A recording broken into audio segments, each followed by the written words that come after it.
प्रकारच्या 2000 संस्था निघतात, त्यामुळे मेरिटवर त्या संदर्भात पडताळणी केली जाते. शेवटचे दोन प्रश्न नानाभाऊ आणि मग अशोक पवार साहेब. शेवटचे दोन. अध्यक्ष महाराज, माननीय उपमुख्यमंत्र्यांनी उत्तर देताना सांगितलं की शिक्षणाधिकारी पद आपल्याजवळ सिंगल असतं आणि आपल्याला कार्यकारी त्याच्यामध्ये नेमता येत नाही. अध्यक्ष महाराज, आज राज्यामध्ये आपण पाहिलं की आमचा ब्लॉक एज्युकेशन ऑफिसर तो ईओ बनून आहे, कारण की पदच नाही आहे. हा जो भ्रष्टाचाराचं जो मूळ कारण आहे ते नाशिक भागात असो की महाराष्ट्रातल्या वेगळ्या वेगळ्या भागात असो, आपल्याला हे सगळं चित्र पाहायला मिळणार.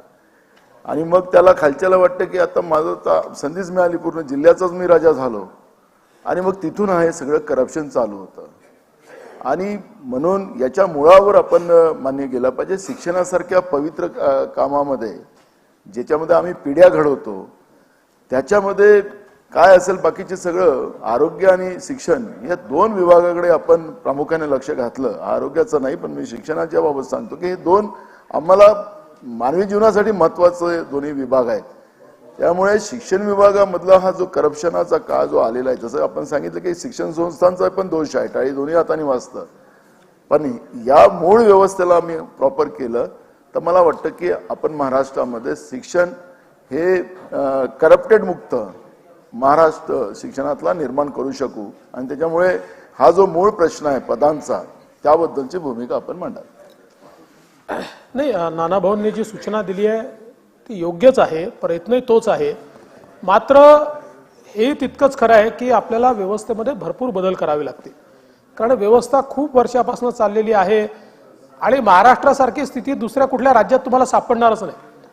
आपण एकूण महाराष्ट्रामध्ये प्रायमरी शिक्षणापासून तर महाविद्यालयीन शिक्षणापर्यंत, युनिव्हर्सिटीपर्यंत वर्षाला 1 लाख कोटी रुपये खर्च करतो. 1 लाख कोटी म्हणजे एवढं बजेट देशामध्ये इतर कुठल्याही राज्य, अनेक राज्यांचं तर बजेटच 1 लाख कोटी नाही आहे. त्यामुळे इतक्या मोठ्या प्रमाणात आपण शिक्षणावर हा पैसा खर्च करतोय. याला आपण गुंतवणूक म्हटली तरी त्या गुंतवणुकीतून जो आपल्याला सोशल परतावा यायला पाहिजे तो येताना दिसत नाही. आणि अनेक वेळा मग दर्जांचे विषय आहेत. आपल्याला कल्पना आहे की मागच्या काळामध्ये शाळांमध्ये ज्यावेळी आपण पटपडताळणी केली त्यावेळी आपल्याला पटपडताळणी परत घ्यावी लागली.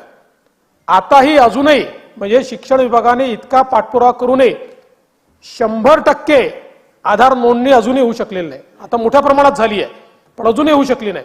माझं तर मत आहे, म्हणजे हे काही माझं अधिकृत माझ्याकडे इन्फॉर्मेशन नाही, पण ज्या दिवशी 100% आधार नोंदणी होईल, कदाचित 20 ते 25% हे म्हणजे याही शाळेत दाखवला आणि याही शाळेत दाखवला आहे असे विद्यार्थी सापडतील, किंवा अस्तित्वातच नाही असे विद्यार्थी सापडतील.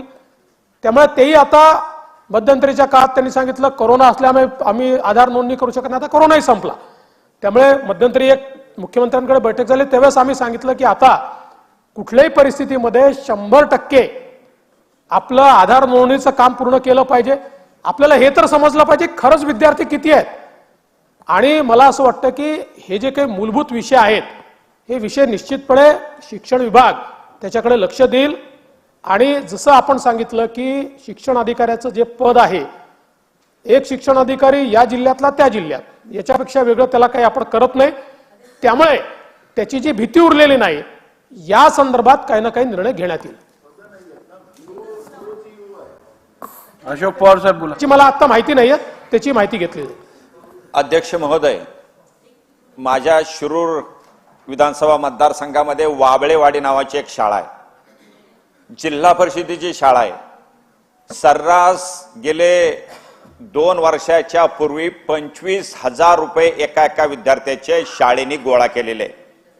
ते गोळा करत असताना बाहेरचे 2 कार्यकर्ते शाळेत बसवतात, शेजारी मुख्याध्यापक असतो. गेले 2-2.5 वर्षापासून ह्या विषयावरती मी मागणी केली, त्याच्यावरती फक्त चौकशी चालू आहे. त्या शिक्षकांना जो मुख्याध्यापक होते त्यांना काही काळ निलंबित केलं, परत कामावर घेतलं. तिथं अनेक कंपन्या आहेत, CSRचा मोठा फंडिंग येतोय. मग हा हिशोब जिल्हा परिषदेकडे नको आहे का? शिवणच्याकडे कसलीही माहिती नाही. तर माझे 2 स्पेसिफिक प्रश्न ह्या वाबळेवाडीच्या शाळेच्या संदर्भात की याला काही कालमर्यादा देऊन हे 25-25 हजार रुपये प्रति विद्यार्थी गोळा केल्या प्रवेश फी म्हणून जिल्हा परिषदेच्या शाळेमध्ये.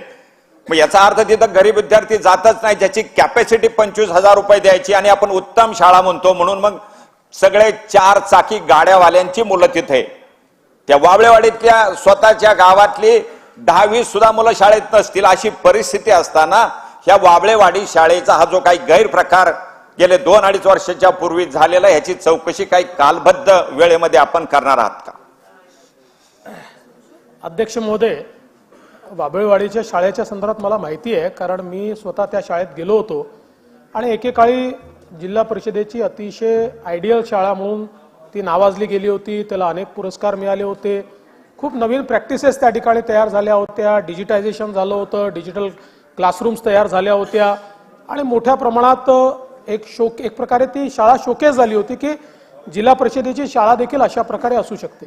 त्यानंतर आपण सांगताय त्या तक्रारींच्या संदर्भात आता माझ्याकडे काही माहिती नाही आहे, पण जरूर अशा तक्रारी जर झाल्या असतील तर त्या संदर्भात एका लिमिटेड कालावधीमध्ये याची चौकशी करण्याचे निर्देश देण्यात येतील. प्रश्न क्रमांक 2. अध्यक्ष महाराज, प्रश्न क्रमांक 65,686.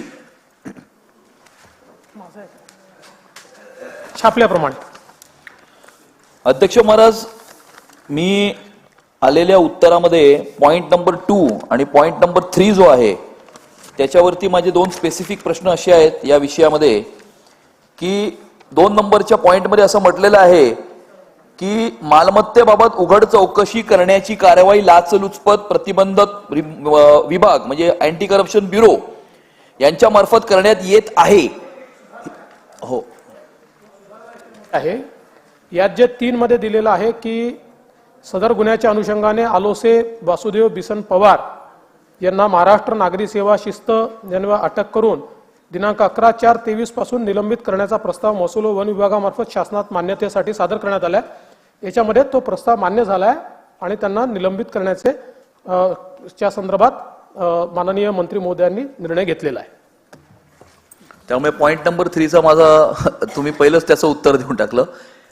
पॉइंट नंबर 2 मध्ये जे म्हटलेलं आहे की अँटी करप्शन ब्युरोच्या मार्फत त्यांच्या मालमत्तेबाबत उघड चौकशी करण्याची कारवाई सुरू झालेली आहे. सदर घटना ही 11/4/2023 ची आहे आणि 15/4/2023 ला त्यांचा जामीन मंजूर झालेला आहे. 11/4 ला अटक झालेली आहे. आता हे होऊन मला वाटते 3.5 महिने हे झालेले असून अँटी करप्शन ब्युरोचा रिपोर्ट हा किती दिवसामध्ये हा प्रेझेंट होईल आणि त्याच्यामध्ये किती दिवसामध्ये कार्यवाही होईल? कारण अशा प्रकारच्या घटनांमध्ये पहिलाही आपला जो प्रश्न होता तो भ्रष्टाचाराच्या संदर्भामध्ये होता, दुसराही त्याच्या संदर्भातला आहे.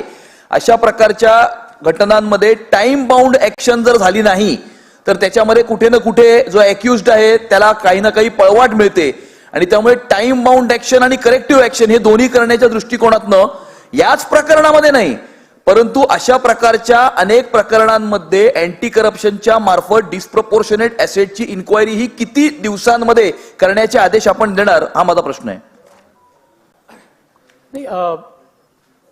या प्रकरणामध्ये 3 महिन्यात ही इन्क्वायरी करण्याचे आदेश देण्यात येतील. मात्र आपल्याला माहिती आहे की गुन्ह्याच्या तपासाचा भाग आहे आणि तपासामध्ये अनेक वेळा नॅचरल जस्टिसमुळे वेळ द्यावा लागतो, कागदपत्र सबमिट करायला वेळ द्यावा लागतो. त्यामुळे अनेक वेळा त्याच्यामध्ये अशा प्रकारची कालमर्यादा टाकता येत नाही. मात्र ACBला आम्ही निश्चितपणे त्या ठिकाणी सांगू की अशा प्रकारचे जे गुन्हे होतात या संदर्भात त्यांनी देखील काही ना काही कालमर्यादा ठरवली पाहिजे. 1 वर्ष, 2 वर्ष, 3 वर्ष, 4 वर्ष चालले आहेत. आता मगाशी मी सांगितलं की ज्यांच्यावर गुन्हे दाखल झाले किंवा आरोपपत्र दाखल झालं त्यातले 10 लोक आता रिटायर झाले. त्याच्यामुळे ठीक आहे, रिटायर झाले तर त्यांच्यावर गुन्हे चालतातच. तर मला असं वाटतं की निश्चितपणे या संदर्भात त्यांनी काही ना काही नियमावली तयार करावी असं त्यांना सांगण्यात येईल. मात्र या प्रत्यक्ष प्रकरणामध्ये 3 महिन्यामध्ये त्यांनी इन्क्वायरी कंप्लीट करावी असं सांगण्यात येईल. चला, प्रश्न क्रमांक 3. काय झालं ना? 65,926 छापल्याप्रमाणे. अध्यक्ष महोदय, उत्तरात असं म्हटलेलं आहे की महापालिकेच्या वतीने विकासक व वास्तुविशारद यांच्यावर गुन्हा दाखल करण्यात आला आहे, परंतु सहदुय्यम निबंधक कल्याण यांच्यावरती फक्त पदभार काढून घेण्यात आलेला आहे.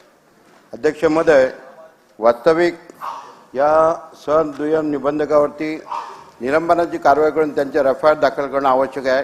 तो करणार का, हा माझा प्रश्न आहे. अध्यक्ष महोदय, सन्मान्य सदस्यांनी म्हणजे बाकीचे प्रश्न सोडून एकच प्रश्न विचारला. मी तेवढ्याच उत्तर देऊ का बाकी ज्या तुमच्या प्रश्नामध्ये येतं त्या एकाच. सन्मान्य सदस्यांनी जो विचारले प्रश्न, जे अधिकारी होते त्यांची ऑलरेडी पदभार काढून त्यांची बदली केली होती आणि त्यांची एन्क्वायरी चालू आहे आणि माझ्या मते त्याची एन्क्वायरी कंप्लीट झाल्याबरोबर त्यांच्यावर कारवाई केली जाईल, कारण की त्यांना निलंबनाचीच कारवाई होणार. पण जोपर्यंत एन्क्वायरी कंप्लीट होत नाही तोपर्यंत, आणि माझ्या हिशोबाने लवकरात लवकर ती पुढच्या 8-15 दिवसात ती आम्ही ऑलरेडी त्याचा अहवाल मागवलेला आहे, ती एन्क्वायरी आल्याबरोबर त्यांच्यावर कारवाई केली जाईल. अजय चौधरीजी. धन्यवाद अध्यक्ष महोदय. अध्यक्ष महोदय, यामध्ये स्पष्टपणे सांगितलेलं आहे गटनेता. की ठाणे गुन्हे अन्वेषण विभागाकडनं या सदनिकांची खरेदी विक्री करू नका असे स्पष्ट आदेश त्या उपनिबंधकांना देण्यात आले होते. तरी देखील ते आदेश डावलून त्यांनी खरेदी केली आणि त्याची इन्क्वायरी काय करायची. आपल्याला स्पष्ट माहित आहे की ठाणे गुन्हेन्वेषण विभागाने सूचना दिल्या होत्या. त्या सूचना दिलेल्या असताना त्या डावलून खरेदी किंवा विक्री केली गेली आणि त्याच्यामध्ये नुकसान कोणाचं झालं. त्या बेकायदा इमारतींमध्ये ज्यांनी सदनिका खरेदी केल्या त्या बिचाऱ्यांचं नुकसान झालेलं आहे. म्हणजे हे नुकसान करण्याला कारणीभूत तो तुमचा उपनिबंधक आहे. त्याची चौकशी वगैरे नंतर करा. मी आपल्या माध्यमातून स्पेसिफिक मागणी करतो की त्याच्यावरती निलंबनाची कारवाई करात, पण ह्या अनुषंगाने त्याच्यावरती आपण गुन्हा दाखल करणार का आणि तो गुन्हा दाखल करून त्याच्यावर कारवाई करणार का. अध्यक्ष महोदय, सन्मान्य सदस्यांनी सांगितल्याप्रमाणे मी अगोदरच सांगितलं की याच्यामध्ये ऑलरेडी गृह विभागाच्या माध्यमातून हे प्रकरण SIT पण दिलं गेलंय. याच्यामध्ये जे बिल्डर होते त्यांच्यावरही कारवाई झालेली आहे आणि त्याच्यात अटकही झालेली आहे. जवळजवळ म्हणजे मी जवळजवळ 42 आरोपी एका केसमध्ये आणि दुसऱ्या केसमध्ये जवळजवळ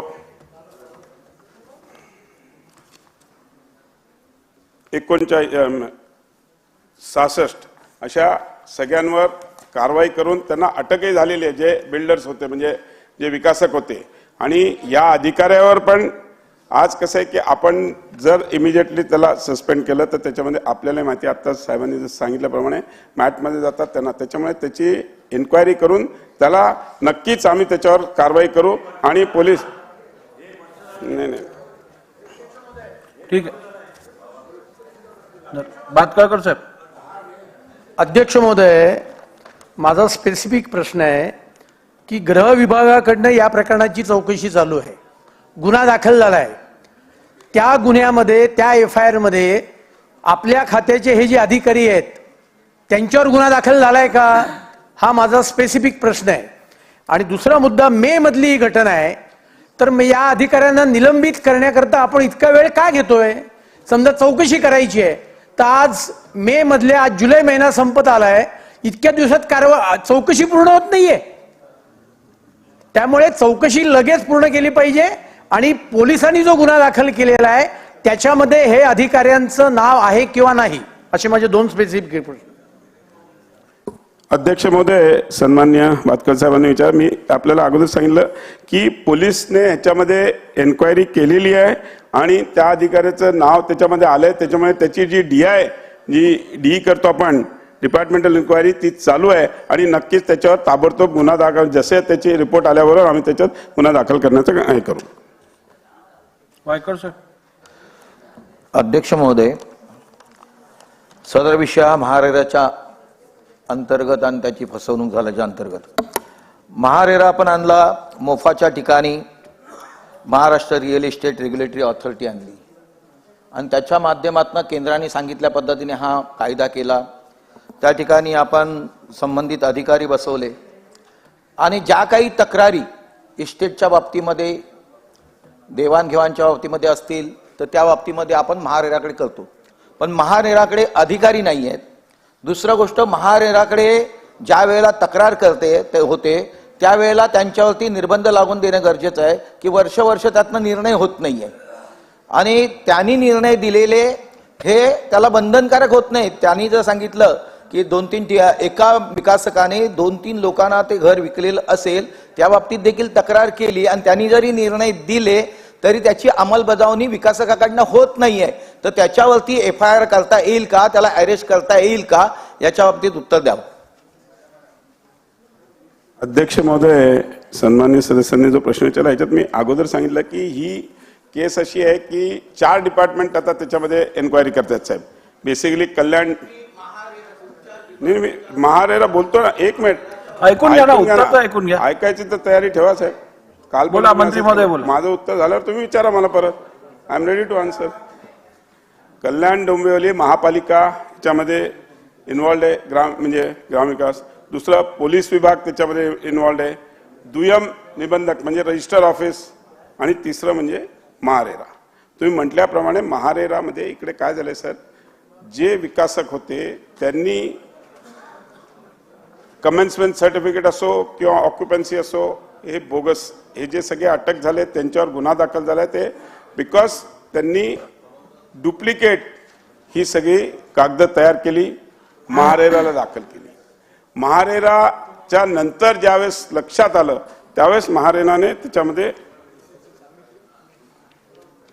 याचं व्हेरिफिकेशन केलं आणि ज्यावेळेस त्यांच्या लक्षात आलं की हे डुप्लिकेट आहे.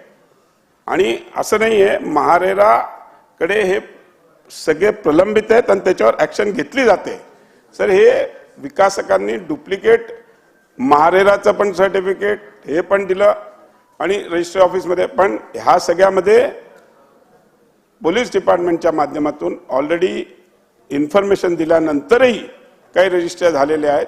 त्याच्यामुळे त्याच्यावर निबंधकावर तर कारवाई करतोच आहे. महारेराला जे हे सबमिट केले गेले होते ते डुप्लिकेट होते, त्यामुळे त्या सगळ्यांवर कारवाई केली जात आहे. मंत्री महोदय, या एकूण प्रश्नाचा सूर जो आहे तो ठीक आहे, एकूण या प्रश्नाचा जो सूर आहे तो फॉर्जरी करून डॉक्युमेंट्स दिल्यामुळे झालेला हा सगळा घोटाळा दिसून येतोय.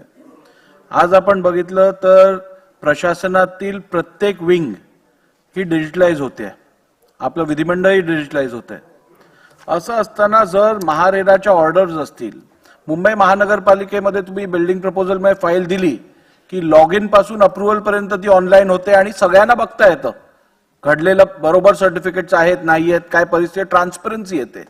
तर महारेराचा कारभार आणि इतर महापालिकेमध्ये जिथे असे अप्रुव्हल्स दिले जातात तिकडचा हा संपूर्ण डेटा डिजिटलाइज करून हा प्लॅटफॉर्मवरती अवेलेबल करून देणं हे जनतेच्या दृष्टीने संयुक्तिक राहील. शासनाने या संदर्भात विचार करावा.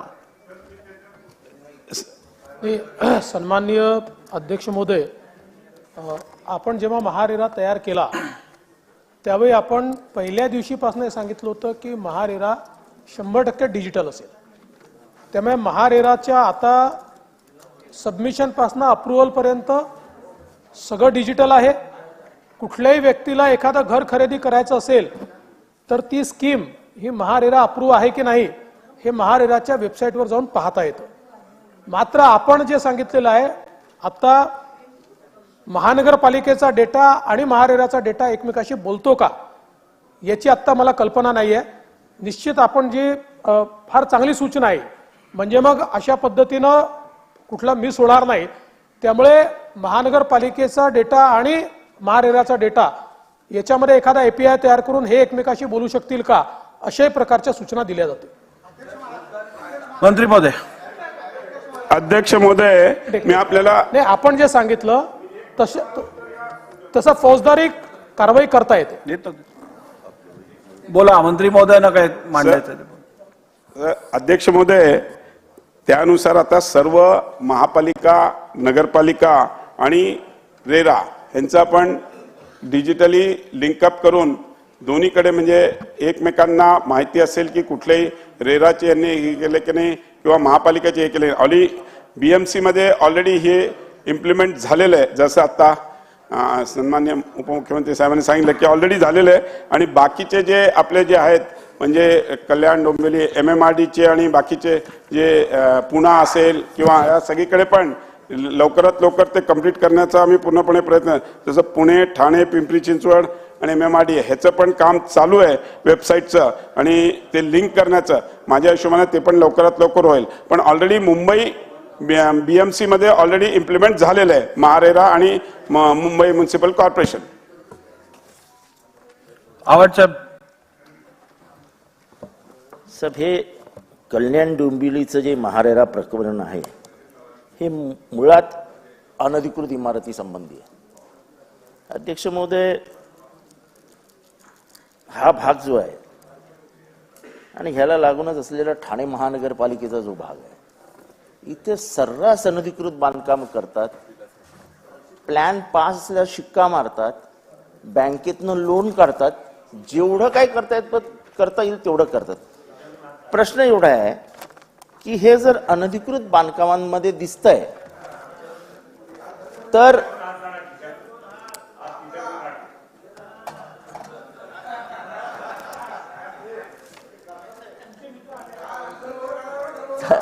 अध्यक्ष महोदय, माझा प्रश्न स्पेसिफिक आहे की आपण कित्येक वर्ष प्रत्येक शासन हा शब्द देतो की जिथे जिथे अनधिकृत बांधकामं होत असतील किंवा पकडली जातील किंवा काय होईल तिथल्या तिथला PI आणि तिथला तिथला वॉर्ड ऑफिसर DMC सस्पेंड होतील.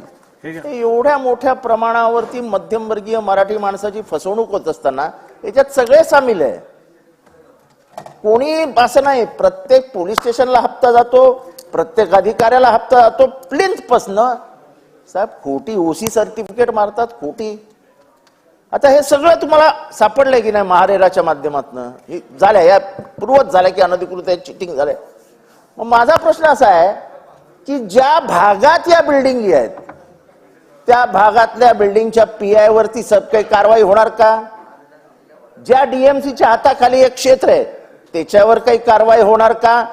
आणि ठाणे आणि कल्याण डोंबिवली जे आता अनधिकृत बांधकामांचा आगर झालेला आहे त्याला प्रतिबंध लावण्यासाठी काही उपाययोजना करणार का? नाही PI तुम्हाला. अध्यक्ष महोदय, या केसमध्ये ऑलरेडी जे मानपाडा हे तिकडे 25 आरोपींना अटक करण्यात आलेली आहे आणि चार्जशीटही दाखल करण्यात आलेली आहे. त्याच पद्धतीने जो दुसरा विषय तिकडे पण जो 42 आरोपींना अटक करण्यात आली आहे आणि त्याची पण 25 जानेवारी 2023 चार्जशीट दाखल करण्यात आलेली आहे. म्हणजे गुन्हा यामध्ये जो जे कोणी त्याच्यात इन्व्हॉल्व होते त्यांच्यावर ऑलरेडी गुन्हे दाखल केलेले आहेत. चला आता पुढे जाऊया. अध्यक्ष महोदय, नाही, सन्माननीय जितेंद्र आव्हाड साहेबांनी जो प्रश्न विचारला खरं म्हणजे तो नगरविकासच्या स्कोपचा प्रश्न आहे. पण आपण या संदर्भात यापूर्वीही अनेक वेळा GR काढले की त्यांच्यावर फौजदारी कारवाई करू, PI वर कारवाई करू, DMC वर कारवाई करू, हे कधी झालेलं नाही आहे, हे तेवढंच खरं आहे. याच्यावरचा उपाययोजना अध्यक्ष महोदय एकच आपण करू शकतो की आता आपल्याकडे मोठ्या प्रमाणात सॅटेलाइट इमेजरी उपलब्ध करता येते आणि किमान ठाण्यासारखी, मुंबईसारखी जी तुलनेनं किंवा पुण्यासारखी जी तुलनेनं श्रीमंत म्हणण्यापेक्षा बरी आर्थिक परिस्थिती असलेल्या ज्या महानगरपालिका आहेत या महानगरपालिकांना वर्षातनं 3दा 4दा सॅटेलाइट इमेजरी घेणं काय 12 वेळा दर महिन्याला घेणं देखील त्यांना काही कठीण नाहीये. त्यांनी जर सॅटेलाइट इमेजरी घेतली तर त्यांना अध्यक्ष महोदय अशा प्रकारचं जे काही चुकीचं बांधकाम चाललंय त्याच्यावर नियंत्रण करता येईल. आणि म्हणून माननीय मुख्यमंत्र्यांची चर्चा करून, कारण तो शेवटी मुख्यमंत्र्यांचं हे आहे पण मुख्यमंत्री त्याला ऍग्रीज करतील, माननीय मुख्यमंत्र्यांची चर्चा करून किमान प्रायोगिक स्तरावर मुंबई आणि ठाणे महानगरपालिकेने अशा प्रकारे सॅटेलाइट इमेजरीच्या माध्यमातून या अनधिकृत बांधकामावर त्या ठिकाणी टॅप बसवावा अशा प्रकारची विनंती मुख्यमंत्र्यांना करण्यात. शेवटचे 2 प्रश्न सुनील प्रभूजी आणि मग योगेश सागर. अध्यक्ष महोदय, माननीय उपमुख्यमंत्री महोदयांनी पोलिसांमार्फत कारवाई करण्याचे आदेश दिले. ठीक आहे, यापूर्वी ती कधी झाली नाही, यापुढे कारवाई होईल. पण आज मुंबई, ठाणे, डोंबिवली जरी असलं तरी देखील मध्यमवर्गीयाला घर घेताना ज्या पद्धतीने मेटाकुटी करायला लागते, अशा मध्यमवर्गीयांचं ज्याने तिथे घर घेतलंय त्याचं पोलीस कारवाई होईल, पण त्याला आयुष्यात घर मिळणार नाही. आणि ज्याचं नुकसान झालं त्याच्यावरती आपण काय करणार आहात? त्याला काहीतरी सोल्युशन पाहिजे. शेवटी सरकारच त्याचं न्याय देणार आहे. त्यामुळे त्याला त्याच्यामध्ये न्याय मिळेल आणि त्याचं घर मिळेल या दृष्टीने सरकार नेमकी भूमिका काय घेणार आहे याबद्दलची माहिती जर अवगत झाली मग ठीक आहे. मला वाटतं की आत्ता ते सांगता येणार नाही, पण त्याच्यावर विचार होणं गरजेचं आहे. पुढे जाऊन असे जे फसवणूक झाले त्यांना आपण नेमकं काय करू, मध्यमवर्गात दिलासा कसा मिळेल या दृष्टीने देखील सरकारने विचार करणं आवश्यक आहे. मला असं वाटतं की याबद्दल अध्यक्ष मी जोरात बोललो की त्यांची सुरक्षाचा काय होणार. माझे मित्र सुनील प्रभू तेच प्रश्न विचारतात. अध्यक्ष महोदय, हे घर लोकांनी घेतलेत. कल्याण डोंबिवली आहे म्हणून 100% बँक लोन असणार. आज जर आपण या सभागृहामध्ये त्या इमारती अनधिकृत आहे, त्या अनधिकृत इमारतीचा ताबा प्रमाणपत्र सुद्धा जर बोगस असेल तर ज्या बँकेने लोन दिले हे संरक्षण त्या घर मालकांना किंवा ज्यांनी घर घेतले त्याच्या संदर्भात सुद्धा सरकारने विचार करण्याची आवश्यकता आहे. अधिकाऱ्यांना शिक्षा करू, बाकीच्या सगळ्या व्यवस्था करू. ज्यांचे घर आहे त्यांच्या सुरक्षिततेच्या संदर्भात सरकार त्या संदर्भात अधिकाऱ्यांची, विभागांची, बँकांच्या लोकांची आणि ज्यांनी घर घेतले त्यांच्या सगळ्यांची बैठक घेऊन याचा एक मार्ग काढण्याची आवश्यकता आहे, जेणेकरून अध्यक्ष महोदय अशी घटना पुढे घडली तर सरकारला किती त्रास होतो हे सुद्धा लक्षात येईल. त्यामुळे सरकार अशी बैठक लावून त्यांना नियमित करण्यासंदर्भामध्ये जे काही नियमावलीमध्ये बदल करावा लागेल ते सरकार करणार का? मंत्री महोदय. अध्यक्ष महोदय, जे सगळे फ्लॅट धारक म्हणजे ज्यांनी घेतलेले आहेत त्यांच्यावर अन्याय होऊ नये म्हणून शासनाने भूमिका अशी घेतली आहे की याबाबत रेग्युलेशन करता येईल का याकरता नगरविकास विभागाने एक समिती नेमली आहे आणि त्या समितीचा अहवाल म्हणजे समितीचा रिपोर्ट लवकरात लवकर येईल त्याचा पाठपुरावा आम्ही करतोय. तो आल्यावर नगरविकास विभागाच्या आणि आमच्या सहमतीने त्याच्यामध्ये काय त्या रेग्युलराइज करता येईल, कसा रेग्युलराइज करता येईल याच्याकरता आम्ही निर्णय घेऊ.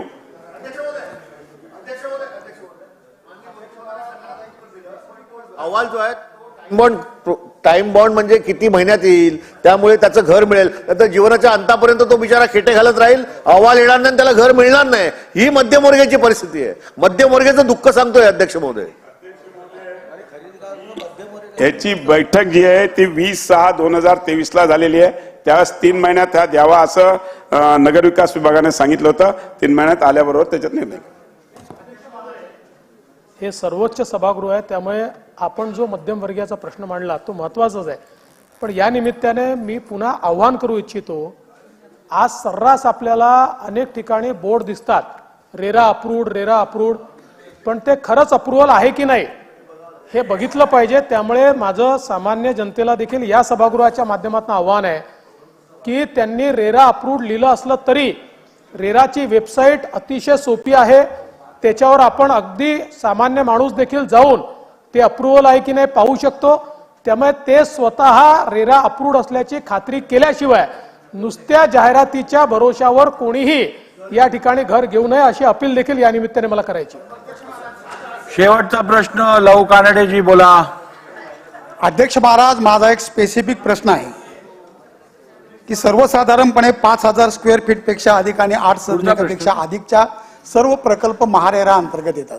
हे प्रकरण उघड झाल्यानंतर महारेरानं सर्व महानगरपालिकांना एक डेडिकेटेड वेबसाईट सुरू करण्याबद्दलचे निर्देश दिले, जेणेकरून महापालिका बांधकाम परवाने देत असताना जे कागदपत्र सबमिट करते ते रेराला त्यांचा रजिस्ट्रेशन नंबर देण्यासाठी उपलब्ध व्हावे.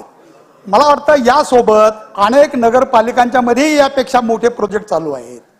आपण ह्या ज्या डेडिकेटेड वेबसाईट सुरू करण्याच्या सूचना फक्त काही महानगरपालिका पुरत्या दिल्यात, त्या महाराष्ट्रामध्ये जिथे जिथे महारेरा अंतर्गत असे प्रकल्प येतात आणि ज्या स्थानिक स्वराज्य संस्था त्यांना बांधकाम परवाने देतात त्या सर्वांच्यासाठी अशी वेबसाईट सुरू करण्याबद्दलच्या सूचना देणार आहात का?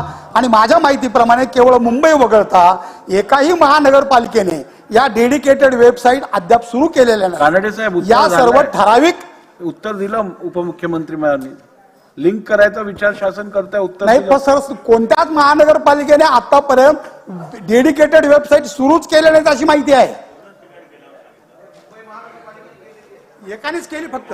अध्यक्ष महोदय, मी अगोदरच सांगितलं की संपूर्ण महाराष्ट्रामध्ये या सगळ्या नगरपालिका, महापालिका आणि रेरा ह्याचं लिंकिंग करून त्याचं ऑलरेडी मी सांगितलं, जसं मुंबईमध्ये ऑलरेडी सुरुवात झालेली आहे, बाकीच्या ठिकाणी काम चालू आहे, बाकीच्या पण संपूर्ण महाराष्ट्रामध्ये जसं सन्माननीय सदस्यांनी सांगितलं तसं लवकरात लवकर महारेराच्या माध्यमातून इम्प्लिमेंटेशन करण्यात येईल.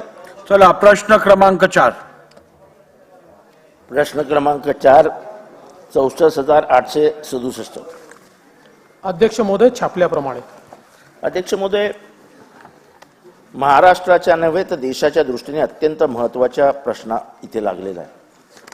मध्यंतरी कुठली तरी इंडिया पोस्ट, कुठली तरी दुसरी अशीच इंडिया टेल्स, काय काय काय काय नावानी क्रांतिज्योती सावित्रीबाई फुले यांच्यावरती अत्यंत आक्षेपार्ह लेख लिहिले गेले, काही अश्लील चित्र टाकली गेली आणि आमच्या आईला बदनाम करण्याचा प्रयत्न झाला. अध्यक्ष महोदय, हा गुन्हा घडला मे मध्ये, हा झाला जुलै. मोठ्या मोठ्या राजकारण्यांबद्दल लिहिलं गेलं, काही काढलं गेलं की 24 तासाच्या आत सायबर ऍक्टिव्ह होतं आणि त्याला पाठ आकाश पाताळ एक करून उचलून घेऊन येतं. मग सावित्रीबाई फुलेंबद्दल इतकं आक्षेपार्ह लिहिल्यानंतर आजपर्यंत आरोपी सापडत नाहीत. ते कुठे असे लपून बसलेत? आपण ह्याच्यावरती काय, कोणाशी कॉन्टॅक्ट केलाय? सायबर क्राईम कुठपर्यंत गेलेलं आहे? त्यामुळे अध्यक्ष महोदय, आमचा प्रश्न एवढाच आहे की महापुरुषांबद्दल, महामानवांबद्दल नेहमीच उलट्या सुलट्या वेबसाईटवरनं काहीतरी घाणेरडं लिहिलं जातं. मध्यंतरी बाबासाहेब आंबेडकरांबद्दल लिहिलं होतं, शिवाजी महाराजांबद्दल लिहिलं होतं. आपण हे आरोपी पकडण्यात कधीच यशस्वी झालेलो नाही.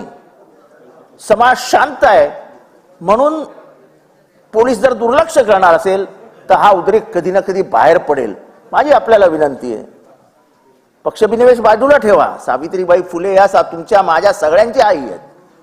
या आईबद्दल आपण भावना व्यक्त करून हे आरोपी कधी ताब्यात घेणार महाराष्ट्र पोलीस, एवढं सांगा. सन्माननीय जितेंद्र आव्हाड साहेबांनी जो विषय मांडलाय, खरं म्हणजे याबद्दल दुमतच असू शकत नाही की ज्या प्रकारे क्रांतिज्योती सावित्रीबाई फुलेंबद्दल भारद्वाज स्पीक्स नावाच्या हँडलने त्या ठिकाणी त्यांचा अवमान करणारं, स्त्री शिक्षणाच्या जनक त्या नव्हत्याच अशा प्रकारे त्या ठिकाणी सांगणारं, अशा प्रकारचं जे लिखाण केलेलं आहे त्याचा शासनाने देखील निषेध केलाय. आज पुन्हा मी त्याचा निषेध करतो आणि अशा प्रकारे कोणीच हे सहन करू शकत नाही.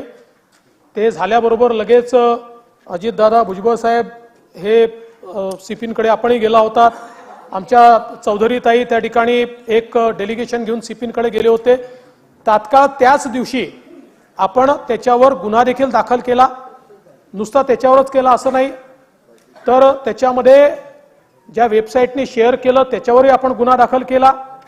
आता याच्यामध्ये केवळ आपण जे सांगताय त्याच्यात 2 भाग आहे. एक लिहिणारा भारद्वाज स्पीक्स हे ट्विटर हँडल आहे. त्या ट्विटर हँडलच्या संदर्भात आपण ट्विटरला 3 पत्र लिहिलेले आहेत आणि त्याची माहिती मागितलेली आहे. आपण आतापर्यंतचा आपला अनुभव आहे की ट्विटरकडनं माहिती येण्याकरता आपण किती अर्जन्सी लिहिली तरी 2 महिने 3 महिने त्याच्यामध्ये जातात. पोलीस सातत्याने इथल्या जे काही ट्विटर इंडियाचे जे लोक आहेत त्यांच्या संपर्कात आहेत. त्यामुळे लवकरात लवकर ती माहिती आम्ही प्राप्त करून कुठल्याही परिस्थितीमध्ये हा जो काही भारद्वाज स्पीक आहे याच्यावर कारवाई आम्ही त्या ठिकाणी करणारच आहोत. याच्या व्यतिरिक्त हे जे काही इंडिक टेल्स आहे किंवा हिंदू पोस्ट आहे यांच्यावरही गुन्हा दाखल केलेला आहे. त्यांचेही जे काही त्या ठिकाणी, कारण आपल्याला माहिती आहे की अलीकडच्या काळामध्ये हे डिजिटल पेपर्स आहेत. जसं आपण मागच्या काळामध्ये समजा एबीपी माझाच्या एका वार्ताहराने ज्यावेळेस काही चुकीची बातमी दाखवली होती कोविडच्या काळात, तर त्याच्यावर गुन्हा दाखल केला होता. तो काही एबीपी माझावर आपण केला नव्हता, आपण त्याच्यावर केला होता. तसे प्लॅटफॉर्म्स आहेत. तरी देखील प्लॅटफॉर्म असताना देखील आपण ज्यांच्याकडे पासवर्ड्स आहेत त्यांना दोषी धरून त्यांच्यावरही आपण या ठिकाणी गुन्हा दाखल केलेला आहे. त्यांना 41ची नोटीस, कारण आपल्याला माहिती आहे की IT ऍक्टमध्ये आपल्याला 7 वर्षाच्या आतले हे गुन्हे असल्यामुळे थेट अटक करता येत नाही, त्यांना 41ची नोटीस द्यावी लागते. ती 41ची नोटीस या दोघांनाही आपण दिली आहे आणि मी या सभागृहाला आश्वस्त करू इच्छितो, आम्ही ट्विटर इंडियाच्या पाठीमागे लागून कुठल्याही परिस्थितीमध्ये याची माहिती मिळवू आणि त्याला अटक करू. काही झालं तरी क्रांतीज्योती सावित्रीबाई फुले किंवा कुठल्याही महापुरुषाच्या संदर्भात अशा प्रकारे चुकीचं लिखाण होत असेल तर त्याला पाठीशी घातलं जाणार नाही. थोरात साहेब बोला, थोरात साहेब बोला, थोरात अध्यक्ष साहेब. महोदय, क्रांतीज्योती सावित्रीबाई फुले यांच्याबद्दल आदर आपल्या सगळ्यांना आहे. दुर्दैवानं असं लिहिलं जातं आणि अजूनही त्यांच्यावर कारवाई होत नाही. असं काय राहुलजी बोलले होते का त्यांना 2 वर्षाची शिक्षा होऊ शकते आणि क्रांतीज्योतींबद्दल असं लिहिलं गेल्यानंतर काही होत नाही. अत्यंत दुर्दैवी आहे. शासन बसून घ्या, बसून घ्या, असं आमचं मत आहे. बसून अध्यक्ष घ्या, असं महोदय, नाही चालणार. बसून घ्या, ते बोलतायत, बसून घ्या. असं नाही चालणार, ते बोलतायत, बसून घ्या. मुळीच चालणार नाही, नियमाप्रमाणे सभागृह चालणार. आपण बसून घ्या. बाळासाहेब थोरात बोलतायत, आपण बसून घ्या. थोरात साहेब आपण बोला, बाकीच्यांनी बसून घ्या. नाही, सागर साहेब हे योग्य नाही, सागर साहेब हे योग्य नाही. बसून घ्या, बसून घ्या, बसून घ्या, पहिली बसून घ्या, बसून घ्या. मी उभा आहे, बसून घ्या. असं काय करता, असं काय करता? बसून घ्या, मी उभा आहे, बसून घ्या, बसून घ्या, जागेवर बसून घ्या, जागेवर बसून घ्या, बसून घ्या. तुम्ही जागेवर बसून घ्या. नाही, 1 मिनिट, जागेवर बसून घ्या. तुम्ही खाली बसा, खाली बसा. जे बोललं आहे, लिहिलेलं गेलं, त्याने मुसक्या बांधून आणल्या पाहिजे, फिरवले पाहिजे रस्त्यावर मुसक्या बांधून. इतकं वाईट लिहिलेलं आहे. काय नाही होत असं. अध्यक्ष महोदय, सरकारकडून आमची अपेक्षा आहे शासनाकडून की या रस्त्यावर फिरवले पाहिजे मुसक्या बांधून. असे गुन्हेगार ते कधी ते करणार, आपण हे सांगा. महोदय, तुमचं तर मत आहे मुसक्या बांधून फिरवलं पाहिजे, आमचं मत आहे भर रस्त्यात फाशी दिली पाहिजे. पण मताने होत नाही, आपल्याला कायद्याचं पालन करावं लागतं. आपण शेवटी कायदा आहे राज्यामध्ये, संपलेला आहे. त्यामुळे तुमच्या आणि माझ्या भावना किती तीव्र असल्या तरी देखील कायद्याचा. पण मी तुम्हाला सांगतो, काही झालं तरी ट्विटर इंडियाच्या पाठीमागे लागून या व्यक्तीचा आयडेंटिटी शोधली जाईल आणि त्याला मुसक्याच मानल्या जाते. नाही, संपलंय. चला पुढे घ्या. लेंग घ्या, लेंग घ्या. प्रश्नाबाबतची अधिक माहिती सभागृहाच्या पटलावर ठेवणे. लेंग घ्या. महिला व बालविकास मंत्री. माननीय अध्यक्ष महोदय, मी आपल्या अनुमतीने शिरोंचा जिल्हा गडचिरोली तालुक्यात माझी कन्या भाग्यश्री योजनेसाठी अनुदान देण्याबाबत या विषयावरील श्री रईस शेख विधानसभा सदस्य यांचा तारांकित प्रश्न क्रमांक 48,828 ला दिनांक 25 ऑगस्ट 2022 रोजी अनुपूर्वक प्रश्नोत्तराच्या वेळी दिलेल्या आश्वासनानुसार माहिती सभागृहाच्या पटलावर ठेवित आहे. नाशिक. माहिती सभागृहाच्या पटलावर ठेवण्यात आली. कागदपत्रे सभागृहाच्या पटलावर ठेवणे. माननीय मुख्यमंत्री. अध्यक्ष महोदय, मी आपल्या अनुमतीने मुंबई महानगर प्रदेश विकास प्राधिकरण अधिनियम 1974च्या कलम 24 अन्वये मुंबई महानगर प्रदेश विकास प्राधिकरण याचा सन 21-22 या वर्षाचा अहवाल सभागृहासमोर ठेवतो. अध्यक्ष महोदय, मी आपल्या अनुमतीने कंपनी अधिनियम 2013च्या कलम 394 पोट कलम 2 अन्वये महाराष्ट्र राज्य अपंग व वित्त विकास महामंडळ मर्यादित यांचा सन 2012-13चा वार्षिक अहवाल सभागृहासमोर ठेवतो. सदर विधानसभेच्या एवढं होऊ दे. मला परवानगी द्यावी. विलंबनाची कारणे सोबत जोडली आहेत. बोला. एकंदर क्रांतीज्योती सावित्रीबाई फुले एक मिनिट, असं नाही चालणार. त्या बाबतीत समाधान अध्यक्ष महोदय, समाधान सभागृहावर समोर ठेवण्यात आला. सदर अहवाल विधिमंडळाच्या संकेतस्थळावर उपलब्ध करून देण्यात येतील. चला पुढचं घ्या. माननीय उपमुख्यमंत्री तथा जलसंपदा मंत्री. अध्यक्ष महोदय, माननीय विरोधी पक्षाचे ज्येष्ठ नेते बाळासाहेब थोरात साहेबांनी त्या प्रश्नावर वॉकआउट केलाय. खरं म्हणजे बाळासाहेब थोरातांसारख्या अतिशय ज्येष्ठ नेत्याकडनं माझी अपेक्षा आहे की अशा प्रकरणात राजकारण करू नये. क्रांतीज्योती सावित्रीबाई फुले यांच्या संदर्भात पक्ष आणि विरोधी पक्ष असू शकत नाही. हे सभागृह एक आहे. पण केवळ मतांच्या राजकारणाकरता अशा प्रकारे जर या ठिकाणी राजकारण होत असेल तर अशा राजकारणाचाही निषेध केला पाहिजे. चला पुढे. माननीय उपमुख्यमंत्री. अध्यक्ष महोदय, मी आपल्या अनुमतीने कोकण पाटबंधारे विकास महामंडळ अधिनियम 1998 मधील कलम 46च्या पोटकलम 4 अन्वये कोकण पाटबंधारे विकास महामंडळ ठाणे यांचे सन 2018-19 व सन 2019-20 या वर्षाचे वार्षिक वित्तीय अहवाल सभागृहासमोर ठेवतो. महोदय, मी आपल्या अनुमतीने विदर्भ पाटबंधारे विकास महामंडळ अधिनियम 1997 मधील कलम 47च्या पोटकलम 4 अन्वये विदर्भ पाटबंधारे विकास महामंडळ नागपूर यांचा सन 2020-21 या वर्षाचा 24वा वार्षिक वित्तीय अहवाल सभागृहासमोर ठेवतो. सदर्व अहवाल विधानसभेच्या पटलावर ठेवण्यास झालेल्या विलंबाची कारणे सोबत जोडली आहेत. अहवाल सभागृहासमोर ठेवण्यात आला. सदरू अहवाल विधिमंडळाच्या संकेतस्थळावर उपलब्ध करून देण्यात येतील. माननीय उद्योग मंत्री. अध्यक्ष महोदय, मी आपल्या अनुमतीने महाराष्ट्र राज्य खादी व ग्रामोद्योग मंडळ मुंबई यांचा सन 2020-21 या वर्षाचा वार्षिक अहवाल सभागृहासमोर ठेवतो. अहवाल सभागृहासमोर ठेवण्यात आले. सदरू अहवाल विधिमंडळाच्या संकेतस्थळावर उपलब्ध करून देण्यात येतील. अध्यक्ष महोदय, मी आपल्या अनुमतीने महाराष्ट्र लघु उद्योग विकास महामंडळ मुंबई यांचे सन 19-20 या वर्षाचा 58वा वार्षिक अहवाल सभागृहासमोर ठेवतो. सगळेच वाचा. अध्यक्ष महोदय, मी आपल्या अनुमतीने कंपनी अधिनियम 2013च्या कलम 395(1) मधील तरतुदीनुसार महाराष्ट्र पेट्रोकेमिकल्स महामंडळ मर्यादित यांचा सन 2020-21 या वर्षाचा 40वा आणि सन 21-22चा 41वा वार्षिक अहवाल सभागृहासमोर ठेवतो. अध्यक्ष महोदय, पश्चिम महाराष्ट्र विकास महामंडळ मर्यादित पुणे यांचा सन 21-22 या वर्षाचा 91वा वार्षिक अहवाल ही सभागृहासमोर ठेवतो. लिंग नंतर ना, लिंग नाही, मला वाचू दे. अहवाल सभागृहासमोर ठेवण्यात आले. सदरू अहवाल विधिमंडळाच्या संकेतस्थळावर उपलब्ध करून देण्यात येतील. एक संदेश आहे विधान परिषदेकडून, एक संदेश आला आहे. सचिव तो वाचून दाखवतील. कळवण्यात येत आहे की महाराष्ट्र विधान परिषदेने दिनांक 26 जुलै 2023 रोजीच्या बैठकीत संमत केलेला खालील प्रस्ताव विधानसभेच्या माहितीसाठी पाठविला आहे.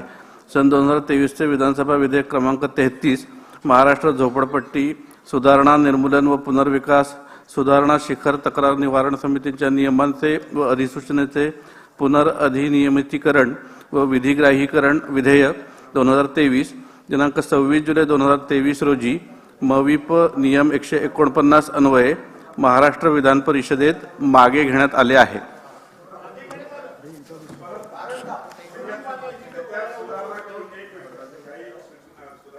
करून परत मांडतोय मी. ठीक आहे सर, मांडू ते. पृथ्वीराज चव्हाण साहेब. एक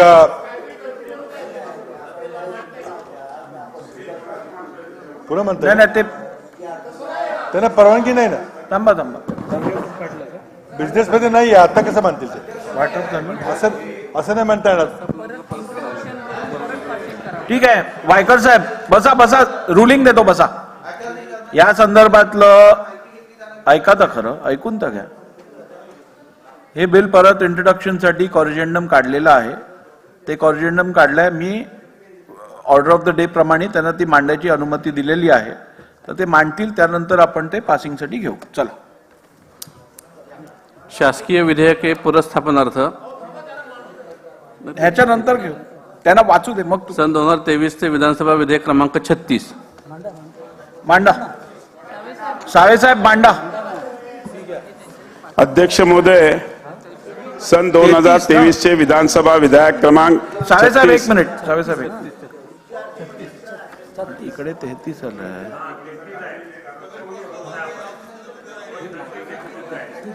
चला वाचा. अध्यक्ष महोदय, 36 मागे घेतलं ते 33 होतं. आता नवीन इंट्रोड्यूस केलंय ते 36 आहे. वाचा. ते वरती त्यांनी कारण सांगितलं. चला.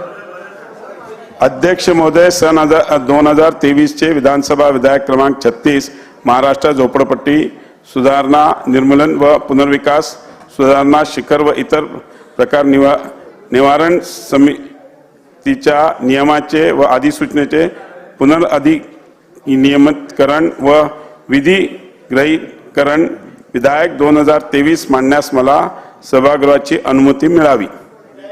प्रस्ताव असा आहे की सन 2023 चे विधानसभा विधेयक क्रमांक 36 महाराष्ट्र झोपडपट्टी सुधारणा निर्मूलन व पुनर्विकास सुधारणा शिखर व इतर तक्रार निवारण समितीच्या नियमांचे व अधिसूचनेचे पुनर्अधिनियमितीकरण व विधिग्रहीकरण विधेयक 2023 मांडण्यास अनुमती देण्यात यावी. प्रश्न असा आहे की सन 2023 चे विधान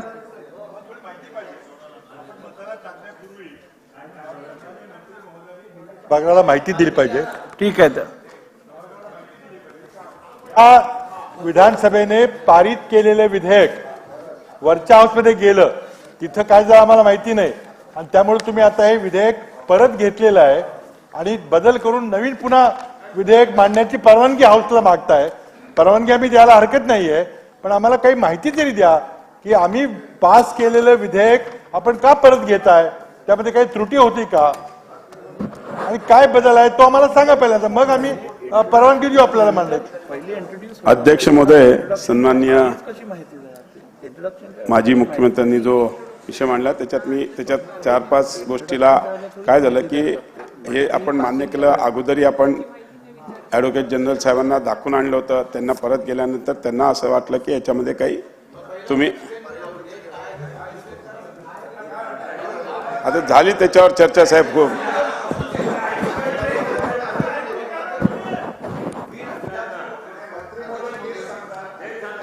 बसा वायकर साहेब, ऐकून घ्या ते काय म्हणतात ते ऐकून घ्या. मुद्दाम आपल्याला उल्लेख केला होता की हा विषय महत्वाचा आहे आणि ॲडव्होकेट जनरलचा सल्ला घ्या किंवा त्यांना इथं पाचारण करा, इथं बोलवा. त्यामुळे आपण म्हटलं होतं की तो सल्ला घेतलेला आहे, पण आम्ही काही म्हटलं नाही, विधेयक पारित झालं. आता हे म्हणतात पुन्हा ॲडव्होकेट जनरलनी काही नवीन सल्ला दिला. पहिला सल्ला चुकीचा होता का तुम्ही काय केलं आम्हाला काही समजत नाही.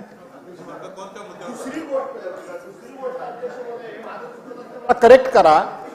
सर्वसाधारणपणे विधानसभेने संमत केलेलं विधेयक ज्या वेळेला विधान परिषदेमध्ये जातं आणि विधान परिषदेमधून काही सूचना घेऊन ते परत येतं, त्यावेळेला त्याच्यामध्ये जर अमेंडमेंट करायची असेल तर ती सत्ताधारी पक्षाने ती अमेंडमेंट मांडावी लागते. सत्ताधारी पक्षाने ती अमेंडमेंट मांडल्यानंतर त्याच्यावर थोडीफार चर्चा होऊन मग त्याचं विधेयकामध्ये रूपांतर होतं, त्याच्यामध्ये अमेंडमेंट करून. ही प्रथा आणि ही पद्धत आम्हाला अवगत आहे. चुकत असेल तर आपण करेक्ट करा, माझं काय म्हणणं नाही, पण सर्वसाधारणपणे ही पद्धत आम्ही यापूर्वी अनेक वेळा बघितलेली आहे. भास्कर जाधव साहेब, प्रोसिजर असल्यामुळे मी थोडं बोलू इच्छितो की हे अमेंडमेंटसाठी आलं नाहीये. विधान परिषदेने अमेंडमेंट रेकमेंड केल्या नाहीयेत. विधान परिषदेत हे विड्रॉ केलेलं आहे शासनाने बिल, आणि त्यामुळे इकडे रिइंट्रोड्यूस करतायत नवीन बिल 36 नंबर. ते सांगतायत ना, बोलतात. अध्यक्ष महाराज, आपलं हे कायदा मंडळ आहे. अध्यक्ष महाराज, आपण कुठलाही कायदा करतो त्याचे दूरगामी त्याचे परिणाम समाजावर जातात. अध्यक्ष महाराज, आणि अध्यक्ष महाराज, जेव्हा दूरगामी परिणाम जेव्हा समाजावर जातात त्यावेळेस कायदा करत असताना, सरकारने जेव्हा कायदा आणत असताना त्याला सगळ्या कायद्याच्या चाकोरीतून बाहेर काढून त्याला लोकहिताचा कायदा करावा, हीच अपेक्षा या ठिकाणी. अध्यक्ष महाराज, परवा जेव्हा हा बिल या ठिकाणी मांडण्यात आलं, ज्येष्ठ सदस्य आणि माजी मुख्यमंत्री पृथ्वीराज चव्हाण साहेबांनी त्याच्यावरचं विचार मांडलेत आणि ॲडव्होकेट जनरलला विचारून त्या पद्धतीचं बिल या ठिकाणी आणावं अशा पद्धतीची माहिती घेतली. कायद्याच्या सगळ्या तरतुदी त्यामध्ये तपासाव्यात. पण अध्यक्ष महाराज, घाई गर्दीनं सरकार बिल पारित करून काय समाज बांधवावर अन्याय करण्याचं काम करताय का अध्यक्ष महाराज? आणि म्हणून तुम्हाला तंबी द्यावं लागेल अध्यक्ष महाराज या सरकारला. या तुमचा अधिकार आहे अध्यक्ष महाराज. हे या पद्धतीनं चुकीचे कायदे या सदनामध्ये आणून हे सरकार लोकविरोधी कायदा आणतायत का, हा प्रश्न या ठिकाणी निर्माण झालेला. अध्यक्ष महाराज, आपण त्यामध्ये आम्हाला न्याय द्यावा. सन्माननीय मंत्री महोदयांनी सांगितलं की ॲडव्होकेट जनरलचा सल्ला घेऊन हे बिल आणलं होतं पहिले, आता ते विड्रॉ करतोय, बरोबर आहे. पण ॲडव्होकेट जनरलनी पहिले काय सल्ला दिला आणि नंतर काय सल्ला दिला ते तरी त्यांनी थोडंसं सदनाला समजून सांगावं. मंत्री महोदय, नाही आता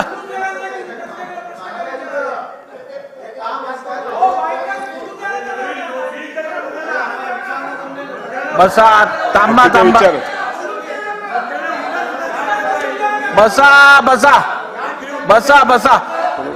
आज सन्मान्य सदस्यांनी एका गोष्टीची नोंद घ्यावी, सन्मान्य सदस्यांनी एका गोष्टीची नोंद घ्यावी. आज 13 लक्षवेधी आणि सकाळच्या 3 अशा 16 लक्षवेधी आहेत. त्यामुळे आपण ह्या गोष्टीचा विचार ठेवून पुढची चर्चा करावी. चला बोला बोला.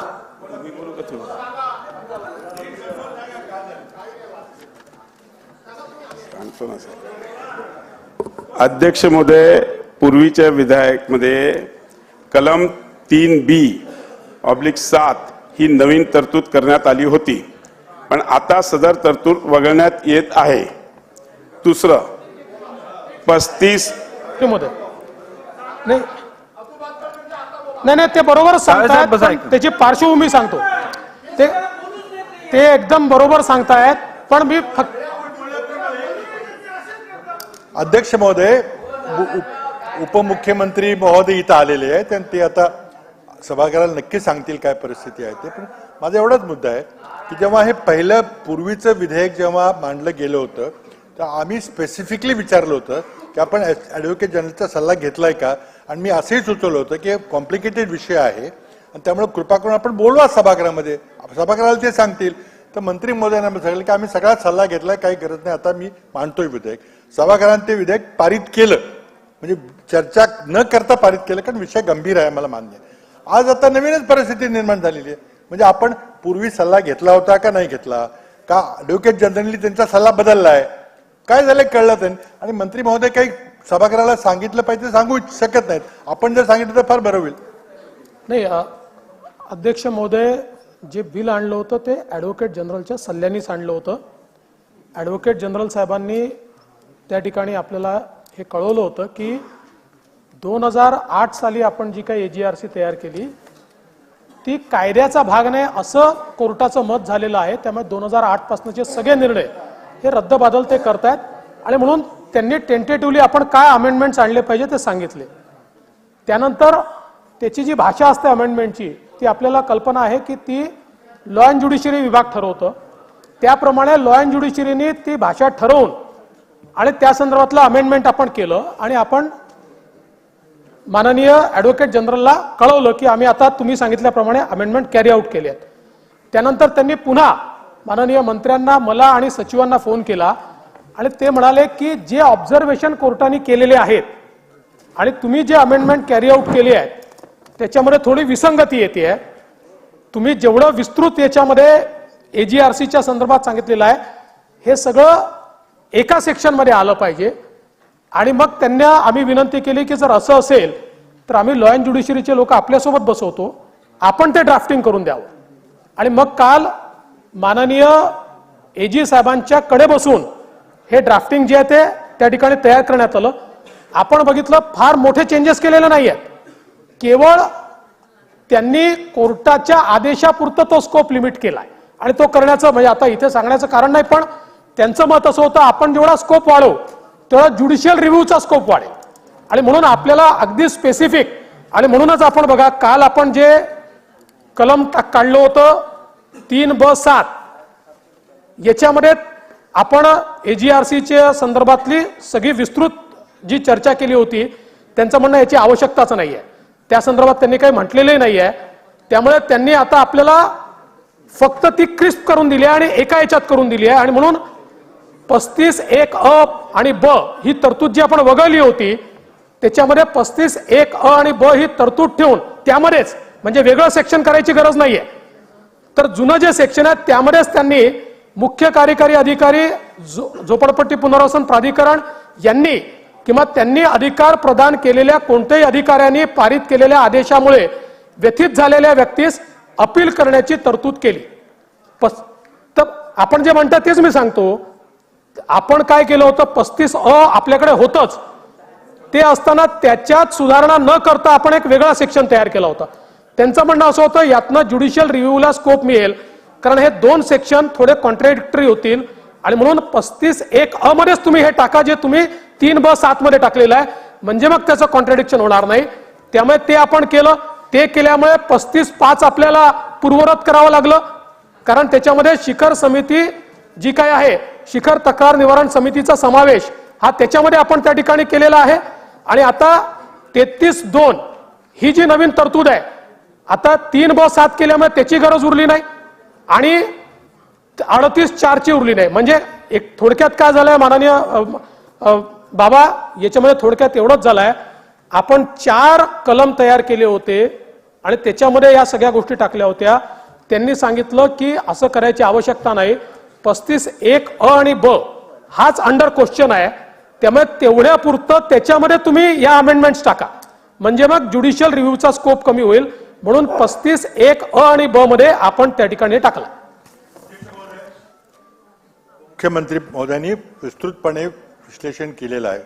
आता मुद्दा असा आहे की ज्या वेळेला पहिल्यांदा हे विधेयक इंट्रोड्यूस झालं त्यावेळेला आम्ही स्पेसिफिकली हे विचारलं होतं की हा कॉम्प्लिकेटेड विषय आहे, ही रेट्रोस्पेक्टिव्ह अमेंडमेंट आहे, विशेष बाब आहे, आम्ही मान्य करायला तयार आहे, पण आपण सल्ला घेतलाय का? आता त्यावेळेला स्पष्टपणे मंत्री महोदयांनी आम्हाला सांगितलं की आम्ही ॲडव्होकेट जनरलचा सल्ला घेऊनच हे केलेला आहे. मग तो सल्ला चुकीचा होता का त्यांनी तो कॅज्युअली सल्ला दिला का तुम्ही सभागृहाला गृहीत धरताय का? सभागृहाने ते विधेयक पारित केलं, आपल्या विनंतीप्रमाणे पारित केलं आणि लगेच आम्ही चर्चा सुद्धा न करता पारित करून दिली. आम्ही काय अभ्यास नव्हता केला, बदल झाला. म्हणजे 2 दिवसामध्ये ॲडव्होकेट जनरलने आपलं मत बदललं का मंत्री महोदयांनी बदललं का सरकारने बदललं? चव्हाण साहेब म्हणजे सभागृहात घरीत जाण्याचा प्रकार आहे. चव्हाण साहेब मी पुन्हा नाही मी आपल्याचा खुलासा करतो. नाही 100% चूक झालीच आहे, ती मान्यच आहे. पण आपण मुख्यमंत्री होतात त्यामुळे आपल्याला माहिती आहे की टेक्स्ट जे असतं, टेक्स्ट हे ऍडव्होकेट जनरल सांगत नाहीत, ते आपला लॉ अँड ज्युडिशरी विभाग टेक्स्ट तयार करतो.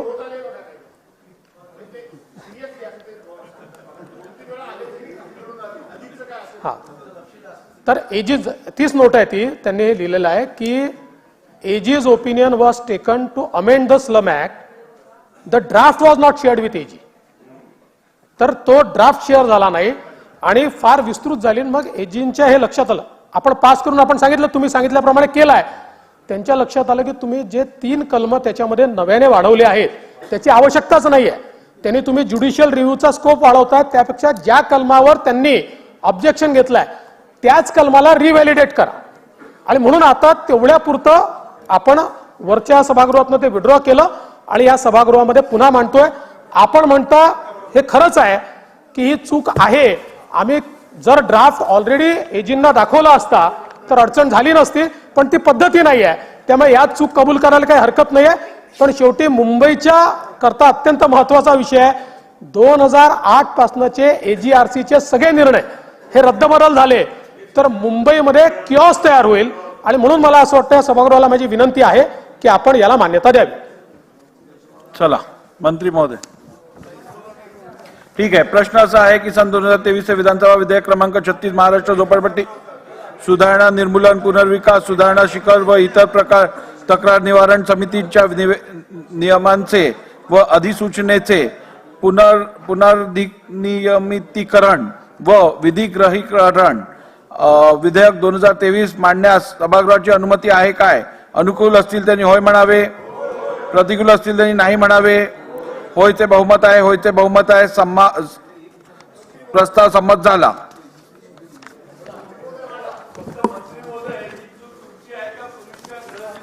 माझी आहे, मी मांडलंय तर माझीच आहे, काय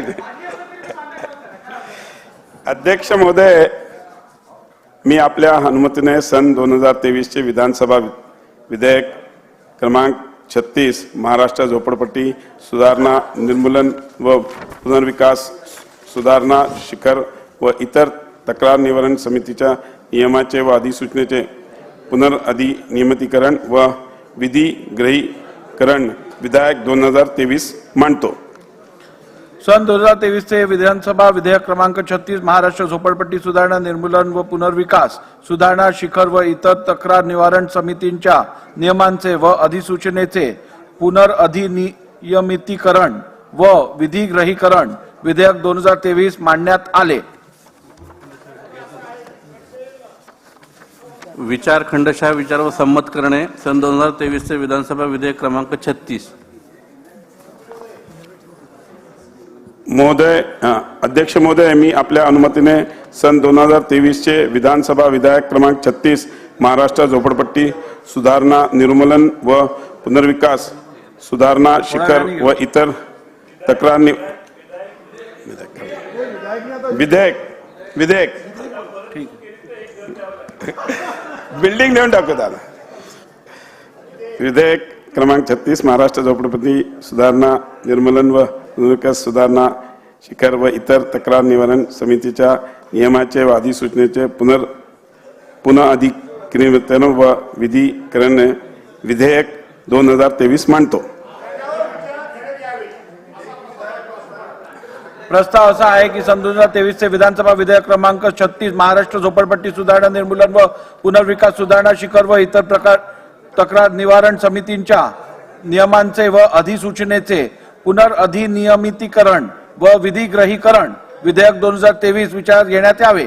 प्रश्न असा आहे की सन 2023 चे विधानसभा विधेयक क्रमांक 36 महाराष्ट्र झोपडपट्टी सुधारणा निर्मूलन व पुनर्विकास सुधारणा शिखर व इतर तक्रार निवारण समितींच्या नियमांचे व अधिसूचनेचे पुनर्अधिनियमितीकरण व विधिग्रहीकरण विधेयक 2023 विचारात घ्यावे काय? अनुकूल असतील त्यांनी होय म्हणावे, प्रतिकूल असतील त्यांनी नाही म्हणावे.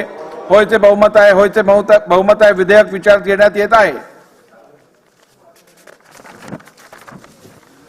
आता विधेयक खंडशः विचारात घेण्यात येईल. खंड 2 ते 12, खंड 1 संपूर्ण शीर्षक आणि हेतुवाक्य हे विधेयकाचे भाग समजण्यात यावेत. अनुकूल असतील त्यांनी होय म्हणावे, प्रतिकूल असतील त्यांनी नाही म्हणावे.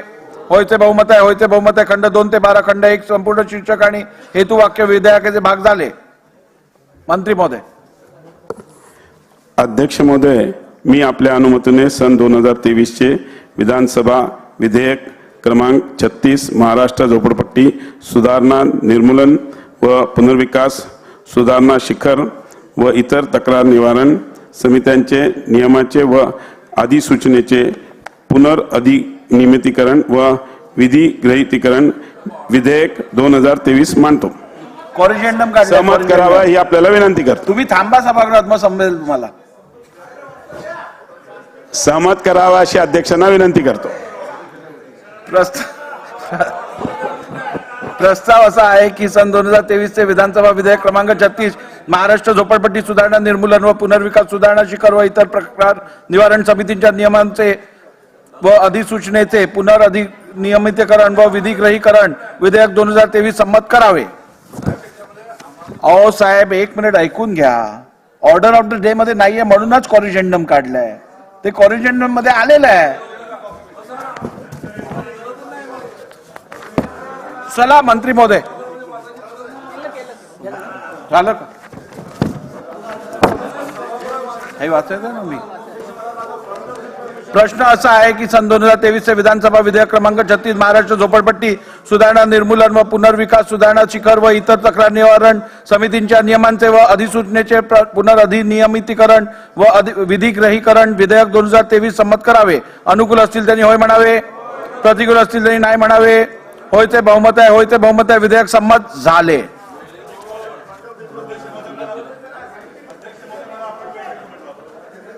अध्यक्ष महोदय, काल सभागृहामध्ये उच्च व तंत्र शिक्षण मंत्री यांनी काही कागदपत्र पटलावर ठेवली. त्या वेळेला त्यांनी मुंबई विद्यापीठाचे काही अहवाल पटलावर ठेवले. आणि त्यावेळेला मी एक त्यांना विचारणा केली होती की हे अहवाल 2013, 14, 15, 16, 17, 18, 19, 20, 21 चे अहवाल तुम्ही आज पटलावर ठेवताय आणि ह्याला इतका उशीर का झालेला आहे? तर सभापतींनी मला त्या ठिकाणी अध्यक्ष महोदयांनी मला सांगितलं की यामध्ये कारणे ही त्यामध्ये असतील की का उशीर झालेला आहे. मी अध्यक्ष महोदयांची सूचना मान्य केली आणि थांबलो. घरी गेल्यानंतर मी वेबसाईटवर सगळे अहवाल पाहिले. त्यामध्ये कुठलंही कारण त्या अहवालामध्ये दिलेलं नाही. मंत्री महोदयांनी तर आपल्या लेख करताना काही बोलले नाहीत आणि तिथं जे वेबसाईटवर जे अहवाल टाकलेले आहेत त्या अहवालामध्ये उशिराची कुठलीही कारणं दिलेली नाहीत. आपल्याला माहिती आहे की मुंबई विद्यापीठामध्ये काय काय प्रकार चाललेले आहेत. आता 2013-14चा अहवाल हा 2022 मध्ये ऑडिट झालेला आहे. का झालेला आहे, काय तरी कारण असतील त्यांची काहीतरी, पण ही सभागृहाला दिली पाहिजेत ना. कारण हा कायदा आपण सभागृहामध्ये मुंबई विद्यापीठाचा कायदा केलेला आहे आणि त्यामध्ये वार्षिक अहवाल आणि लेखे हे विधानसभेत मांडले पाहिजेत असं आपण सांगितलेलं आहे. पण आज हे सभागृहाला गृहीत धरायचा प्रकार होतोय. आणि मुंबई विद्यापीठामध्ये पदव्या देताना, सर्टिफिकेट देताना, परीक्षेमध्ये काय काय घोळ चाललेला आहे, त्यामध्ये ऑडिटमध्ये किती व्यवहार आहे ते आपल्याला माहिती आहे. त्यामुळे कुठंतरी काहीतरी गैरव्यवहार लपवायचा प्रयत्न आहे का, हा आमचा फार गंभीर विषय आहे. सभागृहाला गृहीत घेण्याचा विषय आहे. आपण निर्देश दिले पाहिजेत मंत्री महोदयांना की त्याने येऊन यामध्ये काय चाललेलं आहे मुंबई विद्यापीठामध्ये, असा का वेळ होतोय आणि ते कसं मान्य करतायत, आणि त्याने सभागृहाला उशिरी झाल्याचे कारण देखील काय सांगितले, आपण निर्देश दिले पाहिजे. स्पष्टीकरण देणं आवश्यक आहे. ते माझ्याकडनं स्पष्टीकरण देणं आवश्यक आहे. विभागाने विलंबाची कारणं विधिमंडळ सचिवालयाला कळवलेली, त्याची प्रत माझ्याकडे आत्ता आहे. आपण नॉर्मल कोर्समध्ये अहवालावरची जी आलेली असतात ती सर्क्युलेट केली नव्हती आतापर्यंत, परंतु ती व्हायला पाहिजेत. आणि तसे आदेश मी यापुढे दिलेले आहेत की कारणं जी आहेत ती पण सर्क्युलेट होणं आवश्यक आहे. ती आजच्या आज वेबसाईटवरती रिफ्लेक्ट होतील. आणि तरीही आपल्याला जर का अधिक माहिती हवी असेल तर त्या कारणासंदर्भातची माहिती आज सभागृहाचं कामकाज संपण्यापूर्वी मंत्री महोदय ती कारणं विस्तृतपणे सभागृहाला अवगत करतील असे मी निर्देश देतो.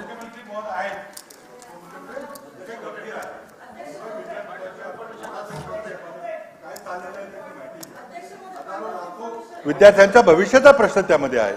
आणि यामध्ये ऑडिटमध्ये जर काही संशयास्पद असेल तर त्यामध्ये आपण स्वतः लक्ष घातलं पाहिजे. निश्चित आपण निर्देश दिलेला आहे. मी आताच मंत्र्यांना कळवतो आणि सभागृह संपण्यापूर्वी त्या संदर्भातलं निवेदन मंत्री करतील.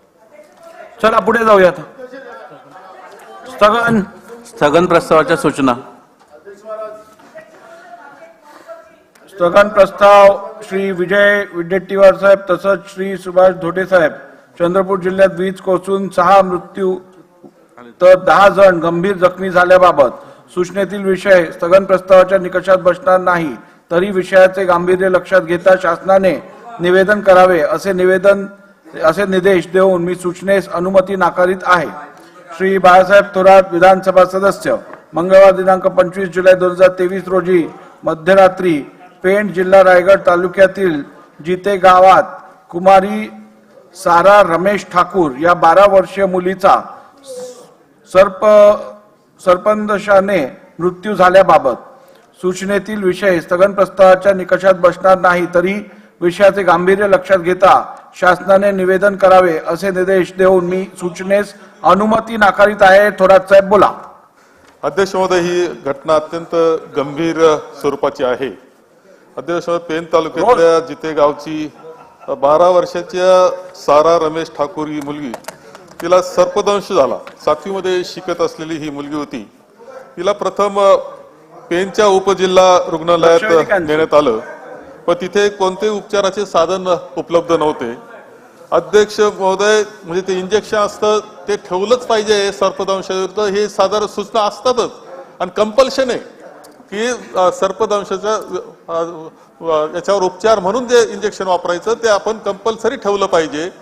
विशेषतः कोकणामध्ये सर्पदंशाच्या फार मोठ्या केसेस, संख्येने मोठ्या केसेस असतात.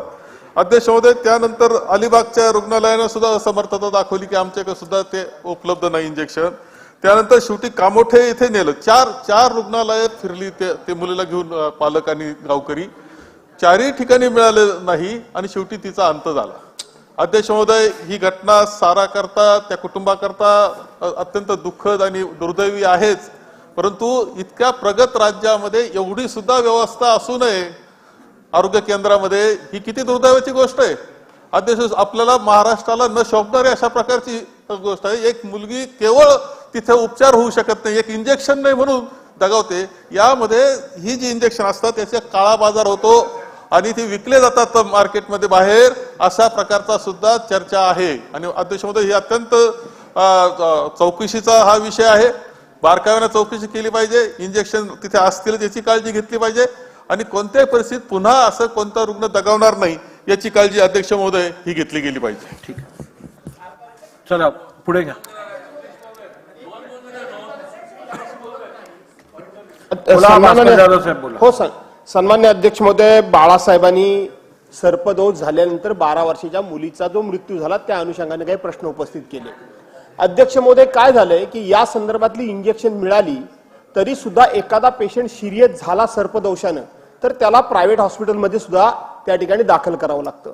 आता प्रायव्हेट हॉस्पिटलमध्ये दाखल केल्यानंतर त्याला जर आपण आयसीयू मध्ये ठेवलं तर आयसीयू मध्ये केवळ ठेवलं तर त्याला जे बाकीची जी औषधं लागतात किंवा त्या संदर्भात जो खर्च येतो तो खर्च याच्यामध्ये गृहीत धरला जात नाही. मग तिथले डॉक्टर काय सांगतात? डॉक्टर सांगतात तुम्ही जर त्याला आपण व्हेंटिलेटरवर जर ठेवला तर व्हेंटिलेटरवर ठेवला असेल हे जर प्रूव्ह झालं तर हे महात्मा ज्योतिबा फुले आरोग्य विभागातून यांना मदत मिळते. आणि म्हणून मला असं वाटतं की या निमित्तानं शासनानं लक्ष देण्याची गरज आहे की त्याला आपण आयसीयू मध्ये ठेवल्यानंतर सुद्धा जो येणारा खर्च आहे त्या खर्चाची सुद्धा देण्याची तरतूद करणं आवश्यक आहे. शासनानं त्यावर सन्मान्य सदस्य भास्कर जाधव साहेबांनी दिलेली माहिती ही अत्यंत गंभीर आहे आणि त्याबद्दल शासनाने सखोल विचार करण्याची गरज आहे. आणि महात्मा ज्योतिबा फुले जीवन आपलं इन्शुरन्स योजनेतनं सर्प चावल्यामुळे होणाऱ्या संपूर्ण इलाजाची जी खर्च असेल तो या स्कीम मध्ये कव्हर होणं अत्यंत आवश्यक आहे आणि तसे निर्देश मी देत आहे.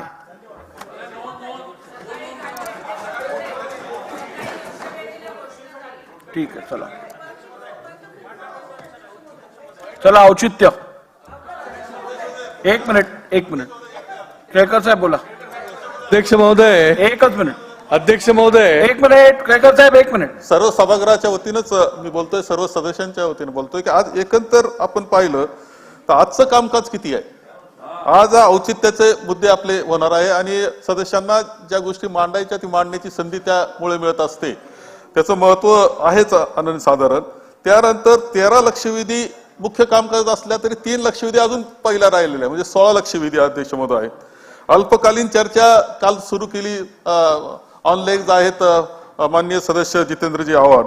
त्यानंतर आपली बिलं आहेत अध्यक्ष महोदय, ती बिलं आहेत. त्यानंतर 293चा विरोधी पक्षाचा प्रस्ताव आहे, सरकार पक्षाचा 293चा प्रस्ताव आहे, पुन्हा विरोधी पक्षाचा प्रस्ताव एक आलेला आहे आणि पुन्हा अर्धा तास चर्चा आहे. अध्यक्ष महोदय, सर्व सदस्यांचं आपण पाहतोय की आता दुसरा आठवडा संपला असताना अत्यंत चांगल्या पद्धतीनं ते भाग घेतायत, काम ते करतायत, त्यांना ती संधी मिळाली पाहिजे. अध्यक्ष महोदय, मला माहिती कोरोनामुळे 2 वर्ष असे गेले की सदस्यांना संधी मिळाली नाही. अध्यक्ष महोदय, मी पाहिलेलं आहे की पावसाळी 6 आठवड्याचं अधिवेशन मी पाहिलेलं आहे. 6 आठवडे चाललेलं अधिवेशन आम्ही पाहिलेलं आहे आणि भाग आम्ही घेतलेला आहे. असे ही सगळ्यांच्या दृष्टीने 288 करता मंत्री सोडून द्या, पण बाकीच्यांकरता एक संधी असती पूर्णपणे राज्याच्या विषयावर चर्चा करण्याची, मतदारसंघाच्या विषयावर चर्चा करण्याची. अध्यक्ष महोदय, ह्या चर्चा व्यवस्थित पद्धतीने झाल्या पाहिजे हा आग्रह अध्यक्ष महोदय माझा आहे. तुम्ही म्हणाल बिझनेस ऍडवायझरी दुपारी बोला, हे मला समजतं, परंतु सगळे सदस्य आज लॉबीमध्ये बसत सांगत होते की आम्हाला पाहिजे, पुढचा आम्हाला भाग घ्यायचा आहे, आम्हाला पुढचा आठवडा सुद्धा असलाच पाहिजे. हा आग्रह सर्व सदस्यांनी माझ्याकडे केला आणि मी मांडावा असा आग्रह मी मांडेल बिझनेस ऍडवायझरी मध्ये बी. परंतु तुम्ही सुद्धा त्यामध्ये तुमचं सुद्धा सहकार्य अत्यंत महत्वाचं आहे हे सुद्धा या निमित्तानं मी सांगतो आहे. आणि हे सगळ्यांना दुसरा आठवडा आणखी शेवटचा आठवडा आपण घेतला पाहिजे हा आग्रह माझा राहणार आहे. तुमच्या भावनांचा आदर राखत बीएससी मध्ये आपण उचित बाजू मांडू. महोदय, अध्यक्ष महोदय, सफाई कामगारांच्या संबंधातल्या वारसा हक्काच्या संबंधामधला हा माझा पॉइंट ऑफ इन्फॉर्मेशन आहे. अध्यक्ष महोदय, खरं म्हणजे सफाई कामगारांनी कोविडच्या काळामध्ये जे काम केलं ते तर अत्यंत म्हणजे अधोरेखित झालेलं आहे. या संबंधामध्ये त्याच्या वारसा हक्काच्या संबंधात मागच्या डिसेंबरच्या अधिवेशनामध्ये लक्षवेधीवर चर्चा करत असताना आपण या संबंधामध्ये शासनाने अतिशय पॉझिटिव्ह भूमिका घेतली होती आणि त्याच्यावर GR देखील काढला होता अध्यक्ष महोदय. परंतु त्याच्यानंतर आजही असंख्य अशी प्रकरणं वारसा हक्काची जी आहेत ती प्रलंबित आहेत, त्यामुळे त्यांच्यामध्ये अस्वस्थता आहे अध्यक्ष महोदय. 23 फेब्रुवारीला त्या ठिकाणी या GR वर देखील स्टे आला आणि त्याच्यामुळे माझी विनंती आहे अध्यक्ष महोदय की या राज्यामधला जो म्हणून सफाई कामगार आहे त्या सफाई कामगाराचा वारसा हक्काचा त्याला जो न्याय्य हक्क दिला पाहिजे तो कुठल्याही परिस्थितीत खूप अशा जाचक अटी शर्ती ठेवून न देता अध्यक्ष महोदय त्यांना तो हक्क सहजगत्या मिळाला पाहिजे. तो विषय जो आहे तो प्रलंबित आहे अध्यक्ष महोदय. आणि माझी शासनाला ही देखील विनंती आहे की या जाचक अटी तर रद्द कराव्यात, परंतु शासनाने ही स्थगिती उठवण्याकरता देखील आवर्जून प्रयत्न करावा की जेणेकरून हा वारसा हक्काने ज्या नोकऱ्या प्रलंबित आहेत संबंध राज्यामध्ये निरनिराळ्या महापालिका राज्य आणि नगरपालिकांमध्ये त्या नोकऱ्या ज्या आहेत त्या सहजगत्याने मिळतील. प्रत्येक सफाई कामगाराच्या वारसाला हा हक्क मिळाला पाहिजे. त्या अटी ज्या आहेत त्या दूर झाल्या पाहिजे आणि त्याला न्याय मिळाला पाहिजे. अशा प्रकारची मी आपल्या माध्यमातून शासनाला विनंती करतो.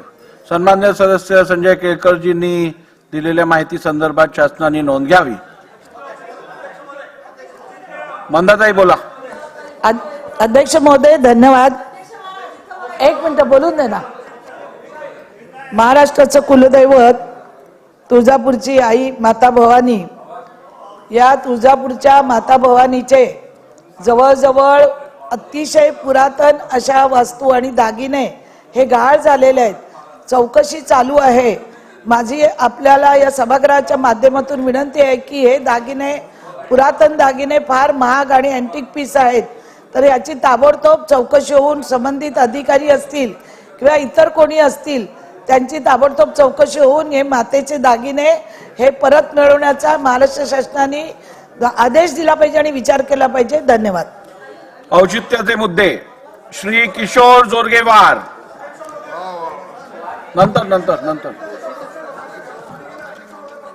ठीक आहे. एक दोन घोषणा करू देत मला.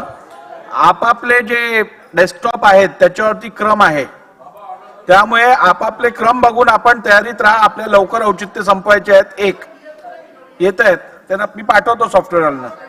नंबर 2, माझ्याकडे आता किमान 25 ते 30 अर्ज आले आहेत पाससाठी. बघा, गेल्या आठवडाभर विधान भवनाच्या आवारात व्हिजिटर्सची एवढी गर्दी झालेली आहे की नाही, माझ्याकडे 25 आमदारांचेच. तर आजच्या दिवसात कोणाचेही व्हिजिटर पास इश्यू केले जाणार नाहीत. औचित्य किशोर जोरगेवारजी. अध्यक्ष महाराज, एकंदरच राज्यामध्ये सर्व ठिकाणी पूरस्थिती झालेली आहे. चंद्रपूरमध्ये वारंवार पूर येतो आहे आणि चंद्रपूरमध्ये ज्या नदीच्यामुळे सखल भागामध्ये पूर येतो ती इरई नदी आहे. इरई नदी चंद्रपूरच्या पश्चिम दिशेने वाहणारी नदी आहे. म्हणून आमच्या चंद्रपूरकरांची एक भावना आहे, गेल्या अनेक वर्षापासून मागणी आहे की हा जो पूर चंद्रपूरमध्ये पाऊस असला तरी पूर येतो, पाऊस नसला तरी पूर येतो. आत्ताचा जो पूर आला 4 दिवसापूर्वी तो वर्धा आणि पैनगंगा नदी यामुळे या नदीला आलेल्या पुरामुळे आहे. म्हणजे चंद्रपूर शहरामध्ये पाणी नाही परंतु पूरस्थिती मात्र शहरामध्ये होती. ही स्थिती आहे. म्हणून माझी या ठिकाणी आपल्या माध्यमातून सरकारला एक विनंती असणार आहे औचित्याच्या मुद्द्यामधून. चंद्रपूर शहराच्या पश्चिमेला वाहणाऱ्या इरई नदीकाठाजवळील पडोली पूल ते दाताळा पूल ते शांतीधाम या परिसरात सिस्टर कॉलनी, रहमतनगर या भागामध्ये मोठ्या प्रमाणामध्ये कामगार वर्ग, सेवेकरी वर्गाची लोकवस्ती आहे. पावसाळ्यात अतिवृष्टीमुळे पुराचे पाणी या सखोल नागरी भागात शिरून सन 2006, 2013 आणि 22 आणि 2023 यामध्ये पूरस्थिती निर्माण झाली आहे. या प्रसंगी मोठ्या प्रमाणात घराचे नुकसान होऊन इतर हानी सुद्धा झालेली आहे. अध्यक्ष महाराज, दरवर्षी सखोल भागात पूरस्थिती उद्भवत असल्यामुळे भविष्यात उद्भवणाऱ्या संभाव्य पूरस्थितीवर कायमस्वरूपी उपाययोजना करणे आवश्यक आहे. सदर विषयाची गंभीरता लक्षात घेत राज्य शासनाने पूर संरक्षण भिंत बांधकामाचा प्रस्ताव तयार करण्याचे निर्देश जलसंपदा विभागाला दिले असून प्रस्ताव सुद्धा तयार करण्यात आलेला आहे. सदर प्रस्तावात दाताळा ते पूल शांतीधाम या इरई नदीकाठावरील परिसराची लांबी 2 किलोमीटर आहे. तसेच ज्या परिसरात पुराचा धोका पोहोचत नाही तो भाग वगळून उर्वरित 1 किलोमीटर लांबी मध्ये पूर संरक्षक भिंत घाट बांधकाम प्रस्तावित करण्यात आलेले आहे. त्यामुळे चंद्रपूर येथे दरवर्षी होणारा पुरामुळे होणारी जीवित हानी, पशुधन नुकसान, नागरिकांचे होणारे आर्थिक नुकसान व अतोनात हाल नागरिकांचे व्यवस्थापन व स्थलांतरण तसेच आपत्ती व व्यवस्थापन खर्च टाळण्याकरता संपूर्ण इरई नदी परिसरात पूर संरक्षण भिंतीचे बांधकाम करण्यास मंजुरी प्रदान करून आवश्यक निधी उपलब्ध करून देण्यात यावा अशी मी आपल्याद्वारे औचित्याच्या मुद्द्याद्वारे शासनास विनंती करतोय. धन्यवाद. चला पुढचं ना संजय रायमुलकरजी. अध्यक्ष महोदय, मी अत्यंत महत्त्वाच्या विषयावरती शासनाचं लक्ष माध्यमातून वेधू इच्छितो. राज्य परिवहन महामंडळाच्या कर्मचाऱ्यांना सेवानिवृत्तीनंतर कल्याणकारी योजना आणि कामगार कराराचा एक भाग म्हणून 6 महिन्याचा एसटी प्रवास सवलती पास दिली जाते आणि निवृत्त कर्मचाऱ्याच्या मृत्यू पश्चात त्याच्या विधवा पत्नीस केवळ 1 महिन्याच्या कालावधीकरता पास दिली जाते. परंतु जे कर्मचारी सेवानिवृत्ती घेतात, स्वच्छानिवृत्ती घेतात, त्यांना हा लाभ दिला जात नाही. तसेच दिलेल्या पासेसद्वारे केवळ साध्या एसटी पासमध्ये लाल डब्याच्या गाडीत प्रवास करण्याची सवलत आहे. माझी शासनास विनंती आहे की ज्या कर्मचाऱ्याने राज्य परिवहन महामंडळाच्या प्रदीर्घ सेवा दिली आहे अथवा ज्या कर्मचाऱ्याने राज्य परिवहन सेवेत किमान 20 वर्ष सेवा देऊन स्वेच्छानिवृत्ती घेतली आहे अशा सर्व कर्मचाऱ्यांना आणि त्यांच्या मृत्यू पश्चात त्यांच्या विधवा पत्नीस देण्यात येणाऱ्या पासची सध्या असलेली मुदत वाढवून किमान 1 वर्ष कालावधी 12 महिन्याचा पास वितरित करण्यात यावा. तसेच या पासद्वारे एसटीच्या सर्व प्रकारच्या बसेसमध्ये त्यांना प्रवास करण्याची सवलत मिळावी एवढी विनंती मी शासनास करतो. देतो. श्री दादाराव खेचे.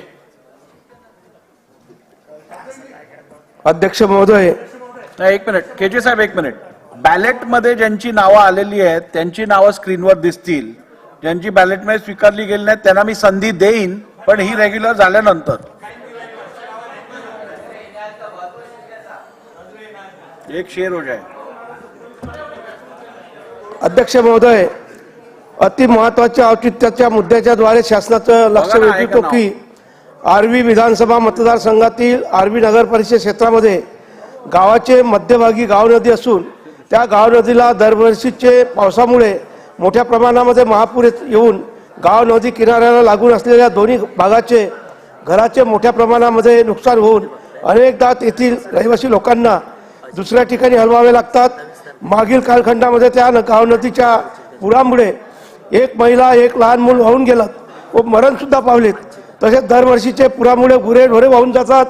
त्यामुळे गाव नदीच्या किनाऱ्यावरील लोकांमध्ये दहशतीचे वातावरण निर्माण झालेले आहेत. त्यामुळे जनतेचे संरक्षण करणे जरुरीचे असल्यामुळं त्या गाव नदीच्या दोन्ही बाजू किनाऱ्यावर सुरक्षा भिंत बांधून त्या परिसरातील घराची व लोकांची मनुष्य हानी होऊ नये या दृष्टीनं महत्त्वपूर्ण आहे. करिता शासनाने या संरक्षण भिंतीसाठी 10 कोटीचा निधी उपलब्ध करून देण्याबाबत मी औचित्याच्या मुद्द्याद्वारे शासनाचं लक्ष वेधतो. धन्यवाद. श्री अनिल बाबर. 1 मिनिट बोला. अध्यक्ष महोदय, आता आपण डेस्कटॉप दिलेले आहेत आणि त्याच्यावरती औचित्याचे मुद्दे ज्यांचे आहेत त्यांची क्रमवारी येते, आपण आता सांगितलं. पण तशी क्रमवारी येत नाही आणि बोलण्याची विनंती, उदाहरणार्थ आता या ठिकाणी दिसतंय की रोहित पवार साहेब सन्माननीय आमदार यांचं नाव पहिल्यांदा दिसतंय, परंतु ते सभागृहात उपस्थित सुद्धा नाहीये. तसं नाही. ऐकून घ्या. बोलण्याचे क्रम माझ्याकडे येतात जेव्हा तुम्ही तुमच्या माईकचं बटन दाबतात तेव्हा इकडे रिफ्लेक्ट होतं. आपण कृपया आपल्या डेस्कटॉप वरती अजेंडा दिसेल, अजेंडावरचं बटन दाब, स्क्रीन टच करा. त्यानंतर दिवसाचं कामकाज येईल. दिवसाच्या कामकाजातला शेवटचा आयटम बघा, 27/7/2023 औचित्याचे मुद्दे आहेत, ते तुम्ही स्क्रीन टच करा. तुम्हाला औचित्याच्या मुद्द्याची लिस्ट येईल. त्या लिस्टमध्ये बॅलेटमध्ये जेवढ्या लोकांची नावं आली आहेत तेवढी नावं आहेत. त्या व्यतिरिक्त ज्यांना बोलायचं आहे त्यांना हे मुद्दे झाल्यानंतर मी संधी देईन.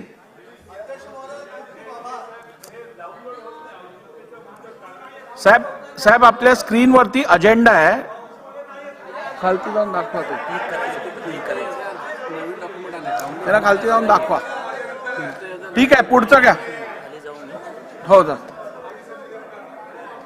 चला. श्री अनिल बाबर, श्री नितीन राऊत, श्री सुनील कांबळे, श्री शेखर निकम. औचित्याच्या मुद्द्याद्वारे मी मांडतोय की रत्नागिरी जिल्ह्यातील रुग्णवाहिकेवरील कंत्राटी कर्मचाऱ्यांना 11,300 इतकंच वेतन दिलं जातं. या कंत्राटी कामगारांना 20 ते 22 वर्ष त्यांनी सेवा केली. करोना कालावधीपासून त्यांनी खूप चांगल्या पद्धतीने सेवा केली. तर या मागणीद्वारे मी विनंती करतो की त्यांना सरकारी नोकरीमध्ये सामावून घेण्यासाठी अग्रक्रम किंवा प्राधान्याने घेण्याबाबतचा विचार शासनाने करावा. चला पुढचं श्रीमती प्रतिभा धानोरकर. माननीय अध्यक्ष महोदय, राज्यात जुगारबंदी कायदा अस्तित्वात असताना कायद्याला बगल देत अनेक कंपन्याकडून ऑनलाईन खेळांचे ॲप सुरू केले आहे. या ॲपच्या माध्यमातून अनेक खेळ सुरू आहेत. त्या खेळाच्या माध्यमातून खुलेआम जुगार सुरू आहे.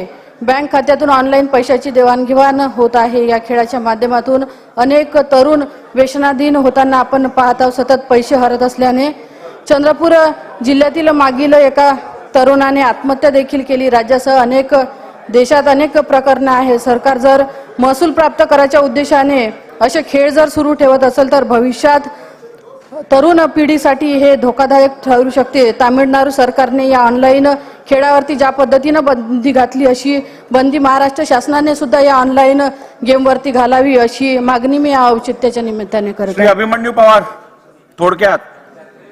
धन्यवाद अध्यक्ष महोदय. भूकंपग्रस्त कार्ला व कुमटा तालुका औसा या गावाचे पुनर्वसन करण्याबाबतची माझं औचित्य आहे.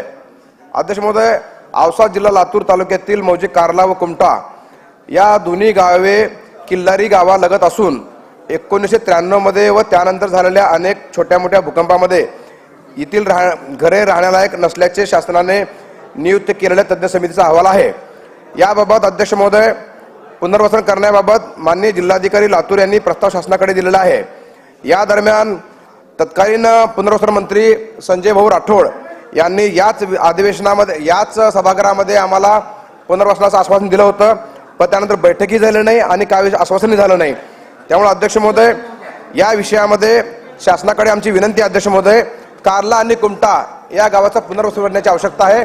शासनाकडे अहवाल तयार आहे, तो अहवाल स्वीकारावा ही औचित्याच्या निमित्तानं सांगतो अध्यक्ष महोदय.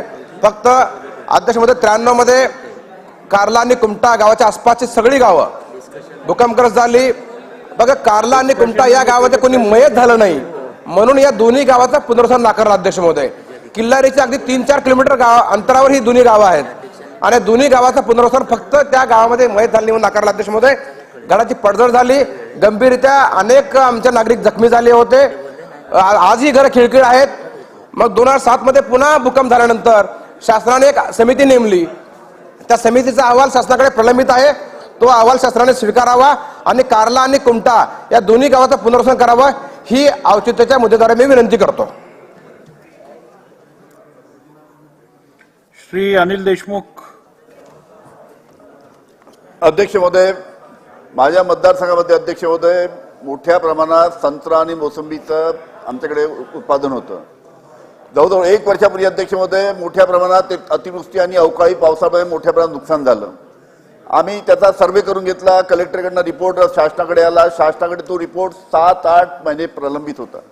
आम्ही सातत्याने शासनाच्या मागे लागून हा लवकरात लवकर संत्रा मोसंबी उत्पादक शेतकऱ्यांना मदत करावी विनंती केली आणि आमच्या सातत्याने पाठपुरावा केल्यामुळे शेवटी शासनाने त्याला मंजुरी दिली.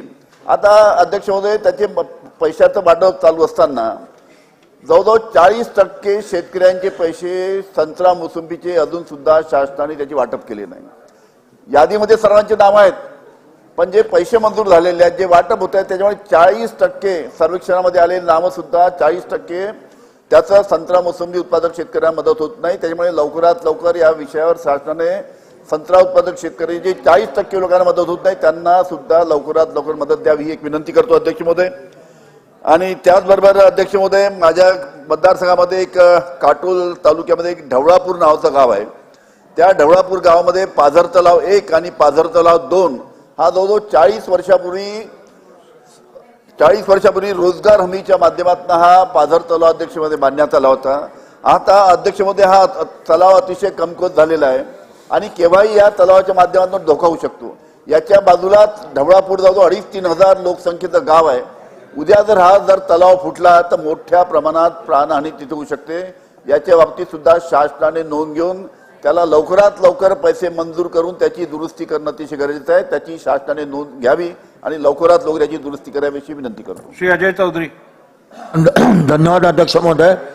अध्यक्ष महोदय, माझ्या मतदारसंघामध्ये अभुदयनगर काळाचौकी येथे कामगार कल्याण मंडळाचे ललित कला भवन दुरुस्ती अभावी धोकादायक झाल्याने तोडण्यात आले.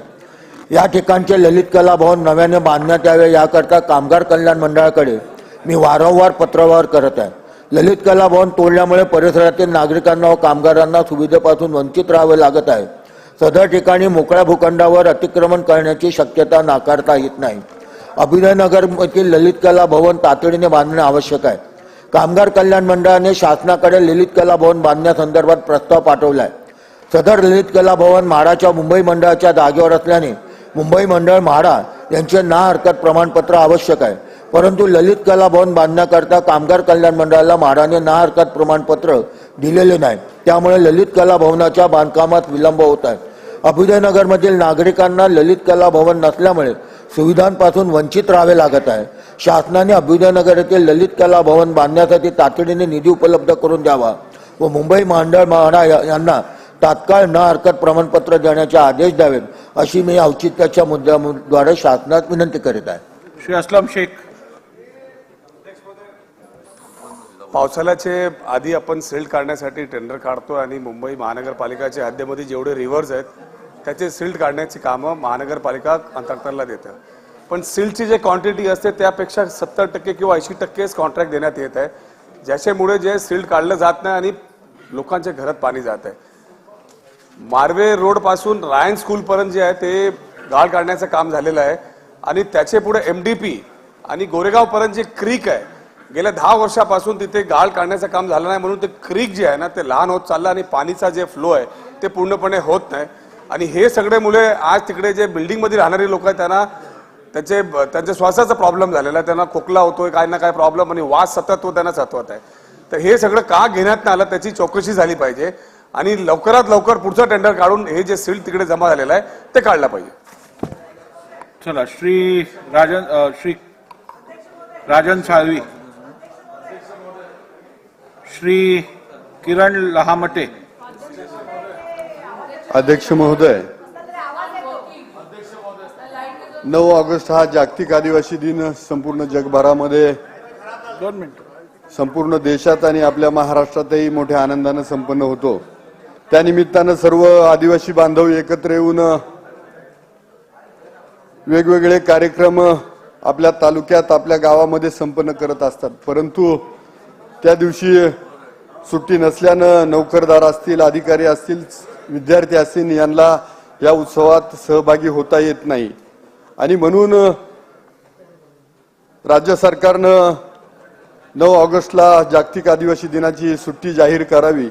या निमित्तानं ही सरकारला मी संपूर्ण आदिवासी समाजाच्या वतीनं विनंती करतो आणि ती सुट्टी जर जाहीर झाली तर हा उत्सव आम्हाला सगळ्यांना मोठ्या आनंदानं साजरा करता येईल याची कृपा करून अध्यक्ष महोदय आपण त्या संदर्भात सरकारला निवेदन करावं ही विनंती. धन्यवाद. श्री सुरेश भोळे. अध्यक्ष महोदय, औचित्याच्या मुद्द्यामधून शासनाला माझी विनंती आहे की जनतेतलं मनातलं सरकार आलं आणि जवळजवळ 275 कोटी निधी आपल्या एका वर्षामध्ये दिला. मुख्यमंत्री, उपमुख्यमंत्री नामदार गिरीशभाऊ, पालकमंत्री गिरीश भाऊ यांचं धन्यवाद मानत असताना ना हरकत महापालिकेकडून विकास कामांना जी ना हरकत लागते त्याला खूप लेट होतो आणि ते आडमुठीचं धोरण ते सत्ताधारी धरतायत. तर आपल्या माध्यमातून विनंती की आपण तिथल्या महापालिकेला सांगून ती ना हरकत लवकरात लवकर मिळवून द्यावी व तिथला गाळ्यांचा प्रश्न प्रलंबित असल्यामुळे कमी रेटमध्ये, जास्तीत जास्त कमी रेटमध्ये रेडिरेटेड करून त्याला लवकर न्याय द्यावा अशी आपल्या माध्यमातून विनंती. धन्यवाद. श्री सुनील शेळके. महोदय, माझा मावळ मतदारसंघ खरं तर ग्रामीण आणि डोंगराळ दुर्गम असा असलेला मतदारसंघ आणि या मतदारसंघाला मागील काही वर्षापूर्वी डोंगरी तालुका म्हणून देखील घोषित केलं. औचित्य माझ्या मतदारसंघामध्ये अध्यक्ष महोदय अनेक ऐतिहासिक किल्ले, लेण्या आणि पर्यटनाच्या दृष्टीनं वरदान लाभलेला असा माझा मावळ तालुका. माझ्या मतदारसंघामध्ये अध्यक्ष महोदय अतिवृष्टी झाल्यानंतर काही दुर्घटना देखील घडल्या. काय झालं? 23 जुलै 1989 मध्ये अतिवृष्टीमध्ये भाजेगाव या ठिकाणी दरड कोसळली आणि जवळपास 46 जणांना मृत्युमुखी त्या ठिकाणी पडावं लागलं. त्याच पद्धतीनं 2008 मध्ये देखील लोगड पायथ्याशी असलेल्या धालेवाडी गावामध्ये देखील भूसंकलन झालं आणि जमिनीची देखील मोठ्या प्रमाणात नुकसान झालं. अध्यक्ष महोदय, आज आपण पाहतोय रायगड जिल्ह्यामध्ये देखील एक घटना घडली आणि त्याच पद्धतीनं 2014 मध्ये पुणे जिल्ह्यामध्ये आंबेगाव तालुक्यामध्ये माळींसारखी दुर्घटना घडली आणि रात्रीमध्ये संपूर्ण गाव हे होत्याचं नव्हतं झाल्यासारखी परिस्थिती निर्माण झाली. अध्यक्ष महोदय, 2014ला झालेल्या घटनेनंतर प्रशासनानं दखल घेऊन संपूर्ण राज्यामध्ये आणि प्रत्येक जिल्ह्यामध्ये सीपीओच्या माध्यमातून अहवाल तयार करण्याचं काम केलं आणि त्या अहवालामध्ये अतिवृष्टी झाल्यानंतर कुठल्या गावांना, कुठल्या वाड्या वस्त्यांना धोका निर्माण होऊ शकतो याचा देखील सर्वे करण्यात आला.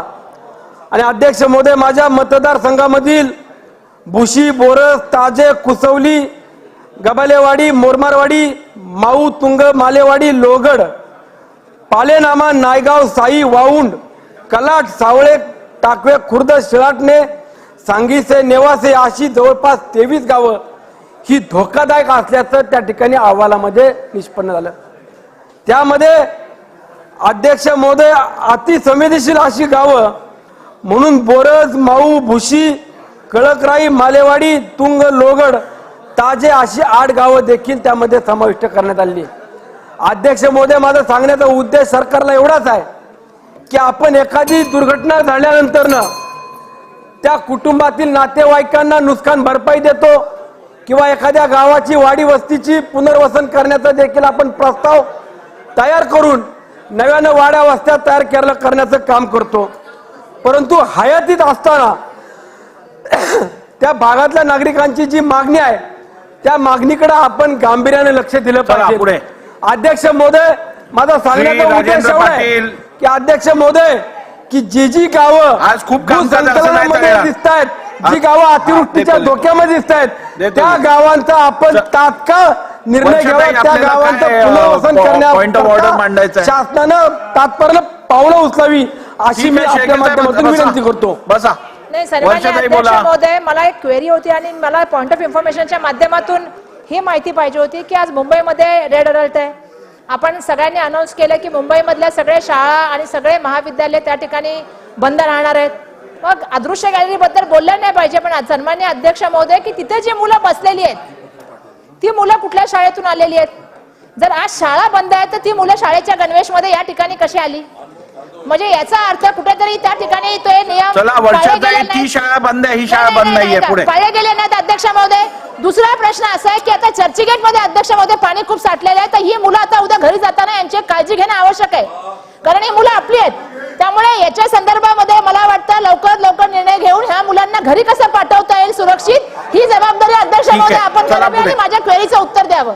ठीक आहे, संपूर्ण काळजी घ्यायचे निर्देश देण्यात येतील. चला, श्री राजेंद्र पाटील.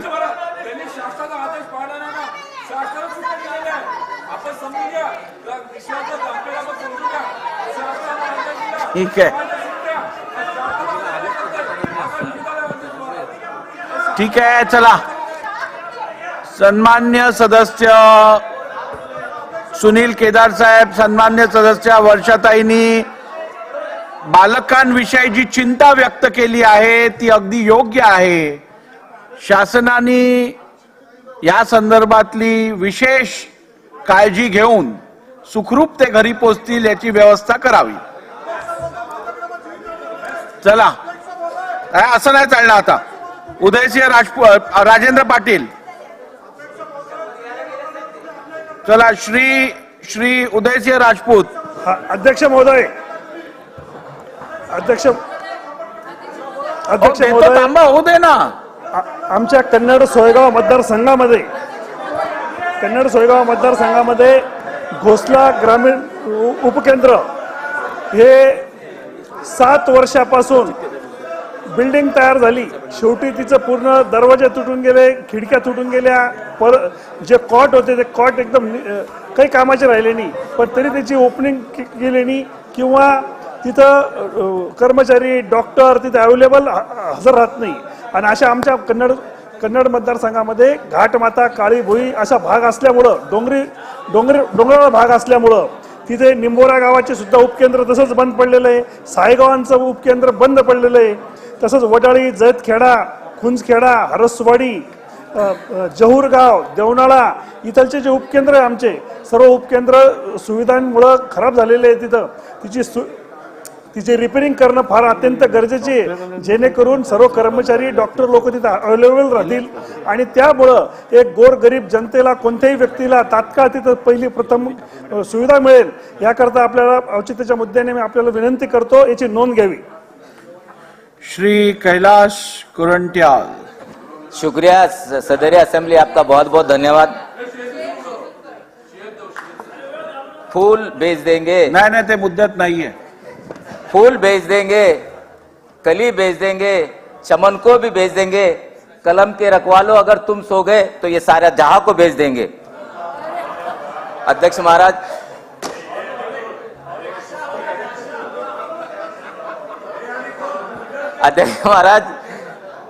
समृद्धि का जो काम जालना और नांदेड़ शहर में जो सर्वे किए गया है, सबसे पहले ये जो रोड है ये सीमेंट का किया जाए, ये मेरी पहली मांगनी है. सर, इसका जो सर्वे हुआ है, मोनार्च कंपनी ने इसका सर्वे किया है. मोनार्च कंपनी के साथ संबंधित अधिकारी, तहसीलदार असेल, एसडीएम हो गए या सार्वजनिक बांधकाम के अधिकारी हुए, तहसील के ऑफिस के कर्मचारी हो गए, सब गलत सर्वे किए गया. बोगस जाड़े बताई गई, बोगस नर्सरी बताई गई, बोगस कुक्कुट पालन बताएगा, बोगस स्कूल बताएगा और सर्वे के नाम पे लाखों रुपए का घोटाला यहाँ हुआ है. साहब, मेरे मतदार संघ में अगर आप सर्वे का रीसर्वे वापस हो रहा है इसका, सर तकरीबन 500 करोड़ रुपए का घोटाला इस जालना नांदेड़ समृद्धि के अंदर हुआ है. मेरी रिक्वेस्ट है, इसके अंदर जो भी कल्पित लोग हैं उनके ऊपर शासन ने कार्रवाई करना चाहिए. और सर, पुराने बॉन्ड 3 साल पुराने बॉन्ड से एग्रीमेंट करके किसानों से लिए गया और ये काम किए गए. सर, मेरी आपसे रिक्वेस्ट है कि इसके बारे में चौकसी होना चाहिए.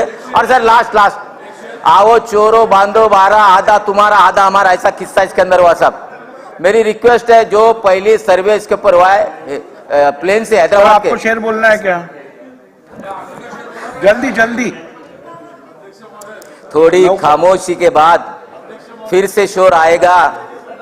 थोड़ी खामोशी के बाद फिर से शोर आएगा. तुम्हारा तो वक्त आया है, हमारा दौर आएगा. जय हिंद, जय महाराष्ट्र. श्री राजेश एकड़े. धन्यवाद अध्यक्ष महोदय. अध्यक्ष महोदय, बुलढाणा जिल्ह्यातील अंगणवाडी सेविका, मदतनीस, आशा वर्कर व गट प्रवर्तक यांनी 10 जुलै 2023 रोजी मागणी दिनानिमित्त जिल्हा परिषदेच्या समोर आंदोलन केले होते. त्यामध्ये जानेवारी 23 पासून अंगणवाडी सेविका, मदतनीस, आशा वर्कर्स व गट प्रवर्तक यांना राज्य शासनाकडून मिळणारे वाढीव मानधन गेल्या 6 महिन्यापासून मिळालेले नाही. जानेवारी ते मार्च पर्यंत राज्य शासनाकडून निधीची तरतूद असताना देखील बुलढाणा जिल्ह्यातील आशा सेविका, गट प्रवर्तक यांना मानधन वाढीपासून वंचित ठेवलेले आहे. बुलढाणा जिल्ह्यातील आशा वर्कर्स, गट प्रवर्तकांना त्यांनी केलेल्या कामाच्या मोबदल्यात मिळणाऱ्या पेमेंट शीट कुठेच दिल्या जात नसल्यामुळे अनेक आशा वर्कर्सना कामाचा मोबदला पूर्ण मिळतो किंवा नाही मिळत याबाबत त्यांच्यामध्ये संभ्रम निर्माण झालेला आहे. एकीकडे प्रचंड महागाई वाढत असताना गेल्या 5 वर्षात पोषण आहाराच्या व इंधनाच्या किमतीत शासनाने कुठलीही वाढ केलेली नाही. डिजिटल कारभाराच्या नावाखाली पोषण ट्रॅक्टर ॲप नावाचा एक सदोष ॲप आशा सेविकांना दिलेला आहे. ॲप सोबत सुसंगत मोबाईल शासनाने दिलेला नाही. माननीय सर्वोच्च न्यायालयाने 1.25 वर्षापूर्वी ग्रॅज्युटीबाबत सकारात्मक निकाल देऊनही अंमलबजावणीबाबत शासन उदासीन आहे. शासनाच्या अनास्थेमुळे अंगणवाडी कर्मचारी, आशा सेविका, गटप्रवर्तक संतप्त झालेले आहे. मी या औचित्याच्या मुद्द्याद्वारे शासनाचं लक्ष वेधू इच्छितो की यांनी जिल्हा परिषदेच्या समोर निषेध आंदोलन व्यक्त केलेले होते. शासनाप्रती प्रचंड असंतोषाची भावना निर्माण झालेली असल्यामुळे यावर शासनाने तातडीची कारवाई करावी. हा विषय अत्यंत महत्त्वाचा व निकडीचा असल्यामुळे मी मांडत आहे. धन्यवाद. श्री रवींद्र दंगेकर. थांबा, मी तुमचं नाव पुकारलेलं. श्री राजू आवळे. चला, श्री राजू आवळे. अध्यक्ष महोदय, नॅशनल हायवे NH4 6 वेचं काम सध्या चालू आहे. पंचगंगा नदी ते वारणा नदी 25 किलोमीटरचं रस्ता सध्या चालू आहे आणि माझ्या मतदारसंघातून हा रस्ता जातो आणि 10-15 गावं या रस्त्याकडेला गाव आहेत आणि पूर्वी कल्पना न देता हे काम चालू आहे. बरेच शेतकरी असेल, बरेच इंडस्ट्री आहे त्या रोडवर आणि कुठं कुठं ब्रिज आहे सध्या, कुठं तिथं पाथवे आहे हे कुठलं अधिकाऱ्याने सांगितलं नाही आणि बरेच वेळा सांगून सुद्धा ती अधिकारी तिथं मीटिंगला येत नाही.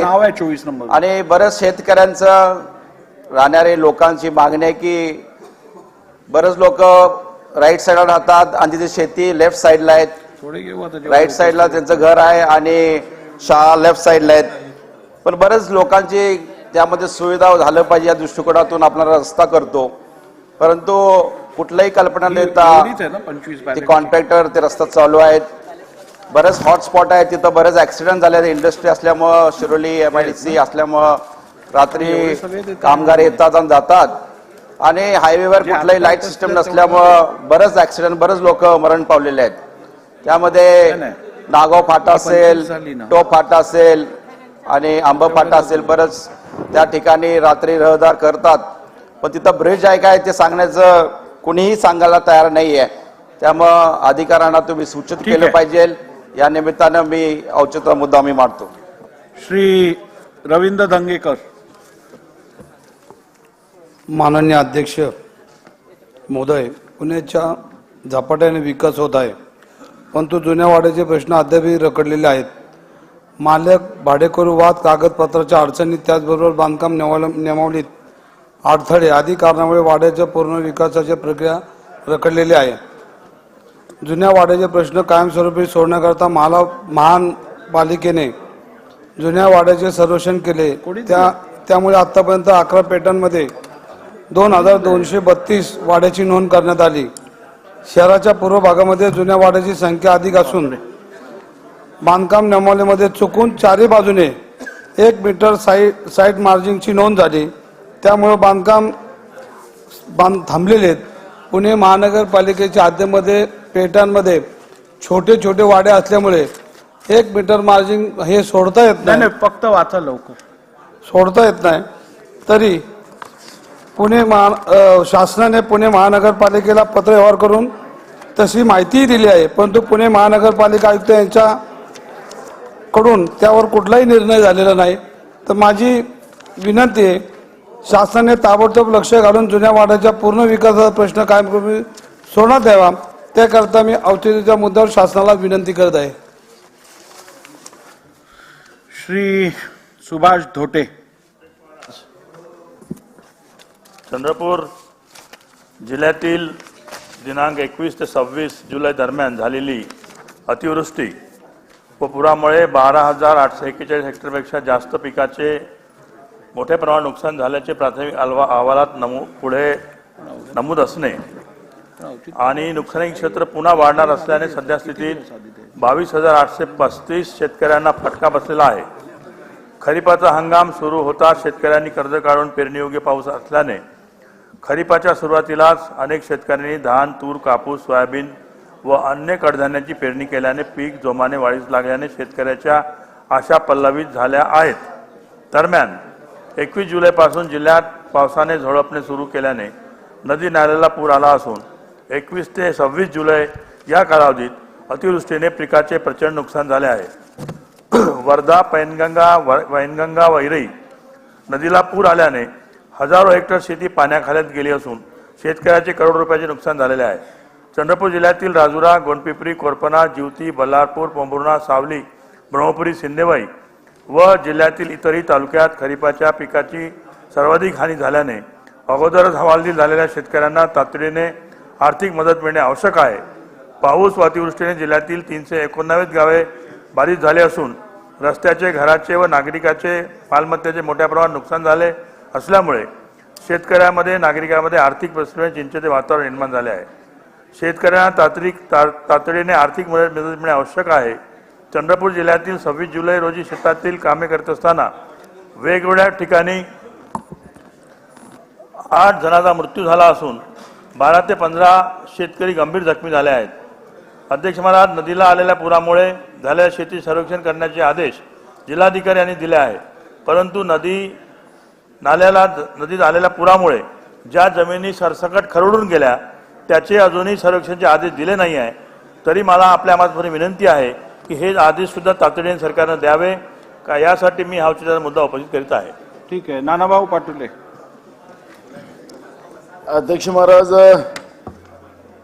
राज्यामध्ये वेगवेगळ्या खाजगी कंपन्यांकडून मेडिक्लेम दिला जात असून अनेक मेडिक्लेम कंपन्यांकडून पॉलिसीधारकांना परतावाच मिळत नसून त्यांना विविध कागदपत्रे मागून त्यांच्या मेडिक्लेम नाकारण्याचे प्रमाण वाढले असल्याचे निदर्शन येणे, हॉस्पिटलमध्ये दाखल झालेले वयोवृद्ध व्यक्तींना, आजारी व्यक्ती व त्यांच्या कुटुंबियांना दरवर्षी हजारो रुपयाचे नुकसान असूनही अनेक त्रासांना सामोरे जावे लागतात असल्याचे उघड होणे, अशा प्रकारे star health policy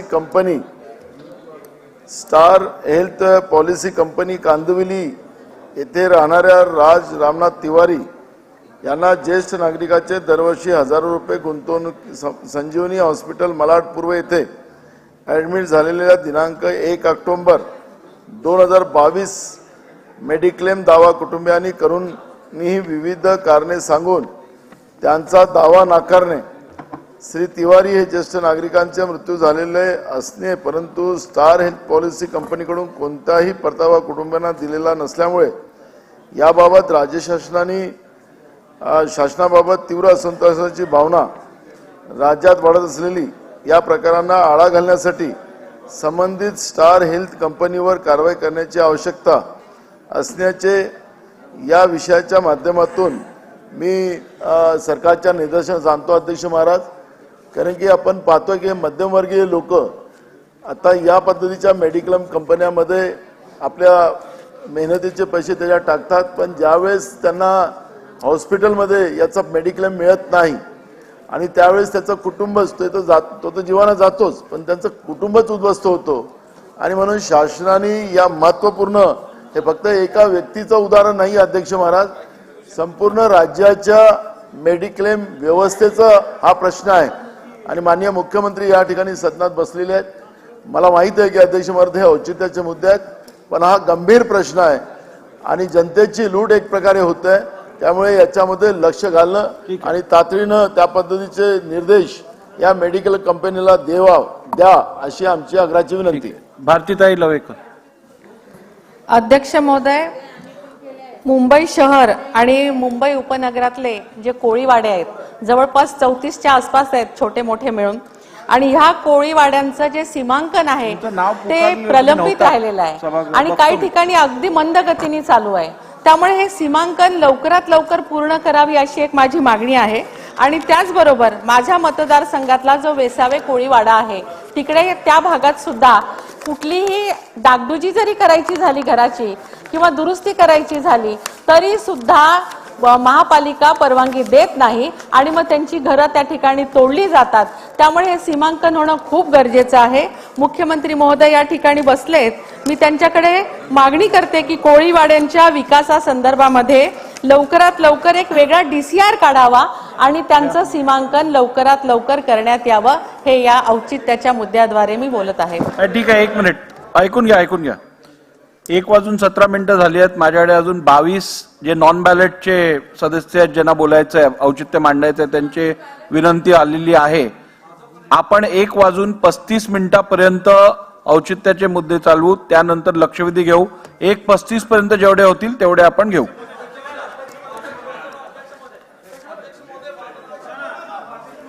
Shri Mahesh Landge. धन्यवाद अध्यक्ष महोदय. नाव ज्यांचं होतं पिंपरी चिंचवड सभागृहात नव्हते, शहराची आम्ही नावं पुकारलेली. या औचित्याच्या मुद्द्याच्या माध्यमातून मी माझ्या शहरामध्ये वाढणारी लोकसंख्या जवळजवळ 30 लाखापर्यंत गेलेली आहे आणि शहर वाढत असताना, नागरीकरण होत असताना नागरिक सुविधांचा त्यामध्ये अत्यंत महत्वाचं रोल हा महापालिकेकडनं दिला जातो. आज पाण्याच्या संदर्भामध्ये माझ्या शहरामध्ये फार मोठी उणीव या पिण्याच्या पाण्याच्या संदर्भामध्ये माझ्या शहरामध्ये नागरिकांमुळे वाढली आहे. 268 MLD पाणी हे तत्कालीन मुख्यमंत्री देवेंद्रजी यांच्या नेतृत्वामध्ये मिळालं होतं. गेल्या 14 वर्षापासून पावना जलवाहिनी, बंद जलवाहिनीचं काम बंद आहे. तर ते काम जर परत चालू केलं, त्या संदर्भातलं जर शासनाने त्या संदर्भातले निर्देश दिले तर ती पावना जलवाहिनी जर चालू झाली आमची परत, तर आम्हाला शहराला फायदा होईल. त्याचबरोबर 100 MLD पाणी हे औद्योगिकरणामध्ये MIDC साठी हे दिलं जातं पावना धरणामधनं बंद पाईप.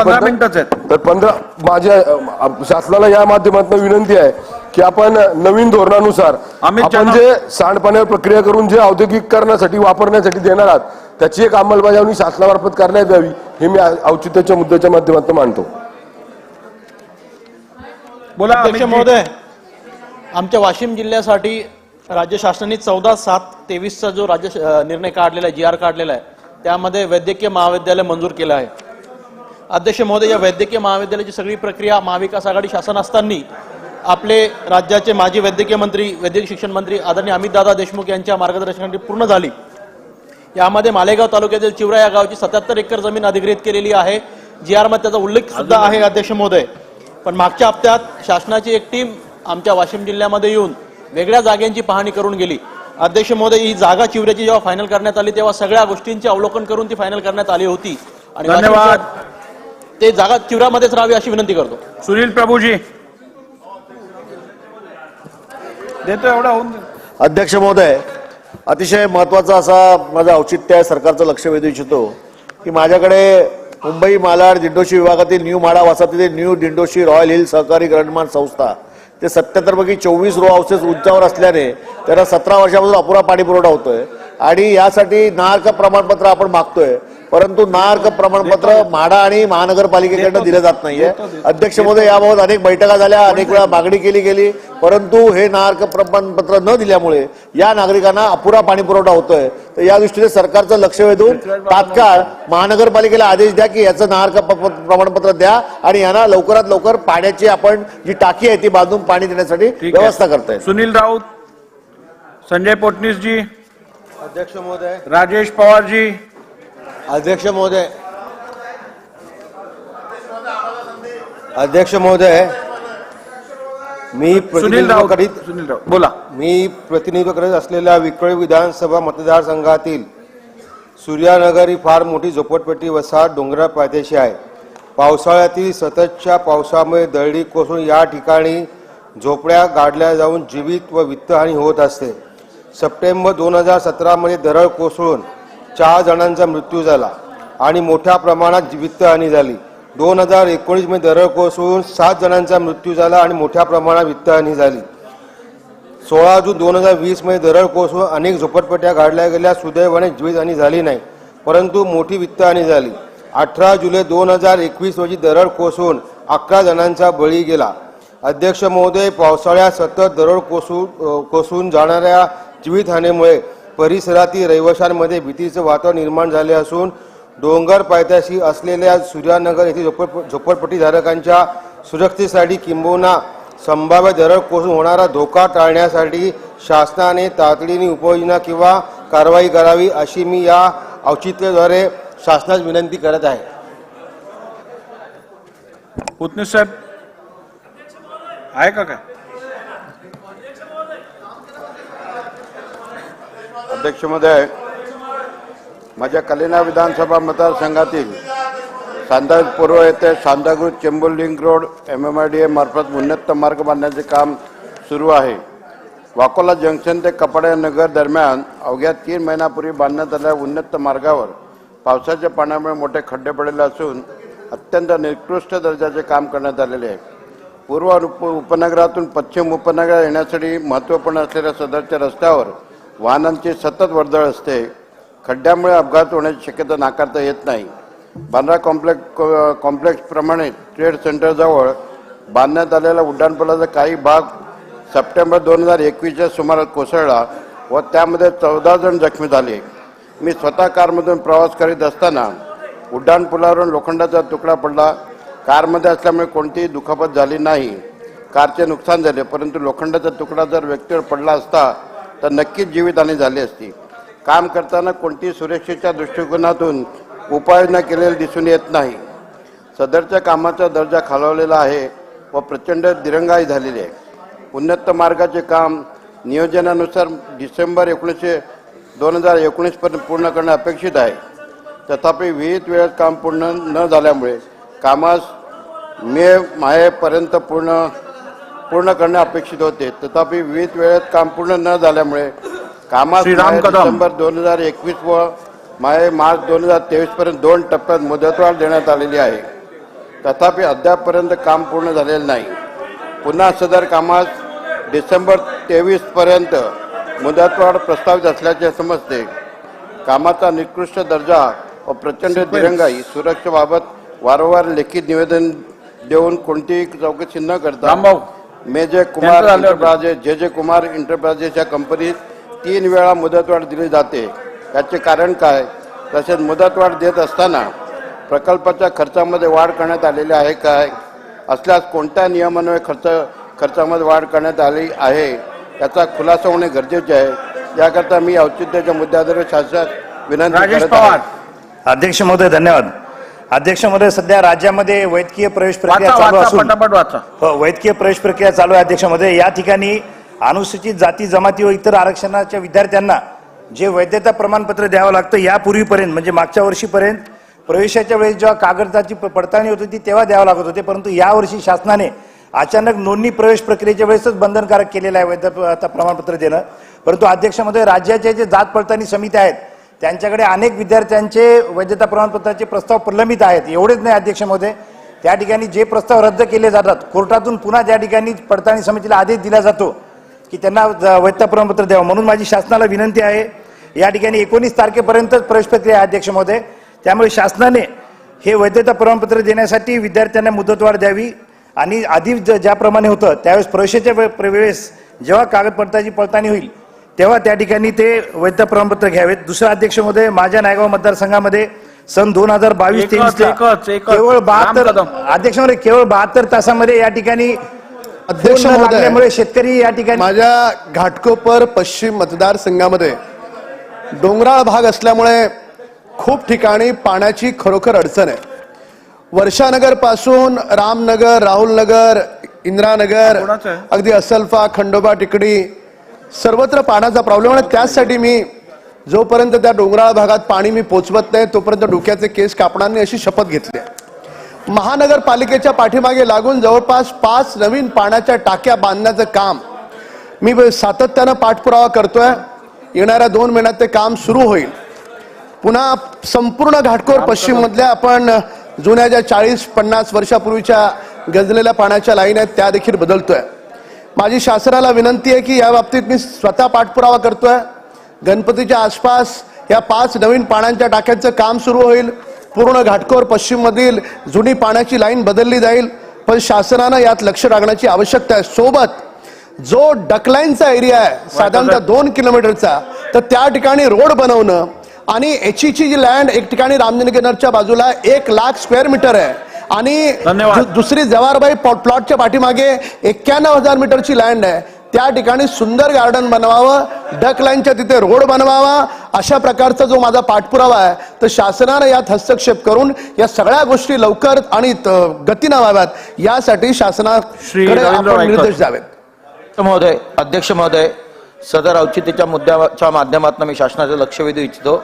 मी प्रतिनिधित्व करीत असलेल्या जोगेश्वरी पूर्व विधानसभा क्षेत्र हे बहुतांशी झोपडपट्टी बहुल क्षेत्र असल्याने मुंबई महानगराच्या विकास नियमावलीत असणाऱ्या अंतर्गत रस्त्याचा विकास व्हावा म्हणून मी अनेक लोकशाही आयुधांचा वापर करून या सभागृहाचे लक्ष वेधले आहे. संबंधित मनपा आयुक्त, रस्ते विभाग, झोपडपट्टी पुनर्प्राधिकरण, मुख्य अभियंता, विकास व नियोजन, कार्यकारी अभियंता, इमारत प्रस्ताव इत्यादी विभागाशी सातत्याने पाठपुरावा घेत आहे. मात्र या रस्त्यांचा विकासाबाबत प्रशासन शासन गंभीर नसल्याने रस्त्याचा विकासच खुंटला आहे. परिणामी विभागाचा विकास मागे पडत आहे. मुंबईतील उड्डाण पूल, मेट्रो, मोनो विस्तारित द्वीज यामुळे प्रमुख मार्गावर जरी वाहतुकीचे काही प्रमाणात नियोजन होत असले तरी अंतर्गत रस्ते विकसित न झाल्याने नेहमीच वाहतुकीची कोंडी व रहदारीचा जटिल प्रश्न नागरिकांसमोर उभा आहे. माझ्या कार्यक्षेत्रात काही अंतर्गत रस्तेही आजूबाजूच्या झोपडपट्टी क्षेत्र असल्याने विकसित करता येत नाही असे प्रशासनाने आपल्या अहवालात म्हटले आहे. मात्र माझ्या विभागातील काही ठिकाणी झोपडपट्टी पुनर्योजना सुरू असून त्यात निर्माण होणाऱ्या प्रकल्प बाधितांकडे असणाऱ्या राखीव सैनिका या अंतर्गत रस्त्याच्या विकासात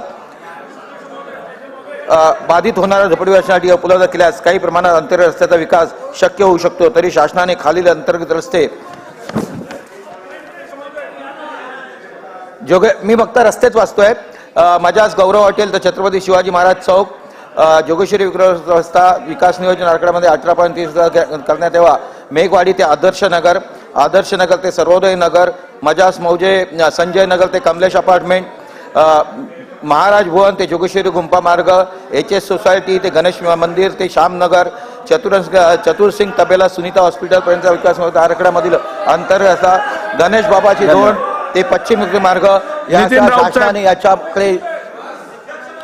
सन्माननीय अध्यक्ष महोदय, राज्य शासनाच्या सामाजिक न्याय विभागातर्फे मागासवर्गीय समाजासाठी विविध योजना राबविल्या जात असून अनुसूचित जाती व नवबौद्ध प्रवर्गातील विद्यार्थ्यांनी उच्च शिक्षणासाठी विद्यार्थ्यांना परदेशात शिक्षणाची संधी मिळावी याकरिता परदेशी शिष्यवृत्ती सुरू करण्यात आली आहे. अनुसूचित जाती व नवबौद्ध प्रवर्गातील विद्यार्थ्यांच्या परदेश शिष्यवृत्तीच्या संख्यांमध्ये वाढीची मागणी मागील अनेक वर्षापासून सातत्याने या ठिकाणी होत आहे. परदेश शिष्यवृत्तीसाठी विद्यार्थ्यांची संख्या सन 2017-18 पासून 75 इतकी आहे. संचालक समाज कल्याण विभाग पुणे यांनी दिनांक 11/1/2020 रोजी राज्य शासनाला परदेश शिष्यवृत्तीसाठी विद्यार्थ्यांची संख्या वाढीव 200 करण्याचा प्रस्ताव पाठविला आहे. सदर प्रस्तावाला अंतिम मान्यतेसाठी तत्कालीन सामाजिक न्याय मंत्री यांनी 12 ऑगस्ट 2021 रोजी बैठक घेऊन मान्यता सुद्धा दिली होती. त्याचा मी एक साक्षीदार आहे. परंतु आताच्या सरकारनं, विद्यमान सरकारनं सदर परदेश शिष्यवृत्तीसाठी विद्यार्थ्यांची संख्या वाढीव प्रस्तावाला नामंजूर करून फक्त 50 वाढीचा प्रस्ताव मुख्य सचिव यांनी हाय पॉवर कमिटीला सादर केले आणि वित्त विभागाने सदर 50 वाढीव प्रस्तावाला सुद्धा नामंजूर केले आहे. त्यामुळे राज्यातील अनुसूचित जाती व नवबौद्ध विद्यार्थी व पालक वर्गात तीव्र असंतोषाची भावना निर्माण झाली आहे. याची तातडीने चौकशी करून ही संख्या 200 पर्यंत वाढवण्याची संबंधी शासनाने निर्णय करावा. दिनांक 11/1/2020 रोजीच्या संचालक समाज कल्याण विभाग पुणे यांच्या प्रस्तावाला मान्यता देऊन वित्त विभागाने सुद्धा 200 विद्यार्थ्यांच्या प्रस्तावास मान्यता देऊन कॅबिनेटची मान्यता घ्यावी अशी विनंती मी करतो. श्री भास्कर जाधव. सन्माननीय अध्यक्ष महोदय, त्यांची नावं आली. अरे बोलून दे जरा रुपये. सन्माननीय अध्यक्ष महोदय, माझ्याकडे ज्या सिक्वेन्स मध्ये नावं आली आहेत त्या सिक्वेन्स मध्ये मी देतोय. बेळगाव जिल्ह्यातील रायबाग तालुक्यातील नंदी पर्वत आश्रमातील जैन समाजाचे मुनी आचार्य श्री 108 कामकुमार नंदी महाराज यांची दिनांक 8 जुलै 2023 रोजी निर्गुण हत्या करण्यात आली. हत्या करून पुरावा नष्ट करण्यासाठी गुन्हेगारांनी त्यांच्या मृतदेहाचे तुकडे तुकडे करून शेतातील कूपनलिकेमध्ये टाकले. या प्रकरणी चिकोडी रायबाग पोलिसांनी कसून तपास करत गुन्ह्याची उकल देखील केली आणि हत्या करणाऱ्या दोघांना अटकही केलं. परंतु या संघटनेने कर्नाटकसह देशभरातील जैन समाजामध्ये चिंतेचे, भीतीचे आणि अतिशय दबावाचे वातावरण पसरले आहे. आचार्य कामकुमार नंदी महाराज यांच्या आपल्या महाराष्ट्रात देखील मोठ्या संख्येने भक्त आहेत. जगा आणि जगू द्या हा सातत्यानं संदेश देणारा जैन समाज आणि या विचारांवर जैन समाजाचे तत्वज्ञान आधारलेले आहे आणि हा समाज नेहमी मानवी कल्याणाचा पुरस्कार करतो. त्यामुळं अतिशय शांत संयमी असलेल्या या समाजाला या घटनेनं मोठा धक्का बसला आहे. आचार्य कामकुमार नंदी महाराजांच्या हत्येनंतर महाराष्ट्रातील त्यांच्या असंख्य भक्तांनी वेगवेगळ्या जिल्ह्यामध्ये बेळगाव मधील देखील आश्रमाकडे धाव घेतली आणि वेगवेगळ्या जिल्ह्यातून त्यांनी मूक अशा प्रकारचा मोर्चा काढून त्या ठिकाणी आपला निषेध नोंदवला. या घटनेला काही दिवस उलटून गेले असले तरी अजूनही या समाजामध्ये भीतीचे वातावरण आहे आणि ते या धक्क्यातून सावरलेले नाहीत. शासनानं आपल्या राज्यातील जैन समाज बांधवांच्या पाठीशी उभे राहावे आणि त्यांना त्या ठिकाणी मानसिक आधार आणि कायद्याने आधार द्यावा अशी आपल्या मार्फत अध्यक्ष महोदय मी शासनाला विनंती करतो. श्री वैभव नाईक. अध्यक्ष महोदय, गेले 8 दिवस कोकणामध्ये मुसळधार पाऊस पडत आहे.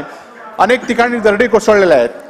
ह्या दरडी रस्त्याच्या ठिकाणी कोसळायच्या, परंतु आता या सिंधुदुर्ग जिल्ह्यातील कुडाळ तालुक्यामध्ये बालावल गावातील बंगेवाडीमध्ये दरड कोसळून जवळजवळ 25 घरांना धोका उत्पन्न झालेला आहे. त्यातले 5 लोक बेघर झालेले आहेत.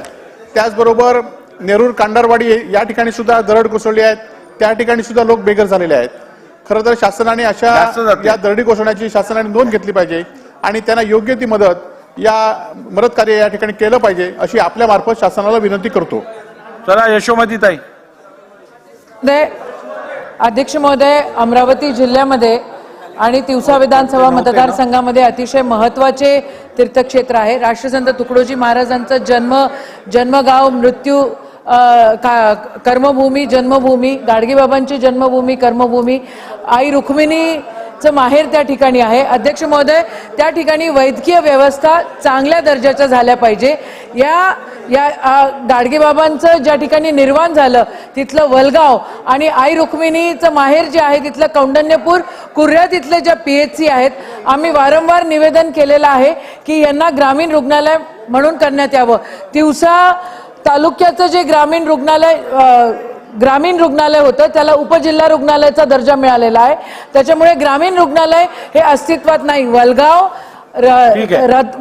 रिद्धपूर आणि कुर्रा या ठिकाणची जी PHCs आहेत त्यांना ग्रामीण रुग्णालयाचा दर्जा देण्यात यावा अशी विनंती आहे. बालाजी किनीकर साहेब. अध्यक्ष महोदय, धन्यवाद.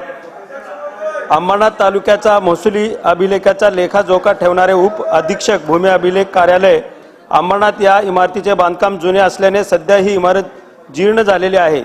तसेच अपुऱ्या जागेमुळे या कार्यालयात अभिलेख ठेवण्याकरिता देखील जागा अपुरी पडत असून अनेक ठिकाणी छत गळत असल्याने सार्वजनिक बांधकाम विभागामार्फत तात्पुरती डागडुजी करण्यात येत आहे.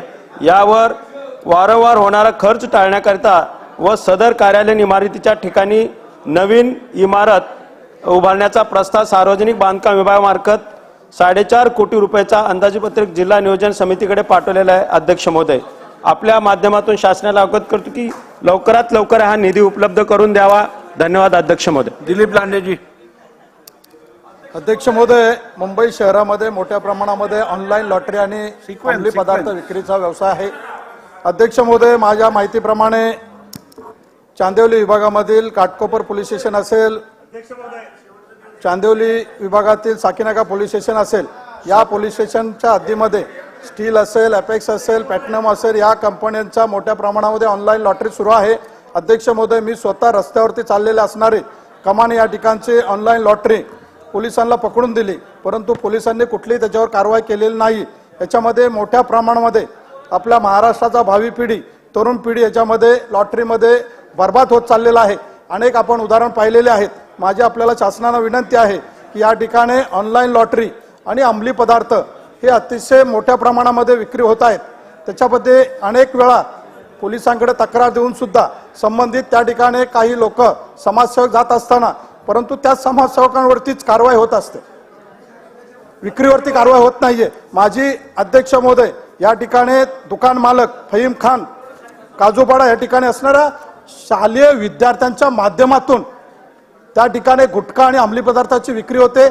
त्या ठिकाणी सामाजिक संस्था, महिला मंडळांनी त्या ठिकाणी पोलीस स्टेशनला माहिती दिल्यानंतर सुद्धा कारवाई झालेली नाहीये. शासनाने याची नोंद घेऊन तातडीने ऑनलाईन लॉटरी आणि अंमली पदार्थावरती कारवाई करण्यात यावी. माझ्या मतदारसंघातील कुरेपानाचे गाव वाघोळ धरणाच्या बॅकवॉटरच्या अगदी जवळ आहे. परंतु बॅकवॉटरच्या इतक्या जवळ असूनही येथील शेतकऱ्यांना त्या पाण्याचा काही उपयोग होत नाही आहे. सातत्याने हे शेतकरी आंदोलन करताय. यासंबंधी मी बैठकही घेतली आहे, परंतु त्याच्यातून योग्य तो तोडगा निघाला नाही अध्यक्ष महोदय. म्हणून जलसंपदा सचिव यांनी मंत्रालयीन स्तरावर बैठक घेतली तरच याच्यातून मार्ग निघू शकतो. एक छोटासा लिफ्टचा त्याच्यात प्रोजेक्ट बनवायचा आहे. आपल्या मार्फत मी विनंती करतो की तातडीने ही बैठक आयोजित करावी. टेकचंद सावरकरजी. अध्यक्ष महोदय, माझ्या कामठी मतदारसंघामध्ये कोराडी औष्णिक विद्युत केंद्र आहे आणि त्या ठिकाणी मोठा राखेचा बंधारा असून तो इतके करोडो रुपये लावल्यानंतरही दरवर्षी तो फुटतो आणि त्यामुळे अनेक शेकडो शेतकऱ्याचे नुकसान होतो. परंतु शेतकऱ्यांना नुकसान भरपाई लवकर मिळत नाही. परंतु हा जो बंधारा आहे हा निकृष्ट दर्जाचा बांधला गेला. त्यामुळे कोराडी औष्णिक केंद्राचे अधिकारी आणि ठेकेदार यांच्यामध्ये समन्वय आहे. खऱ्या अर्थानं याची तत्काळ चौकशी करून या अधिकारी आणि ठेकेदारावर तत्काळ कारवाई झाली पाहिजे. त्याचप्रमाणे अध्यक्ष महोदय, महाराष्ट्र राज्य शासनाने सामाजिक न्याय विभागामार्फत सन 2000 एकच पहिल्यांदा बोलतो. कामठी तालुक्यामध्ये बिना हा गाव आहे. या गावाच्या पुनर्वसन करण्याचा निर्णय सरकारनं GRच्या माध्यमातून महाजनको आणि WCL यांनी GR काढला. परंतु यावर्षी भरपूर मोठ्या प्रमाणात पाऊस झाल्यामुळे त्या गावाच्या घरापर्यंत हा नाल्याचा पाणी त्या ठिकाणी घुसलेला आहे आणि अजूनपर्यंत त्याचा जो काही पुनर्वसन आहे तो झालेला नाही. आणि म्हणून माझी शासनाला तत्काळ विनंती आहे की WCL आणि महाजनकोला तत्काळ निर्देश द्यावे आणि बिना या गावाला पुनर्वसन व्हावे अशी माझी इच्छा आहे. प्रकाश थँक्यू. अध्यक्ष महोदय, महाराष्ट्र राज्य शासनाने सामाजिक न्याय विभागामार्फत सन 2016 साली डॉक्टर बाबासाहेब आंबेडकर स्वाधार योजना सुरू केली. सन 2016 मध्ये सुरू केलेल्या या योजनेमध्ये निवास भत्ता व भोजन भत्ता प्रति वार्षिक 60,000 रुपये निर्धारित केलेला होता. सन 2016 पासून 23 पर्यंत महागाईमध्ये जवळजवळ दुपटीने वाढ झालेली आहे. त्यामुळं या भत्त्यामध्ये 60,000वरून 1,00,000 रुपयापर्यंत मर्यादा वाढवण्याबाबत अनेक संघटना, विद्यार्थी, पालक यांनी वेळोवेळी शासनाला निवेदन दिलेले आहे. तसेच मागील 2 वर्षापासून या योजनेची थकीत रक्कम जी आहे त्याची प्रतिपूर्ती करण्यासाठी आवश्यक ती तरतूद करण्याची मागणी आहे. या योजनेमध्ये इयत्ता 10वी परीक्षेत 50% मार्क असल्यास इयत्ता 10वी पासून 7 वर्ष या योजनेचा लाभ घेता येतो. तथापि काही विद्यार्थ्यांना 10वी मध्ये 50 पेक्षा कमी मार्क मिळाले आणि 12वीच्या परीक्षेत 50% मार्क पडल्यास या योजनेचा लाभ घेता येत नाही. या योजनेच्या निकषामध्ये बदल करून इयत्ता 12वीच्या परीक्षेत किमान 50% मार्क पडल्यास अशा विद्यार्थ्यास या योजनेस पात्र करण्याची मागणी आहे. तसेच या योजनेत 12वीच्या परीक्षेत 50% मार्क पात्र असलेल्या विद्यार्थ्यांना पुढील पदवी, पदव्युत्तर शिक्षणामध्ये 50% मार्क घेणाऱ्या विद्यार्थ्यास ही योजना लागू करण्याची मागणी आहे. त्यामुळं ही योजना इयत्ता 10वीच्या ऐवजी 12वीच्या परीक्षेत 50% मार्क घेणाऱ्या विद्यार्थ्यासाठी करावी अशी, तसेच थकीत रकमेची प्रतिपूर्ती तातडीनं करावी त्याच्यासाठी करावी ही मागणी मी या औचित्याच्या मुद्द्याद्वारे शासनास करत आहे. श्री दीपक चव्हाण. मी खालील सार्वजनिक महत्त्वाच्या व निकडीच्या बाबीवरती औचित्याचा मुद्दा उपस्थित करत आहे. राज्यातील 10,673 अंशकालीन महिला परिचर मुंबई आझाद मैदान येथे 25 ते 27 जुलै 23 या कालावधीमध्ये धरणे आंदोलन करीत आहेत. शासनाने वेळोवेळी दिलेल्या आश्वासनानुसार कर्मचाऱ्यांकडून आंदोलन मागे घेण्यात आले. त्यानंतर मुंबई येथे दिनांक 2 मे ते 13 मे 23ला माननीय मुख्यमंत्री महिला यांच्यावर शिष्टमंडळ चर्चा झाली. माननीय महोदयांनी महिला परिचारांची लवकरच एका आठवड्यात मिटिंग लावू असे, आपले प्रश्न सोडवू असे आश्वासित केलेले होते. त्या आश्वासनावर संप मागे घेण्यात आला होता, परंतु आजपर्यंत मिटिंग आयोजित करण्यात आलेली नाही. या महिला परिचारांना वारंवार आश्वासन दिले जाते. आरोग्य विभाग तसा प्रस्ताव तयार करतो आणि शासनाला पाठवतो, परंतु ते प्रस्ताव वित्त विभागाच्या पातळीवर फेटाळला जातो. 2014 मध्ये 10,000चा प्रस्ताव, 17 मध्ये 6,000चा प्रस्ताव, 19 मध्ये 6,000चा प्रस्ताव आणि 23 मध्ये फेरप्रस्ताव आजपर्यंत मंजूर झालेला नाही. तरी तो प्रस्ताव लवकरात लवकर मंजूर करून आदेश काढावे तसेच त्यांच्या अन्य मागण्याबाबत सकारात्मक विचार करावा अशी मागणी मी या औषधीच्या मुद्द्याद्वारे मी शासनात करीत आहे. विश्वजित कदम.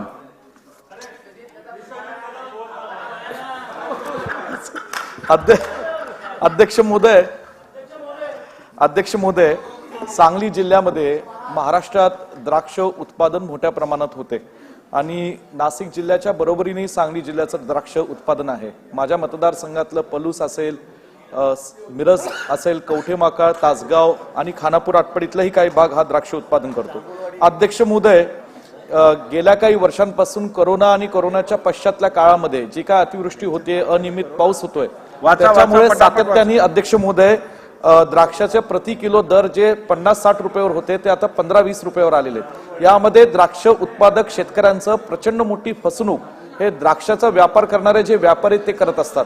अध्यक्ष महोदय, ह्या बाबतीमध्ये वारंवार तक्रारी होत असताना सुद्धा त्याच्यात पोलीस स्टेशनमध्ये तक्रारी दाखल होतात, परंतु व्यापाऱ्यांकडनं आपले पैसे शेतकऱ्यांचे येणे बाकी असल्यामुळे शेतकरी सुद्धा धाडसाने या ठिकाणी तक्रारी करायला पुढाकार घेत नाहीत.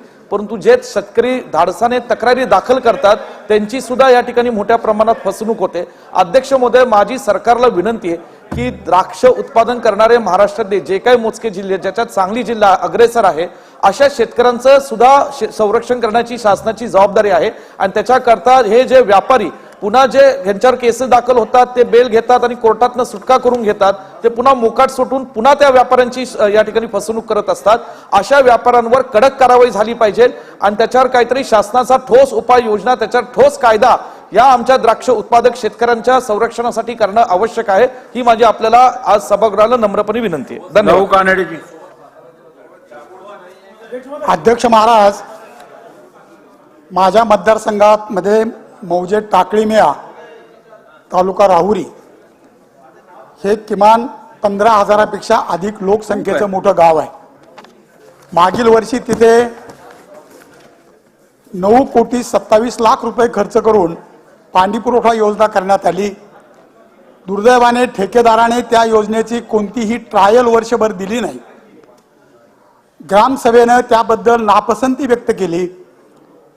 या योजनेला जवळपास 3 कोटी रुपयाचे पाईप शासनाने पुरवले. योजना ग्रामसभेला ग्रामस्थांना अंधारात ठेवून सरपंचाची ग्रामसेवकाची सही घेऊन ग्रामपंचायतीच्या हवाली केली. 1 वर्षापासून योजना बंद आहे आणि गावातील लोकांना एकालाही 10 कोटी खर्च होऊनही पाणी मिळत नाही. त्या योजनेचा केवळ आणि केवळ ठेकेदार आणि सरकारी अधिकारी यांनी मिळून निकृष्ट दर्जाचं बांधकाम करणं, तेथील पाणी शुद्धीकरणासाठी आवश्यक असलेला जो वॉटर ट्रीटमेंट प्लॅन आहे तो निकृष्ट दर्जाचा बांधणं आणि यामुळं गावकऱ्यांना अजिबात पाणी न मिळणं अशी आजची परिस्थिती आहे. त्यामुळं संपूर्ण गाव अस्वस्थ आहे. याबाबत शासनाने चौकशी करून किमान पक्षी ती योजना शासनाने वर्षभर चालवावी आणि संबंधित ठेकेदाराविरुद्ध पोलिसांमध्ये गुन्हा दाखल करून या प्रकरणाची चौकशी करावी अशी मी औचित्याच्या मुद्द्याच्या माध्यमातून शासनाला विनंती करतो. आयुर्वेदिक विद्यार्थ्यांच्या दृष्टीने औचित्याचा मुद्दा या ठिकाणी मांडत आहे. राज्यातील आयुर्वेदिक कॉलेजमध्ये MD आयुर्वेद प्रवेशासाठी मराठी विद्यार्थ्यांवरती अन्याय करून परप्रांतीय विद्यार्थ्यांना जाणीवपूर्वक प्राधान्य देण्यात येत आहे. या संदर्भात विद्यार्थी व लोकप्रतिनिधी यांनी मे ते जुलै 2023 पर्यंत शासनाला लेखी निवेदन देऊन नियमात बदल करण्याची मागणी केली आहे. अध्यक्ष महोदय, MD प्रवेशात महाराष्ट्राचा रहिवासी प्रमाणपत्र बंधनकारक केलेले नाही, फक्त राष्ट्रीयत्व प्रमाणपत्र बंधनकारक केलेले आहे. त्यामुळे महाराष्ट्र राज्यातून पदवी घेणाऱ्या राज्य राखीव कोट्यातून प्रवेश दिला जातो. मात्र मूळ महाराष्ट्रीयन विद्यार्थ्यांनी केवळ राज्याबाहेरून पदवी घेतल्याने स्टेट कोट्यातून प्रवेश नाकारण्यात येतो व त्यांना त्यांच्या हक्कापासून वंचित ठेवण्यात येत आहे. त्यामुळे परप्रांतीय विद्यार्थ्यांना 85% महाराष्ट्र स्टेट कोट्यात सहजरित्या प्रवेश मिळतो.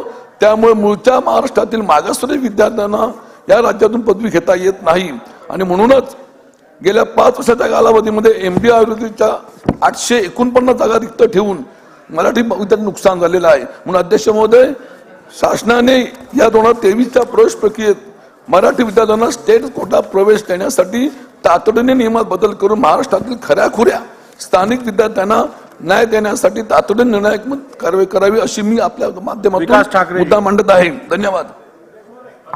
अध्यक्ष महोदय, सर्वसामान्य गुंतवणूकदारांचे पैसे लुबाडणाऱ्या खाजगी कंपन्या, बँका आणि त्यांचे संचालक यांच्या मालमत्तेचा लिलाव करून गुंतवणूकदारांचे पैसे मिळवून देण्याबाबत मी औचित्याचा मुद्दा उचलत आहे.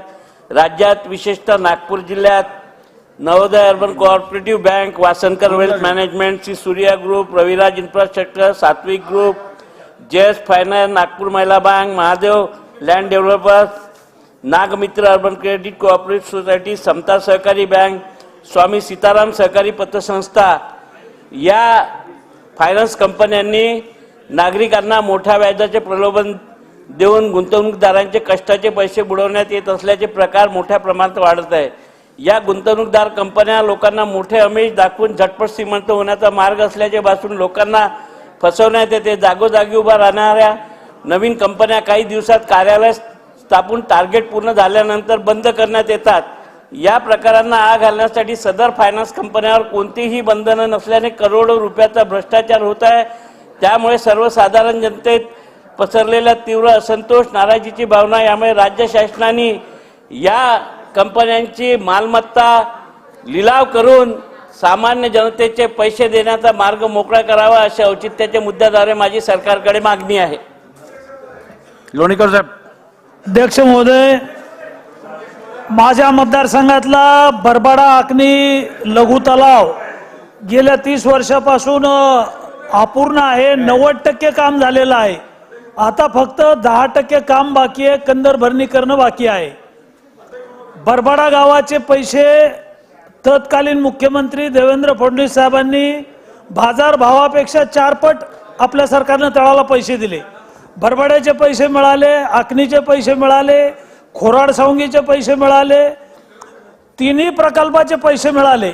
मात्र आखणीचा जमिनीचा मावेजा आणि घराचा मावेजा मिळाला नाही. आणि त्यामुळं गावामध्ये बैठक झाली आणि सामुदायिक आत्मदहन करू अशा प्रकारचा त्यांचा निर्णय झाला होता. अध्यक्ष महोदय, मी आखणी गावामध्ये गेलो, त्या लोकांची समजूत काढली आणि अधिवेशनामध्ये तुमचा मुद्दा मांडून तुम्हाला न्याय मिळवून देऊ, सुधारित प्रशासकीय मान्यता करून 10% काम पूर्ण करू अशा प्रकारच्या गावाला शब्द दिलेला आहे. अध्यक्ष महोदय, शेवटचा मुद्दा, पाटोदा आणि लिंबेवडगाव इथलच्या जमिनीचे सगळे पैसे दिलेत. फक्त गावाचं पुनर्वसन बाकी आहे. तेवढं गावाचं पुनर्वसन झालं की या सगळ्या 15-16 गावाला पिण्याच्या पाण्याचा प्रश्न आणि जमिनीच्या पाण्याचा प्रश्न सुटेल. आणि म्हणून अध्यक्ष महोदय, सरकारनं याला मंजुरी द्यावी एवढीच माझी मागणी आहे. अध्यक्ष महोदय, मी आपल्या माध्यमातून खऱ्या अर्थाने 2 महत्वाच्या समाजाच्या संदर्भात औचित्याचा मुद्दा मांडत आहे. अध्यक्ष महोदय, महाराष्ट्राच्या इसवी सन 1886 आणि 1977 या वर्षामध्ये अध्यक्ष महोदय महाराष्ट्र शासनाच्या औरंगाबाद जिल्ह्याच्या गॅझेटमध्ये अध्यक्ष महोदय त्या ठिकाणी मराठा कुणबी समाजाच्या उपजातीमध्ये वाईंदेशी हा एक अध्यक्ष महोदय समाज आहे. आणि या समाजाच्या अंतर्गत त्यांची महत्वाची मागणी की आम्हाला विदर्भाच्या ओबीसी सारखा आम्हाला सुद्धा ओबीसीच्या सवलती मिळाव्यात, ओबीसीचं आरक्षण मिळावं.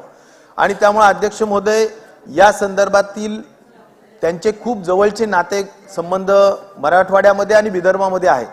मराठवाड्यातल्या मुलींना ती संधी मिळत नाही, पण विदर्भाच्या मुलींना ती सगळी संधी मिळते. विदर्भातली मुलगी मराठवाड्यात आल्यानंतर तिला ओबीसीचं सगळं मिळतं.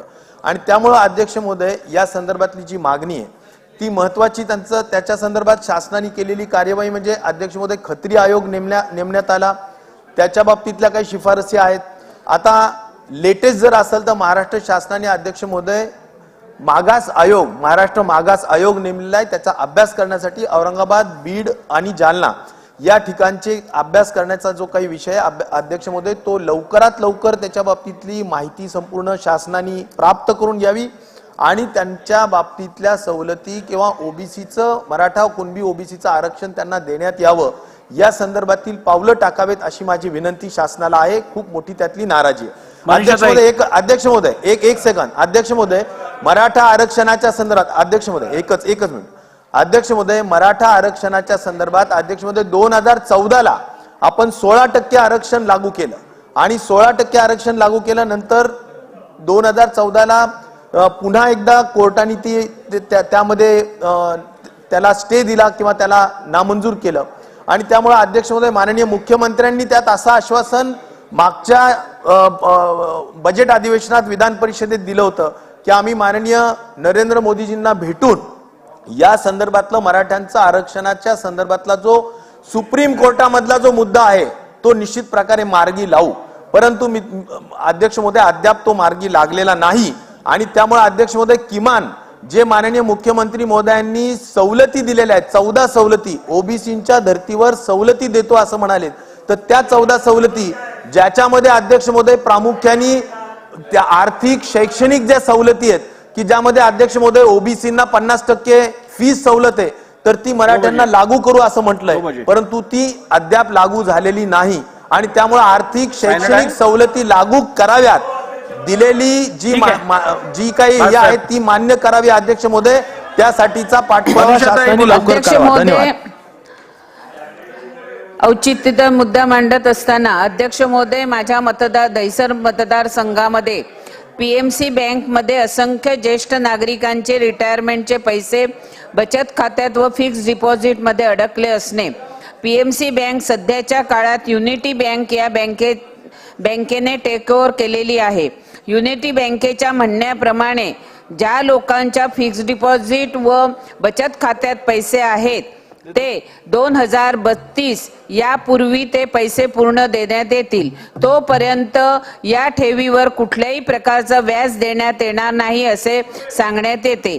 ज्येष्ठ नागरिकांचं वय आताच्या वेळेस 70 ते 75 वर्ष असणे व 2032 सालापर्यंत हे पैसे घेण्यासाठी हे हयात असतील का असा प्रश्न नागरिकांच्या मनात निर्माण झाला आहे.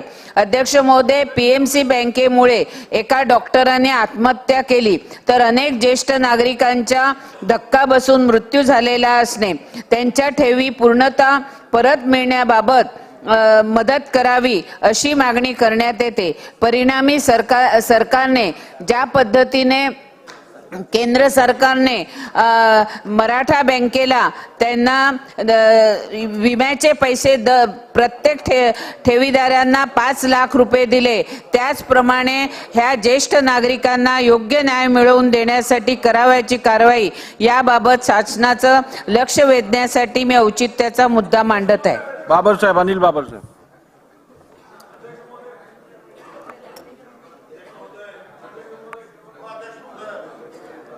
अध्यक्ष महोदय, माझ्या मतदारसंघामध्ये विटा नगर परिषद आहे आणि आटपाडी आणि खानापूर नगरपंचायत आहे.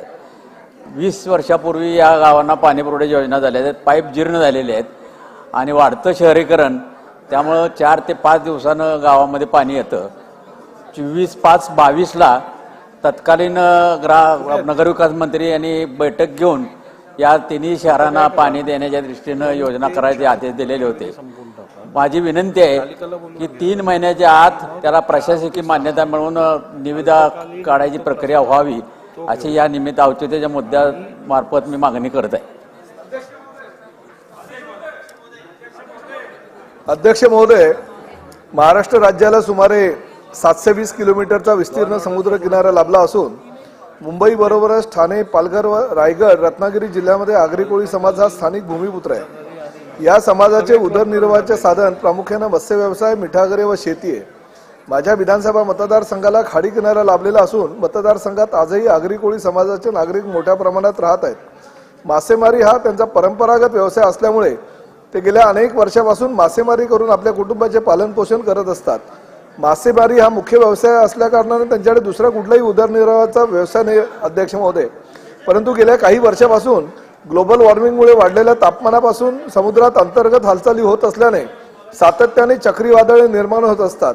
तसेच मानवाच्या हस्तक्षेपामुळे नद्या नाले खाडी मार्गे समुद्रामध्ये जाणारा प्लास्टिकचा कचरा यामुळे माशांच्या जीवनावर परिणाम होत असून त्यामुळे मासळीचा दुष्काळ पडत आहे.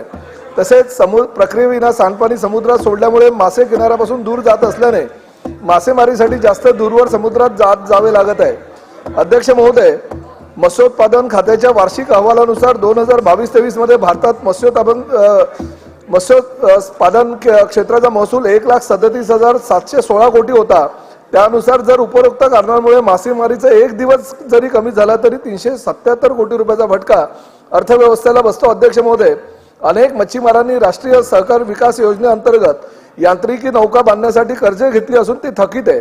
2018 मध्ये राज्याच्या मत्स्य व्यवसाय विभागाने थकीत कर्ज असलेल्या मच्छीमारांवर कठोर कारवाई करण्याचे आदेश दिलेले अध्यक्ष महोदय, परंतु या सगळ्या गोष्टींमुळे महाराष्ट्रातील मासेमारी व्यवसाय विविध समस्यांनी ग्रासलेला असून तो सध्या आर्थिक संकटात पडलेला. अध्यक्ष महोदय, या औचित्याच्या मुद्द्याद्वारे माझी एकच विनंती आपल्याला आहे की या मासेमारीसाठी एक वेगळ्या प्रकारचं कायदा करण्याची गरज आहे आणि हे मासेमारी करत असताना जुन्याच कायद्याची अंमलबजावणी करून ती पुढील प्रक्रिया राज्य शासनाच्या माध्यमातून चालू आहे. तर यासाठी नवीन उपाययोजना करण्याची माझी विनंती अध्यक्ष महोदय. अध्यक्ष महोदय, सामान्य रोगनालय मालेगांव 2009 में बना है. मालेगांव डिस्ट्रिक्ट ना होने की वजह से आज तक उसको सिविल हॉस्पिटल का दर्जा नहीं मिला है. मालेगांव और मालेगांव अतराफ के सैकड़ों देहात के लाखों गरीब आवाम इसी हॉस्पिटल से अपना इलाज करवाते हैं. हॉस्पिटल में ब्लड बैंक है, मशीनें भी हैं, लेकिन ऑपरेटर और स्टाफ नहीं है. इसी तरह हॉस्पिटल में एम्बुलेंस नहीं है. गांव देहात से आने वाले मरीजों को संभालने वाले लोगों के लिए रुकने की जगह नहीं है. डिलीवरी के लिए जो महिलाएं आती हैं, गायनोलॉजिस्ट ना होने की वजह से उनको धुलिया और नासिक भेज दिया जाता है, जिसकी वजह से लोगों को बहुत तकलीफ होती है. आर्थोपेडिक डॉक्टर नहीं है, इसी तरह एमआरआई मशीन नहीं है. 200 बेड का हॉस्पिटल है, उसे 300 बेड का किया जाए. आपके माध्यम सरकार से मेरी ये गुजारिश है कि मालेगांव सामान्य रोगनालय में जो सुविधा नहीं है वो सुविधा उपलब्ध कराई जाए. बहुत बहुत शुक्रिया. कुणाल पाटील. अध्यक्ष महोदय, कोविडच्या काळामध्ये ज्या आशा स्वयंसेविका आणि गट प्रवर्तकांनी अत्यंत चांगलं काम या महाराष्ट्रामध्ये करून दाखवलं. त्यांच्या काही मागण्या या शासन दरबारी पेंडिंग आहेत आपल्याला माहिती आहे. त्याच्यामध्ये त्यांची पहिली मागणी आहे की शासकीय कर्मचाऱ्यांप्रमाणे त्यांना भत्ते लागू झाले पाहिजे. कोविड कालावधीमध्ये काम केल्याचा जोखीम भत्ता त्यांना दिला गेला पाहिजे. त्यांचं मानधन हे नियमित अदा झालं पाहिजे. आणि आशा प्रवर्तक आणि गट प्रवर्तकांना 18,000 रुपये आणि 25,000 रुपये अशा प्रकारचे किमान वेतन लागू करायची त्यांची मागणी आहे. त्याचप्रमाणे त्यांची इतर मागण्या आहेत. सेवानिवृत्तीचं वय निश्चित करावं, त्याचप्रमाणे त्यांना मोबाईल सेवा पुरवण्यात यावी, त्यांना पेन्शन देण्यात यावं. ह्या सर्व मागण्या अजूनही मान्य होत नाही. परंतु एक धक्कादायक गोष्ट अशी आपल्या लक्षामध्ये येते की माझ्या मतदारसंघामध्ये गेल्या 6 महिन्यापासून या आशा स्वयंसेविकांना आणि गट प्रवर्तकांना त्यांचं मानधन सुद्धा अजून मिळालेलं नाही, त्यांचा पगार झालेला नाही. त्यामुळे शासनाला माझी विनंती आहे की तात्काळ त्यांचा पगार हा आतापर्यंतचा पूर्णपणे करून द्यावा आणि त्यांच्या सर्व मागण्या मान्य. धन्यवाद कुणाल पाटील साहेब, धन्यवाद. आता 2 वाजल्यापासून 4 वाजेपर्यंत आपण लक्षवेधी घेऊ. 4 वाजल्यानंतर आपण अल्पकालीन चर्चा आणि तिन्ही प्रस्तावाचे मुद्दे एकच असल्यामुळे तिन्ही प्रस्ताव क्लब करून त्याच्यावरती चर्चा घेऊ 4 वाजल्यानंतर. सन्मान्य उपमुख्यमंत्र्यांना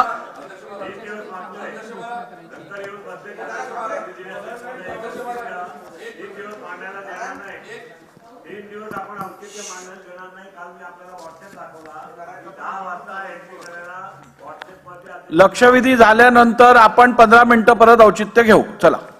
शुक्रवार दिनांक 28 जुलै 2023 रोजीच्या अशासकीय कामकाजाबाबत घोषणा. ठीक आहे. डीसीएम साहेबांच्या कुठे अशासकीय कामकाजाचा संदर्भातील घोषणा सचिव वाचून दाखवतील. शुक्रवार दिनांक 28 जुलै 2023 रोजी अशासकीय कामकाज घेण्यात येणार आहे.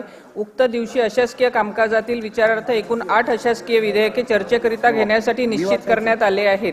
अशासकीय विधेयकांना द्यावयाचा वेळ अशासकीय विधेयके व ठराव समितीने निश्चित करावयाचा असतो. तथापि सध्या अशासकीय विधेयके व ठराव समिती नव्याने गठीत करण्यात येत असल्याने मी शुक्रवार दिनांक 28 जुलै 2023 रोजी अशासकीय कामकाजासाठी उपलब्ध असलेल्या 150 मिनिटांच्या वेळेपैकी 30 मिनिटांचा वेळ पुरस्थापनार्थ अशासकीय विधेयकांना व उर्वरित 120 मिनिटांचा वेळ चर्चेकरिता घेण्यात येणाऱ्या खालील नमूद अशासकीय विधेयकांना देत आहे. 1. सन 2019 विधानसभा विधेयक क्रमांक 50 भारतीय दंडसंहिता व फौजदारी प्रक्रिया संहिता महाराष्ट्र सुधारणा विधेयक 2019 श्री प्रताप सरनाईक 15 मिनिटांपेक्षा जास्त नाही. सन 2019 विधानसभा विधेयक क्रमांक 51 महाराष्ट्र धर्मांतर बंदी विधेयक 2019 श्री अतुल भातखळकर 15 मिनिटांपेक्षा जास्त नाही. सन 2020 विधानसभा विधेयक क्रमांक 9 महाराष्ट्र दारूबंदी सुधारणा विधेयक 2020 श्री अतुल भातखळकर 15 मिनिटांपेक्षा जास्त नाही. सन 2020 विधानसभा विधेयक क्रमांक 10 महाराष्ट्र चिकित्सालयीन आस्थापना नोंदणी व विनियमन सुधारणा विधेयक 2020 श्री अतुल भातखळकर 15 मिनिटांपेक्षा जास्त नाही.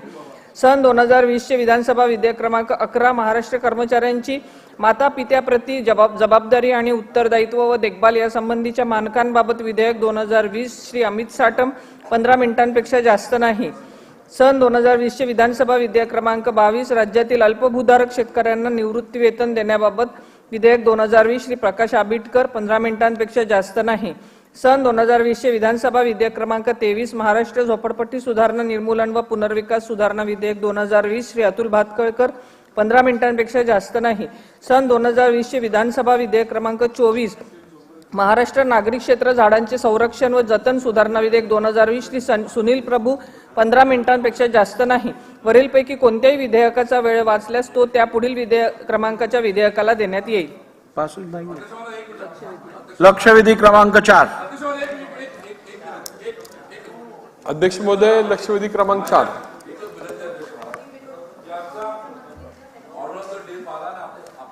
सांगितलं की त्या तिन्ही ज्या चर्चा आहे मोठ्या मोठ्या सगळ्या त्या आपण क्लब करून करतोय.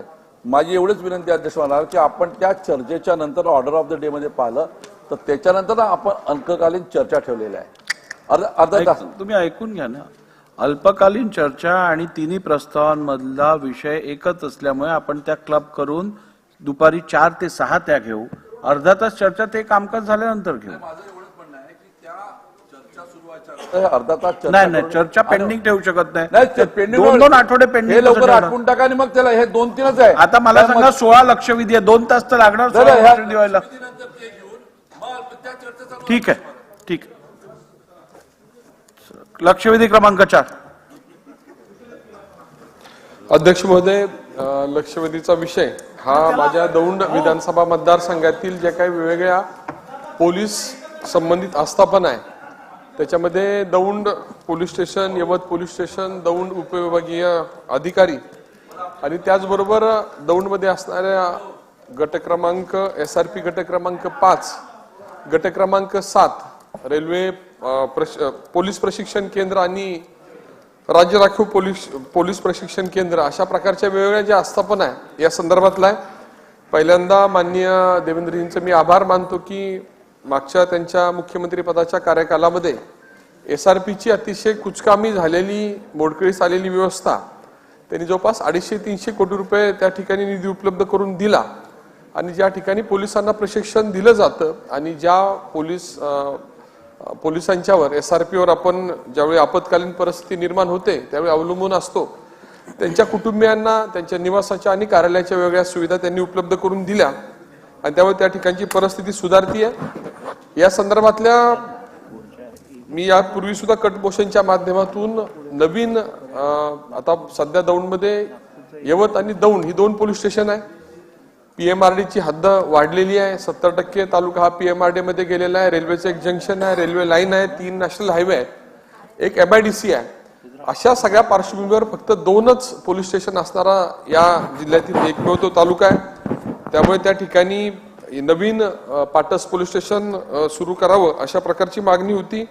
प्रस्तावही सादर झाला होता. त्रुटीपूर्तता करून आता परत एकदा महाराष्ट्र राज्यातील जे 29 नवीन पोलीस स्टेशन निर्मितीचा जो आकृतीबंध तयार झालेला आहे त्यामध्ये हे पोलीस स्टेशन प्रस्तावित आहे. त्याची नवीन निर्मिती करावी ही एक मागणी आहे.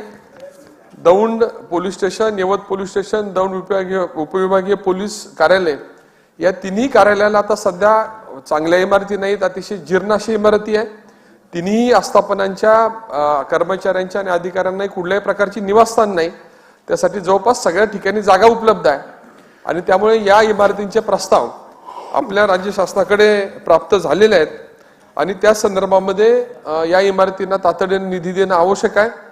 ही एक माझी या संदर्भातली दुसरी मागणी आहे. दौंड शहर हे अतिशय मोठ्या प्रमाणात विस्तारित होत आहे. एका भागामध्ये पोलीस स्टेशन आहे, दुसऱ्या भागामध्ये माझी पोलीस चौकी विनंती व्हावी. आहे आपल्या सर्व सदस्यांना की स्पेसिफिक प्रश्न विचारा. आपले 16 लक्षवेधी आज संपवायचे आहेत पोलीस आपल्याला. चौकी व्हावी अशा प्रकारची त्या ठिकाणी मागणी आहे आणि या सगळ्यांसाठीची ही लक्षवेधी आहे. त्यामुळे माझा स्पेसिफिक 3च प्रश्न आहे. आपण जो आकृतीबंधात समाविष्ट असणाऱ्या आणि प्रस्तावित झालेल्या पाटस पोलीस स्टेशनच्या निर्मितीसाठी मान्यता देणार का? दौंड तालुक्यातल्या सगळ्या पोलीस स्टेशनच्या ज्या इमारतीचे प्रस्ताव या ठिकाणी सादर झालेले आहेत, त्याचबरोबर पीटीएस, आरपीटीएस, एसआरपी घटक क्रमांक 5 आणि घटक क्रमांक 7 याच्या वेगवेगळ्या इमारतींचे जे प्रस्ताव सादर झालेले आहेत त्याला आपण मान्यता देणार का? आणि दौंड शहरातल्या दुसऱ्या भागामध्ये जी पोलीस चौकी सुरू करावी या संदर्भामध्ये आपण स्पेसिफिक आदेश देणार का? माननीय अध्यक्ष महोदय, सन्माननीय राहुल कुल साहेबांनी 3 प्रश्न विचारले आहेत. त्यातला पहिला, या ठिकाणी यवत पोलीस स्टेशनचं विभाजन करून पाटस पोलीस स्टेशन निर्माण करण्याच्या संदर्भातली जी मागणी आहे ती निश्चितपणे मंजूर करण्यात येईल. आपल्याला माहिती आहे की आकृतीबंध मंजूर नसल्यामुळे ही होत नव्हती, पण आता आपण इतक्या वर्षानंतर पहिल्यांदा पोलिसांच्या नवीन आकृतीबंधाला मान्यता दिलेली आहे. त्यामुळे आता याच्यातला प्रॉब्लेम सॉल्व्ह झालेला आहे.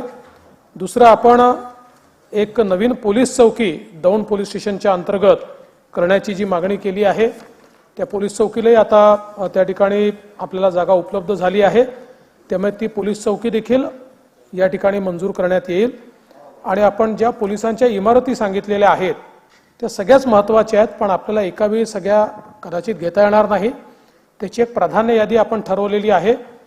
आपल्याशी आणि तिथल्या विभाग प्रमुखांशी चर्चा करून याच्यातलं प्राधान्य यादीमध्ये कुठल्या इमारतीला पहिल्यांदा प्राधान्य द्यायचं त्याच्या आधारावर, म्हणजे टप्प्याटप्प्यानं तर सगळेच काम आपण घेऊ. या ज्या 3ही मागण्या आपण केलेल्या आहेत इमारतींच्या त्या सगळ्या आपण घेऊ, पण एका वेळी सगळ्या घेता येणार नाही. त्यामुळे आपल्याशी आणि तिथल्या विभाग प्रमुखांशी चर्चा करून त्यात पहिल्या टप्प्यात कुठल्या घ्यायच्या याचा निर्णय घेण्यात येईल.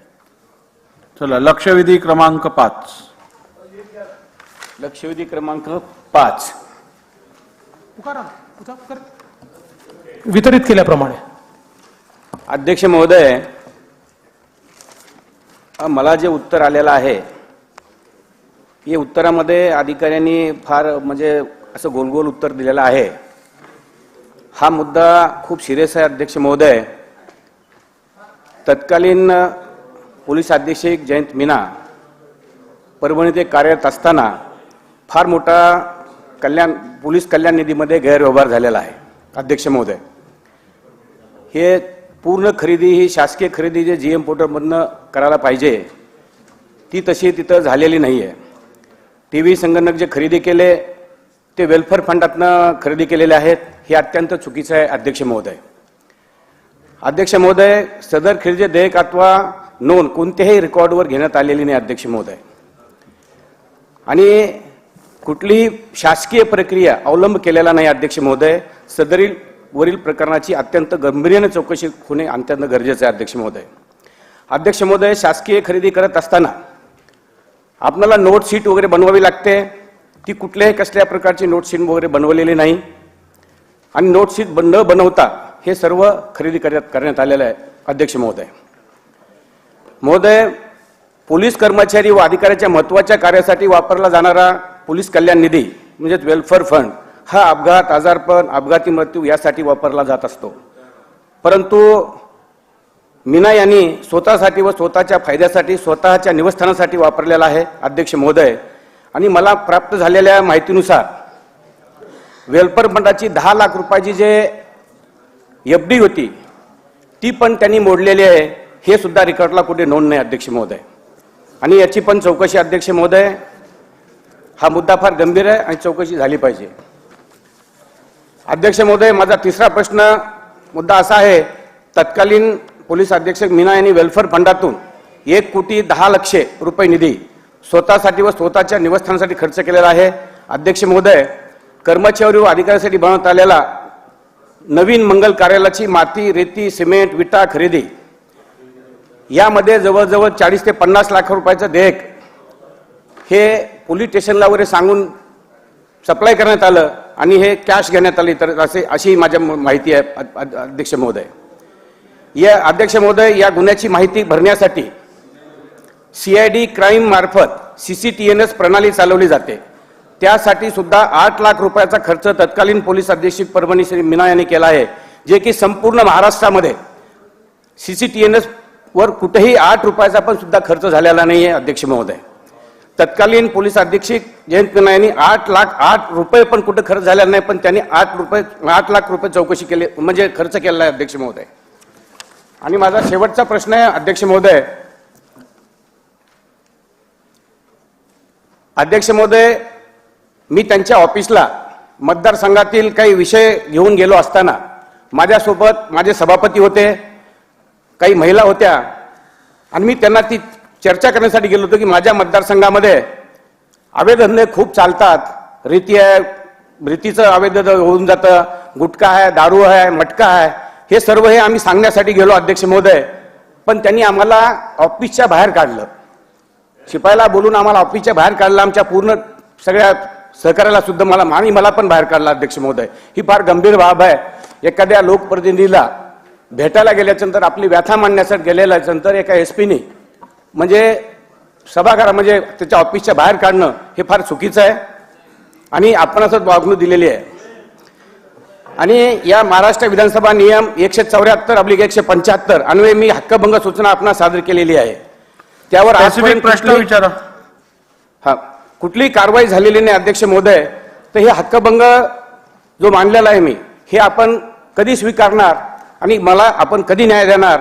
आणि शेवटी मला जे बोलायचं अध्यक्ष महोदय, IPS अधिकाऱ्याची चौकशी IPS अधिकाऱ्यांनी जर करणे, या विषयाला न्याय मिळणार नाही अध्यक्ष महोदय. म्हणून माझी एक विनंती आपल्या वतीनं DCM साहेबांना, ही विभागीय आयुक्त किंवा रिटायर्ड जजेस कडून ही चौकशी करावी, ही विनंती मी करतो. धन्यवाद अध्यक्ष महोदय. एक प्रश्न तर आपल्यालाच आहे अध्यक्ष महोदय, मला नाही आहे. त्यांनी म्हटलं माझ्या हक्कभंगाचं काय होणार, तो मला नाही आहे प्रश्न. पण आपल्या माहितीसाठी आपण सादर केलेला हक्कभंगाचा प्रस्ताव जो आहे तो हक्कभंग समितीकडे पाठवण्यात आलेला आहे. सन्माननीय सदस्य रत्नाकरजी गुट्टे यांनी ज्या बाबी या ठिकाणी मांडलेल्या आहेत त्या निश्चितपणे गंभीर आहेत. पहिल्यांदा तर त्यांना जी काही वागणूक त्या ठिकाणी मिळाली होती आणि त्यानंतर प्रश्न विचारतात म्हणून त्यांच्यावर गुन्हा दाखल करा, अशा प्रकारचा जो प्रयत्न झाला होता, त्याच्यावर त्याच वेळी आपण कारवाई केली आणि संबंधित अधिकाऱ्याची बदली देखील आपण साईडला त्या ठिकाणी केली आहे. त्यामुळे तो विषय आता मला असं वाटतं की नव्याने काढण्याचं कारण नाही. पण त्या वेलफेअर फंडाच्या संदर्भात जी काही तक्रार आपण केली, या तक्रारीची चौकशी त्या ठिकाणी झाली. त्या चौकशीमध्ये आत्ता तो अहवाल हा पोलीस महासंचालक कार्यालयाकडे देण्यात आलेला आहे आणि त्याच्यामध्ये प्रोसिजरल लॅप्सेस हे निश्चितपणे दिसून येत आहेत. आता त्याच्यात प्रोसिजरल लॅप्सेसच्या व्यतिरिक्त अजून काही आहे का याची पडताळणी त्या अहवालामध्ये चाललेली आहे. आपण ज्या सगळ्या बाबी मांडल्या आहेत त्या सगळ्या बाबींचा उल्लेख त्या अहवालात आहे की नाही हे देखील मी त्या ठिकाणी तपासेल. नसेल तर त्याही संदर्भात वेगळी चौकशी केली जाईल. आणि मला असं वाटतं की जरी IPS ऑफिसर ते असले तरी देखील त्या ठिकाणी वरिष्ठ IPS ऑफिसरच्या माध्यमातून चौकशी चालली आहे आणि अहवाल हा थेट राज्यांच्या DGंकडे चाललेला आहे. त्याच्यामुळे त्याच्यावर शंका घेण्याचं कारण नाही आहे. जे काही अहवालामध्ये आता प्रोसिजरल लॅप्सेस आलेले आहेत, अजून काही गोष्टी अहवाल त्याच्यावर छाननी व्हायची आहे, त्याच्यातल्या ज्या ज्या गोष्टी त्याच्यामध्ये बाहेर येतील मी आपल्याला एवढंच आश्वस्त करतो, त्यानुसार त्यांच्यावर कारवाई केली जाईल. लक्षवेधी क्रमांक 6.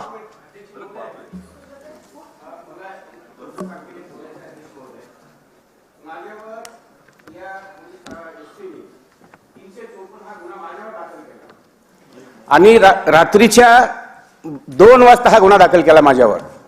कसल्याही प्रकारचं माझ्याजवळ माझ्या घरी कॅमेरे आहेत, माझ्या ऑफिसला कॅमेरे आहेत, हे सर्व काही असताना रात्रीच्या 2 वाजता आज कंप्लेंट होते आणि रात्री 2 वाजेपर्यंत माझ्यावर गुन्हा दाखल होतो. आज साधा जरी गुन्हा दाखल करायचा म्हणलं 307 असेल त्याची 2 दिवस 3 दिवस चौकशी केल्या जाते आणि त्याच्यानंतर गुन्हा दाखल झाला होतो. पण एक लोकप्रतिनिधी एक आमदार यांच्यावर जो गुन्हा दाखल करायचा ह्याची चौकशी करायला पाहिजे होती. आमच्या फोनमध्ये टाइमलाईन आहे, आम्ही कुठे फिरलो कुठे गेलो, कॅमेरा ही न चौकशी करता एक म्हणजे जाणून बुजून त्रास द्यायचा म्हणून हा गुन्हा दाखल झालाय. तर याच्यावरही जरा मला म्हणजे सोडून हा आहे प्रश्न, पण याच्यावरही विनंती करतो अध्यक्ष महोदय आपल्या वतीनं काहीतरी कारवाई झाली पाहिजे याच्यावर. अध्यक्ष महोदय, मी जसं मगाशीच सांगितलं की सन्माननीय सदस्यांनी शांतता कमिटीच्या बैठकीमध्ये पोलिसांच्या किंवा SP च्या विरुद्ध काही मुद्दा मांडला म्हणून रात्री 2 वाजता त्यांच्यावर हा गुन्हा दाखल झाला. त्याची तात्काळ आपण दखल घेतलेली आहे. एकतर त्या संदर्भातले कारवाईचे आदेश दिले आहेत आणि संबंधितांवरही कारवाई केलेली आहे.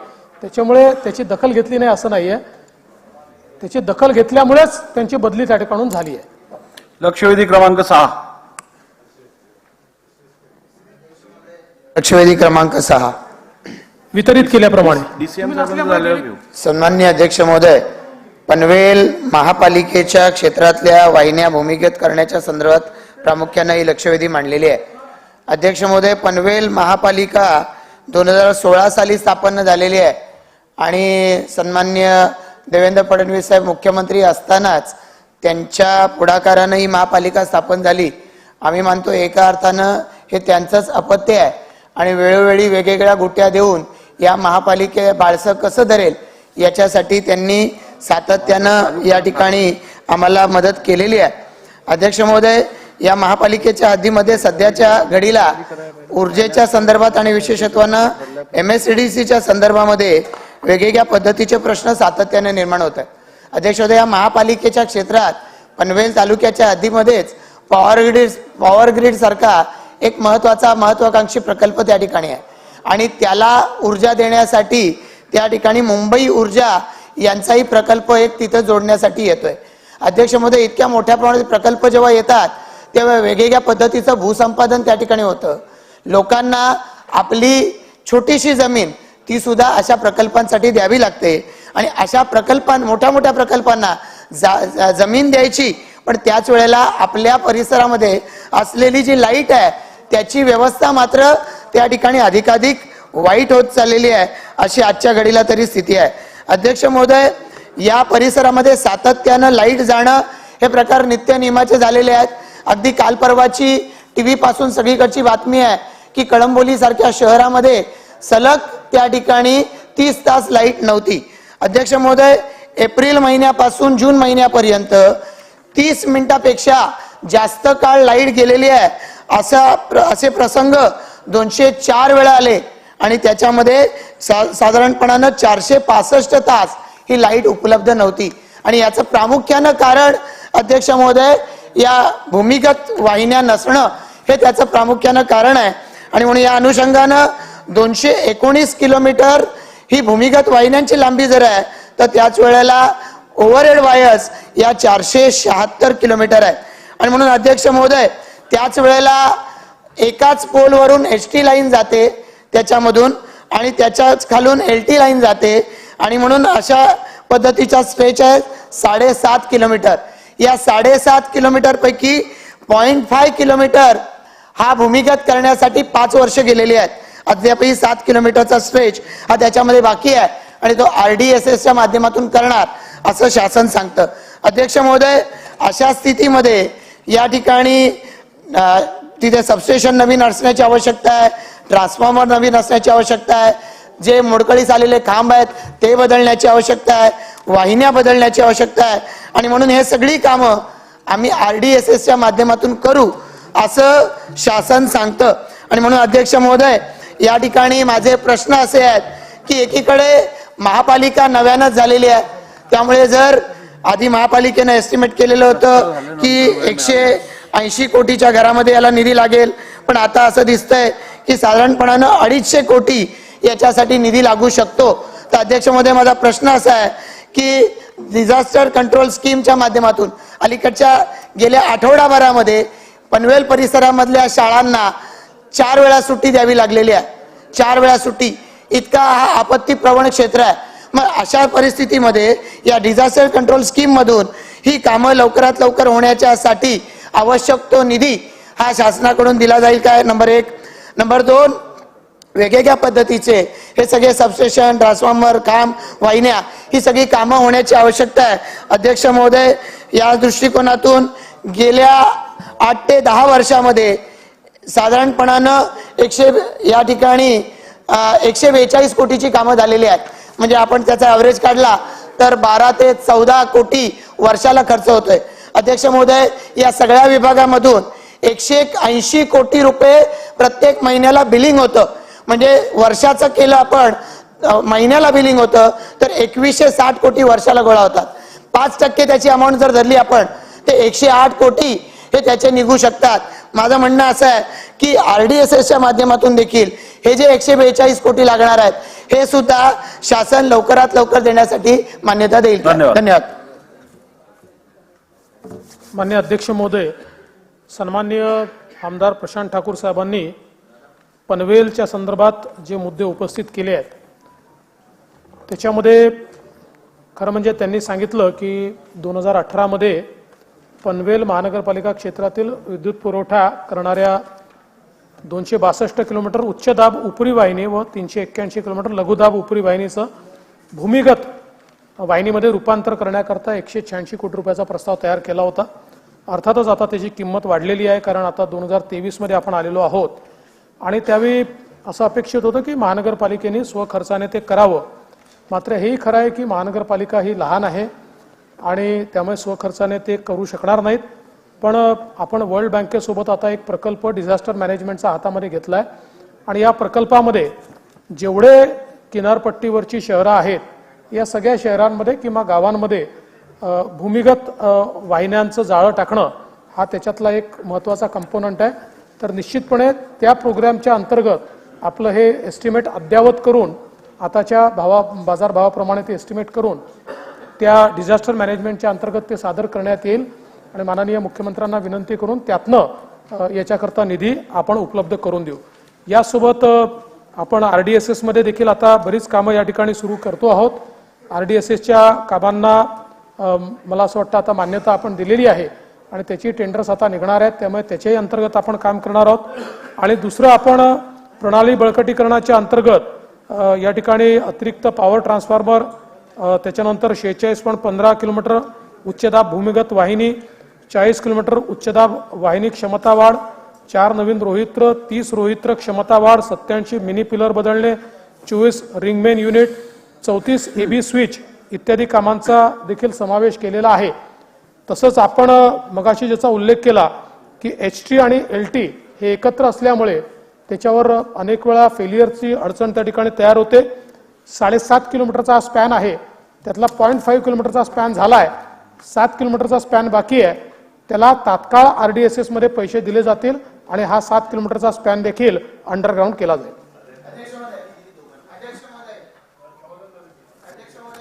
बोला. अध्यक्ष महोदय, या ठिकाणी मी सन्माननीय उपमुख्यमंत्री महोदयांचा आभार मानतो की त्यांनी RDSS मध्ये घेण्याच्या संदर्भात सुतोवाच केलं. मुख्यमंत्री महोदयांच्याकडून यासाठी निधी लवकरात लवकर उपलब्ध करण्यासाठी सुतोवाच केलेला आहे. फक्त अध्यक्ष महोदय की याच्यामध्ये वारंवार याच्यामध्ये जे आपण खंडित होण्याचे प्रकारचं पाहिलेत तर प्रचंड प्रमाणामध्ये लोक त्रस्त आहेत. त्यामुळे याला तातडीनं हातामध्ये घेण्याची आवश्यकता आहे. तर कालबद्ध या अशा पद्धतीनं हे काम हातात घेणार काय? महोदय, निश्चितपणे कालबद्ध पद्धतीनं हे घेतलं जाईल. मुळात आपल्याला कल्पना आहे की पनवेल असेल किंवा नवी मुंबईचा भाग असेल हा प्रचंड वाढता भाग आहे आणि अत्यंत वेगानं इथलं नागरीकरण सगळं झालेलं आहे. त्या मनाने तेवढ्या वेगानं इन्फ्रास्ट्रक्चर काही वाढलेलं नाही म्हणून हे फेलियर्स या ठिकाणी होतात. म्हणून त्या भागाला आवश्यक असलेलं सगळं इन्फ्रास्ट्रक्चर हे कालबद्ध पद्धतीनं त्या ठिकाणी दिलं जाईल. मी विभागाला आदेश देईल की त्यांनी याची एक कालबद्ध कार्यक्रम तयार करावा आणि त्यातनं ही कामं करावी. लक्षवेधी क्रमांक 9 चंद्रकांत दादांना BSc साठी जायचं त्यामुळे अध्यक्ष महोदय लक्षवेधी क्रमांक 9. अध्यक्ष महोदय वितरित केल्याप्रमाणे. अध्यक्ष महोदय माझे 3 पॉइंटेड प्रश्न आहेत. अध्यक्ष महोदय, माननीय दोन्ही उपमुख्यमंत्री या ठिकाणी उपस्थित आहेत, अर्थमंत्री पण म्हणून सुद्धा दादा उपस्थित आहेत. आणि दादांना सुद्धा हा प्रश्न फार डिटेल माहिती आहे. माननीय मुख्यमंत्री तात्कालीन त्यावेळी त्यांनाही प्रश्न माहिती आहे. धीरज देशमुख, आमच्या लक्षवेधीकडे जरा लक्ष असू द्यावं. काय सांगणार? तर अध्यक्ष महोदय, माझं म्हणणं आहे की अध्यक्ष महोदय, या लक्षवेधीची व्याप्ती अध्यक्ष महोदय 78 महाविद्यालय आहेत. अध्यक्ष महोदय, मला एक सांगा, 24 नोव्हेंबर 2001 ला महाराष्ट्र शासनाने त्या वेळेसच्या तत्कालीन सरकारने निर्णय घेतला की इथून पुढची शाळा, कॉलेजेस, महाविद्यालय सगळे कायमस्वरूपी विना अनुदानित असतील. अध्यक्ष महोदय, त्यानंतरचे जे म्हणून मान्य झालेले असतील त्यांना कायम विना अनुदानित धोरण मान्य करणं हरकत नाही. परंतु अध्यक्ष महोदय, 24 नोव्हेंबर 2001 च्या पूर्वी 78 महाविद्यालय अध्यक्ष महोदय मंजूर करण्यात आलेले आहेत, ज्याच्यामध्ये लॉ कॉलेजेस आहेत, ज्यामध्ये आर्ट्स, कॉमर्स, सायन्स आहेत. अध्यक्ष महोदय, वेगवेगळ्या कोर्सेस आहेत. परंतु या महाविद्यालयांवर अध्यक्ष महोदय 22 वर्ष झाले अत्यंत तुटपुंजा पगारावर ही सगळी महाविद्यालयातील लोक काम करतायत. उपासमारी आहे, त्यांच्या घरचे अक्षरशः आता या सध्याची स्थिती अशी आहे अध्यक्ष महोदय, 170 दिवस झालेत अध्यक्ष महोदय, ते लोक आझाद मैदानावर उपोषणाला बसलेले आहेत. अध्यक्ष महोदय, एकीकडे मुंबईला एवढा मुसळधार पाऊस आहे, उन्हाळा किती कडक होता अध्यक्ष महोदय बघितला. या सगळ्या परिस्थितीत स्वतःच्या पत्नीच्या काही छोट्या मोठ्या सगळ्या काय म्हणायचं दागदागिने विकून अध्यक्ष महोदय या ठिकाणी हे लोक बसलेले आहेत. 22 वर्ष तुटपुंजा पगारावर आहेत. आणि यांचं एक अत्यंत उदात्त एक चांगलं काम काय काय चालू आहे की दुर्गम भागामध्ये अध्यक्ष महोदय सगळे महाविद्यालय आहेत की ज्यामध्ये ग्रामीण, गरीब, मागासलेल्या समाजाचे मुलं आणि खास करून खूप मोठ्या संख्येने मुली ह्या शिक्षण घेत आहेत. अध्यक्ष महोदय, मी यासाठी थोडा बॅकग्राऊंड सांगितलं की ही सगळी बॅकग्राऊंड झाल्यानंतर मी एक सांगेल की आश्वासन माननीय दादा यावेळी इकडं असताना मी दादांनी दोघांनी सुद्धा एक प्रश्न महत्वाचा त्यावेळी विचारला होता चंद्रकांत दादांना की हे आता स्टेटस काय आणि कधीपर्यंत हा निर्णय होईल. अध्यक्ष महोदय, त्यावेळी चंद्रकांत दादांनी एक महत्वाचं उत्तर असं दिलं की एप्रिल महिन्याच्या 15 एप्रिल ते 30 एप्रिल पर्यंत आम्ही संपूर्ण याची जी काही प्रक्रिया आहे अर्थ विभागाची ती पूर्ण करू आणि मे महिन्यामध्ये मुख्यमंत्री, उपमुख्यमंत्र्यांकडून हा निर्णय आम्ही करून घेऊ आणि हे महाविद्यालय अनुदानावर येतील असं आम्ही खात्रीनं सांगू. अध्यक्ष महोदय, त्यावेळी दादांनी सुद्धा एक अत्यंत महत्वाचा प्रश्न विचारला होता की यांना नॅक मध्ये आल्याशिवाय त्यांना अजिबात अनुदान देता कामा नये, नॅक वर घ्या. आम्ही त्यावेळेस मान्यच केलं की दादांचं नेहमी चांगल्या क्वालिटी एज्युकेशनला महत्व असतं, ते अगदी बरोबरही प्रश्न होता, तेही आम्ही त्यावेळी मंत्री महोदयांनी मान्य केले. म्हणून हे सगळं एक टाइम टेबल ठरलेलं आहे अध्यक्ष महोदय की या फ्लोअरचं एक वेगळं महत्व आहे अध्यक्ष महोदय. या फ्लोअरवर दिलेलं आश्वासन हे निश्चित प्रकारे पाळलं गेलंच पाहिजे आणि त्या दृष्टिकोनातून चंद्रकांत दादांनी दिलेलं जे आश्वासन होतं की आम्ही मे महिन्यापर्यंत हा प्रश्न नक्की सोडवू. अध्यक्ष महोदय, अत्यंत खूप जिनाईन प्रश्न आहे. आपण वकील आहात, जस्टिस डिनाईड किंवा जस्टिस डिलेड, जस्टिस डिनाईड असं मी म्हणेल. तर जस्टिस डिलेडचा अर्थ अध्यक्ष महोदय धोरण 24 नोव्हेंबर 2001 च्या नंतरचा आहे की कायम विना अनुदानित, पण हे त्याच्या अगोदरच्या महाविद्यालयांना सुद्धा लागू राहतंय दुर्दैवानी आणि यांच्यावर अन्याय होतोय, त्या पर्यायाने मुलांवर अन्याय होतोय. माझा पॉइंटेड प्रश्न एवढाच आहे की अध्यक्ष महोदय ताबडतोबीनं दोन्ही नेते मंडळी या ठिकाणी आहेत, दोन्ही उपमुख्यमंत्री, मला या ठिकाणी असं वाटतं की कुठल्याही परिस्थितीत सर्व लोक इथे या ठिकाणी उपस्थित आहेत, त्यांनी निर्णय घ्यावा अध्यक्ष महोदय, नंबर 1. आणि नंबर 2, अध्यक्ष महोदय या ठिकाणी आणखीन एक महत्वाचा विषय एवढाच आहे की आपण अध्यक्ष महोदय या ठिकाणी जे काही कायम अनुदानित जे आहेत अध्यक्ष महोदय त्याच्यामध्ये जवळजवळ एकूण 8,949 अध्यक्ष महोदय पद रिक्त आहेत आणि 1-10-17 पर्यंतच्या एकूण रिक्त पदांच्या संख्येच्या 40% पदच फक्त भरण्याला परवानगी दिली आणि त्यामुळे अध्यक्ष महोदय फक्त 3,580 पद भरले जात आहेत. आणि अध्यक्ष महोदय 17 पासून तर 22 पर्यंत आणखीन कितीतरी प्राध्यापक त्या ठिकाणी रिटायर झाले आणि त्यामुळे ते आणखीन वाढ झालेली आहे. तर हे केव्हा भरले जाणार अध्यक्ष महोदय, एवढं महत्वाचं ठिकाणी तर असे दोन्ही महत्वाचे विषय आहेत. मला वाटतं फार पॉझिटिव्ह उत्तर चंद्रकांत दादांनी द्यावं आणि अजित दादांनी त्यांना मदत करावी अशी माझी नम्र विनंती. उत्तर झाल्यानंतर आपण अभिनंदन करा. मार्च काय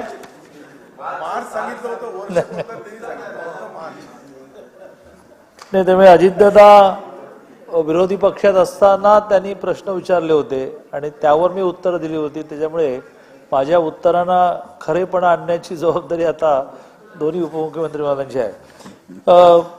माननीय अध्यक्ष महोदय, की हे खरंच आहे की एका टेक्निकल कारणाने हा विषय 23 वर्ष पेंडिंग राहिला. एक समिती तयार झाली आणि त्या समितीने निर्णय घेतला 2001 साली की 2001 नंतर आपण आता कोणाला अनुदान द्यायचं नाही. तर त्या समितीचा निर्णय झाला 2 महिन्यानंतर कॅबिनेटच्या मीटिंगमध्ये. तर आता कन्फ्युजन कायम असं चाललं की तो 2001 ची समितीने निकाल दिला तिथपर्यंतची सगळी घेतली. 1 ला समितीने निर्णय देणं आणि कॅबिनेटची मीटिंग आहे 2 महिन्याचा गॅप पडला. त्या काळात ज्यांची कागदपत्र पूर्ण झाली त्यांना मात्र मिळालं नाही, अशी ती सगळी 78 कॉलेजेस आहेत. तर यावर त्रुटी ज्या आहेत त्या त्रुटी त्या कॉलेजेसनाही मान्य आहेत, म्हणून 3 टप्पे आम्ही केले आहेत. परंतु हे 3 टप्पे केल्यानंतरही पाठवलेला फायनान्सकडे अर्थ खात्याकडचा प्रस्ताव हा फेटाळून परत आलेला आहे. आणि त्यामुळे पुन्हा एकदा नव्याने याच्यासाठी आम्ही प्रयत्न करू की ज्याच्यामध्ये किमान 3 त्रुटी असणारी 3च कॉलेजेस आहेत. आमची आजी आणि माझी दोघांनाही विनंती आहे की हा प्रस्ताव मार्गी लागला पाहिजे, कारण हे खरंच आहे की 23 वर्ष झाली त्याच्यामध्ये त्रुटी 3च आहेत अशी फक्त 3च कॉलेजेस आहेत. पण त्रुटी 5 आहेत अशी एक 51 आहेत. असं होतं फेज वाईज पण करता येईल की या त्रुटी पूर्ण करा आणि मग या, परंतु हे करायला पाहिजे असं माझंही मत आहे. पुन्हा एकदा मी पुन्हा एकदा प्रस्ताव पाठवतो. अर्थ खात्याने प्रस्ताव मान्य करायचे काय करतो.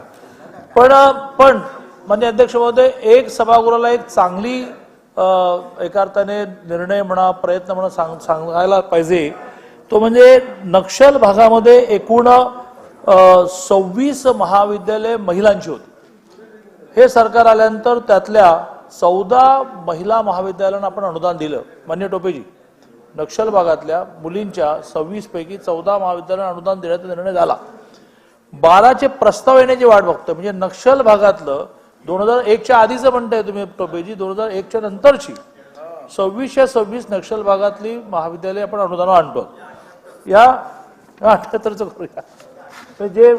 जे आहे ते तर पहिलं सांगतो. त्याच्यानंतर नक्षल अल्पसंख्याक, म्हणजे नक्षल भागातली अल्पसंख्याक, आणि अल्पसंख्याकामध्ये सगळी येतात, मग मुस्लिम, ख्रिश्चन, जैन, शीख अशी 24 आहेत. त्या 24च्या 24 जणांचे प्रस्ताव आपण मागवतो आणि तेही आपण पूर्ण करू. आदिवासी भागात आहेत आणि वेगवेगळ्या कॅटेगरीत आहेत, असे 333 आहेत. तर 2001च्या आधीचा विषय आहेच, परंतु 2001च्या नंतरची सुद्धा नक्षल भागातली सगळी महिला महाविद्यालय 3 तालुके आहेत असे आहेत की ज्या तालुक्यामध्ये एकही कॉलेज नाही. त्या तालुक्यामधल्या कोणी राजकीय नेत्याने, सामाजिक नेत्याने जर प्रस्ताव पाठवला तर ती पहिली सँक्शनही करू आणि फ्रॉम द डे 1 त्यांना ग्रँटी देऊ. कारण महाराष्ट्रामध्ये एक धोरण ठरलं, 353 तालुक्यांपैकी 350 तालुक्यांमध्ये अनुदानातली कॉलेज आहेत. 3 ठिकाणी कॉलेजेस नाही आहेत, कोणी मागणीच करत नाही. ती मागणी टोपेजी तुम्ही करा. त्याच्यातलं एक आहे मुलचेरा आणि 2 आणखीन तालुके देतो तुम्हाला. धोरण मी आता हा 3 देऊन टाकू. चला तिकडे त्या दोघांकडे पत्र द्या, सही घ्या, मी लगेच देऊन टाकू. त्यामुळे एका बाजूने 2 मी एक मुलचेरा काढला, अजून 2 काढून. माननीय अध्यक्ष महोदय, त्यामुळे दुसरा मुद्दा जो आहे तो प्राध्यापकांचा. त्या प्राध्यापकांच्या विषयामध्ये सुद्धा आता आपण जी भरती केलेली आहे ती भरती आपल्या सगळ्यांसमोर आलीच आहे की एकूण 8,949 पैकी 3,580 ची आपल्याला परवानगी मिळाली. ती 3,580 मधली फक्त 400च भरायची उरली. ती स्वायत्त महाविद्यालयांना आपण वाटली. त्या स्वायत्त महाविद्यालयांमध्ये सुद्धा कुठली आधीची. तर आता जी भरली गेली याचा आढावा घेतो आणि लगेच प्रस्ताव सादर करतो. हे झालं की मुश्रीफ साहेबांची या ठिकाणी मला असं वाटतं आदरणीय अजितदादा साहेब असतील किंवा माननीय देवेंद्र फडणवीस असतील, दादांचा सुद्धा धडाकेबाज प्रशासनातला सगळा निर्णय घेण्याचा अनुभव एवढा सगळ्या लक्षात घेऊन दादांनी हे न्याय नक्की द्यावा. आज मला असं वाटतं की यापेक्षा आणखीन कोणीच हे दोन महत्वाचे नेते आणि इकडे सिनियर नाही आता हा निर्णय इथं व्हावा आणि इथं घोषणा व्हावी अशी अतिशय नम्र विनंती महाराष्ट्रातल्या पूर्ण दुर्गम भागातील विद्यार्थ्यांच्या वतीनं आणि या सर्व 78 कॉलेजेसच्या प्राध्यापकांच्या वतीनं मी नम्र विनंती करतो. दोघांपैकी कुणीही उभा राहून, दादांनी उभा राहून खास करून सांगावं, कारण त्यांच्याकडे अर्थ विभाग त्यांच्याकडे असल्यामुळे मी दादांना विनंती करतो, प्लीज. विनय कोरे साहेब. अध्यक्ष महोदय, सन्माननीय सदस्य राजेश टोपेंनी एक अतिशय महत्वाची लक्षवेधी या सभागृहासमोर आणलेली आहे. चंद्रकांत दादांनी उत्तर देत असताना सकारात्मक उत्तर देण्याचा प्रयत्न केला, परंतु ते उत्तर अर्धवट आहे असं मला वाटतं. की 2001च्या आधी जी महाविद्यालयांना आपण परवानगी दिली त्यावेळेला कायम हा शब्द त्यांच्या परवानगी देताना आपण घातला नव्हता, आणि त्यावेळचे अनेक असे अभ्यासक्रम आहेत की त्यांना अनुदान सुद्धा आपण दिलं. म्हणजे उदाहरणार्थ लॉ कॉलेजेस जे आपण त्याच्या अगोदर दिले, त्या कॉलेजेसला आपण विशेष बाब म्हणून म्हणा किंवा कसं शासनाच्या धोरणात बसलं मला माहिती नाही, त्यांना अनुदान दिलं. जसं ह्या 78 कॉलेजचा प्रश्न आता राजेश टोपेंनी उपस्थित केला आहे, तसे शिक्षक तयार करणारे सुद्धा BEd महाविद्यालय जवळजवळ 89 त्या काळामध्ये दिली गेली. त्यातले काही लोक वाट बघून त्यातले जवळजवळ 17-18 महाविद्यालये बंद पडली. त्याही महाविद्यालयांचा प्रश्न आहे की आपण परवानगी देत असताना विनाअनुदान तत्वावर दिली, कायम शब्द नव्हता, त्यांच्याबरोबरच्या दुसऱ्या महाविद्यालयांना दिली. आणि ह्या टेक्निकल अडचणीमध्ये शिक्षणासारख्या एका महत्त्वाच्या आणि पवित्र विषयाच्या बाबतीत जर शासन या पद्धतीनं उदासीनता दाखवणार असेल तर ते योग्य आहे असं मला वाटत नाही. त्यामुळे 2001च्या अगोदर परवानगी दिलेल्या सगळ्या प्रकारच्या महाविद्यालयांना आपण अनुदान देण्याबाबतीत निर्णय घेणार का, हा माझा पहिला प्रश्न आहे. आणि नक्षलवादी विभागामध्ये महिला महाविद्यालयांच्या बाबतीत जी भूमिका आपण या ठिकाणी सांगितली, तर तशाच प्रकारची भूमिका अतिदुर्गम आणि डोंगरी तालुक्यांच्या मध्ये जिथं एकच महिला महाविद्यालय आहे अशा महिला महाविद्यालयांच्यासाठी तेच धोरण आपण राबवणार का? 16 लक्षवेधी 16. माननीय अध्यक्ष महोदय, आधीचा मुद्दा जो आहे त्याच्यामध्ये पुन्हा एकदा अर्थ विभागाकडे प्रस्ताव आम्ही पाठवतो. त्याचे 3 टप्पे करतो की ज्याच्या 3च त्रुटी आहेत ते 3 महाविद्यालय, त्याच्या 5 त्रुटी आहेत त्याची 51 वगैरे करून पाठवतो. आणि दोघांचंही दोन्ही उपमुख्यमंत्र्यांचं मौन हे ते संमतीच मानून आपण आशावादी विश्वास बाळगू की ते होईल. प्रामुख्याने त्यांनी जो मुद्दा मांडला तो बरोबर आहे आणि त्याची सगळी यादी करणं सुरू आहे. आदिवासी भागातील महिला महाविद्यालय, डोंगराळ भागातील महिला महाविद्यालय, आणि त्या विषयावर मला असं वाटतं की फार अडचण पण येणार नाही. त्यामुळे आदिवासी भागातली पहिली पूर्ण करू की ज्याच्यामध्ये 14 झाली, 12 राहिली प्रस्ताव फक्त याच्यात. तर काय ते 78चं हो, पण मग तो प्रस्ताव गेलेला परत आला ना की देता येत नाही. पृथ्वीराज चव्हाण साहेब हो, त्या त्रुटी पूर्ण कोणीच केल्या नाही. त्रुटी राहू देत, तर त्या त्रुटी किती आहेत त्याप्रमाणे टप्पे ठरवू किंवा त्रुटी 3 आहेत त्यांचे लगेच देऊन टाकू. ठीक आहे, पण हे यांनी मान्य केलं पाहिजे. चला, लक्षवेधी क्रमांक 1. आता लक्षवेधीच्या मध्ये इन्फॉर्मेशन कसं काय, बोला. अभी मेरे पास एक वीडियो और फोटोज आए अध्यक्ष महोदय. टंटनपुरा करीम मिस्त्री बिल्डिंग का एक हिस्सा कॉलेप्स हो गया अध्यक्ष महोदय. अभी इस वक्त बारिश गिरी, बिल्डिंग का हिस्सा कॉलेप्स हो गया टंटनपुरा करीम मिस्त्री बिल्डिंग में.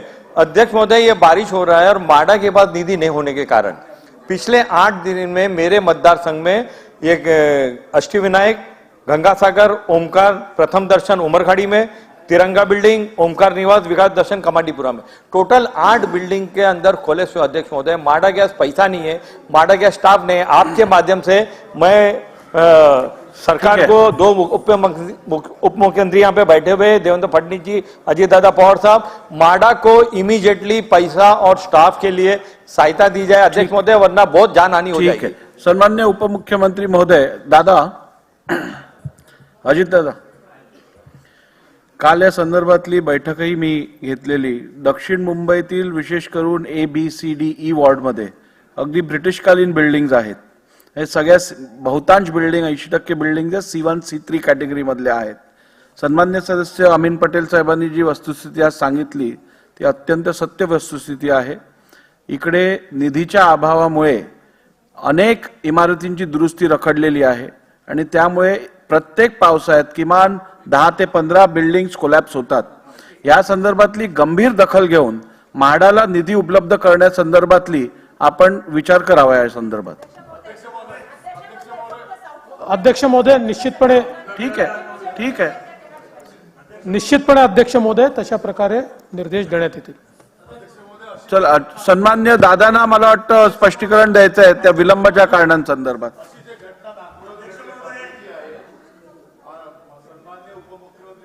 फडणवीस यांचा मतदारसंघ सुद्धा पाण्याखाली आलेला आहे. नरेंद्रनगर पूल पूर्णपणे त्या ठिकाणी पाण्यात आहे. अंबाझरीला ओव्हरफ्लो झालेला आहे. पिवडी नदी सुद्धा जोरात वाहत आहे आणि खालच्या ज्या जागा आहेत त्या सगळ्या ठिकाणी पाणी तुंबलेलं आहे. आपण नागपूर प्रशासनाला तसे आदेश द्यावेत की त्यांनी तातडीची मदत करावी. अध्यक्ष महोदय तात्काळ आदेश देण्यात येतील आणि जी काही तिथे मदत पाहिजे ती सगळी मदत तात्काळ देण्यात येईल. सन्मान्य चंद्रकांत दादा.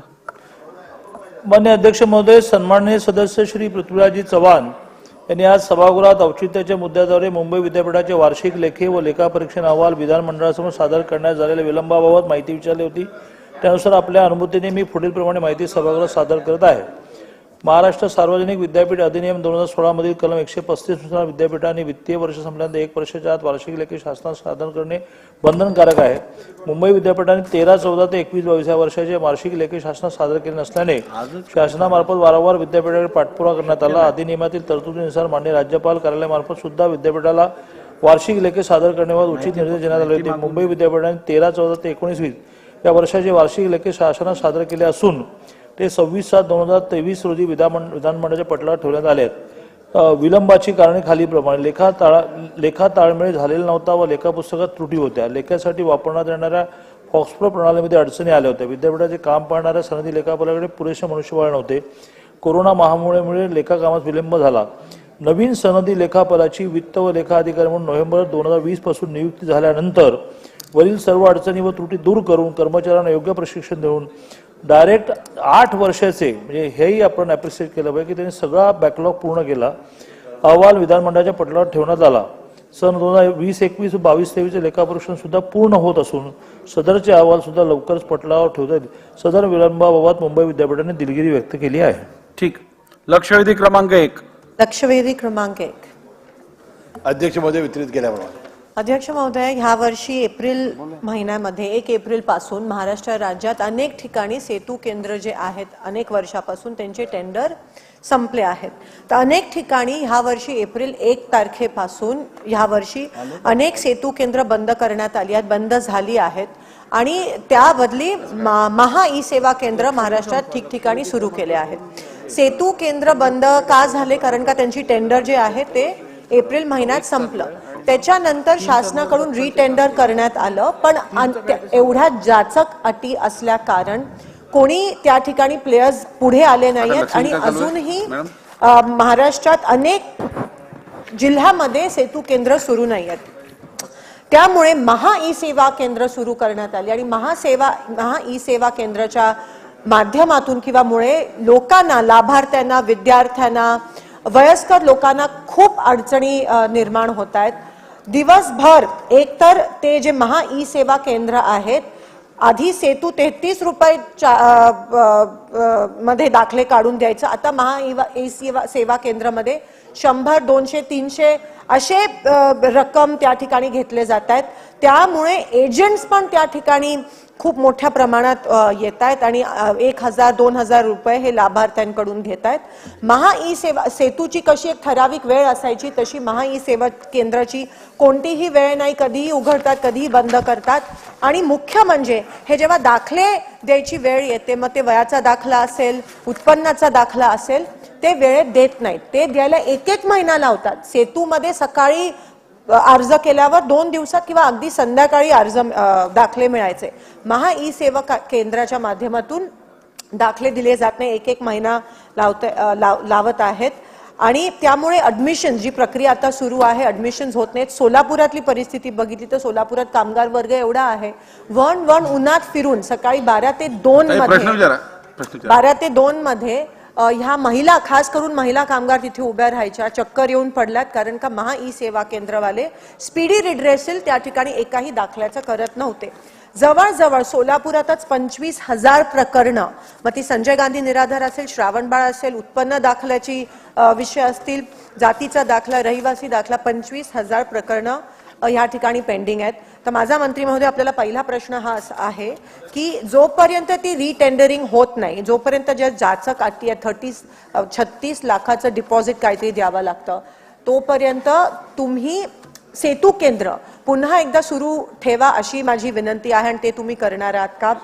अध्यक्ष मंत्री महोदय, सगळे प्रश्न एकदाच विचारते.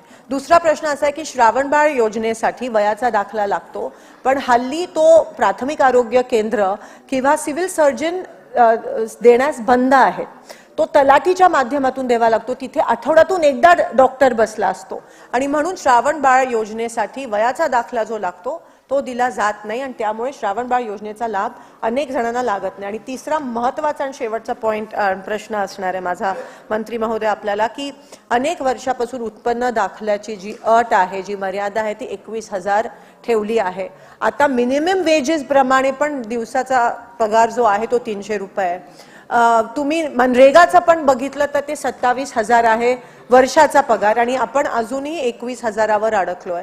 तर उत्तर घ्या ना, उत्तर घ्या. तर मंत्री महोदय मला आपला स्पेसिफिक प्रश्न आहे की ती अट जी आहे उत्पन्नाच्या दाखल्याची 21,000ची, ती आपण 51,000 करा. मागच्या वेळेस मुख्यमंत्र्यांनी आश्वासन दिलेलं की ती 21,000ची 51,000 कराल. तर आपण आज ती घोषणा द्या अशी मी तुम्हाला विनंती करते आणि ती 21,000ची अट जी आहे ती 51,000 आपण कराल का? मंत्री महोदय.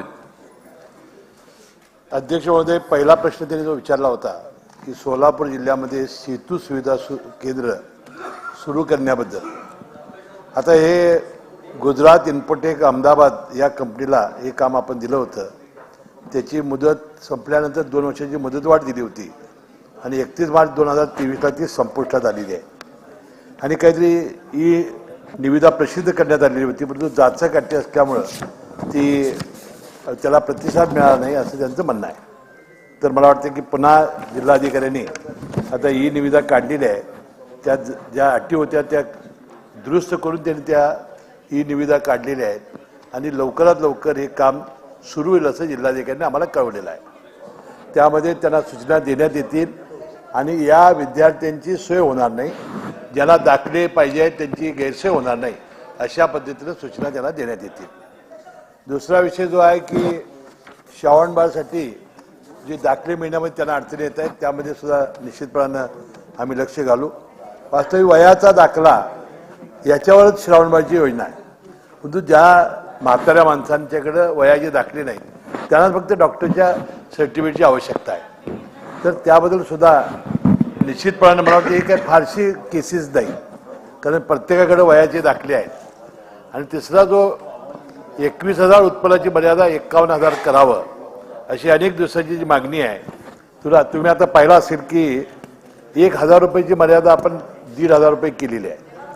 त्यानंतर उत्पन्नाचा सुद्धा दाखला 50 वर्षावरच्या व्यक्तीला 5 वर्षापर्यंत आपण त्यांना मदत दिलेली आहे, परंतु 21,000 उत्पन्नाची मर्यादा ही 51,000 करावी अशी जी मागणी आहे. आणि ज्येष्ठ नागरिकाचं वय 65 पासून 60 वर्ष करणं हे टप्प्याटप्प्याने शासन करणार आहे. सन्माननीय मंत्री महोदयांची खाजगीमध्ये हीच भूमिका होती आणि अनेक वेळा त्यांनी ही खाजगीत व्यक्त केलेली की 50,000 रुपये केलं पाहिजे आणि आज ते टप्प्याटप्प्याने असं उत्तर देणं, टप्प्याटप्प्याने भूमिका बदललेली आहे असं दिसतंय. अध्यक्ष महोदय, 50,000 रुपयाची मुदत मर्यादा ही त्यांनी आज जाहीर करावी. त्यांना हे माहिती आहे नक्की की याच्याशिवाय आता तरुणोपायाने 21,000 म्हणजे किती वर्षापूर्वी आणि 21,000 रुपयाची किंमत आज जवळपास 5 नाही तर 7,000 झाली आहे. रुपयाचं एवढं अवमूल्यन झालंय, आता 82-83 रुपयाच्या वर रुपया चाललेला आहे. आणि त्यामुळे अध्यक्ष महोदय त्यांनी कुठल्याही परिस्थितीत आज या ठिकाणी निर्णय द्यावा आणि जे सेतूची कार्यालय आहेत ती कार्यक्षमतेने चालत नाहीत, उशिरा उघडतात, ताईंनी जे आपल्याला प्रणितीताईंनी सांगितलंय त्या मुद्द्यात कशी सुधारणा करणार याचं स्पष्टीकरण द्यावं. अध्यक्ष महोदय, सन्माननीय सदस्य जयंत पाटील साहेबांनी ज्या भावना व्यक्त केल्या त्या खऱ्या आहेत की उत्पन्नाची मर्यादा वाढवावी अशी अनेक दिवसांची मागणी आहे. परंतु आता जर बघितलं तर 41 लाख लाभार्थी आहेत आणि 7,500 कोटी रुपये वर्षाला शासन खर्च करते आणि हे उत्पन्न वाढवलं तर दुप्पट याचा खर्च वाढणार आहे आणि म्हणून थोडंसं टप्प्याटप्प्यानं आणि हे ऐकून घ्या, उत्तर ऐकून घ्या, उत्तर ऐकून घ्या, उत्तर ऐकून घ्या. नाही उत्तर ऐकून घ्या ना. म्हणून हे उत्तर ऐका, उत्तर होऊ द्या, उत्तर होऊ द्या, उत्तर होऊ द्या, उत्तर होऊ द्या, उत्तर होऊ द्या. अध्यक्ष महोदय, असं उत्तर मी काय द्यावं असा दबाव आणून उत्तर देता येणार नाही. उत्तर काय मी द्यावं असा दबाव कसा आणता येईल. शेवटी एक मिनिट, हरकत आहे, हरकत आहे, हरकत आहे. कोण बोलवलं हरकत? सभागृहातल्या आमदारांना 50 कोटी, 100 कोटी, 200 कोटी, 500 कोटी द्यायचा जोरात कार्यक्रम चालू आहे आणि गरीबाला पैसे देताना सरकार हात आखडता घेते. अध्यक्ष महोदय, गरिबांचा बाजू घेऊन मुश्रीफ साहेब आतापर्यंत नेहमीच मंत्रिमंडळात ही भूमिका मांडत होते. आज गरिबाची बाजू सोडून ते धनिकांच्या बाजूला गेलेत असं दिसतंय आणि त्यामुळे अध्यक्ष महोदय, आमदारांना एवढा निधी देताना पैसे कमी नाहीत पडत.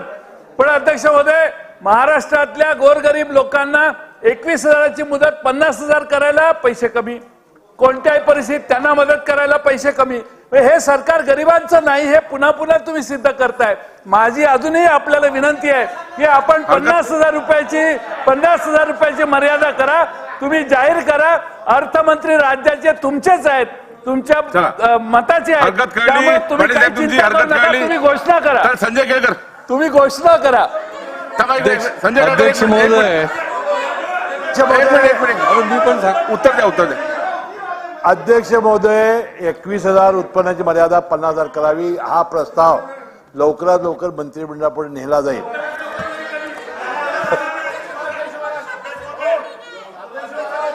ऐकून नेला जाईल, कधी मंत्रिमंडळामध्ये नेला जाईल आणि याला मान्यता आपण घेऊ. लवकरात लवकर आम्ही मंत्रिमंडळामध्ये नेऊ. चला, संजय केळकर बोला. देतो. अध्यक्ष महोदय, या दोन्ही योजना ज्या आहेत, ज्यांनी आधी दाबलेलं बटन त्यांना द्यावं लागेल ना. संजय गांधी निराधार योजना आणि श्रावणबाळ राज्य निवृत्ती वेतन योजना, या अतिशय योजना चांगल्या जरी असल्या अध्यक्ष महोदय, तर याच्यामध्ये आता जशी सदस्यांनी मागणी केली 50,000, 21,000ची 50,000 करावी, ही मला वाटते लवकरात लवकर केली जाईल असा मला विश्वास वाटतो. अध्यक्ष महोदय, याच्यामध्ये आपण जी 5/7/2023ला 1,000 रुपयाची जी 1,500 केली आहे, माझी विनंती आहे की 1,500 रुपयाच्या पेक्षा देखील जास्त त्यांना देण्याची अध्यक्ष महोदय गरज आहे आणि त्याच्यामुळे ही देखील आपण वाढवावी अशा प्रकारची मी या माध्यमातून मागणी करतोय अध्यक्ष महोदय. आणि सर्वात महत्वाचं, या योजनांचा लाभ जो आहे तो खऱ्या अर्थाने लोकांना मिळण्याच्या करता या लोकांना फार खेट्या मारायला लागतात आणि शेवटी कंटाळून हे लोकांना जे लाभार्थी होणार आहेत ते देखील कंटाळून सोडून देतात आणि त्याच्यामुळे आपण या संबंधामध्ये योग्य पद्धतीने त्यांना लाभ मिळण्याकरता कमीत कमी खेटे मारून सहज सोपी योजना, उपाययोजना याच्यावर आपण करणार का, अशा प्रकारचा माझा प्रश्न आहे. अध्यक्ष महोदय, आता 5 जुलैलाच आपण 1,000ची 1,500 केलेली आहे आणि सन्माननीय सदस्य केळकर साहेबांची मागणी आहे की 2 वाढवावी. त्याबद्दल आपण निश्चितपणे नंतर विचार करता येईल. आता वाढून काय जास्त दिवस झालेले नाहीत. आता हे जे किचकट आहेत की त्यांचं म्हणणं आहे की बाबा, आता यामध्ये अध्यक्ष आपण बघितलं की संजय गांधी निराधार योजनेत 18 ते 65 वर्षाखालील जवळजवळ निराधार पुरुष, महिला, अनाथ मुले, दिव्यांगातील, क्षयरोग, कर्करोग, एड्स, कुष्ठरोग, शिकेलग्रस्त या सगळ्यासाठी निराधार, विधवा, घटस्फोटित या सगळ्या जे ज्याला आधार नाही या सगळ्यांना यामध्ये आपण आणलेलं आहे. आता याला फक्त 3च सर्टिफिकेट लागत आहेत. एक उत्पन्नाचा दाखला, जर वयाचा दाखला नसेल तर एक डॉक्टरचा दाखला. या 2च दाखल्यावर ही समिती आपलं अनुदान मंजूर करत असते. तरी सुद्धा मला वाटतं स्पेसिफिक जर उदाहरण त्यांनी दिली तर या लवकरात लवकर मिळण्याबद्दल आपण निश्चितपणानं सर्व जिल्हाधिकाऱ्यांना पत्र तर लिहूच, परंतु स्पेसिफिक दिलं तर आपण निश्चितपणे लवकर करण्याबद्दल आपण पाठपुरावा करू. सर बरं नाना पुढे देतो तुम्हाला. रोहित पवार तुम्हाला देतो. अनेक खूप लोकांची नावं आहे, आपण सर्वांना नाही देऊ शकणार. अध्यक्ष महाराज, हो तुम्हाला देतो. हा या ठिकाणी 2 प्रश्न प्रणिती शिंदे सन्माननीय सदस्यांनी उपस्थित केलेले आहेत. अध्यक्ष महाराज, याची मर्यादा वाढवण्याच्या बाबतचं मंत्र्यांनी उत्तर दिलं तर सरकारची भूमिका स्पष्ट झाली की आम्हाला आता गरिबांना द्यायचं नाही, असं त्या पद्धतीची भूमिका स्पष्ट झाली. पण दुसरा महत्वाचा प्रश्न आहे की सेतूचा जो विषय आपला आहे, तुमचं याच्यामध्ये गुजरातची जी कंपनी आहे, मित्रो नाही आहे, इन्फोटेक लिमिटेड अहमदाबाद.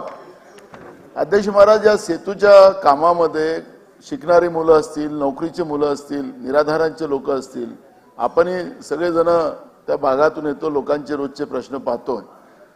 सेतूला मान्य मंत्रीमध्ये तुम्ही फार काही आम्ही लवकरात लवकर जिल्हाधिकाऱ्याला सूचना दिलेल्या आहेत वगैरे वगैरे सगळं सांगितलं. आपण या सेतूमुळे किती लोकांचं जीवन बर्बाद झालं असेल त्याचा अंदाज आपल्याजवळ नाही आहे. अध्यक्ष महाराज, मंत्री महोदयांनी याच्यामध्ये या सेतूच्या कामकाजामध्ये आमूलाग्र परिवर्तन आपल्याला करावं लागणार आहे, त्याचा सुधार करावा लागणार आहे.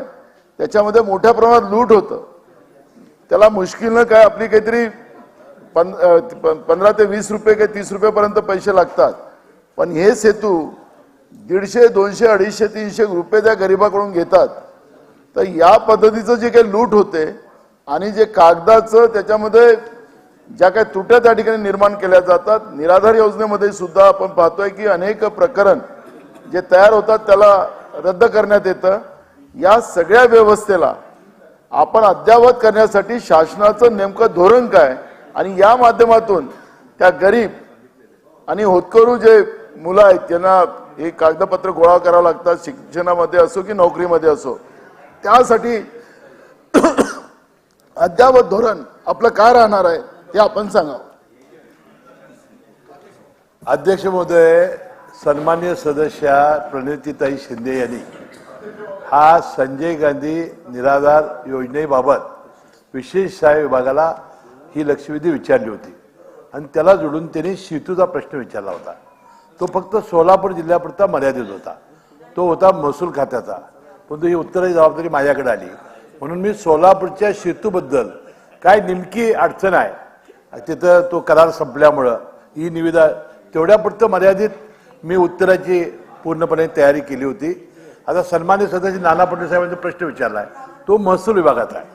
तर मी निश्चितपणानं त्यांच्या ज्या भावना आहेत, मी महसूल मंत्री आता इथं होते, ते गेले, मी निश्चित, कारण ते धोरणात्मक निर्णय आहे आणि त्यांचा तो विषय आहे. परंतु ही लक्षवेधी एकत्रित आल्यामुळे उत्तराची जबाबदारी माझ्याकडे आली. सोलापूर जिल्ह्याच्या सेतूची सगळी माहिती मी घेऊन आलो होतो. सन्माननीय सदस्य रोहित पवार. अध्यक्ष महोदय थांबा, हरकत आहे म्हणजे हरकत आहे.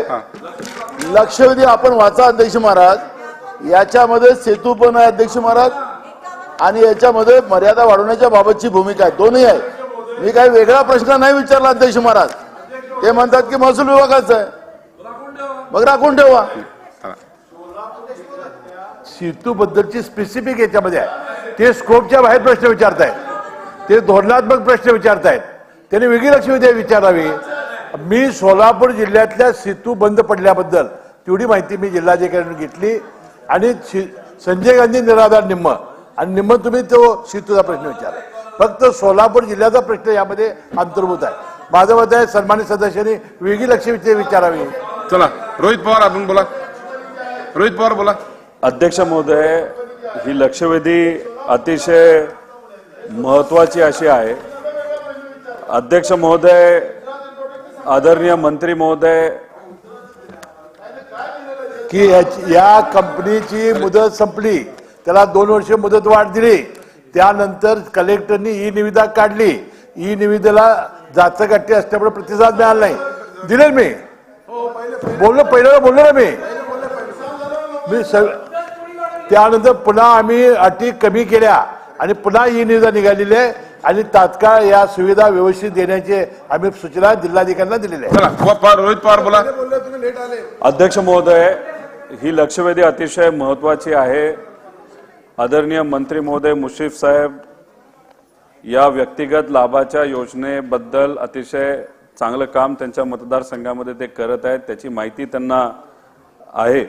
अध्यक्ष महोदय, या सर्व निराधार योजना, श्रवणबाळ योजना, ज्या कुठल्या योजना असतात त्या आर्थिक एकदम अडचणीच्या लोकांसाठी खऱ्या अर्थाने दिल्या जातात. अध्यक्ष महोदय, करोनाच्या काळामध्ये माझे मित्र धीरजराव देशमुख यांनी लातूरमध्ये पोस्टाच्या माध्यमातून ही जी काही मदत आहे पैशाची, ती पैशाची मदत पोहोचवण्याचा प्रयत्न त्यांनी केला होता. अतिशय चांगली योजना आहे. मला आपल्याला मंत्री महोदय प्रश्न विचारायचा आहे की अनेक वेळा वयस्कर असल्यामुळे, पैसे नसल्यामुळे यांना बँकेपर्यंत पोहोचता येत नाही, तर मग पोस्टामार्फत ही जी योजना आहे ती आपल्याला लाभार्थ्यांपर्यंत पोहोचवता येईल का, असा माझा स्पेसिफिक प्रश्न आहे. त्याच्याचबरोबर अध्यक्ष महोदय, दरवर्षी आपल्याला उत्पन्नाचे दाखले काढावे लागतात. खरं दरवर्षी काढायचं कारण काय, उत्पन्न काय लगेचच एखाद्या शेअर मार्केट सारखं वाढत नसतं. त्यामुळे याला काय 3 वर्षाची मर्यादा नाही तर ह्याला काय आपल्याला करता येईल. जसं इलेक्शन लढल्यानंतर 5 वर्ष इलेक्शन होत नाही, तशा पद्धतीचा काय विचार आपल्याला करता येईल का. कारण का अध्यक्ष महोदय, एकदा उत्पन्नाचा दाखला काढायला गेलं तर 15 दिवसामध्ये, उदाहरण घेऊ, 15 दिवसामध्ये ते मिळायला पाहिजे, नाही तर 2 दिवसात मिळायला पाहिजे. पण 2-2, 3-3 महिने मिळत नाही. बाहेर एजंट असतात, 1500 रुपये त्यांच्या हातामध्ये दिले तर संध्याकाळी तुम्हाला तो दाखला तिथं मिळून जातो. मग अशा पद्धतीने त्याला काय कार्यकाळ आपल्याला देता येईल का. आणि अनेक ठिकाणी आपल्याला ओरिजिनल डॉक्युमेंट लागतं, हे तुम्हाला माहिती आहे. मग ओरिजिनल डॉक्युमेंट समजा माझ्या बहिणीला लागतंय, मलाही लागतंय, तर 2 ओरिजिनल डॉक्युमेंट करायला अतिरिक्त खर्च. तर मंत्री महोदय, 2 स्पेसिफिक प्रश्न याच्याबरोबर आहेत की एक, की आपल्याला याला कालमर्यादा काय वाढवता येईल का. आणि त्याच्याच बरोबर हे जे काही पैशाचा खेळ होतो, गरिबांकडनं पैसे घेतले जातात, याच्यासाठी कालमर्यादा ठेवून लगेचच्या लगेच आपल्याला सर्टिफिकेट कसं देता येईल हे एक आपण बघावं. आणि जो घोषणा आपण इथं केली की कॅबिनेटमध्ये आपण 21,000वरून 51,000 उत्पन्न करण्याचा प्रस्ताव हा लवकरात लवकर तिकडे आणणार आहे. मंत्री महोदय, मला एवढंच सांगायचं की 2014च्या कॅबिनेटमध्ये अनेक गोष्टी येणार होत्या, तो आजपर्यंत आलेला नाही. जसं त्यांनी वागणूक काही लोकांना त्या बाबतीत दिली, या प्रस्तावाच्या बाबतीत तसं न होता येत्या कॅबिनेटमध्ये हा प्रस्ताव आपण आणणार का, असा माझा स्पेसिफिक प्रश्न आहे. सन्माननीय मंत्री महोदय. अध्यक्ष महोदय, पहिला प्रश्न त्यांनी जो विचारला की या जिल्हा मध्यवर्ती बँका किंवा इतर बँकेच्या मार्फत आपण हे लाभार्थ्यांना अनुदान देतो. आता तिथं त्या बँकेमध्ये पैसे आलेत की नाही ते पाहायला प्रत्येक गावात तरी काही कुठल्या बँकेची शाखा नाही. त्यामुळे या म्हाताऱ्या माणसांना, त्यानंतर दिव्यांग लोकांना फार त्रास होतो, ही गोष्ट खरी आहे. आणि म्हणून एक प्रयोग आम्ही पूर्वी केला होता, ICICI बँकेमार्फत घरोघरी देण्यासाठीचा प्रयोग केला होता, परंतु तो काही सफल झाला नव्हता. म्हणून मी विधान परिषदेत परवा घोषणा केली की पोस्टल बँकद्वारे आपण हे पैसे घरोघरी देण्यासाठी आपण प्रयत्न करू. आणि मग आमचे सचिव पोस्ट मास्टर जनरलला भेटूनही आले, तर त्याच्या काही अडचणी आहेत. त्यांच्याकडे मॅन पॉवर नाही, त्यानंतर एका मनी ऑर्डरसाठी 20 रुपये 22 रुपये ते चार्ज करणार, अशा काही त्यांच्या अडचणी आहेत. तर आपल्याला पुन्हा एकदा नॅशनलाइज बँक, खाजगी बँका किंवा शेड्यूल बँका या जर पुढे आल्या आणि त्या जर घरोघरी जाऊन जर देणार असतील तर निश्चितपणे तो आपण विचार करू. दुसरा जो विषय त्यांनी मांडला की जे उत्पन्नाचा दाखला दरवर्षी देण्याची अट जी आहे त्यामध्ये थोडी आम्ही शिथिलता आणलेली आहे. 50 वर्षावरील व्यक्तीला 5 वर्षांनी दाखला दिला तर चालतो, तर 50 वर्षाच्या आतील व्यक्तीला हा दरवर्षी दिला पाहिजे.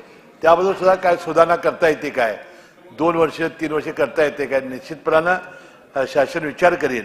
आणि ज्या वेळेला आम्ही उत्पन्नाचा कॅबिनेट पुढे जाऊ त्यावेळेला हेही आपण प्रस्ताव तिथं लवकरात लवकर घेऊन जाऊ. शेवटचा प्रश्न प्रणिती शिंदे. अध्यक्ष महोदय, मगाशी मंत्री महोदयांनी रेकॉर्डवर आणलं की 41 लाख लाभार्थी आहेत आणि अजून होऊ शकत नाहीत, असं रेकॉर्डवर मंत्री महोदयांनी त्याचा मी या ठिकाणी हे करते, मी निषेध करते. मंत्री महोदयांना मी एवढंच सांगू इच्छिते की संजय गांधी निराधार योजना आणि श्रावणबाळ योजनेशिवाय दुसरी कोणती योजना चालू आहे आज देशभरात. महाराष्ट्रात ज्याच्यामुळे विधवा परित्यक्त्या दिव्यांगांना लाभ मिळतो. एकही योजना मागच्या 8 वर्षात केंद्र शासनाने डिक्लेअर केली नाहीये ज्याच्यामुळे ह्या सगळ्या महिलांना आधार मिळतो किंवा या कुटुंबांना आधार मिळतो. आज ह्या 2 योजनांमुळेच हे लोक जगतायत आणि आता त्या योजनेची पण तुम्ही लाभार्थी कमी करताय. हा शासनाचा कट कारस्थान चाललंय. 21,000चा उत्पन्न दाखला जेव्हा सर्कल जातो तेव्हा तो देतच नाही, कारण का तेवढं मर्यादा आता कोणाची राहिलीच नाहीये आणि म्हणून लाभार्थी ऑटोमॅटिकली कमी होतात. म्हणजे जेवढे एवढ्या वर्षापासून आहेत तेवढेच आहेत, तुम्ही वाढवणारच नाही आहात लाभार्थी आणि तुम्ही मग निराधार महिला जातील कुठे या महाराष्ट्रातल्या ह्याच्या पुढे. आणि म्हणून हे तुम्ही काही पण करून ही त्यांची मानसिकता नसली तरी तुमची मानसिकता आहे, कारण काय ह्या आपल्या योजना आहेत आणि ह्याच्या माध्यमातून उभ्या महाराष्ट्राच्या गोरगरिबांना न्याय मिळालाच पाहिजे. मग काय उपयोग आहे. हे कमी होतात लाभार्थी आणि कट कारस्थान आहे म्हणून मुद्दाम वाढवत नाहीये ते 21,000ची मर्यादा. हा माझा आरोप आहे. आणि मंत्री महोदय, आपण नेहमी गंभीर आहात या विषयांबद्दल. आपण कृपया करून टप्प्याटप्प्यात नाही, एकदा तुम्ही ठरवा आणि तो 51,000ची मर्यादा वाढवा. हा नाहीतर शासनाला आरोप आहे की शासनावर आरोप आहे की संजय गांधी निराधार आणि महाराष्ट्राच्या विधवा परित्यक्त्यांना तुम्ही वाऱ्यावर सोडताय का. अध्यक्ष महोदय, सन्माननीय सदस्यांनी लाभार्थीची संख्या कमी करायचा त्याचा निषेध केला. वास्तविक चुकीचा आहे. आम्ही लाभार्थी संख्या कुठे कमी करतोय. आपण फक्त उत्पन्नाची मर्यादा टप्प्याटप्प्याने वाढवणार असं सांगितलं. अध्यक्ष महोदय, यामध्ये किती सुधारणा केल्या तुम्हाला माहिती नाही. 80-81 साली बॅरिस्टर अंतुरी साहेबांनी ही योजना आणली. त्यामध्ये बदल किती केला आपण. विधवा भगिनीचा नवरा मेल्यानंतर पेन्शन देणारं पहिली दुरुस्ती आपण केली. परित्यक्त्या भगिनीची पहिल्या योजनेमध्ये सोडचिठ्ठी कोर्टात आणायची होती, ती बदलली आपण. गावातला कोणी प्रमुख माणूस त्याने सर्टिफिकेट दिलं तर परित्यक्त्या भगिनीला पेन्शन देणारी योजना पहिली आपण आणली. आणि कुठल्याही देशामध्ये ते 65 वर्षाच्या वरील आई वडिलाला जी मुलं बघत नाहीत, सुना बघत नाहीत, त्यांना पेन्शन देणारं राज्य पहिलं राज्य आपलं आहे. हे लाभार्थी त्यामुळे वाढले ना आणि त्याला आपण पेन्शन द्यायला लागलो. दिव्यांग लोकांना 80% सिव्हिल सर्जनची अपंगाची अट होती, ती बदलून आपण 40%वर आणली. त्यामुळे वाढलं नाही. तर माझं मत आहे उत्पन्नाची मर्यादा वाढणं आणि सन्मानित सदस्यांनी दुसऱ्या ज्या सूचना केल्या लवकरात लवकर मंत्रिमंडळामध्ये आम्ही आणू. चला मनीषा चौधरी. अध्यक्ष महोदय, सन्माननीय सदस्य प्रणितीताईंनी जी लक्षवेधी लावले ही जरी सोलापूर जिल्ह्यातील असली तरी संजय गांधी निराधार योजना ही महाराष्ट्रातल्या तमाम माझ्या माता भगिनींसाठी आहे. अध्यक्ष महोदय, मंत्री महोदय उत्तर देत आहेत, पण मंत्री महोदय मी आपणास विनंती करते की ह्या विधवा महिलांची काय परिस्थिती आहे ही आपण बघून घ्यायला पाहिजे. आज 21,000 रुपयाचं तुम्ही जर त्यांचं हे ठेवलं असेल तर मुंबईमध्ये राहणाऱ्या माझ्या भगिनी आहेत, त्यांचं लाईटचं बिलच 700 ते 800 रुपये येते. त्यामुळे त्यांना दाखलाच मिळत नाहीये. तर आपण ह्याची मर्यादा ही 50,000पेक्षा जास्त करायला पाहिजे. त्याचबरोबर जी जाचक-अटी आहेत अध्यक्ष महोदय, त्या विधवा महिलेला जर तिचा मुलगा 25 वर्षाचा असेल तर तिला या योजनेचा लाभ मिळत नाहीये. परंतु आजच्या ह्या जमान्यामध्ये मुलं आणि सुना ह्या विधवा मातेवर कसे अत्याचार करतात ही वस्तुस्थिती सगळ्यांना माहिती आहे. अध्यक्ष महोदय, काही जॉईंट फॅमिलीमध्ये महिला राहत आहेत आणि आपला नवरा मेल्यानंतर त्या महिलेला स्वतःला एक पावडरचा डबा आणायचा असेल तरी तिच्याकडे पैसे नसतात. तर आपण ह्या सर्व अटी ह्या शिथिल करून त्या माझ्या तमाम महाराष्ट्रातल्या माता भगिनींना न्याय देण्यासाठी आपण नवीन नियमावली बनवणार का हा माझा स्पेसिफिक प्रश्न आहे. आणि जो 21,000 आहे त्याची मर्यादा 60,000 करणार का हा माझा दुसरा प्रश्न आहे. चला मंत्री महोदय. अध्यक्ष महोदय, सन्माननीय सदस्य, नाही मी याबद्दल पुढे अनेक लक्षवेधी आहे. जे विषय मांडले झालं सर्व प्रश्न जवळपास झालेले आहेत. जे विषय मांडले ते बरोबर आहेत. कारण विधवा भगिनींचं आणि 65 वर्षावरच्या आई वडिलांचं फार मोठे हाल होत आहेत. या त्यांच्या मताशी मी सहमत आहे. म्हणून या चांगली सुटसुटीत योजना आणण्याचा शासन निश्चितपणे प्रयत्न करेल. चला पुढे जाऊया. नाही लक्षवेधी क्रमांक 2 3 आणि 8 ह्या पुढे ढकलण्यात येत आहे. आता लक्षवेधी क्रमांक 11 घेऊया. लक्षवेधी क्रमांक 11. अध्यक्ष महोदय, लक्षवेधी क्रमांक 11. एक अंतर देऊ प्लीज. अध्यक्ष महाराज वितरित केल्याप्रमाणे अध्यक्ष महोदय, खरीप 21 आणि खरीप 22च्या अध्यक्ष महोदय, एक मिनिट मंत्री महोदय पॉइंट ऑफ प्रोसिजर आहे. थांबा पॉइंट ऑफ प्रोसिजर आहे. काय तुमचं पॉइंट ऑफ प्रोसिजर? असं आहे की लक्षवेधी 3 आहे ती पुढे ढकलण्यासाठी विनंती करण्यात आली संबंधित मंत्र्यांनी. सदरचे लक्षवेधी दिनांक 21 जुलै रोजीच विभागात प्राप्त झाली आहे व त्यावर विभागाने निवेदन देखील सादर केले आहे. परंतु आपण लक्षवेधीमध्ये वेळीत असलेली मागणी दिनांक 11/8/22 रोजीचे शुद्धीपत्रक रद्द करण्याची ही मान्य होऊ नये यासाठी काही लोक एप्रिल सहित मंजूर करून लक्षवेधी चर्चेलाच येऊ नये यासाठी प्रयत्न करीत आहेत आणि ते यशस्वी झालेत. अध्यक्ष महोदय, हे काय सेटिंग आहे?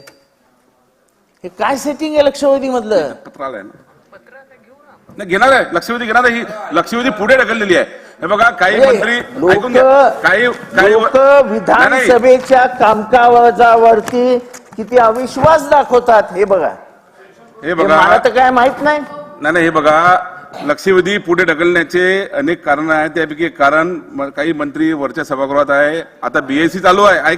ऐका बीएससी चालू आहे. पुढे ढकलली म्हणजे ती गेली नाही, ती घेणार आहे. आपण काल परवा पुढे ढकललेल्या लक्षवेधी आपण घेतोय. त्यामुळे त्या सुद्धा घेतल्या जातील.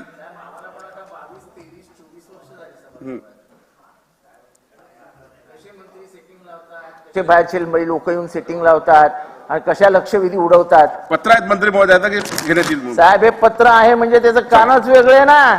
चला सुरू करा. लक्षवेधी क्रमांक 11 सुरू करा. नाही आवाड साहेब होईल. आवाड साहेब ती होईल. अध्यक्ष महाराज, नाही थांबा प्लीज. अध्यक्ष महाराज, छापल्याप्रमाणे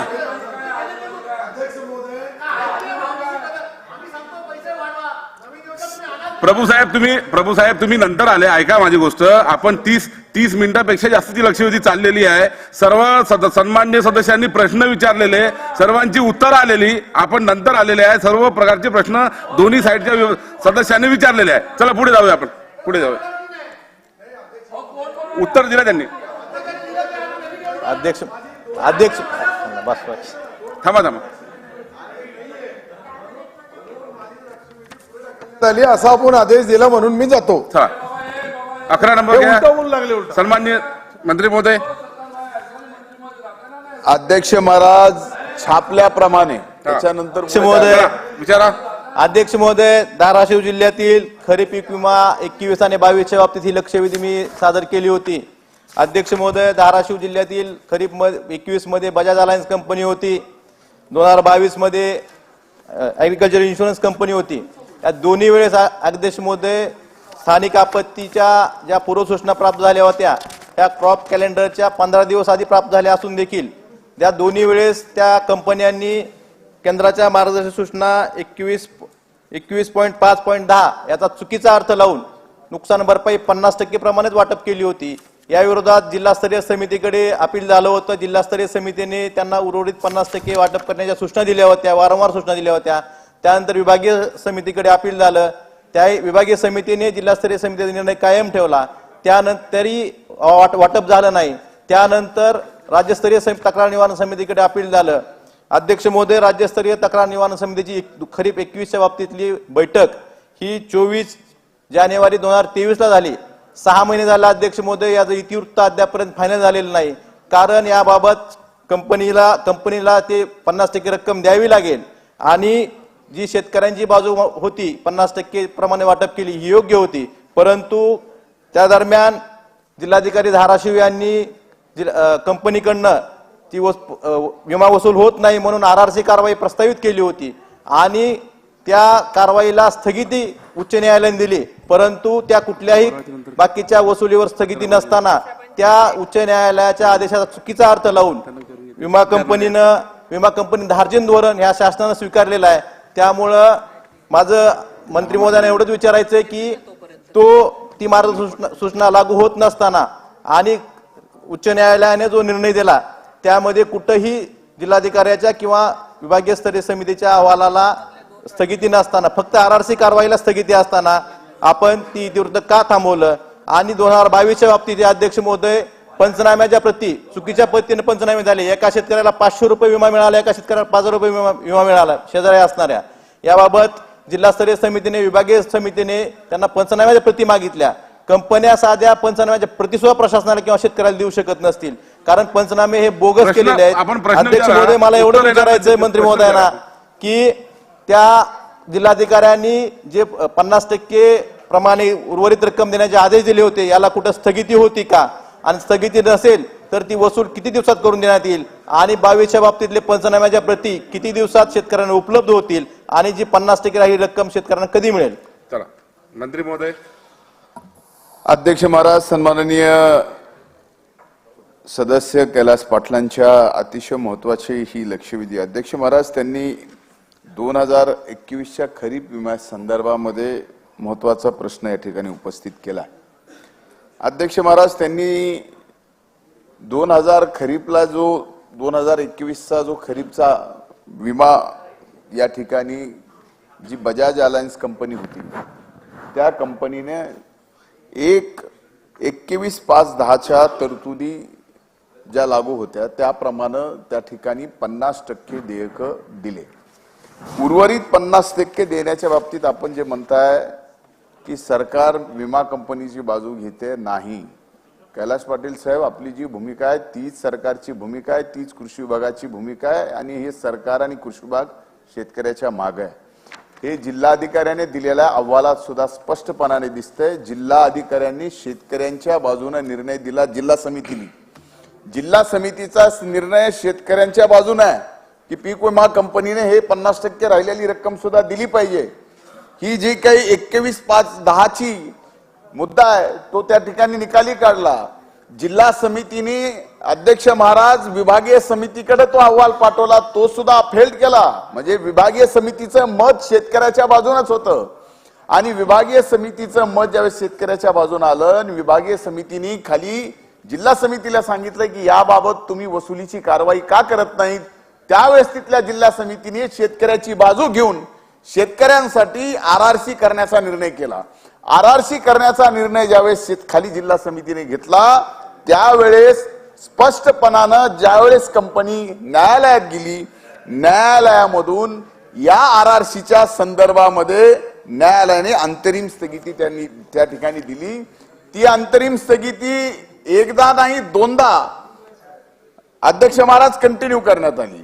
आता यामध्ये यांचा 21चा मुद्दा जो आहे की 21चा मुद्दा असा आहे की ही स्थगिती आरआरसी काय की ज्या वेळेस एखादी विमा कंपनी त्यांना द्यायची अदा करायची शेतकऱ्यांना अदा करायची रक्कम जर देत नसेल तर आरआरसी जी महसुली कारवाई आहे ती कारवाई सरकार करतं आणि ती कारवाई करत असताना त्या कारवाईवर स्थगिती आणलेली आहे न्यायालयाने. त्या बाबतीमध्ये राज्यस्तरीय समितीकडे जे राज्य अहवाल गेला, राज्य समितीने त्याचे मिनिट्स दिले नाहीत, हाही विषय त्यांनी काढला. अध्यक्ष महाराज, फक्त यामध्ये कोर्टाची स्थगिती होती आणि स्थगिती असताना आता राज्यस्तरीय समितीला सुद्धा खालच्या दोन्ही जिल्हा आणि विभागीय समितीचे अहवाल जशाला तसे मान्य आहेत. हे मान्य असताना पुन्हा राज्य समितीने उच्च न्यायालयाची स्थगिती असताना पुन्हा आरआरसी करा म्हणून कसं कंटेम्प्ट त्या ठिकाणी नक्कीच कोर्टाचं माननीय न्यायालयाचं अवमान झालं असतं. म्हणून त्या ठिकाणी राज्यस्तरीय समितीचे मिनिट्स फायनल झालेले नाहीत. म्हणून त्या संबंधात 21च्या खरीपच्या हंगामाच्या कैलास पाटील साहेब, हे सरकार तुम्ही जे बोलताय शेतकऱ्यांच्या मागे ते विमा मिळाला पाहिजे.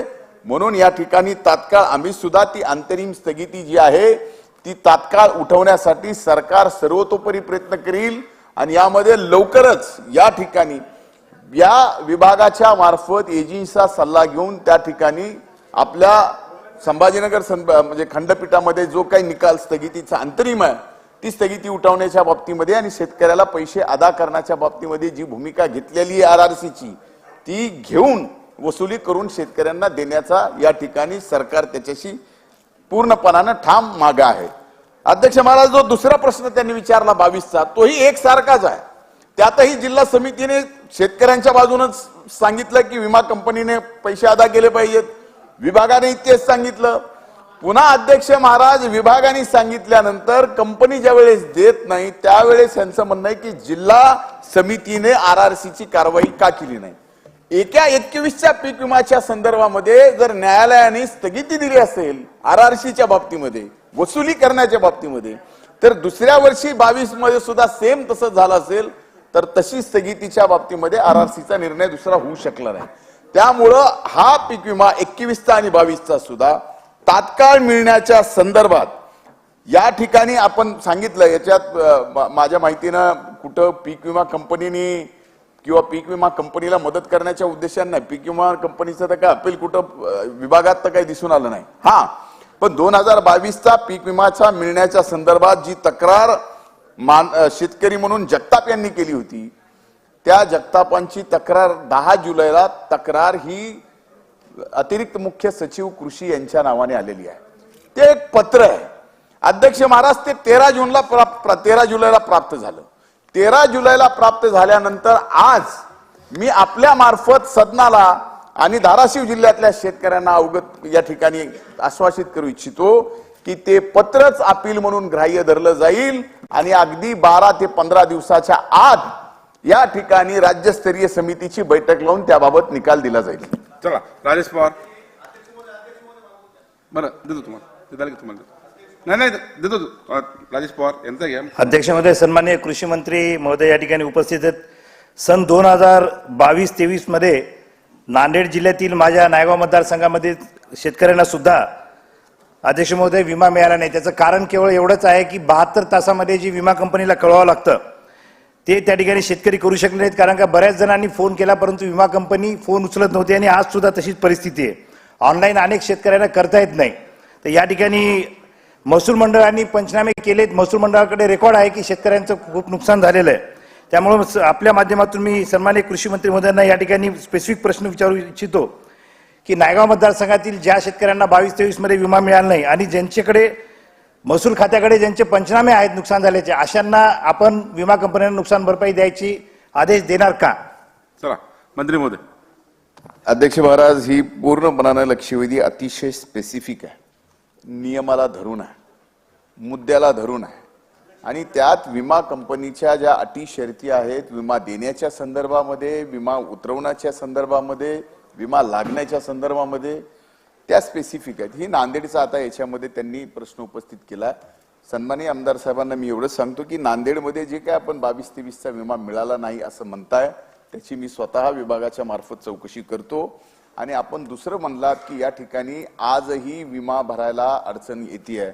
अध्यक्ष महाराज, आपल्या मार्फत या सदनामध्ये अभिमानानं सांगतोय की ज्या वेळेसपासून या देशात पीक विमा लागू झाला त्याच्यानंतर इतिहासात पहिल्यांदा या महाराष्ट्रामध्ये 1,20,00,000 शेतकऱ्यांचा 1 रुपया विमाचा फायदा या ठिकाणी झालाय. तेवढी नोंद, तेवढा प्रीमियम या ठिकाणी भरलाय.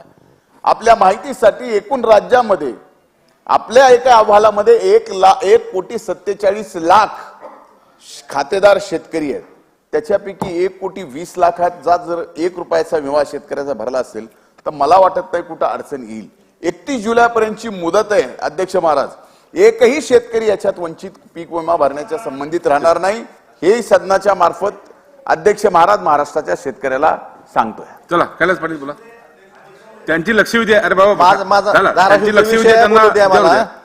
अध्यक्ष महोदय, मंत्री महोदयांना मला एवढंच विचारायचंय की RRC कारवाईवर जी उच्च न्यायालयाने स्थगिती दिली, ही उच्च न्यायालयाने स्थगिती कशामुळे दिली की आपलं सरकार जिल्हाधिकाऱ्यांना ते अधिकार RRC कारवाई करायची हे पटवून देण्यात उच्च न्यायालय अपयशी ठरलं. त्यामुळे ही उच्च न्यायालयाने स्थगिती दिली. आणि अध्यक्ष महोदय, उच्च न्यायालयाचा स्थगिती आदेश माझ्या समोर आहे, आपल्याला देऊ शकतो, मंत्री महोदयांनी देऊ शकतो. त्यात असं फक्त 18/11/22चं जे पत्र आहे त्यात फक्त अकाउंट गोठवायचे, खाते कंपनीचे खाते गोठवायचं जे जिल्हाधिकाऱ्यांनी पत्र दिलं होतं बँकेला, सिटी बँकेला, त्याला स्थगिती आहे. त्यामुळं राज्यस्तरीय समितीला त्यांचं कामकाज करायला किंवा त्यांना आदेश करायला कुठेही स्थगिती नसताना राज्यस्तरीय समितीने निर्णय का घेतला नाही आणि दुसरं मागाशी विचारल्याप्रमाणे 2022चे पंचनामे जे चुकीच्या पद्धतीचे पंचनामे झालेत हे धाराशिव जिल्ह्यातील प्रशासनाला किंवा शेतकऱ्यांना किती दिवसात मिळतील हे मंत्री महोदयांनी सांगावं. मंत्री महोदय. अध्यक्ष महाराज, कोर्टाच्या निर्णयाचं मिस इंटरप्रिटेशन या ठिकाणी होत आहे. अध्यक्ष महाराज, कोर्टाने स्पष्टपणाने 23/1/23 चा जो निकाल आहे शेवटचा म्हणजे अंतरिम जे अंतरिम स्थगिती कंटिन्यू केल्याचा निकाल आहे 23/1. अध्यक्ष महाराज, त्यात सरळ सांगितलंय की the ad interim protection granted earlier would continue until further order are passed after hearing the parties on the merits. आणि त्याच्या अगोदरच्या निकालाच्या बाबतीमध्ये सुद्धा अध्यक्ष महाराज या ठिकाणी मी आपल्याला त्या निकालाच्या बाबतीतही 30/11/22 जो निकाल आहे तो निकाल सुद्धा आपल्याला या ठिकाणी सांगतो. अध्यक्ष महाराज, त्या निकालामध्ये सुद्धा स्पष्टपणाने सांगितलं की prima facie the order pass by collector directing the petitioners bankers to seize the accounts is without jurisdiction. हे स्पेसिफिक आहे. आणि त्याच्यानंतर issue notice to the respondent returnable on 6/1/23 the learned AGP waives service of the respondent number 135 and 6 till the operation of the order passed by the collector dated 18/11. म्हणजे order काय pass केली होती 18/11ला RCC ची की या ठिकाणी वसुली करायची आहे पीक विमा कंपनीकडनं. पीक विमा कंपनीला कुठेही या ठिकाणी सोडलं नाही पाहिजे ही भूमिकेतून काढलेली ऑर्डर आहे. त्या ऑर्डरची तारीख देऊन अध्यक्ष महाराज या ठिकाणी अंतरिम स्थगिती दिलेली आहे.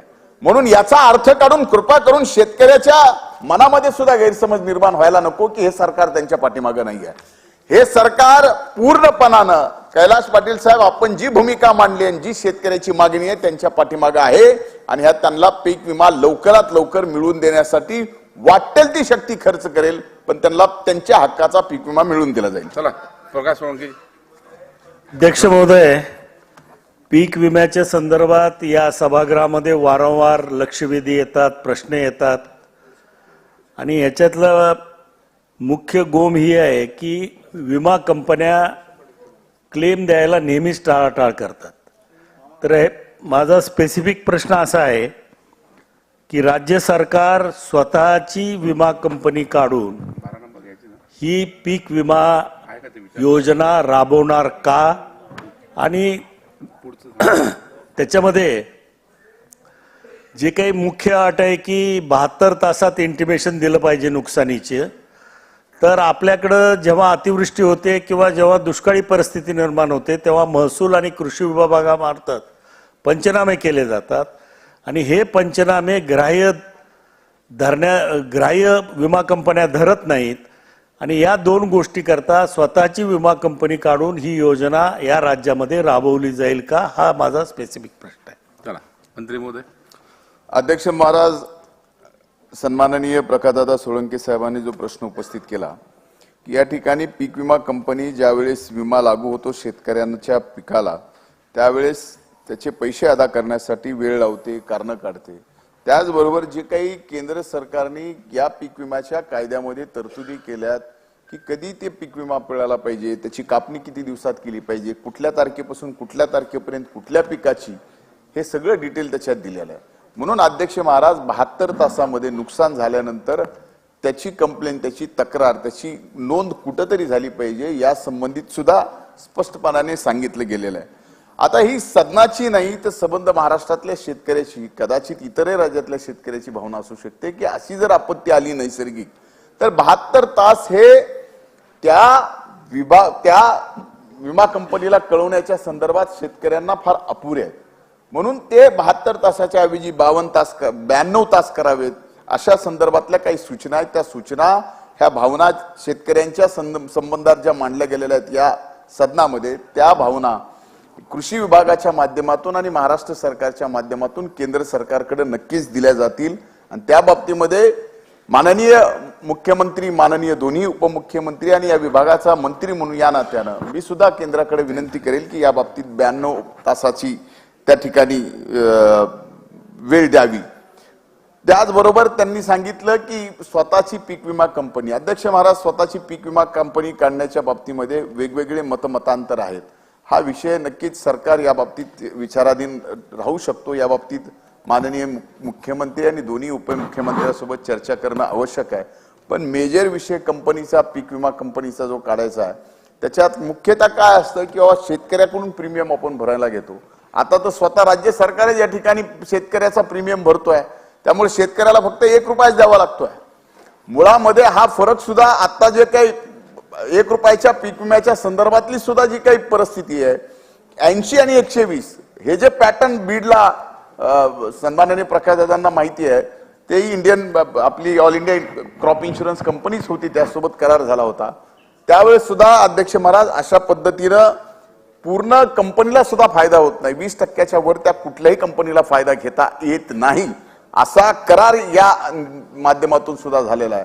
आणि 20% बाबतीत सुद्धा 10% हे आस्थापनेवर त्यांच्या लागते, 10% फक्त कंपनीला. आणि याच्या व्यतिरिक्त जर काही जो काही फायदा होईल त्या कंपनीला, तो प्रत्यक्ष सरकारकडे जमा होतो. ही योजना आहे पीक विमा योजना. म्हणून या संदर्भात वेगळी आपली कंपनी सरकारची काढावी का, या संदर्भात सरकार नक्कीच भविष्य काळात विचार करू शकतं. चला शेवटचा प्रश्न अनिल देशमुख साहेब. अनिल देशमुख साहेब. अध्यक्ष महोदय, आपण मंत्री व्हायच्या पहिले शासनाने 1 रुपया विमा केला, 1 रुपया फक्त भरायचा आणि शासनाने प्रीमियम भरायचं ठरलं. अध्यक्ष महोदय, शेतकऱ्यांची मागणी काय आहे? शेतकऱ्यांची मागणी प्रीमियम भरायला शेतकरी तयार आहे. शेतकऱ्यांची मागणी एवढीच आहे की आमचं नुकसान झाल्यानंतर आम्हाला मोबदला मिळाला पाहिजे. प्रीमियम भरायला अडचण नाही शेतकऱ्यांची, 200 काय 500 1000 2000 रुपये प्रीमियम भरतील, पण विमा कंपन्या नुकसान झाल्यानंतर नुकसान भरपाई देत नाही, याच्याबद्दल शेतकऱ्यांची नाराजी आहे. हा नंबर 1 प्रश्न. नंबर 2चा प्रश्न असा आहे, मला एकच माहिती द्या की आता मागच्या वर्षी किती प्रीमियम टोटल भरलं आणि किती कोटी रुपये प्रीमियम भरलं आणि किती कोटी रुपये शेतकऱ्यांना त्यांना मदत देण्यात आली विमा कंपनीकडनं, याचे 2 फिगर मला द्यावे.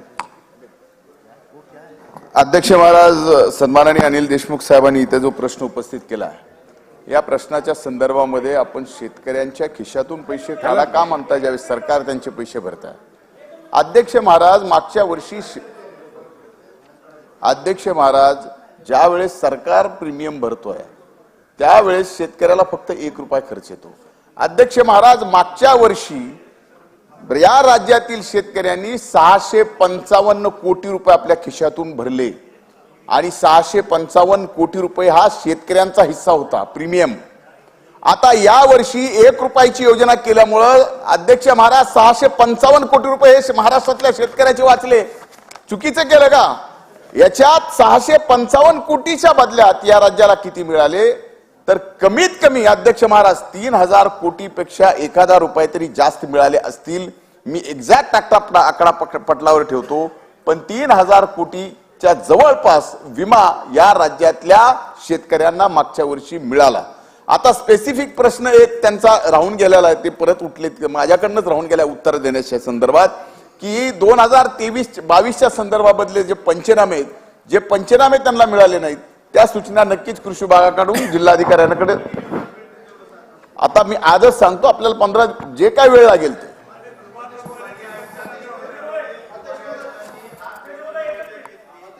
चला आता पुढे जाऊया. लक्षवेधी क्रमांक 12. सर्व हे बघा सर्व सविस्तर उत्तर आलंय ना, सर्वांचं सविस्तर उत्तर आलंय. बाकीच्या लक्षवेधीसाठी लोक बसलेली आहेत आणि त्यांच्याही लक्षवेधी घेणे आवश्यक आहे. आणि जवळपास 30 मिनिटांपेक्षा जास्त आपण चर्चा झालेली आहे.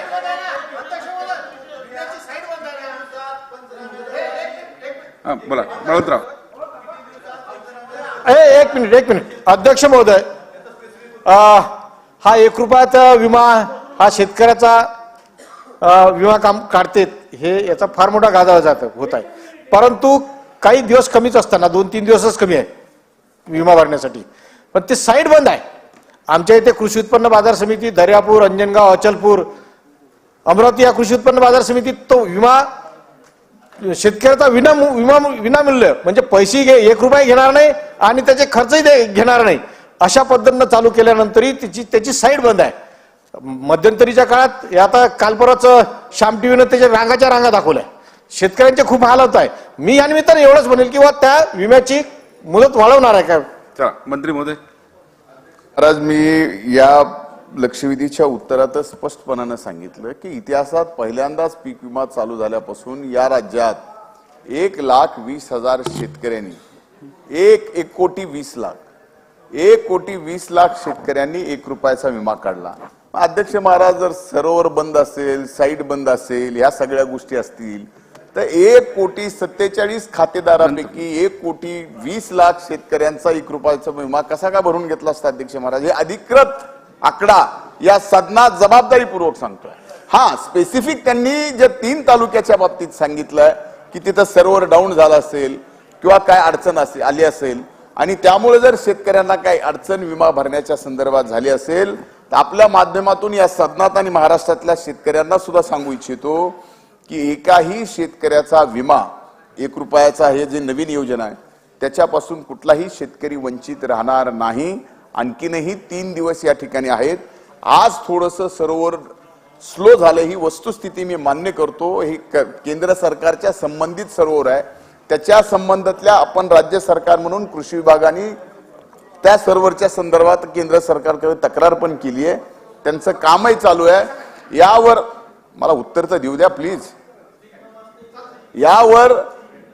यावर केंद्र सरकारने सांगितलंय की सर्व्हरच्या बाबतीमध्ये जे काही स्लो झालंय ते आम्ही प्रॉपर अपग्रेड करून व्यवस्थित करू. स्वाभाविक आहे की शेवटच्या आठवड्यामध्ये पीक विमा भरण्याच्या शेवटच्या तारखेच्या जवळजवळ लोड जास्त येतो, लोकांचं गर्दी पण जास्त होते, त्याच्यामुळे पण सर्व्हरवर लोड होतो. पण तसं झालं असलं तरी एकही शेतकरी या पीक विमा योजनेपासून वंचित राहणार नाही, ही काळजी महाराष्ट्र विभागाचा शेतकरी विभाग नक्कीच घेईल. चला शेवटचा प्रश्न कृष्णा गजबे.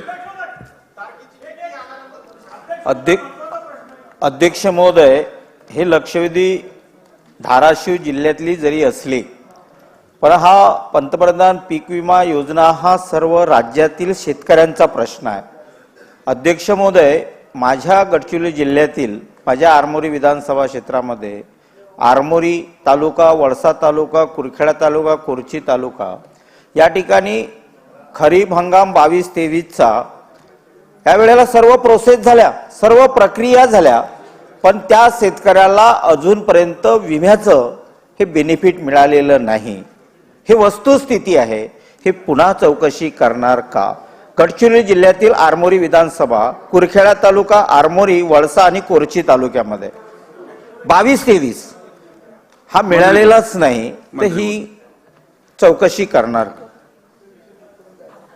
अध्यक्ष महाराज, या संबंधीची जी काही आता सन्माननीय गजबे साहेबांनी इथं प्रश्न उपस्थित केलेला आहे आणि त्यांनी त्यांच्या मतदारसंघाच्या बाबतीतली जी तक्रार केलेली आहे त्याबाबत नक्की चौकशी केली जाईल. चला शेवटचा बोला. पीक विम्याच्या संदर्भात सन्माननीय मंत्री महोदयांनी या ठिकाणी उत्तर दिले. पण अध्यक्ष महोदय, या निमित्तानं मी शासनाकडे एक लक्ष वेधू इच्छितो की जो आता होणारी गर्दी पीक विम्यासाठी आणि त्याचबरोबर ते स्लाइड स्लो आहे. एकच मिनिट अध्यक्ष महोदय. बोला. त्याचबरोबर पेरणी अद्याप 25% माझ्या मतदारसंघात झालेले आहेत अध्यक्ष महोदय. कारण याला बऱ्याचशा ठिकाणी त्यामुळं पीक विमा योजनेची तारीख वाढवणार का, पहिली गोष्ट. आणि दुसरी, जर तालुका दुष्काळी तालुका आहे तिथं जी मूग उडीद पेरणी अत्यल्प झालेली आहेत आणि पाऊस 15 जुलैपर्यंत न झाल्यामुळं शेतकरी बियाणे परत करत आहेत. इतर कंपन्यांकडून हे बियाणं परत घेतलं जातंय, पण एकमेव महाबीज कंपनी आहे ती बी प्रक्रिया घेत नाही, परत घेत नाही. त्यामुळे तसे तुम्ही महाबीज कंपनीला आदेश करणार का? अध्यक्ष महाराज, पहिले 2 प्रश्न या लक्षवेधीशी संलग्न आहेत, कारण विम्याच्या संदर्भातले आहेत. त्यामुळे एक निश्चित सांगतो की स्लोडाऊन झाली आहे. स्लोडाऊन झाली असली तरी रोज 6 ते 7 लाख शेतकरी या ठिकाणी या सरोवरच्या माध्यमातून या पीक विमा योजनेचा फायदा घेत आहेत. आजही आत्ता या क्षणापर्यंत 6,13,000 शेतकऱ्यांनी 1 रुपयाच्या पीक विमा योजना या ठिकाणी या सरोवरच्या माध्यमातून केलेला आहे. अध्यक्ष महाराज, त्यांचं असं म्हणणं आहे की महाबीजनी पैसे कमी घेतले, त्या बाबतीत मधला हा विषय नाही. अध्यक्ष महाराज या लक्षवेधीशी ते संलग्न विषय नसल्यामुळं अध्यक्ष महाराज पण एक महत्वाचा विषय त्यांनी म्हणले की पेरण्याचं आमच्याकडे 25 झालं नाही. आता पेरण्या आपल्याकडे जे सांगितलं जातं तर आपल्या पंजाबराव कृषी विद्यापीठाच्या माध्यमातून सांगितलं जातं 22 तारखेपर्यंत पेरण्या 22 जुलैपर्यंत योग्य आहेत. वसंतराव नाईक कृषी विद्यापीठाकडून आमच्याकडे सांगितलं जातं 31 जुलैपर्यंत पेरण्या योग्य आहेत. आता 31 जुलैच्या पुढे पेरण्या करणं कुठल्याही हे कुठलंच विद्यापीठ कुठलंच संशोधन केंद्र योग्य नाही असं सांगितल्यानंतर पुढे पीक विम्याचा तारीख वाढवायचा आणि त्याचा संबंध कुठे येतच नाही. अध्यक्ष महाराज चला लक्षवेधी क्रमांक 12 ऐका.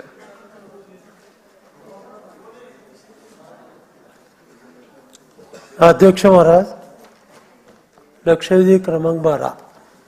अध्यक्ष महाराज छापल्याप्रमाणे. अध्यक्ष महाराज सोलापूर जिल्ह्यामध्ये करमाळा माढा माळशिरस पंढरपूर या तालुक्यामध्ये आणि विशेषतः सगळे सोलापूर जिल्ह्यामध्ये केळीचं क्षेत्र फार मोठ्या प्रमाणात वाढतंय. बनाना कर्सट मध्ये केळीचा समावेश झालेला आहे आणि त्या दृष्टीनं शेलगाव तालुका करमाळा येथे शासनाची 55 एकर जमीन उपलब्ध आहे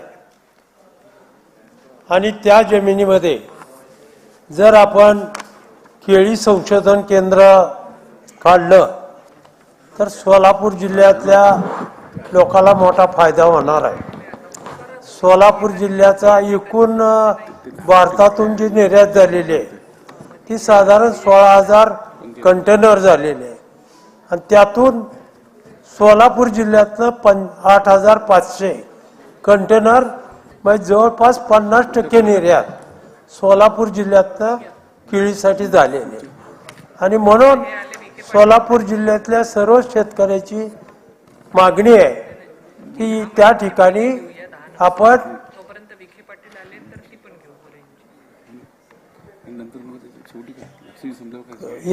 त्या ठिकाणी केळीसाठी म्हणून त्या ठिकाणी कृषी उत्पादनांतर्गत करावं. दुसरी एक महत्वाची बाब म्हणजे शेलगाव येथे 55 एकर क्षेत्र उपलब्ध आहे. तसंच मोहोळला जवळपास 100 एकर आहे. सोलापूरला जवळपास 200 एकर आहे. बीज गुणन केंद्र ही ज्वारी मका बाजरी ह्याच्यावर काम करणारी केंद्र आहेत. त्यामुळे तिथलं केंद्र जर आपण केळीसाठी दिलं तर त्याचा फायदा निश्चितपणे सोलापूर जिल्ह्याला होईल. त्याचबरोबर या ठिकाणी शेलगाव संशोधन केंद्रावर किती शास्त्रज्ञ आहेत ते आम्हाला या निमित्ताने सांगावे. मंत्री महोदय. अध्यक्ष महाराज सन्माननीय बबनदादा शिंदे साहेबांची आणि संजय मामा शिंदेची ही लक्षवेधी आहे आणि सन्माननीय या लक्षवेधीच्या माध्यमातून सोलापूर जिल्ह्यामध्ये त्यातले त्यात मोहोळ तालुक्यामध्ये जिथे जे पहिल्यांदा पत्र गेलं की या ठिकाणी केळीचं संशोधन केंद्र या ठिकाणी उभं करावं कारण या परिसरातून फार मोठ्या प्रमाणामध्ये केळी ही त्याची निर्यातही होते आणि संबंध देशभर सुद्धा विकल्या जाते. अध्यक्ष महाराज पण जी जागा त्या ठिकाणी मागितली गेलेली आहे जे पत्र सुरुवातीला प्राप्त झालेलं आहे ते दिनांक 16/1/2023 जे पत्र सहसंचालकाकडे फलोत्पादन यांनी संचालक महाराष्ट्र कृषी शिक्षण व संशोधन परिषद पुणे यांच्याकडे दिलं अभिप्रायाच्या मागितल्या संदर्भात. अध्यक्ष महाराज त्या पत्रान्वये महाराष्ट्र कृषी शिक्षण व संशोधन परिषद पुणेनी राहुरी कृषी विद्यापीठाकडे या ठिकाणी अभिप्राय मागितला. पण अध्यक्ष महाराज मोजे शेळगाव तालुका करमाळा जिल्हा सोलापूर ही जी काही कोरडवाहू संशोधन केंद्राची जागा केळी संशोधन केंद्र म्हणून या ठिकाणी करा असा जो या ठिकाणी सन्माननीय सदस्यांचा प्रश्न आहे या प्रश्नाच्या बाबतीत ही जी जागा आहे ती जागा अध्यक्ष महाराज 1941 मध्ये महात्मा फुले कृषी विद्यापीठ राहुरी अंतर्गत मोजे शेळगाव तालुका करमाळा येथे हे 1941 मध्ये कोरडवाहू संशोधन केंद्राची स्थापना झालेली आहे. ही 55 एकर एकूण जागा आहे. आणि अध्यक्ष महाराज, आजही महत्वाचं म्हणजे काय, आजही या कोरडवाहू संशोधन केंद्राची गरज आहे. त्यामुळे हा प्रस्ताव अभिप्राय मागवण्यासाठी ज्यावेळेस कृषी विद्यापीठ राहुरीकडे गेला त्यावेळेस या प्रस्तावाला जी शिफारस मिळायला पाहिजे होती केळी संशोधन केंद्रासाठी ती पूर्णपणानं राहुरी विद्यापीठाने नाकारली. म्हणून अध्यक्ष महाराज, त्या ठिकाणी आता या एकूण राज्यातील जवळपास 83% कृषी योग्य क्षेत्र हे कोरडवाहू पिकाखाली असल्याने आणि अन्नधान्य उत्पादन याच्या क्षेत्रात होत असल्याने कोरडवाहू संशोधन केंद्र शेळगाव हे राज्य आणि कृषी विद्यापीठ संशोधनासाठी महत्वपूर्ण आहे.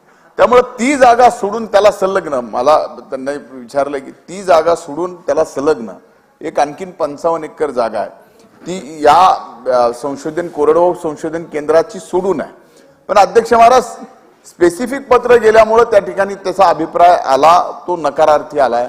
त्यामुळं जी काय मागणी त्यांनी केलेली आहे त्या मागणीचा विचार जर सकारात्मक करायचा आहे तर मला नव्याने त्या ठिकाणी कृषी विद्यापीठाला त्या सोलापूर जिल्ह्यामध्ये जिथं कुठं जागा उपलब्ध असेल अशा ठिकाणी केळी संशोधन करता येईल का, हे सरकार आणि हा विभाग नक्कीच त्याबाबत सकारात्मक विचार करेल.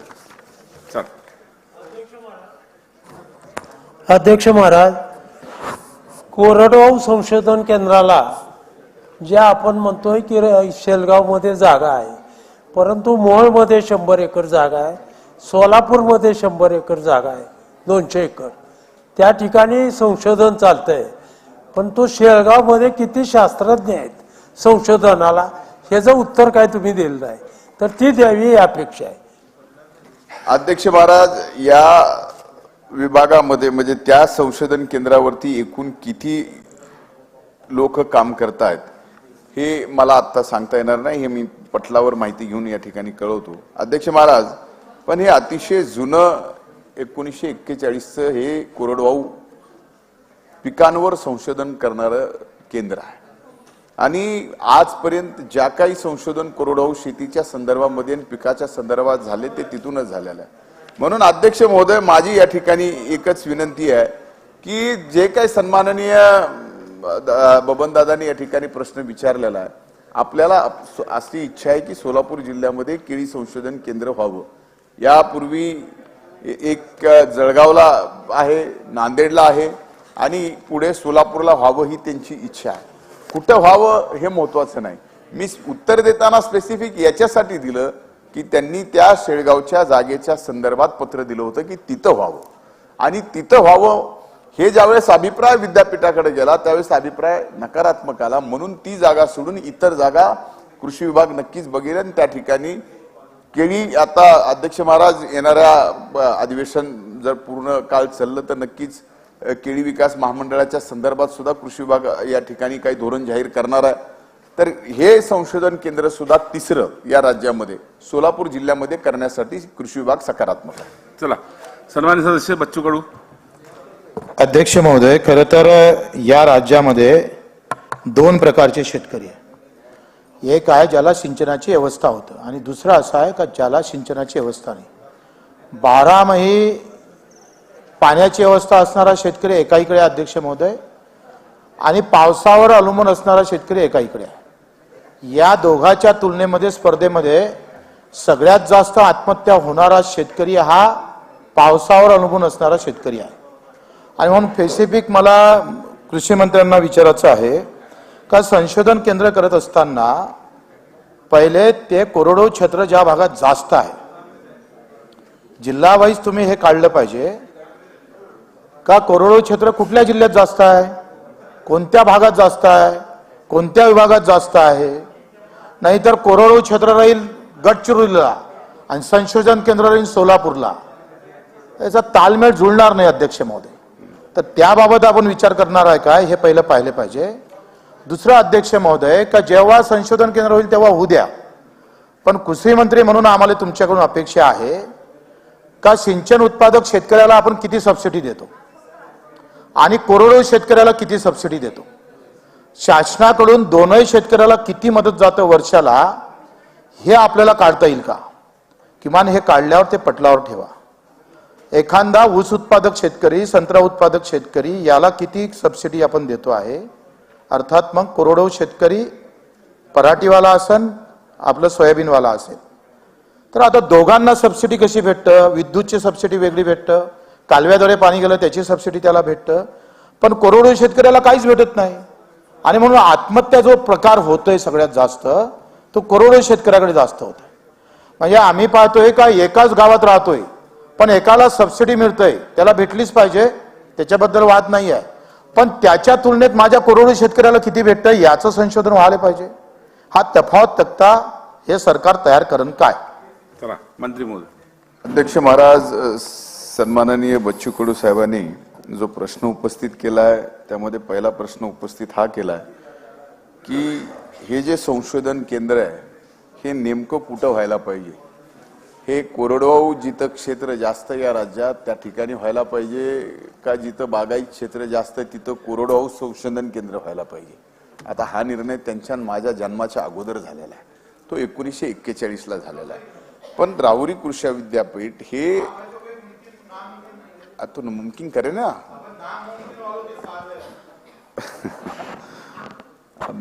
आता बोलत नाही सर, म्हणजे तुम्ही माझे मित्र आहात, पण मी आपल्याला नक्की सांगतो की अध्यक्ष महाराज यामध्ये कोरडवाहू शेतकऱ्याच्या संदर्भामध्ये हे एक संशोधन केंद्र आणखीन याची व्याप्ती किती वाढली पाहिजे आहे ती ठेवून आणखीन किती व्याप्ती वाढली पाहिजे.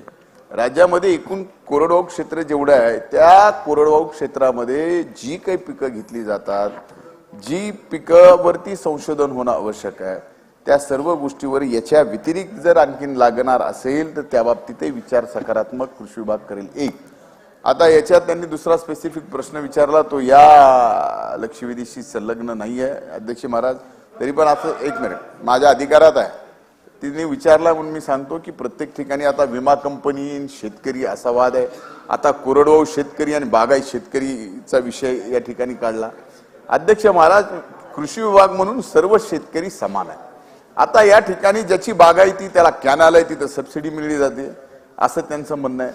जिथं बागायती जमिनी तिथं लाईट आहे त्याला सबसिडी दिली झाली असं म्हणतात. आणि अध्यक्ष महाराज, कोरडवाहू शेतकरीची व्याख्याच काय की जिथं कॅनल नाही, जिथं पाणी नाही, जिथं लाईट नाही आणि जिथं फक्त पावसाच्या पाण्यावर खरीपाची वर्षातली एकच आपण पीक घेतो अशा संदर्भातली कोरडवाहू जी आपण म्हणतो त्याची ही व्याख्या अध्यक्ष महाराज. त्यामुळे स्वाभाविक जिथं कॅनलच जात नाही, जिथं इलेक्ट्रिसिटीच नाही, फक्त पावसाच्या पाण्यावर शेती होतीये, त्याच्यामुळे तिथं स्वाभाविक सबसिडी जाणं कमी होणं आवश्यक, म्हणजे आवश्यक असणं म्हणण्यापेक्षा ते जाणारच नाही. म्हणून अध्यक्ष महाराज, सर्वात प्रमुख विषय काय की या राज्यातला कोरडवाहू शेतकरी असो की बागायतदार शेतकरी असो, त्या शेतकऱ्याच्या माग अतिशय शेतकरी संकटाच्या काळात ज्या वेळेस असतो, म्हणजे 12 महिने असतोच, कोरडवाहू असो तो जास्तीचा असतो, पण त्याच्या पाठीमागे हे कृषी विभाग आणि सरकार खंबीरपणा आहे. चला पुढे जाऊया. आता लक्षवेधी क्रमांक 10. लक्षवेधी क्रमांक 10. अध्यक्ष महोदय, सांगितलं मग आज लक्षवेधी 2, लक्षवेधी 3 आणि लक्षवेधी 8 ह्या 3 लक्षवेधी ह्या पुढे ढकलण्यात आलेल्या आहेत. आता मागे पुढे ढकलण्यात आलेले लक्षवेधी आता झालेले आहेत, तर हे पण होईल. लक्षवेधी क्रमांक 10.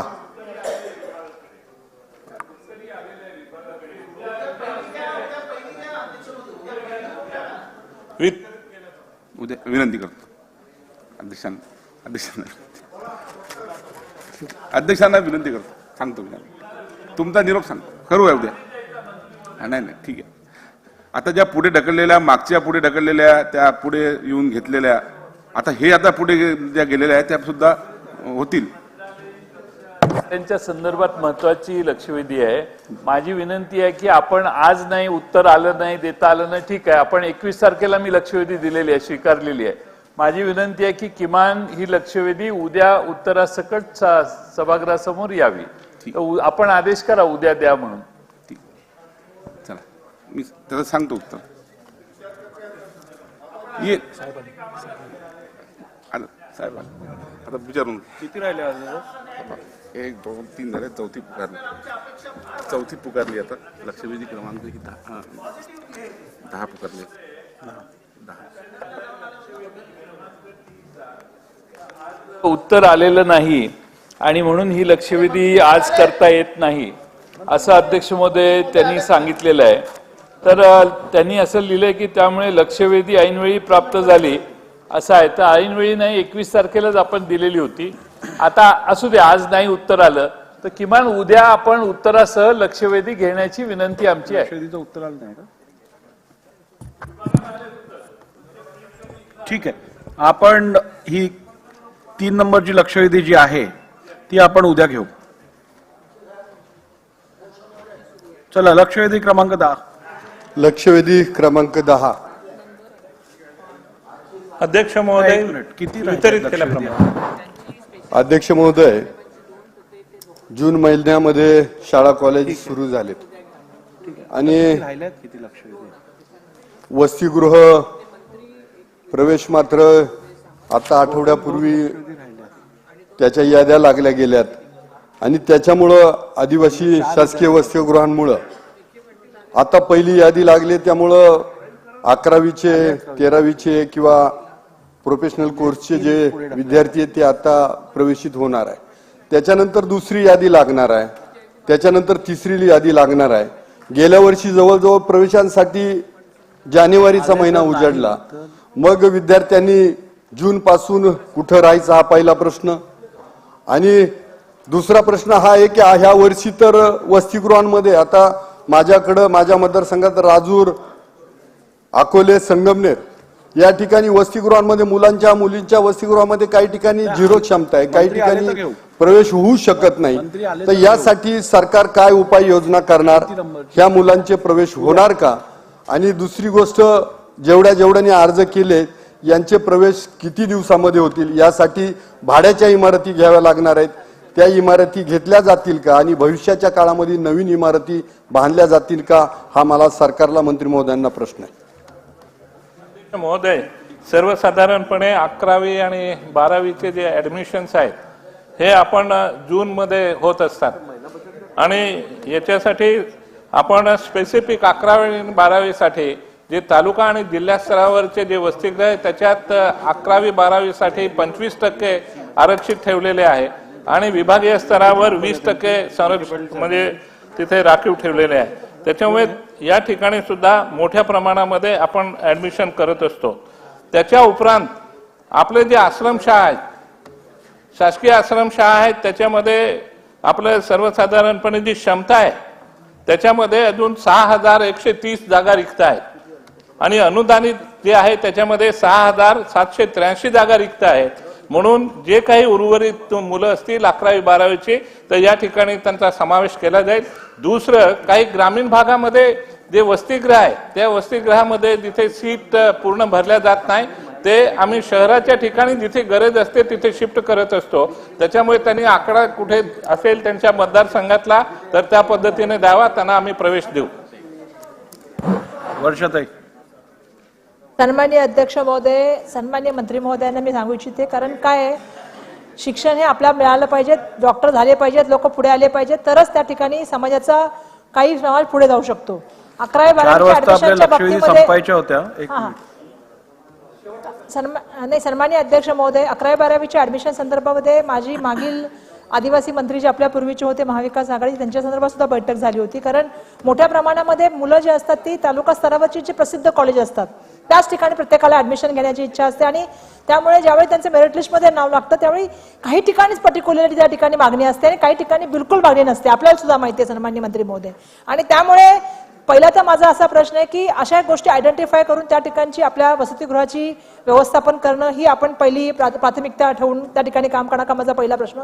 दुसरा सन्माननीय अध्यक्ष महोदय प्रश्न माझा हा आहे की आदिवासी विभागाची जी वसतिगृह आहेत किंवा आदिवासी विभागाची जे आश्रमशाळा आहेत एकदा त्याचं थोडंसं मला असं वाटतं त्यांची थोडी तपासणी किंवा त्यांची काय परिस्थिती आहे त्यांचा एखादा लेखाजोखा करून घेतला गेला पाहिजे. कारण दुर्दैवाने आपण बघतो की ज्यावेळी आपण वसतिगृहात जातो आदिवासी ते कुठेतरी गावाच्या आतमध्ये असतं, त्या ठिकाणी पाण्याची व्यवस्था नसते, त्या ठिकाणी टॉयलेटची व्यवस्था पण नसते.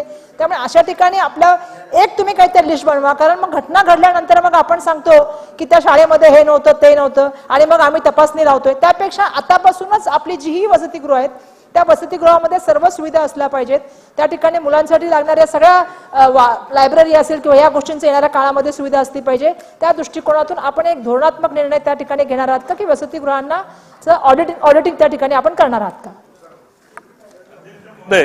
सन्माननीय सदस्या त्यांनी जे 2 इश्यूज या ठिकाणी मांडले आहेत, एक महत्वाचा इश्यू आहे त्यांनी इन्फ्रास्ट्रक्चरच्या बाबतीमध्ये या ठिकाणी आता आमच्याकडे व्यवस्थित आराखडा प्लॅन तयार केला आहे. त्या अनुषंगाने इमारती पण होत आहेत आणि सर्व अभ्यास वगैरे सर्व इंटरनेट सर्व डिजिटल आम्ही सर्व करतो आहोत. त्याच्यामुळे मोठ्या प्रमाणामध्ये त्याच्यामध्ये आम्ही सुधारणा केलेल्या आहेत. दुसऱ्या बाजूला मी सुरुवातीला सांगितलं काही ग्रामीण भागामध्ये किंवा काही तालुका प्लेस आहे त्या ठिकाणी ज्या जागा पूर्ण भरल्या जात नाही, जिथे गरज आहे त्या ठिकाणी आम्ही ताबडतोब शिफ्ट करतोय. तर पुढे जाऊया आता. शेवटचा प्रश्न नितेश राणे. अध्यक्ष महोदय, चार वाजून 2 मिनिटं आपल्या झाली. सिंधुदुर्ग जिल्ह्यामध्ये अध्यक्ष महोदय, आपलाही सिंधुदुर्ग जिल्हा आहे. मंत्री महोदयांच्या आपल्या जिल्ह्यामध्ये असलेला जो ठाकर समाज आहे अध्यक्ष महोदय, त्या ठाकर समाजाचे जे विद्यार्थी आहेत आपल्या जिल्ह्यातल्या सिंधुदुर्ग जिल्ह्यातल्या ठाकर समाजासाठी अध्यक्ष महोदय निकष वेगळे आहेत. आणि आपले विद्यार्थी जेव्हा जात पडताळणीच्या सर्टिफिकेटसाठी ऍडमिशन घेण्यासाठी जेव्हा डिपार्टमेंटकडे जातात तेव्हा साहेब सरसकट त्यांना नाकारलं जातं. रेग्युलर तसे केसेस आहेत. आणि मग तेच विद्यार्थी जेव्हा कोर्टामध्ये जातात तेव्हा लगेच त्यांना, साहेब जरा 1 मिनिट, खाडे साहेब 1 मिनिट, आणि तेच विद्यार्थी साहेब जेव्हा कोर्टामध्ये जातात त्यांना लगेच ते सर्टिफिकेट दिले जातात. तर ह्या संदर्भात अध्यक्ष महोदय मी मंत्री महोदयांना गेल्या अधिवेशनात बोललो, आधी आपल्या निमित्ताने मी परत विनंती करणार आहे की ठाण्यामध्ये आपल्या खात्याअंतर्गत मंत्री महोदय पावरा नावाचे एक अधिकारी आहेत, त्यांचा आमच्या सिंधुदुर्ग जिल्ह्यावर काय राग आहे हा कधीतरी बोलून त्यांना विचारा. कारण काय सरसकट सगळ्यांचे विद्यार्थ्यांचं आमचं नुकसान करायचं जर त्यांनी ठरवलंच असेल तर मग अशा पद्धतीच्या अधिकाऱ्यांना तुम्ही तिथे का बसवता हे आम्हालाच कळत नाही अध्यक्ष महोदय. कारण का तोच विद्यार्थी उद्या जेव्हा कोर्टात जातो त्याला लगेच परवानगी भेटते. तर म्हणून अध्यक्ष महोदय आपलाही जिल्हा आहे अध्यक्ष महोदय, आपल्याही वतीने आपण, मी खालतून करतो आपण वरतून विनंती करा की ह्या संबंधित अधिकाऱ्याला आता आपण तिथे बदला आणि आपण मंत्री महोदय त्यांची बदली करून योग्य सक्षम अधिकारी जो आमच्या विद्यार्थ्यांना न्याय देईल असा अधिकारी तिथे बसवणार का? धन्यवाद. महोदय हा प्रश्न स्कोपच्या बाहेरचा आहे, त्याने दुसऱ्या मुद्द्याने उपस्थित करा. सन्मान्य मंत्री महोदय, प्रश्न जरी स्कोपच्या बाहेरचा असला तरी महत्वाचा प्रश्न आहे आणि ऐकून घ्या. आणि सन्मान्य सदस्य जी माहिती सभागृहात देतात ती आपण सत्य आहे असं ग्राह्य धरतो. त्यामुळे त्यांनी दिलेल्या माहितीची गंभीर दखल घेऊन उचित उपाययोजना करा त्या संबंधित अधिकाऱ्याविषयीची. यापूर्वीच त्यांच्याशी चर्चा झालेली आहे, मी त्यांना जे हवं आहे ते करतोय.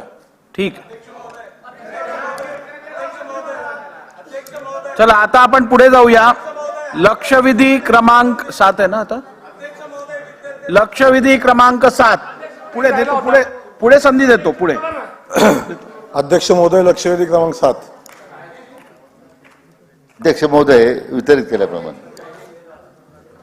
अध्यक्ष महोदय, या लक्षवेधीच्या माध्यमातून या सभागृहास निदर्शनास आणू इच्छितो किंवा मंत्री महोदयाच्या निदर्शनास आणू इच्छितो की राज्यामध्ये सर्रास मागासवर्गीयांच्या जमिनी हडप करणारी एक टोळी अस्तित्वात आहे अध्यक्ष महोदय. आणि मागासवर्गीयाच्या जमिनी हस्तगत करत असताना अधिकाऱ्यांना हाताशी धरणे आणि अधिकाऱ्यांना हाताशी धरून या जमिनी हस्तगत करण्याचं काम गेल्या अनेक वर्षापासून अध्यक्ष महोदय चालले. अध्यक्ष महोदय, सदरच्या प्रकरणामध्ये एका मागासवर्गीय कुटुंबाची जमीन की ज्या जमिनीमध्ये 1930 पासून किंबहुना 1880 पासून त्या मागासवर्गीय कुटुंबाची नावं त्या सातबाऱ्यावर आहेत. त्यावेळची जी सनद होती त्या सनदीवर अध्यक्ष महोदय, ही सनद होती 1870 साली, त्या सनदीमध्ये सुद्धा सदरची जमीन सर्वे नंबर हे मागासवर्गीय जमीन आणि महारवतन जमीन असल्याचे निदर्शनास येते. असं असताना अध्यक्ष महोदय, सदरची जमीन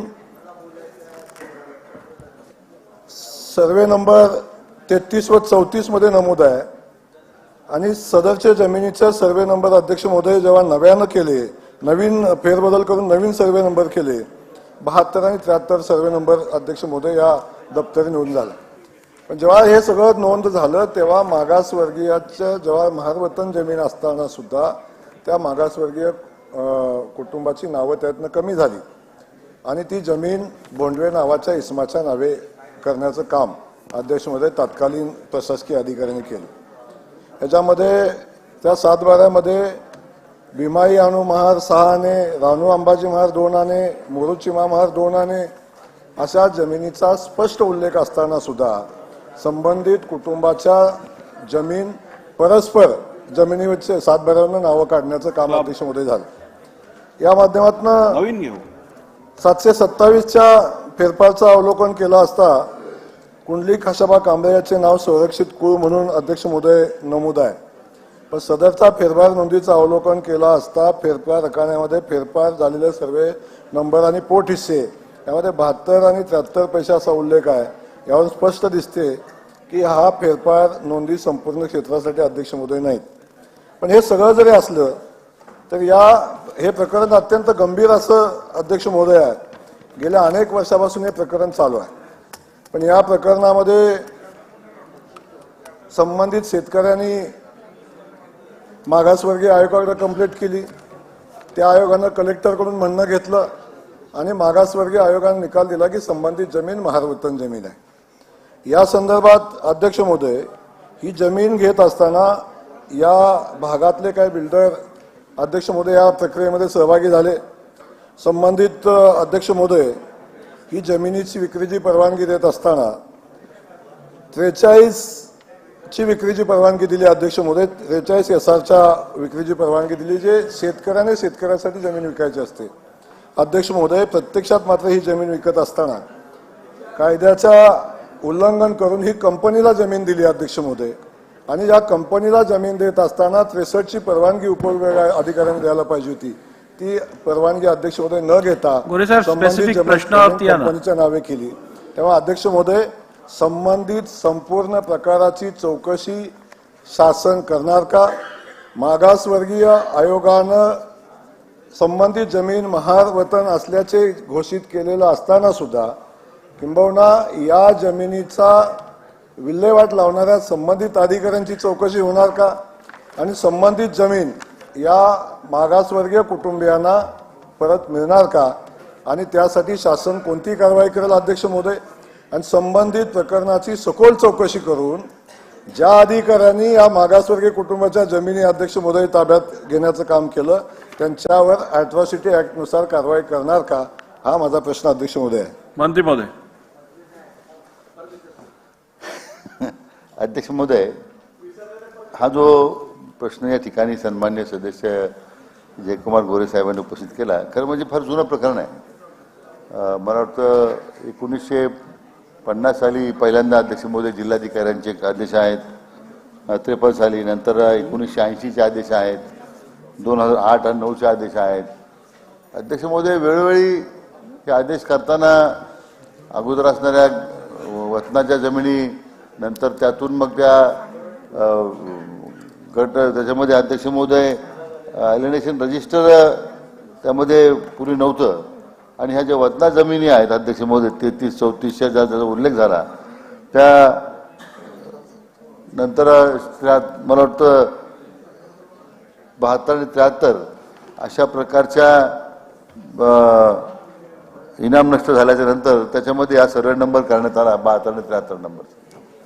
अध्यक्ष महोदय, ही गोष्ट बरोबर आहे की बऱ्याच अंशी अशा ज्या अनेक वतन खालसा झाले आहेत आणि त्यामध्ये आता महारवतनाच्या जमिनी अध्यक्ष महोदय आता शिल्लक राहिलेल्या आहेत. आणि यामध्ये त्या अनेक कुटुंबांचा त्या ठिकाणी असणाऱ्या अज्ञानाचा फायदा घेऊन अशा प्रकारच्या जमिनीचे व्यवहार करण्यासंबंधीची कार्यवाही झालेली आहे. अध्यक्ष महोदय, इथे सुद्धा 1980 साली जो आदेश झाला त्यातून अध्यक्ष महोदय सदरी जमीन ही जी आहे कुळास खरेदी करण्याच्या संदर्भातली परवानगी दिली गेली आणि अध्यक्ष महोदय त्यानंतर मात्र या सगळ्या एकूण प्रकाराची चौकशी केली असता त्यामध्ये अनियमितता झाल्याचं प्रथमदर्शनी दिसतंय आणि मूळ जे महारवतन जे वतनदार आहे ज्यांच्या नावावर मूळ जमिनी होत्या अध्यक्ष महोदय त्यांना त्यातून अध्यक्ष महोदय निष्कासित करण्यात आलेला आहे।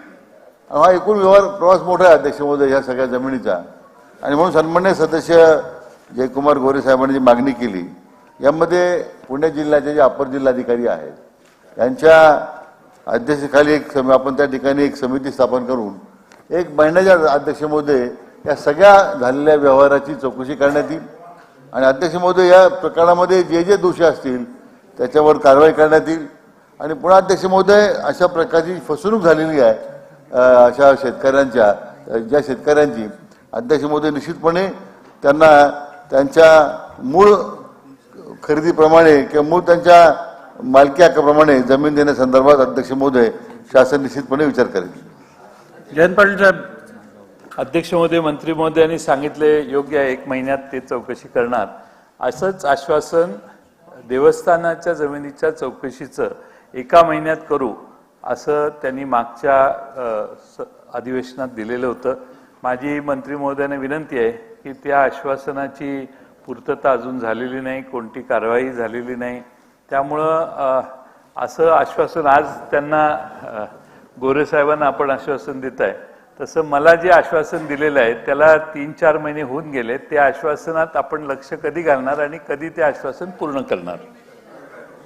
अध्यक्ष महोदय, सन्मान्य ज्येष्ठ सदस्य जयंत पाटील साहेबांनी जो उल्लेख केला तो बरोबर आहे। त्यात थोड्याशा काही तांत्रिक बाबी होत्या तर मी व्यक्तिगत त्यांना त्यांच्यावर चर्चा करून अध्यक्ष महोदय या चौकशी करण्यासंदर्भातल्या ज्या मला अडचणी वाटतात त्याबद्दल त्यांच्याशी निश्चितपणे चर्चा करेल, परंतु त्यांना जे आश्वासन दिलेलं आहे त्यामध्ये चौकशी आधी दिलेलं आहे, आपण फक्त अहवाल येणं बाकी आहे। परंतु झालेल्या ज्या काही विलंबाबद्दल अध्यक्ष महोदय त्यांची मी क्षमा मागतो, परंतु निश्चितपणे आपण या साधारण अध्यक्ष महोदय त्यामुळे निश्चितपणे आवश्यक ती कारवाई या महिनाभरामध्ये आपण ती पूर्ण करू। त्यात फक्त काही तांत्रिक मुद्दे होते त्यामुळे थोड्या अडचणी आलेल्या आहेत, तथापि ते आपल्याशी चर्चा करून त्यातून मार्ग काढतो। बोला जितेंद्र आव्हाड साहेब। हा प्रश्न हा महाराष्ट्रात खूप महत्वाचा आहे। मंत्री महोदय बोला, आपण मी ऐकतो। अध्यक्ष मंत्री महोदय नाही, माझ्याकडे बघून बोलतो साहेब। आदिवासी जमिनी आणि महारवतनाच्या जमिनी या सर्रास खाल्ल्या जातात, सर्रास। आदिवासींच्या बाबतीत तर न्याय मागायचाच नाही असंच चित्र असतं। अध्यक्ष महोदय, या प्रश्नावर मी काल पण बोललो की मुंबईमध्ये कमीत कमी 2-3 हजार कोटी रुपयाच्या जमिनी आदिवासींच्या आहेत आणि त्या म्हणजे ते मोठे बिल्डर आहेत त्यांनी सगळ्यांनी गिळंकृत टाकलेले आहेत। ठाण्यामध्येही हेच आहेत। हा बिचारा तहसीलदारकडे गेला की त्याला टेस्ट क्रिकेटच खेळायला लावतात आणि बिल्डर आला की 2020। तर मंत्री महोदय, आता तुम्ही एवढे वर्ष महाराष्ट्राच्या राजकारणात संवेदनशील आहात, या आदिवासी जमिनींचा जो प्रकार आहे विक्रीचा, बिचारे गरीब असतात, अज्ञानी असतात, काहीतरी लिहून देतात, कुठेतरी लिहून देतात, रात्रीचा त्यांचा कार्यक्रम झाला की मग ते शुद्धीतच नसतात, पण त्याच्यामुळे त्यांची जी फसवणूक होते ती मात्र अक्षम्य आहे। ज्या जमिनीची किंमत हजार कोटी रुपये आहे आणि मग त्यांना तुमच्याकडे सर्टिफिकेट आहे का? तो राहतो कुडाच्या झोपडीत, ती संपूर्ण जमीन त्याच्या ताब्यात, पण तहसीलदार त्याला विचारतो तुझ्याकडे पुरावा काय, तो घेऊन ये। तो पुरावा आणायला गेला की 5-6 वर्ष लागतात, तोपर्यंत जमिनीवर कब्जा होऊन प्लॅन पास होऊन खड्डे मारलेले असतात, झालं बांधकाम उभं राहिलेलं असतं। सगळ्या आदिवासी माणसांची 2-3 अज्ञानाचा फायदा घेऊन आपण किती वर्ष इथल्या श्रीमंत धनाढ्य बिल्डरांना प्रोटेक्शन देणार आहात? माझा स्पेसिफिक प्रश्न की ज्यांच्याकडे या जमिनी पारंपरिक आहेत, मंत्री महोदय ज्यांच्याकडे या जमिनी पारंपरिक आहेत, त्यांच्या 4 पिढ्या या जमिनीत राहिल्या आहेत, त्यांचा योग्य तो विचार करून 7/12वरती त्यांचं नाव घेऊन ती जमीन त्यांच्या मालकीची आहे आणि जो व्यवहार करायचा आहे त्या गरीब आदिवासीबरोबर करा, असे काही सूचना किंवा काही असे काही लॉ काय काही करून त्या आदिवासींना आपण न्याय देऊ शकाल का? नाही, अध्यक्ष महोदय, सन्मान्य सदस्य जितेंद्र आव्हाड साहेबांनी जो मुद्दा मांडला तो बरोबर आहे की एक्सप्लॉयटेशन जे झालेलं आहे आणि असे काही उदाहरणं समोर दिसत आहेत. विशेष करून मुंबईमध्ये बिल्डर्सच्याकडून काहीतरी मग वारसा हक्कानं जमीन आल्यात, मग त्या वारसदारांच्या बरोबर करार करायचे, त्यांच्याकडून काही व्यवहार पूर्ण करायचे. तो बिचार आदिवासी आमचा एका अजून तसाच त्या अवस्थेत आहे त्या त्या झोपडीमध्ये आणि त्याच्या असणाऱ्या नावावर जमिनीवर टोलेजिंग अशा प्रकारच्या आलिशान इमारती उभ्या राहिल्या ते वास्तव आहे. अध्यक्ष महोदय, पण त्यामध्ये तो आवश्यक ज्या वेळोवेळी त्या सरकारमध्ये जे निर्णय झाले त्या आदिवासींचं शोषण थांबलं पाहिजे. आता वर्ग 1च्या वर्गात आदिवासी जमिनी ज्या आहेत ट्रायबल टू नॉन ट्रायबल आपण करतो अध्यक्ष महोदय. अशा बाबतीमध्ये मध्यंतरी सन्माननीय फडणवीस साहेब मुख्यमंत्री असताना त्यांनी एक ट्रायबल ॲडवायझरी कमिटी स्थापन केली होती की ज्यामध्ये त्या प्रकरण त्या ठिकाणी जायला पाहिजे. अध्यक्ष महोदय, मध्यंतरीच्या काळामध्ये महाविकास आघाडी सरकारच्या काळामध्ये मात्र सभागृहातच चर्चा झाली होती. मोठ्या प्रमाणामध्ये अशा प्रकारच्या ट्रायबल टू नॉन ट्रायबल आदिवासी जमिनी हस्तांतराचे प्रकरणं समोर आली. जवळजवळ 150च्या वर अशा प्रकारची प्रकरणं समोर आली. त्याची स्वतंत्र चौकशी करण्याचे आपण आदेश दिलेले आहेत. अध्यक्ष महोदय, या संपूर्ण प्रकरणामध्ये मुंबईमध्ये तर हा फॉर्म अजूनही बऱ्याच ठिकाणी आदिवासी तांडे आहेत आणि ही वास्तव आहे. पण मला वाटतं सन्मान्य सदस्य म्हटल्याप्रमाणे एक निश्चित काही धोरण आपलं सर्वांकष आणावं लागेल की ज्यामुळे आदिवासी बांधवांची फसवणूक आपल्याला कशी भविष्यात होणार नाही. कारण आहे तो तिथंच राहिलेला आहे, तो कुपोषित आहे. मात्र अनेक धनधानग्यांनी त्याच्या ह्या अज्ञानाचा फायदा घेऊन त्यांच्या तिथे जे इमारती मोठे टोलेजंग मॉल इमारती बांधल्या गेलेल्या आहेत. निश्चितच आता जे घडलंय पूर्वी आता मागे जाऊन आणखीन चौकशी करण्यापेक्षा भविष्यात ते घडणार नाही या संबंधित अध्यक्ष महोदय निश्चितपणे काळजी घेण्यात येईल. देतो तुम्हाला, उईके साहेब देतो. त्यांची काहीतरी हरकत आहे ती बघू दे. हरकत थांबा त्यांची हरकत आहे. अध्यक्ष महोदय, सन्मान्य ज्येष्ठ सदस्यांनी प्रश्न विचारला. त्या प्रश्नावर त्यांनी असा शब्द वापरला की आदिवासी समाज माणसं रात्री शोधित नसतात बा. तर कृपया अशा प्रकारचे शब्द जे आहेत, कारण ठीक आहे सर आदिवासी एक मिनिट बोलू द्या अध्यक्ष महोदय, बोलू द्या. आदिवासी समाज हा सुसंस्कृत समाज आहे, आदर्श संस्कृती आहे. अशा समाजाला बदनाम करण्याचा आणि चुकीचे शब्द वापरून हा योग्य आहे अयोग्य आहे. त्यामुळे अध्यक्ष महोदय, आपण हे रेकॉर्ड काढून टाकावं आणि अशा प्रकारचे भविष्यात वक्तव्य होऊ नये म्हणून त्यांना ताकीद द्या. मी रेकॉर्ड तपासून पाहिन आणि जर का तसं असेल तर ते रेकॉर्डवरनं काढलं जाईल. चला पुढे घ्या. लक्षवेधी बसा. मी बोललो ना रेकॉर्ड चेक करतो. बसा. नाही, मी बोललो रेकॉर्ड तपासतो. बसा. काय आहे बोला. अध्यक्ष महाराज, बरं, 1 मिनिट थांबा. अध्यक्ष महाराज, मी वारंवार बघतो. अध्यक्ष महोदय, ठीक आहे, जा तुम्ही. ठीक आहे बोला. वारंवार बघतोय की या पवित्र सदनामध्ये आदिवासी बद्दल अपेक्षा हे लोक बोलतात. मागच्या वेळेस सन्माननीय सदस्य जयंत पाटील हे सुद्धा बोलले होते की आदिवासी असून सुद्धा चांगलं काम करतात. त्यांनी अपमान केला होता. त्यावेळेस त्यांनी खेद व्यक्त केला होता. त्यांनी माफी मागितली होती आणि जितेंद्र आव्हाडने सुद्धा आव्हानांनी बसा. सुद्धा जाहीरपणे माफी ठीक आहे, मागायला ठीक पाहिजे. आहे. या जितेंद्र आव्हाडजी समाजाची बोला. संपूर्ण आदिवासी समाज आत्महत्या करत आहेत. ऐका, शब्द जितेंद्र बाहेर आव्हाडजी गेला बोला. असेल तर त्याच्याबद्दल मी दिलगिरी व्यक्त करतो. संपलं. आता दिलगिरी व्यक्त केली, अजून काय पाहिजे तुम्हाला? झालं ना, दिलगिरी व्यक्त केली. चला बसा, आता बसा. ठीक आहे. आता आपण 4:21 झालेली आहेत. 5 वाजेपर्यंत आपण अर्धा तास चर्चा घेऊ. 5 वाजल्यानंतर तिन्ही प्रस्ताव क्लब करून त्यावरती चर्चा सुरू करू. तर आता अर्धा तास चर्चा. हा, 1 मिनिट. तुमचं एक इंट्रोडक्शन आहे, बोला. या, एक बिलचं इंट्रोडक्शन आहे, तेवढं घेऊ. अध्यक्ष महोदय, त्या क्लब केल्या आहेत, प्रस्ताव क्लब केली आहे.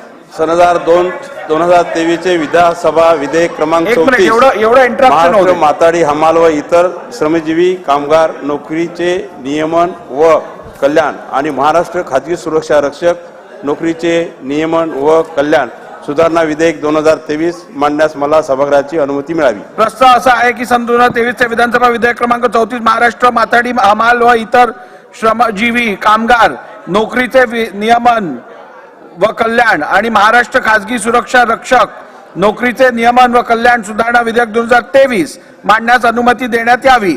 प्रश्न असा आहे की सन 2023 चे विधानसभा विधेयक क्रमांक 34 महाराष्ट्र माथाडी हमाल व इतर श्रमजीवी कामगार नोकरीचे नियमन व कल्याण आणि महाराष्ट्र खाजगी सुरक्षा रक्षक नोकरीचे नियमन व कल्याण सुधारणा विधेयक 2023 मांडण्यास सभागृहाची अनुमती आहे काय? अनुकूल असतील त्यांनी होय म्हणावे, प्रतिकूल असतील त्यांनी नाही म्हणावे. होयचे बहुमत आहे, होयचे बहुमत आहे. प्रस्ताव संमत झाला. मंत्री महोदय. महोदय, मी आपल्या अनुमतीने सन 2002 चे विधानसभा विधेयक क्रमांक 34 महाराष्ट्र माथाडी हमाल व इतर श्रमजीवी कामगार नोकरीचे नियमन व कल्याण आणि महाराष्ट्र खाजगी सुरक्षा रक्षक नोकरीचे नियम व कल्याण सुधारणा विधेयक 2023 मानतो. म्हणूनच सन 2023 चे विधानसभा विधेयक क्रमांक 34 महाराष्ट्र माथाडी हमाल व इतर श्रमजीवी कामगार नोकरीचे नियमन व कल्याण आणि महाराष्ट्र खाजगी सुरक्षा रक्षक नोकरीचे नियमन व कल्याण सुधारणा विधेयक 2023 मांडण्यात आले. चला, अर्धा तास चर्चा. कोण कोण आहेत? 1 मिनिट. हे पहा, आपल्याकडे 3 प्रस्ताव आणि अल्पकालीन चर्चा याचा विषय एकच असल्यामुळे ते आपण क्लब केलेले आहेत. त्यावरती चर्चा आपण खरं आत्ता घेणार होतो, पण सदस्यांची अशी विनंती होती की अर्धा तास चर्चा ज्या आहेत त्यावर आता अख्ख्या अधिवेशनात आतापर्यंत चर्चा न झाल्यामुळे किमान 40 मिनिटांसाठी त्या घेण्यात याव्या. त्यामुळे आपण 4:20 पासून ते 5 वाजेपर्यंत अर्धा तास चर्चा घेऊ असं ठरवलेलं. परंतु मला वाटतं संबंधित मंत्री वरच्या सभागृहात आहेत, त्यांना आपण निरोप पाठवतो आहोत. तर वेळ वाया न घालवता मला वाटतं आपण जर अल्पकालीन आपण ऑनलाईन होतात ते आपण चालू ठेवा. मंत्री संबंधित आले की आपण अर्धा तास घेऊ. प्रस्ताव आहे त्याच्यामध्ये मुंबईची चर्चा आहे, त्याच्यामध्ये गृह विभागाची चर्चा आहे, त्याच्यामध्ये इतर विभागाची चर्चा आहे, सामाजिक न्याय विभागाची चर्चा आहे. असं एकत्रित कसं करणार सर? म्हणजे अध्यक्ष महोदय, मग आम्हाला प्रत्येक विषयावर त्याच्यातला बोलायचं आहे ना? मेजॉरिटी भाग जो आहे हा लॉ अँड ऑर्डरशी निगडीत आहे. बाकी 2 प्रस्ताव आणि अल्पकालीन चर्चा ही पण लॉ अँड ऑर्डरशी निगडीत आहे. त्यामुळे ते क्लब केले गेले आहेत. त्या व्यतिरिक्त मी असं कधीच म्हणालो नाही की त्याच्यात इतर विषय नाही आहेत, पण इतर विषयांचा उल्लेख जो आहे तो लिमिटेड असल्यामुळे आपण मांडा, आपल्याला उत्तर मिळेल. निश्चित निश्चित निश्चित. अर्धा तासासाठी आता मंत्री नाही आहेत, त्यामुळे आपण त्यांना ते ऑनलाईन होते त्यांना कंटिन्यू करू दे. चला, बोलताना देतो. आता बोलताना मी 293 वर बोलू शकतो. तुम्ही तुमच्या अल्पकालीन चर्चावरती सुरू करा, त्या विषयावरती घ्या. तो क्लब केलाय. मला असं वाटतं की तुम्हाला त्याच्यावरती उत्तर अपेक्षित आहे, त्याच्यावरती बोला. मला जर तुम्ही ते क्लब करणार असाल तर 5 ठीक आहे, बोला बोला बोला बोला. महोदय,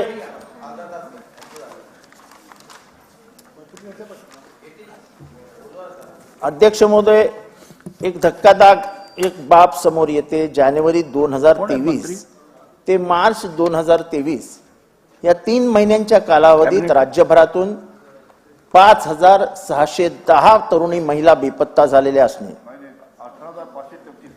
16 ते 25 वयोगटातील 3,594 तरुणींचा समावेश आहे. बेपत्ता झालेल्या महिलांचे प्रमाण पुणे येथे अधिक असून पुण्यातून काही हजारोनी महिला बेपत्ता झाल्यात. अध्यक्ष महोदय, माझा हा प्रश्न आहे की एवढे 5-5 हजार महिला बेपत्ता होतात, जातात कुठे? याचा पोलिसांना काही थांगपत्ता लागत नाही. नेमकं काय खेळ आहे? हे जातात कुठे? काय होतं? त्यांचं संपूर्ण कुटुंब डिस्टर्ब झालेलं असतं आणि ह्याबाबत पोलीस गांभीर्याने कधी त्याचा विचारच करत नाही. ह्याच्यात एक सामाजिक भान प्रशासनाला असलं पाहिजे की पोरगी जेव्हा घरातनं निघून जाते तेव्हा त्या कुटुंबाच्या आई वडिलांना ते बदनामीकारक वाटतं की आता आपल्या कुटुंबावर आणि आपल्या कुटुंबाच्या संपूर्ण चारित्र्यावर ते ठपका बसलाय, आपल्या पोरीने काय केलं. पण अध्यक्ष महोदय, इतक्या पोरी गायब होणं आणि पुढच्या 2 वर्षात त्या न सापडणं हे गणित काय उलगडत नाही. कारण का त्या जर जिवंत असतील तर त्या कुठे ना कुठे लोकेट होतील. त्या कुठेच लोकेट होत नाही. हे जरा गांभीर्याने प्रशासनाने ह्याच्याकडे लक्ष द्यावं. अशा 10-10 हजार मुली पुरोगामी महाराष्ट्रातनं गायब होणं हे काय आपल्याला कोणालाच सभागृहात शोभा देणार नाही. तेव्हा ह्याबाबत गृहमंत्र्यांनी गांभीर्याने याची दखल घ्यावी.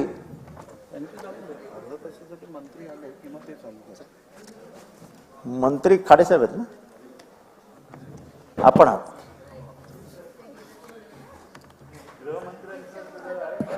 हे गृहमंत्र्यांकडे आहे.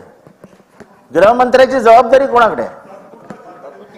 तात्पुरती घेतली आजच्या दिवसापुरती, आजच्या दिवसापुरती की दुपारपुरती?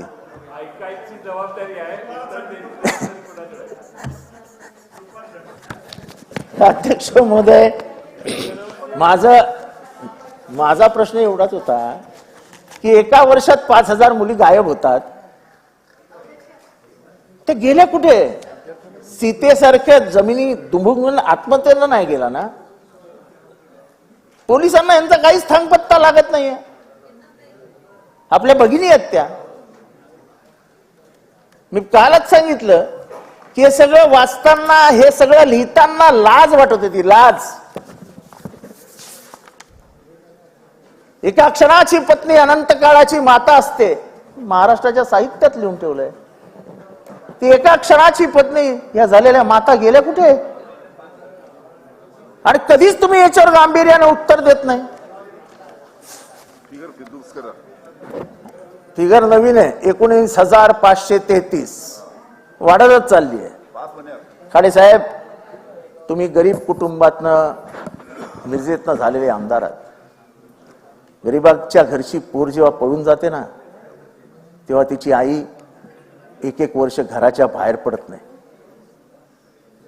ह्या महाराष्ट्रात जर 19,533 मुली बायका पळालेल्या असतील, काय त्यांना पळवून नेलं असेल, आणि हे सरकार तर ह्याच्याबद्दल गंभीर नसेल, तर ह्या सरकारच्या ह्या स्वभावाचं काय वर्णन करावं.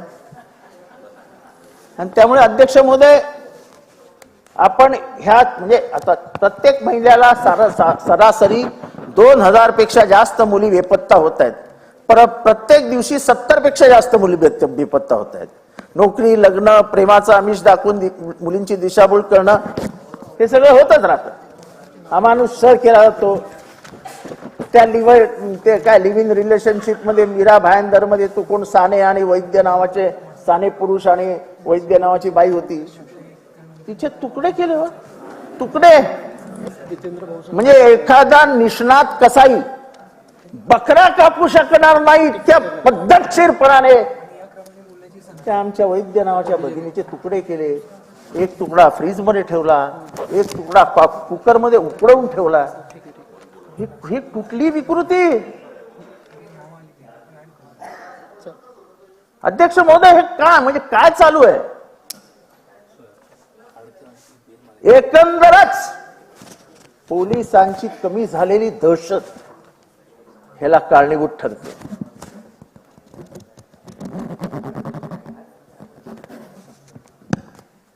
चोरीच्या गाड्या चोरीच्या मोटरसायकल्स आणि बायका यांचं पोलिसांनी कधी गांभीर्याने घेतच नाही. 1000 वेळा मी एका झोपडपट्टीच्या भागांमधचं प्रतिनिधित्व करणारा कार्यकर्ता आहे. तिथे या झोपडपट्टीमध्ये तर असं खूप चालतं, पण पोलीस कधीही गांभीर्याने घेत. त्यांच्या गेलं की उत्तर काय असतं? आवाड साहेब गेली असेल पळून प्रेमात, महिन्याभरात परत येईल. असं असंवेदनशील उत्तर अपेक्षित नाही आहे. एक आमदार समोर बसलेला आहे आणि त्याला तुम्ही सांगता की पोरगी पळून गेली आहे, साहेब येईल परत. आमचा अनुभव आहे, त्यांचा अनुभव असेल, पण आई वडिलांचा तो नेहमीचा अनुभव नसतो ना. त्यांच्या आयुष्यातला तो पहिला अनुभव असतो. आणि ती आई वर्षभर मग घरातनं बाहेरच पडत नाही, कोंडून घेते स्वतःला की मी संस्कार करू शकले नाही आणि म्हणून माझी पोरगी पळून गेली. हे सगळं गांभीर्याने घ्यायला हवं. आता गुजरातमध्ये तर ही आईपेक्षा जास्त आहे. गुजरातमध्ये पळून गेलेल्यांची संख्या तर भयानक आहे, भयानक. मला गुजरात बद्दल काही बोलायचं नाही. आता मरीन ड्राईव्हच्या इथे रेक्टर आहे ना, रेक्टर म्हणजे त्या सगळ्या इमारतीचा बाप.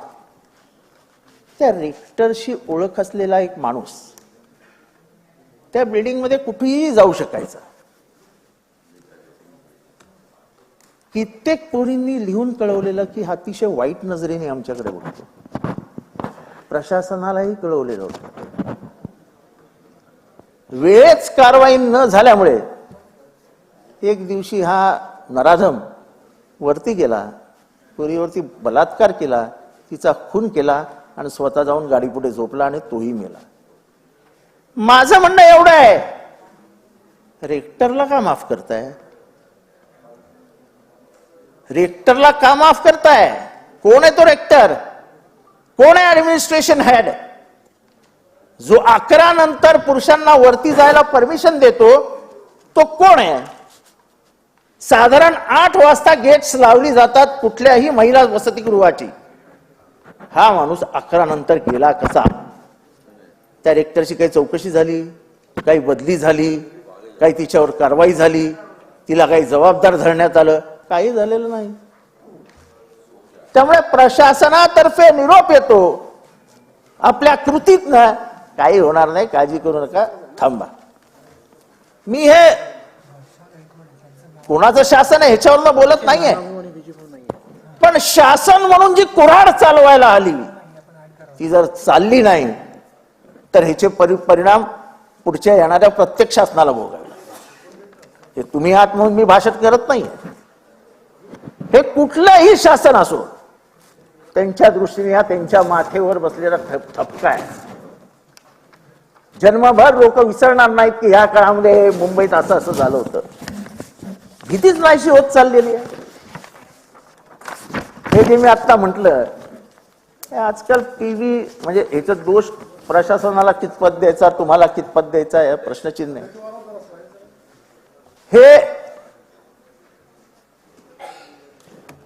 हे जे OTT प्लॅटफॉर्म्स आहेत किंवा हे टीव्हीवरचं एक्सपोजर आहे, ह्याच्यातली प्रेमाची नवीन संकल्पना येते, एकतर्फी प्रेम. या एकतर्फी प्रेमाच्या वेडापोटी पुण्यामध्ये एक पोरगा एका पोरीच्या मागे कोयता घेऊन लागला. तिथे MPSCचे 2 विद्यार्थी, त्यांचं नाव आहे शंतनू जाधव, नाही शंतनू हेच आहे, जवळ लेशपाल जवळगे, या पोराने त्या पोराला तो कोयता असा फिरवत असताना अडवला आणि त्या पोरीला वाचवलं. खरं तर महाराष्ट्र सरकारने त्याचा येऊन उचित सत्कार करायला होता, झालाय की नाही मला माहित नाही. पण हे काय विकृती कशी जन्माला येते? एकतर्फी प्रेम. अजून आपण किती बहिणींच्या अशा हत्या होताना बघणार आहात. कुठेतरी हिला रोख लावावी लागेल. आता हे पुणे दर्शना पवार हत्या, आता ही एका गरीब घरातल्या शेतकऱ्याची पोर, अभ्यास केला, MPSCची परीक्षा दिली आणि फॉरेस्टच्या प्रवर्गामध्ये पहिली आली आणि दुसऱ्या दिवशी ड्युटी रिझ्यूम करणार होते. त्या मुलाचा फोन आला, तो तिला कुठे सिंहगडाला वगैरे घेऊन गेला, कुठे गेला मला काय ते, पण तिचाही असाच निर्गुण खून करण्यात आला. म्हणजे आपल्या पोरांना झालंय काय हे तर जरा थोडी चाइल्ड सायकॉलॉजी शाळेतनं सुरू करा. आपल्या भगिनींविषयी थोडासा मनात सन्मान असावा असं काहीतरी तयार करा. काहीच तयार करायचं नाही, मग असंच तयार होणार ना. म्हणजे हे महाराष्ट्राचे संस्कार आहे, असंच जगापुढे जात आहे आणि ते आपण थांबायला हवं. ते महाराष्ट्राच्या हिताचं आहे. धुळे जिल्ह्यातील 17 पोलीस ठाण्यांतर्गत जानेवारी 2023 ते एप्रिल 2023 मध्ये एकूण 283 एक महिला, म्हणजे जवळजवळ 77 मुली, 68 पुरुष, 33 मुले उद्यापी पोलीस दप्तरीत बेपत्ता असल्याचे सांगण्यात येते.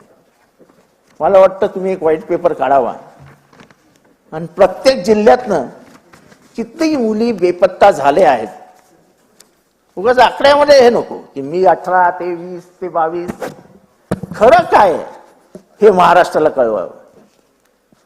याच्यात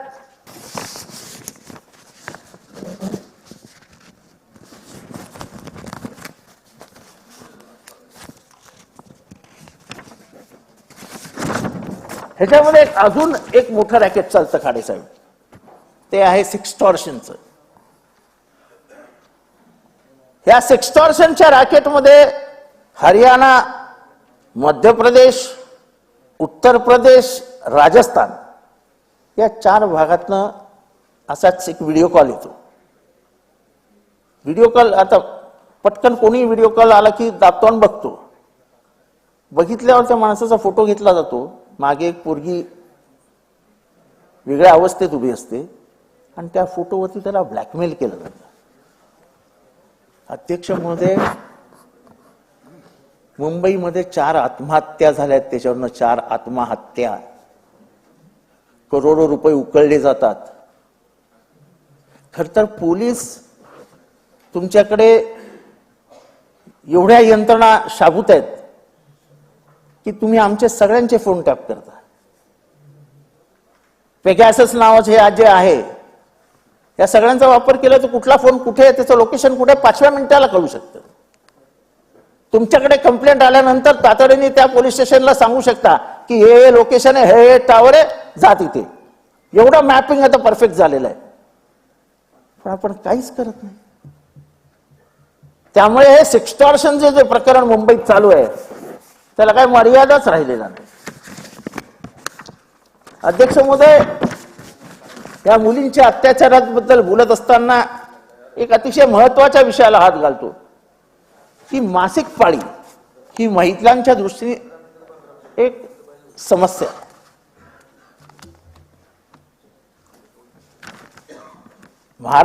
भारतात 2 राज्य आहेत की ज्यांनी, त्याच्यात एक राज्य बिहार आहे,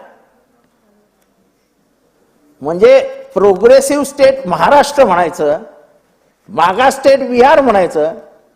पण मासिक पाळी सुरू झाली की त्या बाईला 4 दिवसाची सुट्टी देणारं पहिलं देशातलं राज्य बिहार आहे. अध्यक्ष महोदय, हा एक वेगळा विचार आहे की त्यावेळेस तिला होणाऱ्या यातना, त्यावेळेस तिच्यामध्ये होणारे हार्मोनल चेंजेस, ह्याचा सगळ्याचा विचार करून मी एक बिल दिलं होतं. मेडिकली सगळं त्याच्यातलं व्यवस्थित करून घेतलेलं होतं की महाराष्ट्राने हे सुरू करावं आणि कुठल्याही स्त्रीला तिच्या मासिक पाळीच्या दिवसांमध्ये 3 दिवसाची सुट्टी किंवा 4 दिवसांची सुट्टी किंवा मधल्या 2 दिवसांची सुट्टी द्यावी आणि शाळेतही तसा नियम करावा. हे आपण त्यांच्या भल्यासाठी करतोय, त्यांच्या स्वच्छतेसाठी करतोय, स्वच्छता राखण्यात यावी म्हणून. तेव्हा ह्याचा जर काही विचार झाला आणि ह्याचं जर काही पुढे झालं तर योग्य होईल असं मला वाटतं. कारण का अस्वच्छतेमुळे जगामधला सर्व्हायकल कॅन्सर इतका वेगाने वाढतोय की त्याला काही तोडच नाही.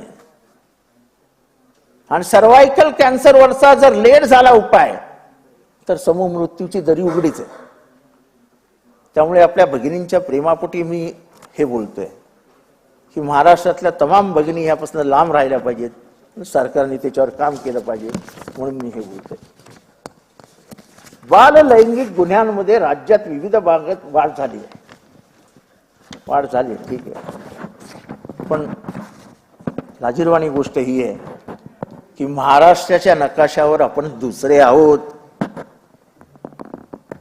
म्हणजे रेपमध्ये पहिले, अत्याचारांमध्ये पहिले, बायका पोरी पळून जाण्यात मला माहित नाही,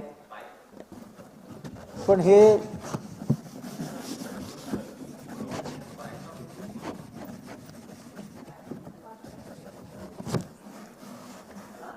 साहेब हे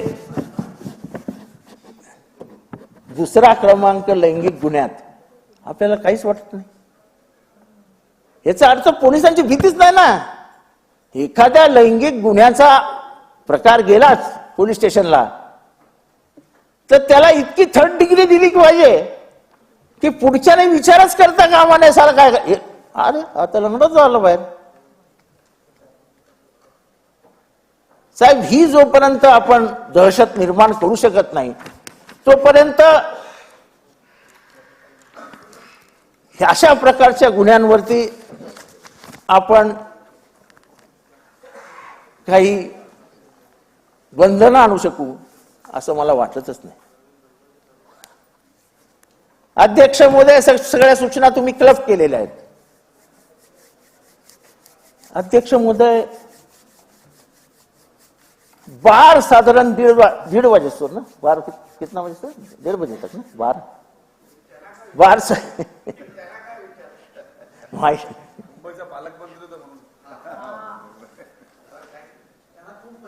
अध्यक्ष महोदय,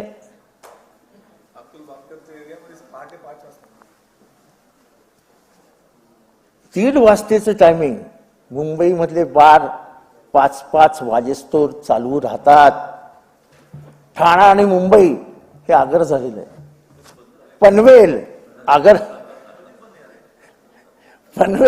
हे आगर झालेलं आहे. अध्यक्ष महोदय, ह्याच्यामध्ये प्रश्न असा आहे की पनवेलला जे बार आहेत आपले पुणे, कोल्हापूर, सांगली, सातारा इथली धनाढ्य पोरं ही साधारण 7-8 वाजता निघतात, वेगाने मुंबईत पोचतात आणि 2-3 वाजता परत ते मागे जातात. अध्यक्ष महोदय, ह्याच्यात मला फक्त प्रश्न एवढा आहे की ह्यामध्ये अनेक ऍक्सिडेंट होतात आणि त्या अनेक ऍक्सिडेंटमध्ये त्या भागातल्या चांगल्या तरुणांचा बळी गेलाय. आपण ह्याच्यावर काही बंधनं लावणार आहे की नाही? आणि मला हे सांगू नका 4 आणि 5 वाजेस्तोर बार उघडा आहे आणि त्या भागाच्या पोलीस स्टेशनच्या वरिष्ठ निरीक्षकाला माहितीच नाही असं मुंबईतल्या पोरांना सांगूच नका. आज रेड गिल्लेवाला आहे, बरोबर त्याला फोन गेलेला असतो. डीसीपी पहुंच गया है, बरोबर त्याला कळलेलं असतं. खरं डीसीपी जातो ते फक्त दाखवायला. रात्रीची एक राऊंड असते, त्या राऊंडची नोंद करून डायरीची एंट्री करायची असते. का सीपी कधी कधी बघत असतो, त्यामुळे डीसीपी कधीतरी राऊंडला निघतो. पण ह्याच्याने एक मुंबईतली पिढी आपण बर्बाद करतो आहोत ह्याची जाणीव आपल्याला व्हायला पाहिजे. हा आरोप माझा तुमच्यावरती नाही आहे, पण एकंदरच समाज रचनेमध्ये हे सगळं चालू असताना आपण जर उघड्या डोळ्यांनी बघणार असू तर आपल्यासारखी नालायक माणसं कोणी. हा आरोप वैयक्तिक नाही आहे, हा जो सामाजिक ऱ्हास व्हायला लागलेला आहे. गुटखा मुंबईत ओपन मिळतो, कोकेन मुंबईत ओपन मिळतं, त्यात गांजा ओपन मिळतो, एमडी ओपन मिळतं, केमिस्ट गोळ्या ज्याला बटन म्हणतात बटन ओपन मिळतं. ह्याच्यावर पण काही बंधनं नाही घालू शकत. गुटखा पानवाल्याच्या इथे लावलेला असतो, पोलिसांना दिसत असतो, माझ्यासारख्याला दिसत असतो. बंदी आहे ना गुटख्यावरती. मग जिथे सापडेल तिथल्या वरिष्ठ पोलीस निरीक्षकावर आपण कारवाई करणार का, हा खरा प्रश्न आहे. उद्या माझ्यासारख्या आमदारांनी जाऊन एखाद्या बारमध्ये 3 वाजता दाखवलं की हा बार चालू आहे, सरकार आम्हाला आश्वासन देणार का की आमदारांनी जर बार उघडा दाखवला तर तिथल्या तिथे वरिष्ठ पोलीस निरीक्षकाला बाजूला केलं पाहिजे जाईल, असं काय आपण आश्वासन देणार का? सस्पेंड करणार का? ते काय होणारच नाही, कारण का आजकाल पोलीस फक्त झेंडा लावायचे बाकी राहिलेत, वरती झेंडा लावायचे बाकी राहिले. जय महाराष्ट्र. अध्यक्ष महोदय, काहीतरी विश्वासार्हता समाजामध्ये राहिली पाहिजे. त्यामुळे अनेक विषयांवरती चर्चा आहे, सगळे बोलणारे आहेत. तेव्हा मी काही 2-3 मुद्दे मांडलेत, त्याच्यावरती या शासनाने गांभीर्याने विचार करावा, एवढीच माझी मागणी आहे. इथेच थांबतो. जय हिंद, जय महाराष्ट्र, जय भीम. सन्माननीय सदस्य नितेश राणे. अध्यक्ष महोदय, 293 च्या या प्रस्तावावर मी माझे विचार मांडण्यासाठी अध्यक्ष महोदय इथे उभा आहे. अध्यक्ष महोदय, आपण याच्या अगोदरची अल्पकालीन चर्चा आणि ही चर्चा आणि अन्य प्रस्ताव आपण क्लब केलेले आहेत आणि त्यामुळे विविध विषयावर भाष्यही करण्याची संधी भेटेल, आरसाही दाखवण्याचा प्रयत्न संधी भेटेल आणि काही वस्तुस्थितीही सांगण्याची संधी या निमित्ताने अध्यक्ष महोदय मिळेल. अध्यक्ष महोदय, 293चा प्रस्ताव एकंदरीत वाचल्यानंतर कायद्याचं राज्य कशाला म्हणतात, मंत्री आल्यानंतर कायद्याचं राज्य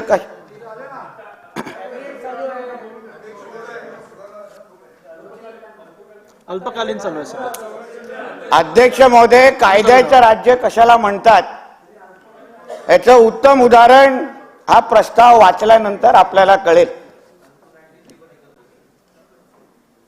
1 वर्षापासून जे महायुतीचं सरकार आपल्या राज्यामध्ये आहे अध्यक्ष महोदय, आणि हे सरकार आल्यानंतर आदरणीय देवेंद्र फडणवीस साहेब गृहमंत्री झाले आणि या गेल्या 1 वर्षामध्ये कायदा आणि सुव्यवस्था याच्यामध्ये किती बदल झाला आहे,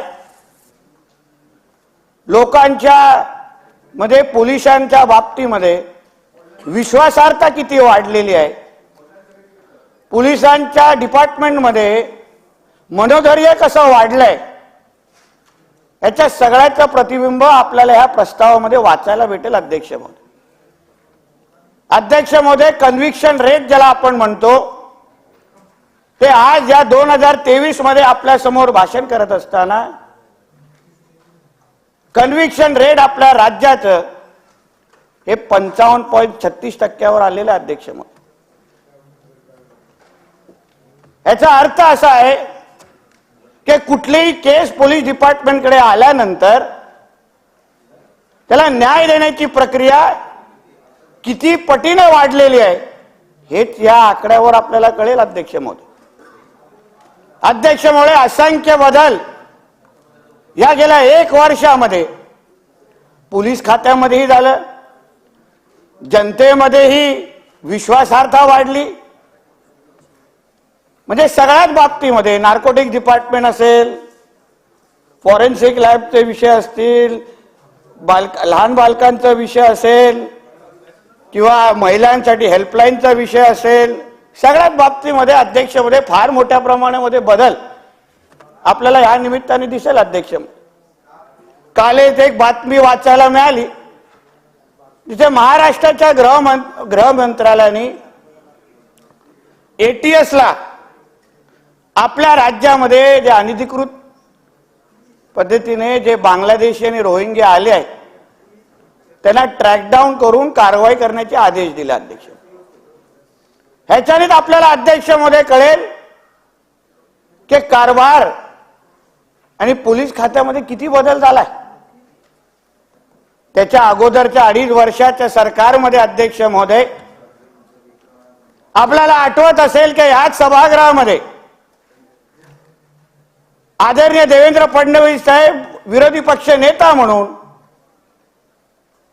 जे काही घटना आपल्या राज्यामध्ये सरकारच्या माध्यमातून होत होत्या, पोलिसांचा वापर ज्या ज्या पद्धतीने होत होता अध्यक्ष महोदय, ही परिस्थिती आली की आपण पोलिसांना घरगडी सारखा वापरता का, अशी ही टीका तेव्हाच्या सरकारवर करण्याची वेळ आमच्या सगळ्यांवर आलेली होती अध्यक्ष महोदय. पोलिसांना सर्रास पद्धतीने आपले वैयक्तिक हिशोब चुकते करण्यासाठी वापर करायचा, लोकांच्या सुरक्षेसाठी कमी, पण आपल्या विरोधकांबरोबर हिशोब चुकते कसे करायचे यासाठी पोलिसांचा वापर अध्यक्ष मोठे ते 2.5 वर्षामध्ये खूप झाला. आणि मग आज आपण जेव्हा या अल्पकालीन विषयावर बोलत असताना किंवा आम्ही जे काही विचार ऐकले, 2.5 वर्षाच्या सरकारमध्ये जे जे अनुभव या राज्याच्या जनतेने घेतले अध्यक्ष महोदय, मग तेव्हा हे सगळे विचार करता आपल्याला आलं नाही का? तेव्हा हे काही शहर शायरी ऐकवायसाठी आलं नाही का? तेव्हा आपल्याला महिलांचे अधिकार, समाजामध्ये काय आपण दाखवतोय, कुठला संदेश आपण देतोय, हे सगळे विचार आपल्या डोक्यामध्ये आले नाही का अध्यक्ष महोदय? आज आपण अध्यक्ष महोदय वेगवेगळ्या विषयावर आपण आजच्या सरकारला आपण शिकवण्याचा प्रयत्न करतो. मणिपूरच्या घटनेच्या संदर्भात जी घटना निषेधार्हच आहे अध्यक्ष महोदय, कोणच समर्थन करू शकत नाही.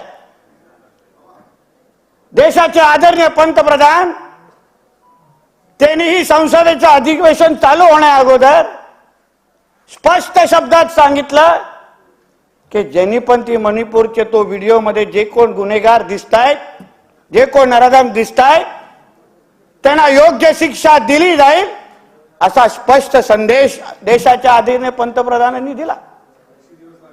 त्या पद्धतीची कारवाई पण सुरू झाल्या अध्यक्ष महोदय. पण आपल्याला मणिपूरची घटना दिसते, महिलांच्या संदर्भात चिंता आपल्याला वाटते, पण ही खरंच प्रामाणिक भावना आहे का अध्यक्ष महोदय? कारण का प्रामाणिक भावना खऱ्या अर्थाने असते जेव्हा आपण सगळ्या पूर्ण देशाला एकाच नजरेने पाहिलं असतं अध्यक्ष महोदय. आपल्याला मणिपूरच्या त्या घटनेबद्दल चिंता अध्यक्ष महोदय, मग तीच चिंता राजस्थानमध्ये घडलेल्या घटनेबद्दल काय वाटत नाही अध्यक्ष महोदय? मुद्दा म्हणून आपल्याला एक फोटो दाखवायचा अध्यक्ष महोदय. पक्षाकडनं जे नाव आले त्यात नाव नाहीये. हा फोटो बघा अध्यक्ष महोदय. 8 नाव आहेत. 6 महिन्याचा एक लहान मुलगा राजस्थानमध्ये रामनगर जोधपूर मध्ये 6 महिन्याच्या मुलाला जाळून टाकलेला आहे. 2 महिलांचा बलात्कार करून त्यांनाही जाळलेला अध्यक्ष महोदय. का कोण बोलत नाही याबद्दल अध्यक्ष महोदय? कारण का सरकार वेगळं आहे म्हणून, राजकारण करायचं आहे म्हणून. अध्यक्ष महोदय, वेस्ट बेंगॉलमध्ये काय चाललंय, पश्चिम बेंगॉलमध्ये हुकुमशाहीची वाता करणारे लोक, वेस्ट बेंगॉलमध्ये लोक आज जगू शकतात का? तिकडे अशाच मोकळ्या पद्धतीने फिरू शकतात का? आता झालेल्या पंचायत समितीच्या निवडणुकांमध्ये काय काय घटना आपल्याला बघायला मिळाल्या अध्यक्ष महोदय? तिकडे काय काय ऐकायला मिळालं आपल्याला? तिकडे लोकांची घरं जाळली जात आहेत, लोकांना जिवंत जाळलं जात आहे. तेव्हा कोणच त्या पश्चिम बंगालमध्ये कोणच चिंता व्यक्त करत नाही. महिला तिकडे नाहीच आहेत अध्यक्ष महोदय, सगळ्या पुरुषांचं राज्य आहे तिकडे. त्यावर अगर अध्यक्ष महोदय भाष्य केलं गेलं असतं तर निश्चित पद्धतीने ही प्रामाणिक भावना म्हणून आम्ही लोकांनी समजलं असतं अध्यक्ष महोदय. तीच परिस्थिती बिहारमध्ये आहे. म्हणजे सिलेक्टिव्ह आउटरीच ज्याला आपण म्हणतो, राजकारण डोक्यामध्ये ठेवून हे सिलेक्टिव्ह आउटरीच करायचं, आपल्याला निशाण का राजकारण आपलं चमकवायचं, एवढा एक कलमी कार्यक्रम अध्यक्ष महोदय सुरू आहे. महाराष्ट्रातल्या त्या हॉस्टेलमध्ये जी झालेली घटना निश्चित पद्धतीने चुकीची आहे, कोणच त्याला समर्थन करणार नाही. पण अध्यक्ष महोदय, त्या मुली, त्या आमच्या भगिनीवर जी घटना घडली ती तर मुंबई मधला राहणाऱ्या त्या एका दिशा साल्यांबरोबर पण घडलेली अध्यक्ष महोदय. तेव्हा कोणालाच वाईट वाटलं नाही. ती पण अशीच एक तरुणी होती. तिच्यावर पण जे काही झालं, चुकीचं झालं, तिचा पोस्टमॉर्टम रिपोर्ट मध्ये काय रिपोर्ट आला, तिच्या इकडले सीसीटीव्ही गायब झाले गेले. मग ते तेव्हा कोणाचा धाक होता सरकारवर अध्यक्ष महोदय? कोणाचा धाक होता तेव्हा? तेव्हा कायद्याची कुऱ्हाड का चालली नाही अध्यक्ष महोदय तिकडे? अध्यक्ष महोदय, डॉक्टर सपना पाटकरला का वाचवलं गेलं नाही? का तेव्हा मत व्यक्त केलं गेलं नाही की तिला जे काय तिला जे काय शिव्या घातल्या जात आहेत जाहीर तिच्या फोनवर, जे मीडियाच्या आमच्या मित्रांनी दाखवलं, तिला घाणेरड्या खालच्या पातळीच्या शिव्या दिल्या जातात. मग त्याच चौकटीमध्ये त्या डॉक्टर स्वप्ना पाटकर बसत नाही का अध्यक्ष महोदय? म्हणून यावर प्रश्नचिन्ह निर्माण होतो अध्यक्ष महोदय की नुसतं राजकारणासाठी केलं जात आहे का? चांगल्याला चांगलं म्हणणं हे माणुसकीचा धर्म आहे अध्यक्ष महोदय. आणि मग तुम्ही बाकी सगळ्या ज्या गोष्टीला गुजरातकडे बघता, तुम्हाला मणिपूर बद्दल चिंता वाटते, आम्हाला सगळ्यांनाच वाटते अध्यक्ष महोदय. मग तीच चिंता जेव्हा राजस्थान बद्दल व्यक्त होईल अध्यक्ष महोदय, तीच चिंता जेव्हा ह्या दिशा साल्यांबद्दल होईल, स्वप्ना पाटकर बद्दल होईल, तेव्हा आपल्याला वाटेल की नाही बाबा सगळ्यांना एकाच चौकटीमध्ये बसून प्रामाणिक भावनेने हे गोष्टी बोलल्या जात आहे अध्यक्ष, बोललं जात. म्हणून आज जे काय 1 वर्षापासून अध्यक्ष महोदय जो राज्य आपल्या महाराष्ट्रामध्ये आलाय, लोकांचा विश्वास वाढलाय. कन्व्हिक्शन रेट वरून आपल्याला दिसतंय की आलेला माणूस जेव्हा पोलीस स्टेशनकडे जातो त्याला आम्हाला न्याय भेटेल अशी भावना तयार झालेली अध्यक्ष महोदय. पण एका बाजूने जसा न्याय दिला जातोय त्याचबरोबर अध्यक्ष महोदय अपेक्षाही फार वाढलेल्या आहे. लोकांना वाटतं की याच सरकारकडून काहीतरी आम्हाला न्याय भेटेल. 2.5 वर्षाच्या पूर्ण काळ्या रात्रानंतर एक नवीन अनुभव आपल्याला घ्यायला भेटतोय. या निमित्ताने अध्यक्ष महोदय काही अपेक्षा महाराष्ट्राची जनता आपल्या सरकारकडून करते, काय अपेक्षा आमच्या गृहमंत्र्यांकडून करते. अध्यक्ष महोदय, ह्या सभागृहामध्ये आपण सगळेजण एकत्र बसून आपण 61,000 कोटीचे पुरवणी मागण्या आपण मान्य केला. महाराष्ट्राच्या जनतेची सेवा करणं, त्यांच्या आयुष्यामध्ये परिवर्तन आणणं, ही भावना घेऊन अध्यक्ष महोदय तुम्ही आम्ही आपण सगळे लोकप्रतिनिधी इथे बसतो. 41,000 सॉरी, धन्यवाद. 43,000 तुम्ही जसं बोलाल. पण अध्यक्ष महोदय, आपण या सभागृहामध्ये बसत असताना आपली अपेक्षा असते की ह्या जनतेची आपल्याला सेवा करायला पाहिजे. पण आज आपण विचार करत असाल, आपल्याला कधी कधी बातमी वाचायला मिळते की मुंबईमध्ये पाणी कपात करायला लागते, आपण लोकांना सोयी सुविधा देऊ शकत नाही. हे कारण कशाला आहेत अध्यक्ष महोदय? याचा कधीतरी विचार करायला हवा. आपल्या हक्काचं पाणी, आपल्या हक्काची वीज, आपण जो विकास म्हणून आपण ज्या शहरांमध्ये करतोय त्याच्यावर कोण अतिक्रमण करताय का? या मुंबई आणि अन्य शहरांमध्ये हे जे मोठ्या प्रमाणामध्ये हे जे रोहिंग्या आणि बांगलादेशी लोक जे येऊन इथे बसले, त्यांचं कुठे ना कुठेतरी आपल्याला त्यांना शोध घेऊन आपल्याला आपलं राज्य आपल्या लोकांसाठी चालतंय का? आणि ह्या लोकांना परत या राज्याकडून इथून बाहेर काढून आपल्या लोकांना सगळा अधिकार कसं मिळवून देऊ शकतो यासाठी आपल्या सरकारने पावलं उचलली पाहिजे आणि त्या पद्धतीने पावलं उचलतायत अध्यक्ष महोदय. जेव्हा ड्रग्जवरची चर्चा होत होती तेव्हा आदरणीय आम्ही देवेंद्र फडणवीस साहेबांना विनंती केली. आपले नायजेरियनच्या लोकांबद्दल आपण चर्चा होत होती, आम्ही विनंती केली देवेंद्र फडणवीसजींना की साहेब याच्यामध्ये रोहिंग्या आणि बांगलादेशांना पण आणा.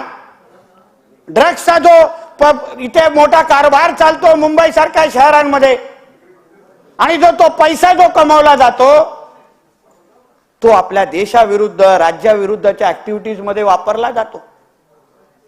मग त्याच्यामध्ये धर्मांतराच्या ऍक्टिव्हिटीज असतील, मग त्याच्यामध्ये दुसरे अतिरेकी ऍक्टिव्हिटीज असतील, आपलं राज्य अस्थिर कसं करायचं यासाठी हा पैसा मोठ्या प्रमाणामध्ये वापरला जातो.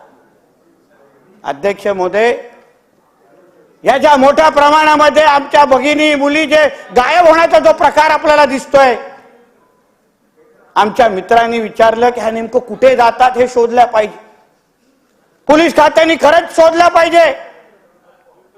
पण अध्यक्ष महोदय, लव्ह जिहाद सारखे विषय असतील, धर्मांतर सारखे विषय असतील, हे कुठलेही राजकीय विषय नाही आहेत, कुठल्याही एका जाती धर्माच्या विरोध नाही आहेत. अध्यक्ष महोदय, आपण हा सामाजिक विषय म्हणून हाताळला पाहिजे. आपण असंख्य वेळी जेव्हा आपल्याला या घटना कानावर येतात तेव्हा आपल्याला कळतं ह्या मुली कधी कधी आपल्याला पाकिस्तानमध्ये भेटतात, कधी अफगाणिस्तानमध्ये भेटतात, कधी सिरिया सारख्या देशामध्ये भेटतात. त्यांना जबरदस्ती करून लग्नाच्या खोट्या आम्ही स्वप्न दाखवून त्यांना तिथे घेऊन जायला जातं आणि नंतर एक दिवस त्यांना कळतं की बाबा हे जे मी काय स्वप्न पाहिलेलं ते काहीच खरं नाही. अध्यक्ष महोदय, हा वास्तव आहे, आपण स्वीकारणार आहोत का हा परमंत प्रश्न आहे. अध्यक्ष महोदय, या सरकारचं अभिनंदन करायला पाहिजे. इंटरफेथ मॅरेज कमिटी सारखी कमिटी यांनी तयार केली. अध्यक्ष महोदय, परत आपल्याला सांगतो, कुठल्याही एका जाती धर्माच्या विरोधात नाहीये. सामाजिक विषय आपण समजला पाहिजे. अध्यक्ष महोदय, आपण कोण कोणाशी लग्न करावं ह्याच्यावर कोणाचंच बंधन असू शकत नाही.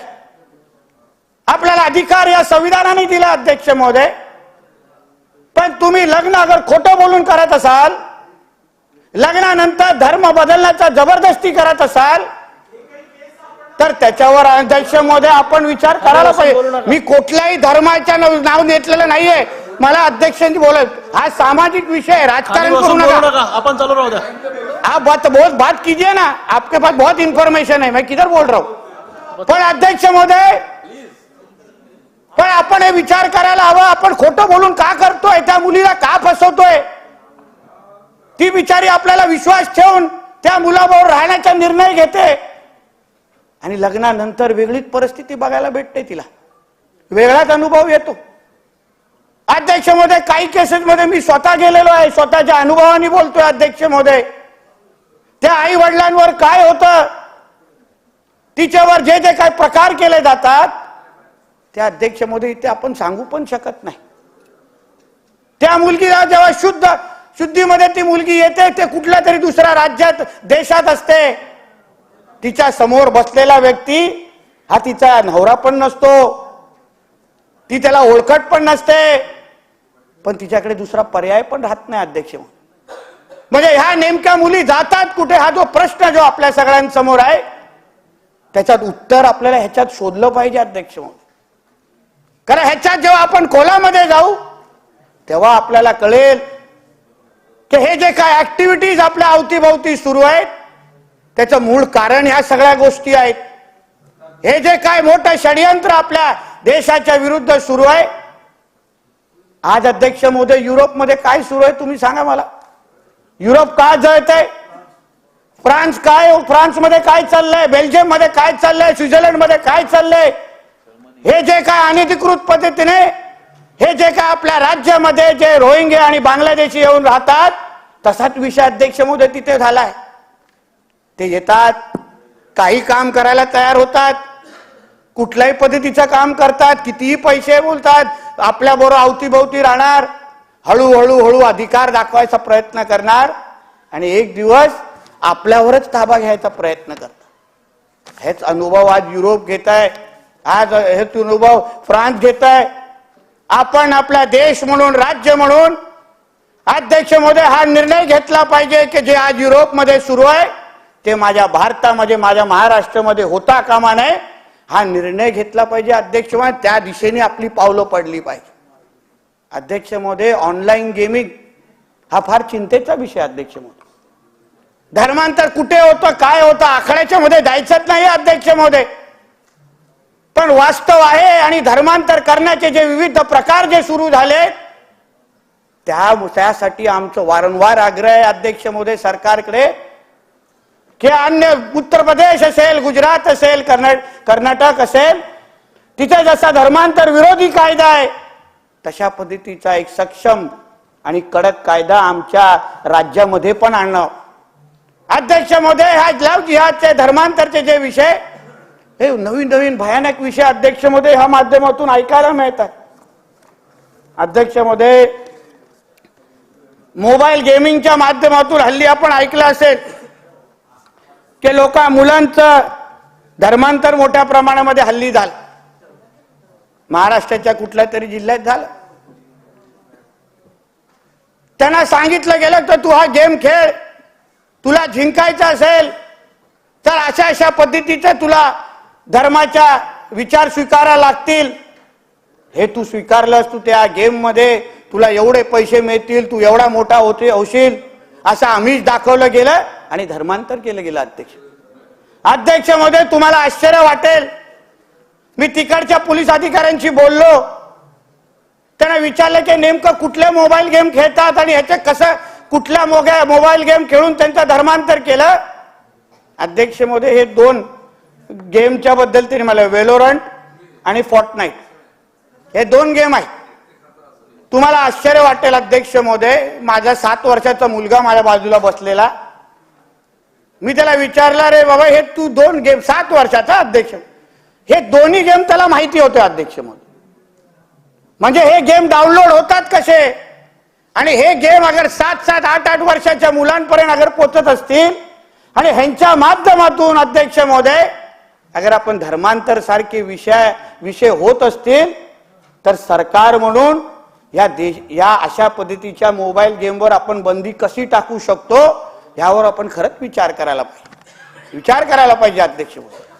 अध्यक्ष महोदय, अपेक्षा फार वाढल्या त्या सरकारकडून. अध्यक्ष महोदय, आपल्याला काही महिन्या अगोदर आपण हे बघा अध्यक्ष महोदय, एक पुढचा विषय घेण्या अगोदर सरकारपर्यंत मला हे सांगायचे की बांगलादेशाकडून अवघ्या 500 रुपयामध्ये आपण मुंबईमध्ये येऊ शकतो. 500 रुपया. या सगळ्यावर आपल्याला लक्ष ठेवायला लागेल अध्यक्ष महोदय. मी काल काय परवाच एक माझ्या व्हॉट्सअपवर बातमी वाटली, आपल्या सिद्धिविनायकच्या परिसरामध्ये एक अशी अनोळखी बांगलादेश वरून आलेली आहे एक महिला, अशी तिथे आजूबाजूला फिरत होती, तिच्या कोणाला ठाण पत्ता नाही.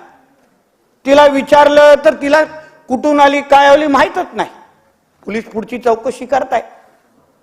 तुम्ही त्या सीमा हैदरची केस ऐकली असेल, पबजी खेळत देशामध्ये आली. प्रेम प्रकरण म्हटलं पहिलं, पण आता तिचा भाऊ ISI किंवा तिकडच्या पाकिस्तान आर्मीमध्ये तिचा भाऊ सैनिक आहे.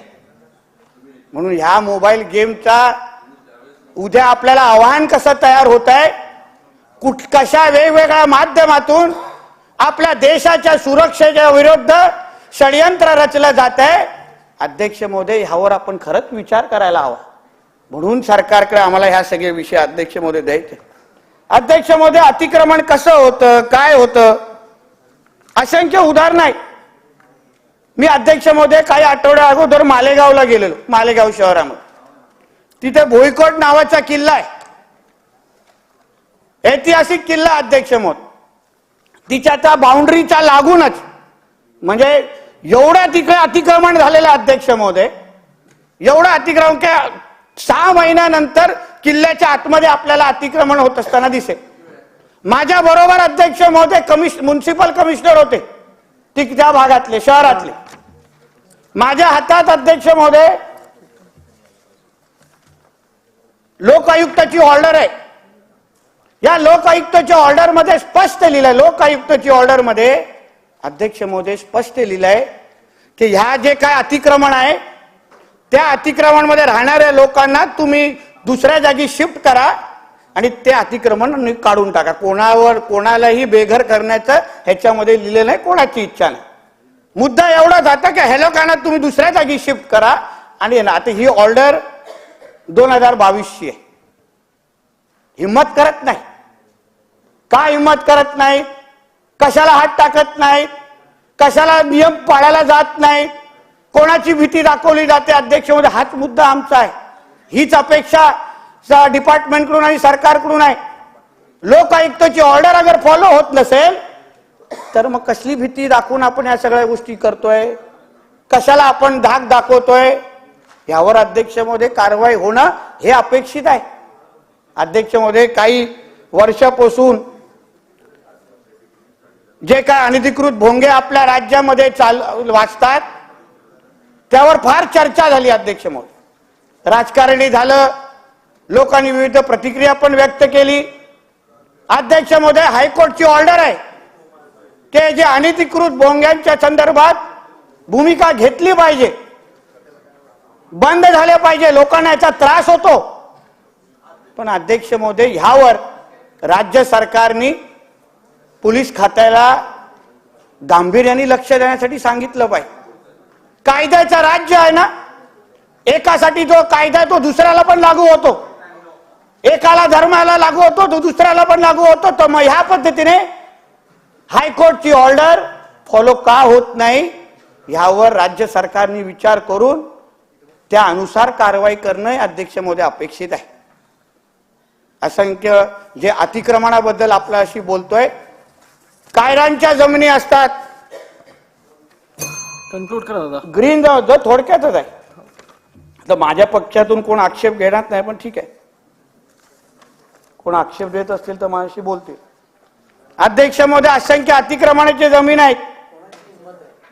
नाही सर असं काय नाही, पण अध्यक्ष महोदय अतिक्रमणाची जमीन आहे ज्याच्यामध्ये ग्रीन ट्रिब्युनलची ऑर्डर आहे. नगर जिल्ह्यामध्ये शहरातले नालेगाव येथील सीना नदी पात्राच्या दुतर्फी जागे ही ग्रीन बेल्ट म्हणून आरक्षित जमीन आहे. अध्यक्ष महोदय अतिक्रमण आहे, कोण तिकडले संबंधित अधिकारी हटवायला बघत नाही. तसाच एक नाशिकचा विषय, तर पेपर जास्त झाल्यामुळे काय भेटत नाहीये, पण ठीक आहे. म्हणून अध्यक्ष महोदय अशा पद्धतीच्या अतिक्रमणाचे जे जमीन आहे, अतिक्रमण जे आहेत ज्याच्यामुळे उद्या आपल्या राज्याला, उद्या आपल्या राज्यातल्या जनतेच्या सुरक्षेचे प्रश्नचिन्ह निर्माण होऊ शकतात. कारण नेमकं तिकडचे लोक राहतात कसे, काही लोकांकडे तर 2-2, 3-3 आधार कार्ड मिळतात. अध्यक्ष महोदय मुंबईतल्या त्या काही भागामध्ये अध्यक्ष मध्ये एका घरामध्ये 60-60, 70-70 लोक राहतात. हे बांगलादेशी आणि रोहिंगे. कोण ठेवतं, कशाला ठेवतं? आज आपण त्या सापाला दूध पाजत असाल तर उद्या तो आपल्याला डसणार आहे. हे युरोपनी सिद्ध करून टाकलंय, हे फ्रान्सनी सिद्ध करून टाकलंय. म्हणून या अशा पद्धतीच्या लोकांबद्दल आपल्या राज्य सरकारने भूमिका घेतलीच पाहिजे अशी अपेक्षा ह्या निमित्ताने मी व्यक्त करणार आहे.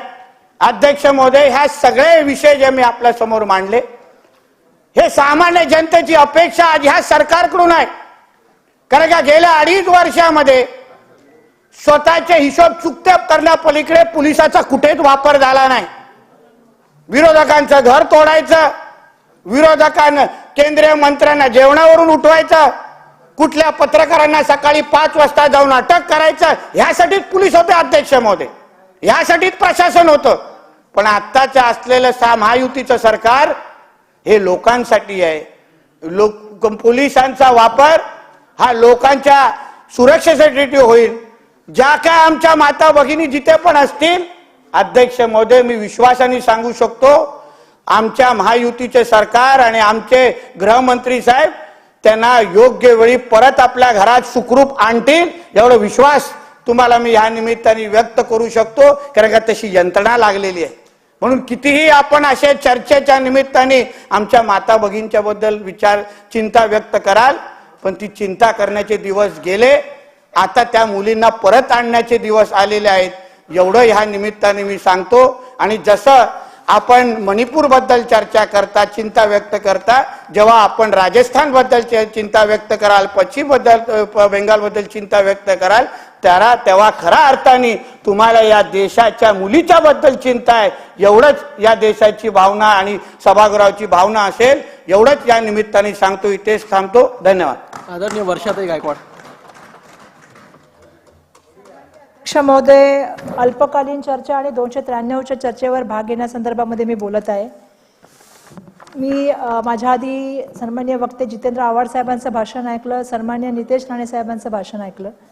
सन्माननीय अध्यक्ष महोदय, त्या ठिकाणी आपल्यालाही माहिती आहे की गुन्हेगारी वाढली, महिला सुरक्षा वाऱ्यावरती, माणुसकी सरणावरती, महाराष्ट्र लागला देशोधडीला.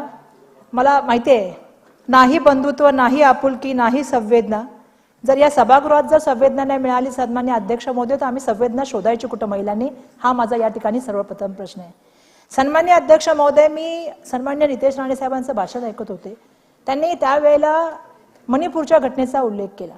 सन्माननीय अध्यक्ष महोदय, या सभागृहाने सुद्धा एकदा निंदा प्रस्ताव मांडला होता, ज्या वेळेला बीबीसीनी एक आपल्याला माहिती डॉक्युमेंटरी तयार केली होती आणि ती डॉक्युमेंटरी महाराष्ट्रामध्ये लावू नये म्हणून एकमताने या विधिमंडळाने त्या ठिकाणी ठराव केला होता. आम्ही मणिपूरची घटना जेव्हा 77 दिवस झाले आणि त्यावेळी नेट सुरू झाल्यानंतर ही घटना सगळ्यांपर्यंत पोहोचली आणि इतकी किळसवाणी ती घटना होती, लज्जास्पद ती घटना होती की ते आम्ही अध्यक्ष महोदय, मी त्यांच्या भाषणामध्ये एकदाही डिस्टर्ब केलेलं नाही, मी एकदाही डिस्टर्ब केले नाही सन्माननीय अध्यक्ष महोदय. खाली बसून बोलू नका, चालू राहू द्या, तुम्ही चालू राहू द्या. सन्माननीय अध्यक्ष महोदय, इतकी लज्जास्पद अशी घटना होती सन्माननीय अध्यक्ष महोदय, आणि त्यामुळे आम्ही विधिमंडळात ही विनंती केली होती की आम्ही त्या महिलांबरोबर आहोत, महिलांच्या बद्दल सहानुभूती ठेवतो आणि त्या महिलांना न्याय मिळाला पाहिजे, हा प्रस्ताव त्या ठिकाणी ठेवला गेला पाहिजे. आणि त्या ठिकाणी जे सरकार आहे, ज्याने त्या ठिकाणी काम कुचलेपणा केलेला आहे, त्या सरकारवर कारवाई केली पाहिजे, ही आम्ही त्या ठिकाणी बरखास्त सरकार केलं पाहिजे, ही मागणी ठेवून अध्यक्ष महोदय आम्ही एक ठरावाची विनंती करत होतो. दुर्दैवाने त्या दिवशी सुद्धा महिलांना बोलण्याची संधी आम्हाला मिळाली नाही, हे मला या ठिकाणी जाणीवपूर्वक नमूद करायचे. सन्मान्य अध्यक्ष महोदय, मणिपूर बद्दल बोलले, राजस्थान बद्दल बोलले, चला आता महाराष्ट्रामध्ये येऊया. कारण महाराष्ट्राच्या मध्ये आपण महिलांची परिस्थिती काय आहे त्या संदर्भामध्ये बोलण्यासंदर्भामध्ये सन्मान्य अध्यक्ष महोदय मी उभी आहे. ज्या देशामधल्या महिलांचा सन्मान ठेवला जातो किंवा ज्या महिलांना समान संधी दिली जाते त्या देशाची आणि त्या राज्याची प्रगती केली जाते, हे सर्वसाधारणपणे आपण सगळेजण जाणतो. आणि म्हणून देशाची निम्मी जनसंख्या असलेल्या महिला आणि त्यांच्या सुरक्षेचे प्रश्न, सक्षमीकरणाचे प्रश्नासंदर्भामध्ये सन्मान्य अध्यक्ष महोदय मी या ठिकाणी बोलणार आहे. सन्मान्य अध्यक्ष महोदय, मी काही डेटा आणलाय की त्यांनी सांगितलं की 3 महिन्यापासून जो डेटा आहे मी 5 महिन्यापासून आणला. राज्यात एकूण 18 वर्षाखाली एकूण 1453 मुली आणि 18 वर्षाच्या वरच्या जवळपास 18,100 मुली या बेपत्ता 5 महिन्यापासून आहे. अशी एकूण संख्या 19,553 मुली बेपत्ता आहेत. सन्मान्य अध्यक्ष महोदय, हे गृहमंत्र्यांच्या निवेदनातून त्या ठिकाणी आलेले आहे आणि मागील 3 महिन्यामध्ये जवळपास 5,500 मुली ज्या आहेत त्या बेपत्ता आहेत, त्यांच्या निवेदनातून आलेल्या आहे. सन्मान्य अध्यक्ष महोदय, महिला आणि मुलीवरील अत्याचार प्रकरणामध्ये देश पातळीवर राज्याचा 3रा क्रमांक लागतो. सन्मान्य अध्यक्ष महोदय, बाल लैंगिक गुन्ह्यात देशाच्या पातळीवरती राज्याचा 2रा क्रमांक लागतो.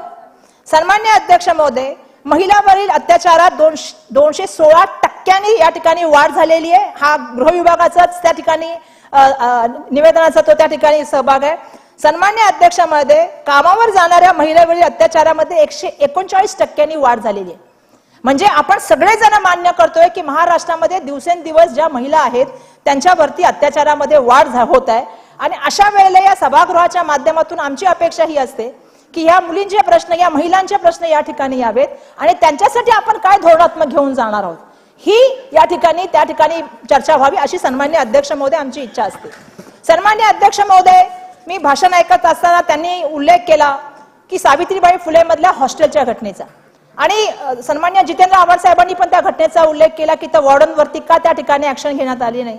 सन्मान्य अध्यक्ष महोदय, मी जेव्हा त्या कुटुंबाला भेटण्याच्या पूर्वी त्या हॉस्टेलमध्ये गेले, मला एक गोष्ट सांगितली पाहिजे की एका ग्रामीण भागातली मुलगी जी स्वतःच्या मेरिटवर या ठिकाणी आली, तिला डॉक्टर पंजाबराव कृषी देशमुखच्या त्या ठिकाणी ऍडमिशन मिळालं होतं, पण मुंबईच्या ठिकाणी एक ऍडमिशन मिळालं, सरकारी शासकीय वसतिगृहात ऍडमिशन मिळालं, मुंबईमध्ये सगळ्यात 1 नंबरच्या वसतिगृहात ऍडमिशन मिळालं, म्हणून ती मुलगी अकोल्यावरून मुंबईला येते. दुर्दैवाने तिच्यावर बलात्कार केला जातो, तिला त्या ठिकाणी मारण्याचं काम केलं जातं. मग तिच्या वडिलांना हे गोष्ट माहीत पडते आणि तिच्या वडिलांना मुंबईला येतात आई वडील. सन्मान्य अध्यक्ष महोदय, मी प्रश्न विचारू इच्छिते या सरकारला. मी ज्या वेळेला हॉस्टेलमध्ये गेले, प्रथम दर्शनीच आपल्याला दिसलं की त्या मुलाचं काम काय होतं, धोव्याचं काम होतं, पण तोच मुलगा लाईटचं पण काम बघायचा, तोच मुलगा पाण्याचं काम बघायचा आणि तोच मुलगा सुरक्षा रक्षकाचं सुद्धा काम बघायचा. जेव्हा की त्याला कुठलीही अपॉइंटमेंट न करता त्या ठिकाणी तो मुलगा सर्रासपणे त्या वसतिगृहात सांगायचं की बाबा हा मुलगा आम्हाला त्रास देतोय, परंतु त्या ठिकाणी कुठल्याही तऱ्हेचं जे आहे तिथल्या वॉर्डन तिथल्या अधिकाऱ्यांनी त्या ठिकाणी ऍक्शन घेतली नाही. सन्मान्य अध्यक्ष महोदय, हे मी आपल्याला सांगू इच्छिते. त्यानंतर सन्मान्य अध्यक्ष महोदय, मी त्या मुलीच्या कुटुंबियांना भेटायला गेले. सन्मान्य अध्यक्ष महोदय, मला सांगायला पाहिजे, कारण आपण महाराष्ट्राबद्दल चर्चा करतोय आता आणि महाराष्ट्रातल्या सरकारबद्दल चर्चा करतोय. सन्मान्य अध्यक्ष महोदय, मला सांगायचंय, मी जेव्हा कुटुंबाला भेटायला गेले त्यांना वांद्र्यामधल्या एका हॉस्टेलमध्ये ठेवलं होतं, वसती त्या ठिकाणच्या असलेल्या सर्किट हाऊसमध्ये ठेवलं होतं. सन्मान्य अध्यक्ष महोदय, त्याची जर तुम्ही व्यवस्थापन बघितलं असेल तर तुमच्या पण डोळ्यात पाणी आलं असं. सन्मान्य अध्यक्ष महोदय, त्या इतक्या दिवसामध्ये 8 दिवसामध्ये सन्मान्य अध्यक्ष महोदय, त्यांना त्या ठिकाणी कोणी भेटायला एक मंत्री गेला नाही, कुणी भेटायला एक अधिकारी गेला नाही. त्यांना त्या ठिकाणी एका खंडार असलेल्या त्या ठिकाणी वसतिगृहात त्या ठिकाणी त्यांना ठेवण्यात आलं. त्या ठिकाणी त्यांना पाण्याचं व्यवस्थापन करण्यात आलं नव्हतं. पण तिच्या आई वडिलांची काय अपेक्षा होती सन्मान्य अध्यक्ष महोदय, ते इथे का थांबले होते? त्यांची अपेक्षा फक्त एक होती की आमच्या मुलीला न्याय मिळाला पाहिजे. आमची मुलगी इंजिनिअरिंग करत होती, कम्प्युटर इंजिनिअरिंग करत होती, तिची स्वप्न होती, आमचं सगळं भविष्य ती उज्ज्वल होती. पण दुर्दैवाने तिचा मृत्यू झालाय, तिला न्याय मिळाला पाहिजे ही भूमिका होती. पण मला दुःखाने सांगायला पाहिजे अध्यक्ष महोदय, शासनाच्या वतीने इतका निष्ठुरपणा आणि इतका असंवेदनशीलपणा झाला, हे या ठिकाणी मी आपल्याला जाणीवपूर्वक नमूद करू इच्छिते. आणि नंतरच्या काळामध्ये मला वाटतं अधिवेशन सुरू होण्याच्या 1 दिवस पूर्वी त्या ठिकाणी त्या वॉर्डनना जे आहे ते बदली करण्याचं काम झालं. सन्मान्य अध्यक्ष महोदय, मी काही घटनांचा उल्लेख करते महाराष्ट्रातल्या, ज्या सर्वसाधारणपणे आपल्याला माहिती आहे. पहिली घटना, जिचा पुण्याच्या घटनेचा उल्लेख केला. सन्माननीय मंत्री महोदय, आणि कोणालाही दुःख होईल असं फक्त चुकीचं रेकॉर्ड होईल नाही ताई. मी स्वतः गेलो, 5 लाखाची मदत केली तिच्या भावाला अमरावती इंजिनिअरिंग कॉलेजमध्ये. मी तेच सांगतो इंजिनिअरिंग कॉलेज अमरावतीला तिच्या भावाला 18 वर्ष वय असून सुद्धा 18 वर्ष पूर्ण झाल्यामुळे नोकरीला आपण लावलं, त्या वॉर्डनला सस्पेंड केला. मी ताई तुमच्या मताशी तुमच्यापेक्षा जास्त सहमत आहे. विषय अतिशय संवेदनशील आहे, फक्त चुकीचं रेकॉर्ड जाऊ नये. आपण जे म्हणालात ना की हेडसांड झाली, त्यामुळे म्हटलं. मी त्या ठिकाणी गेले होते आणि त्या ठिकाणी जी परिस्थिती होती ती मी तुमच्या समोर त्या ठिकाणी नमूद केलेली आहे. सन्माननीय अध्यक्ष महोदय, अध्यक्ष महोदय, पुण्यामधली घटना झाली. एक मुलगी जात असताना तिच्यावरती कोयत्याने वार करण्याचा उल्लेख सन्माननीय जितेंद्र आव्हाड साहेबांनी केला. दुसरी घटना झाली जिथं सातारामधल्या दर्शना पवारच्या घटनेचा उल्लेख झाला. सन्मान्य अध्यक्ष महोदय, एखादी मुलगी MPSC पास करते आणि या सगळ्या घटना सार्वजनिक ठिकाणच्या आहेत. अध्यक्ष महोदय, मी सांगण्याचा उद्देश माझा तो आहे, जी पुण्याची घटना झाली ती रस्त्यात झाली, दर्शनाबरोबरची घटना झाली त्या किल्ल्यामध्ये झाली. अध्यक्ष महोदय, मी काल परवा वाचत होते की एका नवऱ्यासमोर एका बायकोचा बलात्कार करण्यात आला. ही काय परिस्थिती आणि सावकारासाठी करण्यात आला? शेम अध्यक्ष महोदय, हे असं व्हायला नाही पाहिजे. दुर्दैवाने ह्या घटना आपल्या महाराष्ट्रात होत आहेत. अध्यक्ष महोदय, मुंबईमध्ये जर आपण बघितलं अध्यक्ष महोदय, तर मला माहितीये की एक ह्या महिनाभरामध्ये अध्यक्ष महोदय, सकाळी माझगावला 7 वाजता मुलगी एक पेपरला जात होती. अध्यक्ष महोदय, ट्रेन मध्ये पेपरला जात असताना सकाळी 7 वाजता तिच्यावर बलात्कार झाला. अध्यक्ष महोदय, ही दुर्दैवी घटना आहे.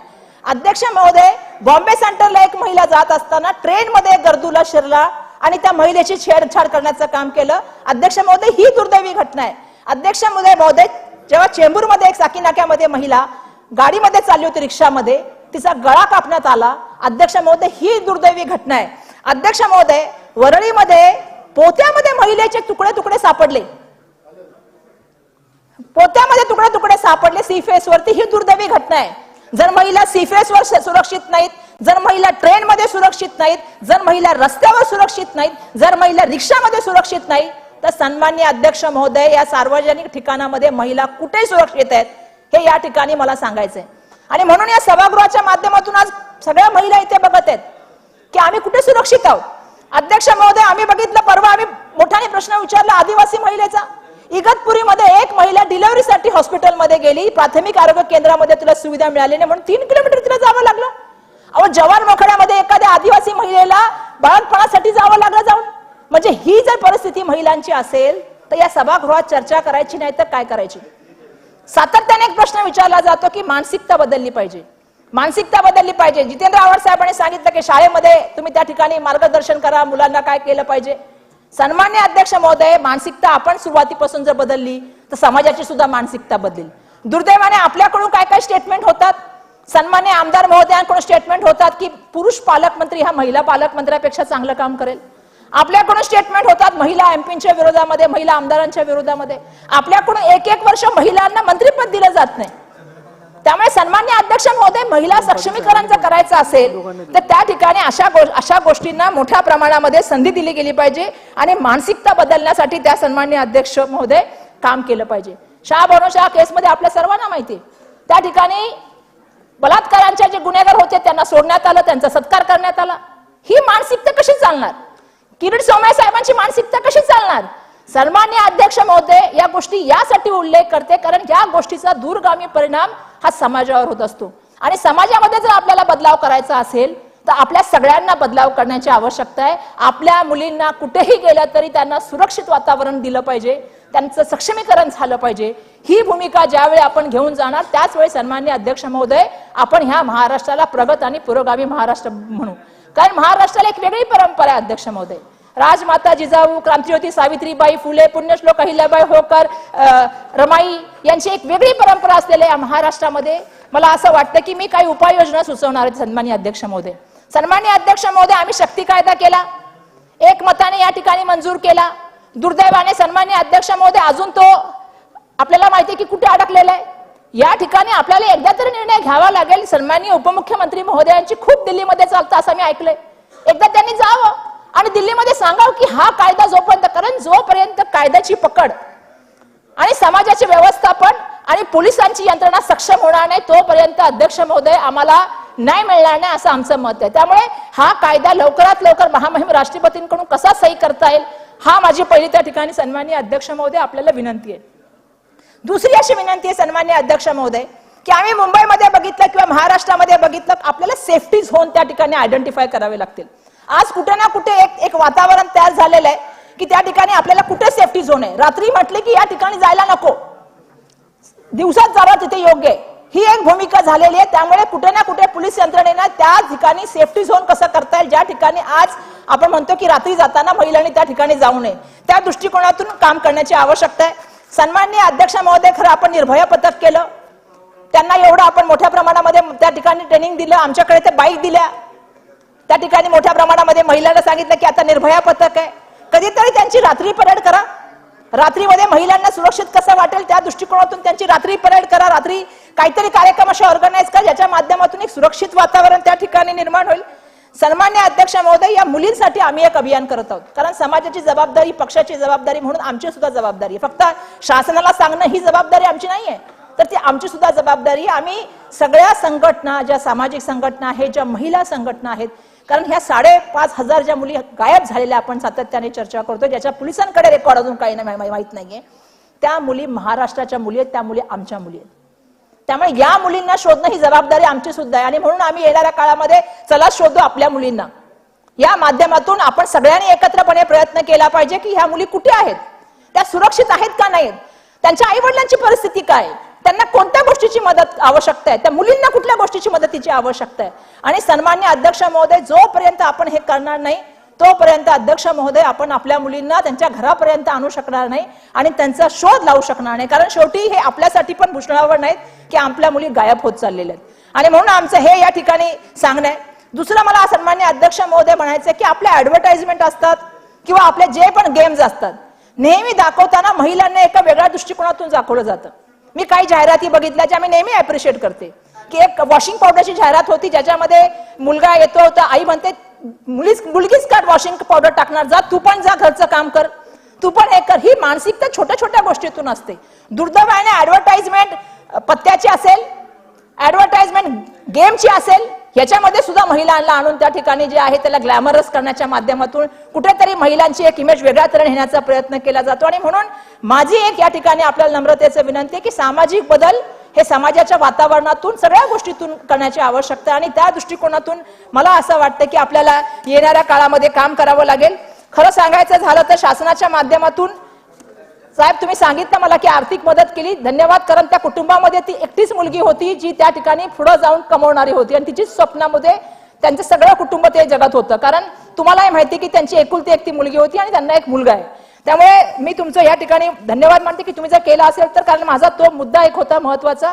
आणि जसं मी सांगितलं की अशा घटना होऊ नयेत म्हणून येणाऱ्या काळामध्ये या ठिकाणी जे कायद्याची चौकट, कायद्यामध्ये असलेला किचकटपणा कमी करणं, यंत्रणेचं सक्षमपणे करणं ही या ठिकाणी विनंती करते. सन्माननीय अध्यक्ष महोदय, आता मला नगर विकासला बोलायचं कारण मला कळलं की एकत्रपणे हा प्रस्ताव असल्यामुळे आता मला त्या ठिकाणी नगर विकास आणि हाऊसिंग डिपार्टमेंट बद्दल सन्माननीय अध्यक्ष महोदय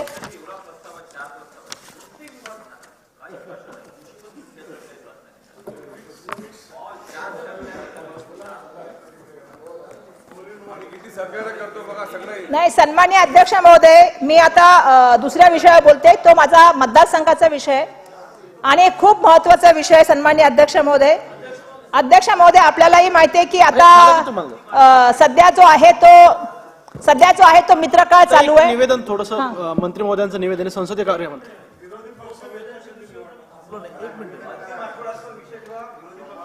महोदय, विधानसभा कामकाज सल्लागार समितीची बैठक गुरुवार दिनांक 27 जुलै 2023 रोजी दुपारी 3 वाजता कक्ष क्रमांक 043 तळमजला विधानमंडळ मुंबई येथे झाली. सदर बैठकीत समितीने विचार विनिमय करून शुक्रवार दिनांक 28 जुलै ते शुक्रवार दिनांक 4 ऑगस्ट 2023 म्हणजे 4 दिवस सुट्टी शनिवार, रविवार, सोमवार, मंगळवार पर्यंत सभागृहाचे कामकाज पुढील प्रमाणे असं शिफारस करण्याचा निर्णय घेतला आहे.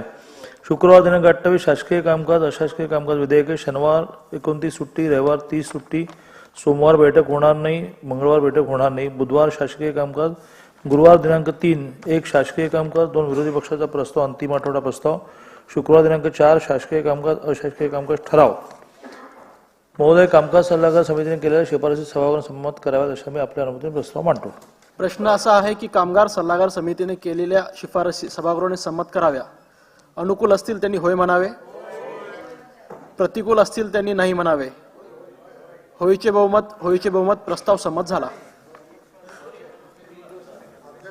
नाही काय हरकत नाही. सन्माननीय अध्यक्ष महोदय, चर्चाचं हे झाल्यानंतर साहेब बिलाचं अध्यक्षांना विचारून घेतो. सन्माननीय अध्यक्ष महोदय, मी आता धारावी संदर्भात बोलू इच्छिते.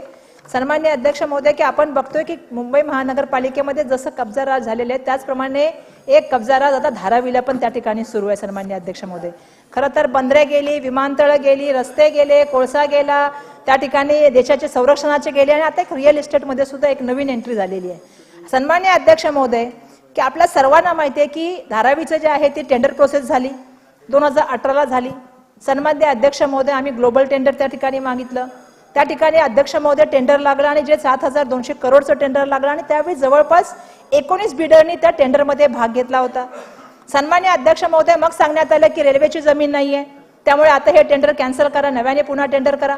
मग पुन्हा 2 वर्षानंतर एक टेंडर निघण्याचा प्रोसेस सुरू झाली आणि मग 1/10/2022ला पुन्हा एक ग्लोबल टेंडर निघालं आणि जे टेंडर जे आहे त्याच्यामध्ये जवळपास प्री बिडला जे आहे सन्माननीय अध्यक्ष महोदय 8 माणसं त्या ठिकाणी उपस्थित होती आणि त्याच्यामधलं जे टेंडर आहे ते अडाणी ग्रुपला त्या ठिकाणी देण्याचं काम झालं. सन्माननीय अध्यक्ष महोदय, जे 5,069 करोडला त्या ठिकाणी देण्याचं काम झालं.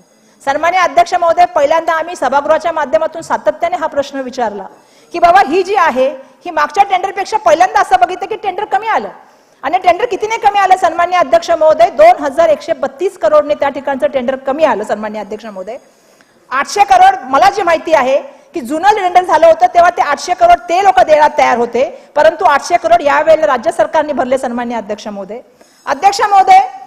हे टेंडर देत असताना काय झालं, त्यावेळेला 19 बिल्डर आले होते, पण यावेळी टेंडर करताना टेंडरच्या कंडिशन कशा बदलल्या अध्यक्ष महोदय की जेणेकरून हे टेंडर पर्टिक्युलर व्यक्तीलाच ते गेलं पाहिजे. मी सातत्याने हाऊसमध्ये हा प्रश्न मांडत होते. सन्माननीय अध्यक्ष महोदय, कामाचा अनुभव कसा कमी करायचा, कामाच्या अनुभवाच्या माध्यमातून संख्या कशी कमी करायची, ग्रुप कसे कमी करायचे, या टेंडरच्या माध्यमातून ते साध्य करण्याचं काम सन्माननीय अध्यक्ष महोदय झालं. अध्यक्ष महोदय, टेंडरच्या कंडिशन कशा बदलल्या. पहिल्या टेंडरमध्ये जी कंडिशन होती की 7 वर्षामध्ये 25 दशलक्ष चौरस फूटचं बांधकाम असलं पाहिजे, ती सन्माननीय अध्यक्ष महोदय यावेळेच्या अट बदलून 25च्या ऐवजी 6 दशलक्ष चौरस फूट अट करण्यात आली.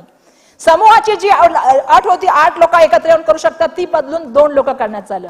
अध्यक्ष महोदय, टेंडर खुललं तर टेंडर पण कसं खुललं अध्यक्ष महोदय, एकाला मिळालं 5,069 कोटीला, दुसरं जे टेंडर आलं त्याच्या सेकंड बिडला ते त्याच्या अर्ध्यापेक्षा कमी किमतीचं आलं आणि तिसरं जे टेंडर आलं सन्माननीय अध्यक्ष महोदय ते टेक्निकली फॉल्ट मध्ये झालं आणि त्यामुळे त्या ठिकाणी टेंडर बरोबर ज्याला माणसाला मिळायचं ते टेंडर त्या ठिकाणी गेलं. सन्माननीय अध्यक्ष महोदय, मला या ठिकाणी सांगायला पाहिजे की टेंडरचं तर एक होतीच.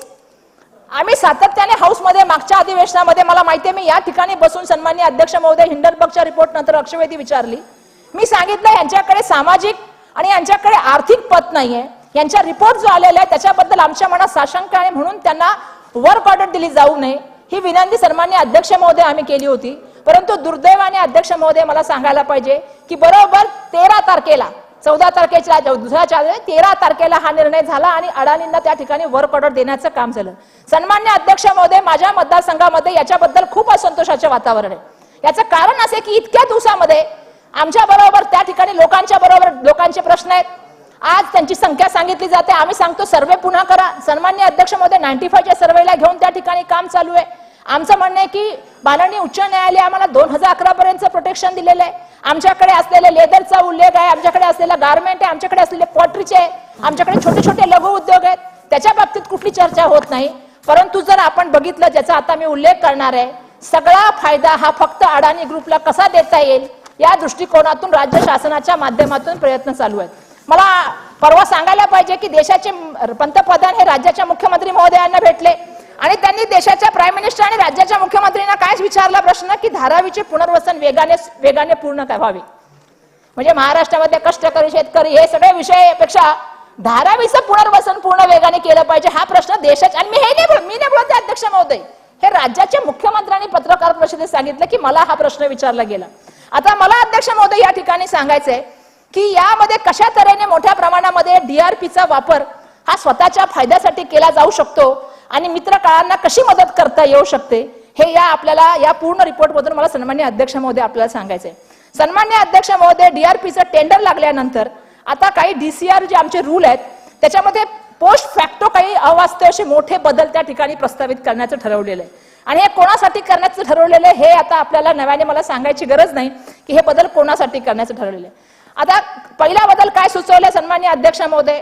सन्माननीय अध्यक्ष महोदय, धारावीचा पुनर्विकास योजना ही इन सायटो डेव्हलपमेंट आहे. म्हणजे काय अध्यक्ष महोदय की धारावीची पुनर्विकास योजना ही धारावीतच होऊ शकते, कारण धारावी हा स्पेशल प्रोजेक्ट आहे.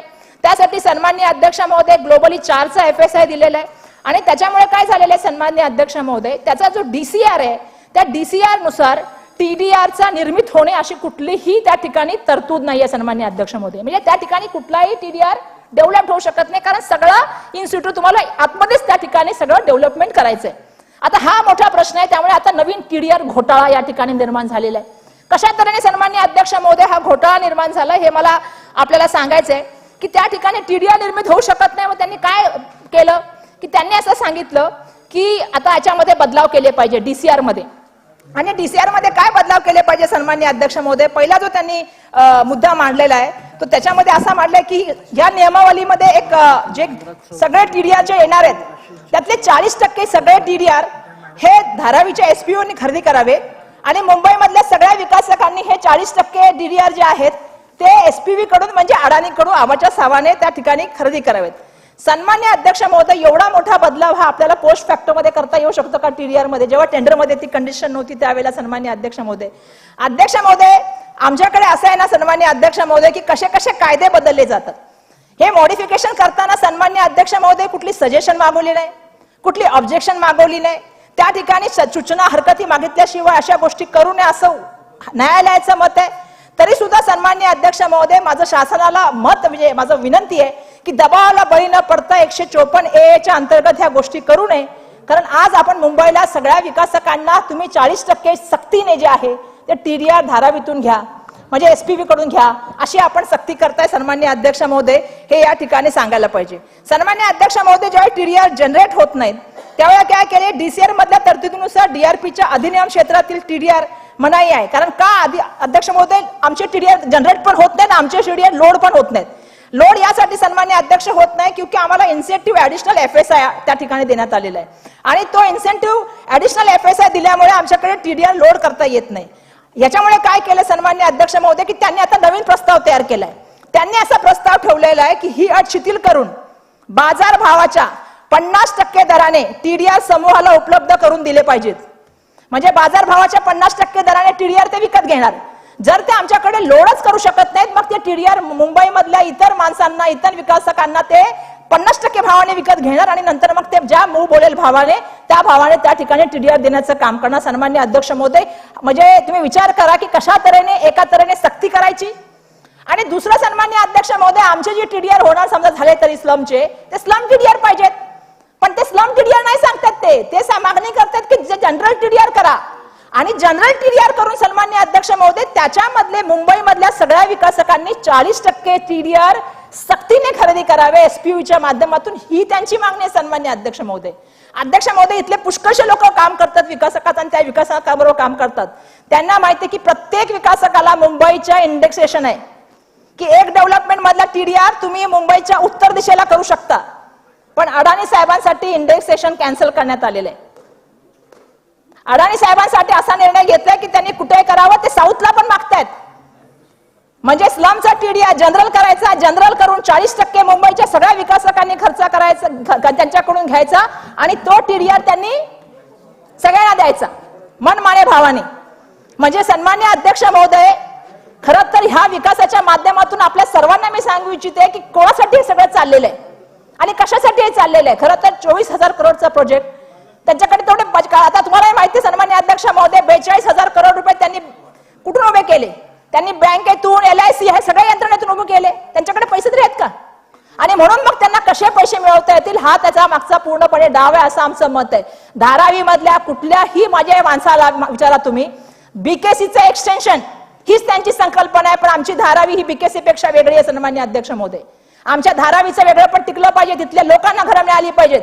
दुर्दैवाने आमच्या लोकांना सांगायचं 10 किलोमीटरच्या बाहेर जावा, 10 किलोमीटर मध्ये जागा निर्माण करायच्या, रेंटल हाऊसिंग द्यायचं आणि त्या ठिकाणी अशा तऱ्हेने एका मोठ्या व्यवसायिकाला फायदा करून द्यायचा, ही गोष्ट बरोबर नाही सन्मान्य अध्यक्ष महोदय. आणि म्हणून या ठिकाणी या गोष्टीच्या माध्यमातून मी सांगू इच्छिते की आमच्या लोकांना घरं मिळली पाहिजेत, आमचे व्यवसाय टिकले पाहिजे, धारावीचं वेगळे पण त्या ठिकाणी जपलं गेलं पाहिजे, ही या ठिकाणी सन्मान्य अध्यक्ष महोदय मी हाऊसिंग डिपार्टमेंटच्या माध्यमातून आपल्याला त्या ठिकाणी विनंती करते. आणि माझी नम्रतेची विनंती आहे, हे सगळे DCR मध्ये मॉडिफिकेशन करताना सजेक्शन ऑब्जेक्शन घ्या, बिलकुल दबावाला बळी पडू नका आणि 154A चा बिलकुल त्या ठिकाणी अवलंब करू नका अशी मी या ठिकाणी सन्मान्य अध्यक्ष महोदय विनंती करते. सन्मान्य अध्यक्ष महोदय, आज मुंबईची परिस्थिती काय याच्याबद्दल मी बोलणार आहे. थोडक्यात फक्त 5 मिनिटात बोलते की आज मुंबईमध्ये मध्य रेल्वे कोळंबली आहे. आज मुंबईमध्ये रस्त्याला पाणी साठलेलं आहे. ज्या वेळा पहिला पाऊस झाला मुख्यमंत्री महोदय नालेसफाई बघायला गेले, त्यांनी सांगितलं सगळ्यांनी मुंबईचं स्वागत करा त्या ठिकाणी पावसाचं. पण आज अध्यक्ष महोदय जागी जागी पाणी साठलेलं आहे. आपण जर बघाल तर सगळे सबवे भरलेले आहेत, ट्रॅफिक त्या ठिकाणी झालेलं आहे. महानगरपालिकेनेच पत्र, आता मी बघत होते न्यूज काढलेली आहे की काही ठिकाणी तुम्ही जाऊ नका. आणि अशी परिस्थिती यांनी केली, खड्ड्याची मुंबई त्यांनी त्या ठिकाणी निर्माण करण्याचं काम केलं. त्यामुळे सन्मान्य अध्यक्ष महोदय, या प्रस्तावाच्या माध्यमातून मी एवढंच सांगू इच्छिते की जे आता भाषण करत होते की असं आहे सरकार तसं आहे सरकार, सरकार कोणाला मदत करणार आहे? फक्त तुम्हाला माहिती आहे की सरकार फक्त कोणाला मदत करतं. आणि म्हणून आमचं विनंती आहे की आमच्या धारावीला वाचवण्याचं काम तुमच्या माध्यमातून व्हावं आणि मोदांनींना हटवण्याचं काम तुमच्या माध्यमातून व्हावं अशी मी या ठिकाणी विनंती करते. धन्यवाद अध्यक्ष महोदय. लांडे साहेब, एक विषयावर तुम्ही प्रकाश टाकताय. अध्यक्ष महोदय, शासनाचं थोडक्यात सांगा. शासनाचं आणि सभागृहाचं लक्ष मुंबई शहरातील मिठी नदीच्या पात्रामध्ये असणारी क्रांतीनगर संदेशनगर झोपडपट्टीमध्ये काल बसून पाणी घुसलेलं आहे.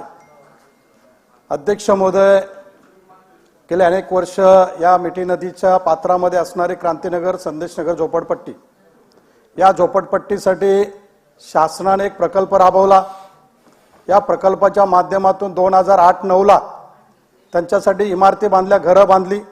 पण पूर्वीच्या सरकारने राजकीय दृष्टिकोनातून, प्रांतीय दृष्टिकोनातून त्यांच्यावरती अन्याय केला. परंतु अध्यक्ष महोदय, तुमच्या माध्यमातून सभागृहासमोर सांगतो की आत्ताचे मुख्यमंत्री आदरणीय एकनाथ शिंदे साहेबांना वस्तुस्थिती माहिती होती. मी वस्तुस्थिती दाखवली. त्यांनी 85 कोटी रुपयाचा निधी दिला. अध्यक्ष महोदय, इमारत रिपेअर झालेल्या आहेत, लोकांच्या राहण्याच्या योग्य आहेत. अध्यक्ष महोदय, माझी शासनाला विनंती आहे की तातडीने संबंधित खात्याने लॉटरी काढून त्या लोकांना, क्रांतीनगर संदेशनगरच्या लोकांना त्यांच्या हक्काची घरं त्या इमारतीमध्ये तातडीने द्यावेत, जेणेकरून त्या आत्ताच्या परिस्थितीमध्ये त्यांची जीवितहानी होणार नाही याची काळजी घ्यावी. यामिनीताई,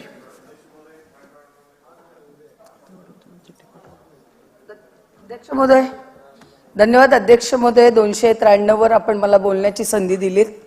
अध्यक्ष महोदय, हा प्रस्ताव केलेला आहे दोन्ही बाजूनी, त्यामुळे याला समर्थन देणं की याचा विरोध करणं हा प्रश्न उरत नाही, आपले मत मांडणं हा प्रश्न उरतोय. अध्यक्ष महोदय, मी मुंबई पोलीस आयुक्त यांनी माननीय गृहमंत्री आणि माननीय उपमुख्यमंत्री यांच्या नेतृत्वाखाली या मुंबईची कायदा आणि सुव्यवस्था जी अबाधित राखलेली आहे गेल्या जून 2023 पासून तर आजच्या जून 2022 पासून जून 2023 पर्यंत, त्याच्यासाठी त्यांचे आभार मानते, माननीय गृहमंत्र्यांचे आभार मानते आणि अभिनंदन करते. अध्यक्ष महोदय, हा 293 अशाच पद्धतीनं हिवाळी अधिवेशनात आला होता. आताही काही सन्माननीय सदस्य या विषयावर बोलले, काही विषयांचा उल्लेख झाला, महिलांच्या बाबतीत होणाऱ्या अत्याचारांचा, अन्यायाचा, त्यांच्या विनयभंगाचा, त्याची तीव्रता या सभागृहाने त्याची जाणीव करून दिली. अध्यक्ष महोदय, मी स्वतः एक महिला म्हणून सुद्धा या सगळ्या गोष्टींचा निषेध करते, पण मला एक प्रश्न सन्माननीय सदस्यांना विचारावासा वाटतो की एखादी महिला भारताची लेक म्हणून सारखा उल्लेख होतोय किंवा महाराष्ट्राची लेक म्हणून उल्लेख होतोय, मला अध्यक्ष महोदय प्रश्न विचारावासा वाटतो, महिलांचा अवमान होतो हे वाक्य बोलत असताना का विरोधकांकडनं हा उल्लेख केला जात नाही? हा प्रश्न मी हिवाळी अधिवेशनात सुद्धा विचारला होता. मी स्वतः यामिनी यशवंत जाधव, मंजुळा गावित किंवा गीता जैन, लता सोनावणे ह्या सभागृहाचा भाग आहोत, आम्ही महिला नाही आहोत का? मग आमच्या बाबतीत अपशब्द जे मीडियावर काढले गेले त्याचा उल्लेख का सन्माननीय सदस्य करत नाही? आमच्याबद्दल वाटत नाहीये का? त्या पुढे जाऊन सांगते अध्यक्ष महोदय की मीडियावर एक सुप्रीम कोर्टाचा निर्णय लागला आणि तो निर्णय चांगला निर्णय लागला म्हणून कार्यकर्ते नाचतात. आनंद असतो, तो आनंद साजरा करण्याची प्रत्येकाची पद्धत असते आणि त्या कार्यकर्त्यांमध्ये जे पुरुष पदाधिकारी असतात त्याच्यामध्ये महिला पदाधिकारी असतात. सन्माननीय एक मोठं नेतृत्व आहे.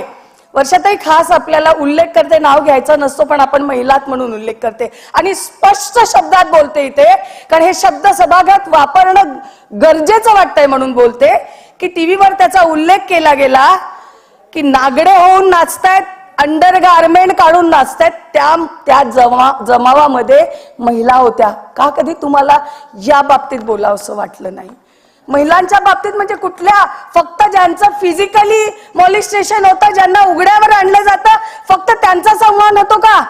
आमच्या बाबतीत जे अपशब्द वापरले गेले तो अवमान नव्हता का आमचा? मग का कधी तुमच्याकडनं आम्हाला आमच्या बाबतीत इथे बोललं जात नाही? हे खेदाने मला इथे नमूद करावं असं वाटतं अध्यक्ष महोदय. आणि पुन्हा पुन्हा आपण 293 वर बोलतो महिलांच्या अत्याचार. अरे या भागातल्या महिलांच्या होणाऱ्या अवमानावर बोला कधीतरी. समाधानी होऊ आम्ही की आमच्या बाबतीत कोणीतरी काहीतरी आवाज उचलला. ताई तुम्ही जर उल्लेख अध्यक्ष महोदय अध्यक्ष महोदय, आम्ही सभागृहामध्ये एक परंपरा केलेली आहे आणि आम्ही महिलांनी नेहमी गोष्ट लक्षात ठेवली, कारण माझी ही 4थी टर्म आहे सन्माननीय अध्यक्ष महोदय. ताई पहिल्यांदा आल्यात, पण याच्या आधी भारतीताई होत्या, याच्या आधी मनीषाताई होत्या मागच्या टर्म मध्ये, त्याच्या आधी पंकजाताई होत्या.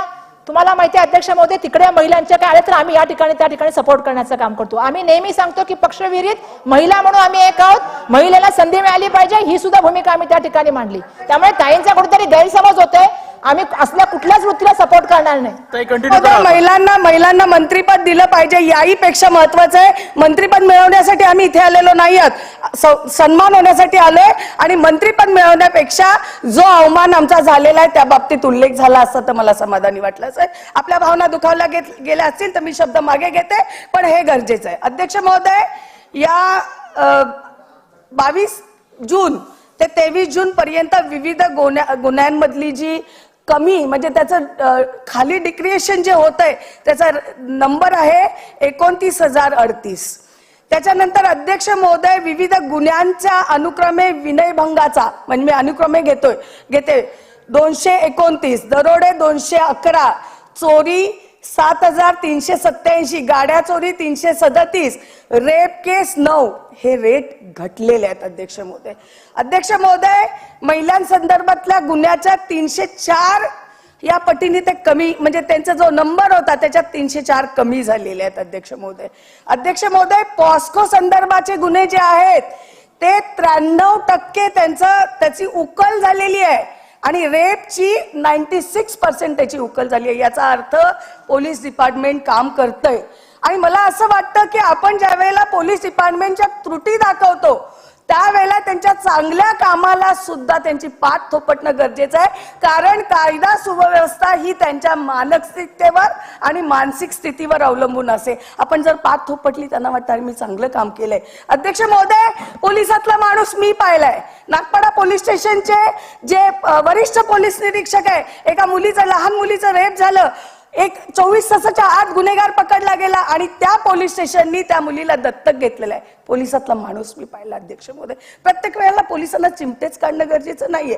जो रेशो आपल्या समोर येतो तोही कोट करणं गरजेचं आहे. अध्यक्ष महोदय, विशेष शोध मोहिमेमध्ये महिला व मुलांच्या बाबतीत 5,791 गुन्ह्यांचा उकल झालेली आहे.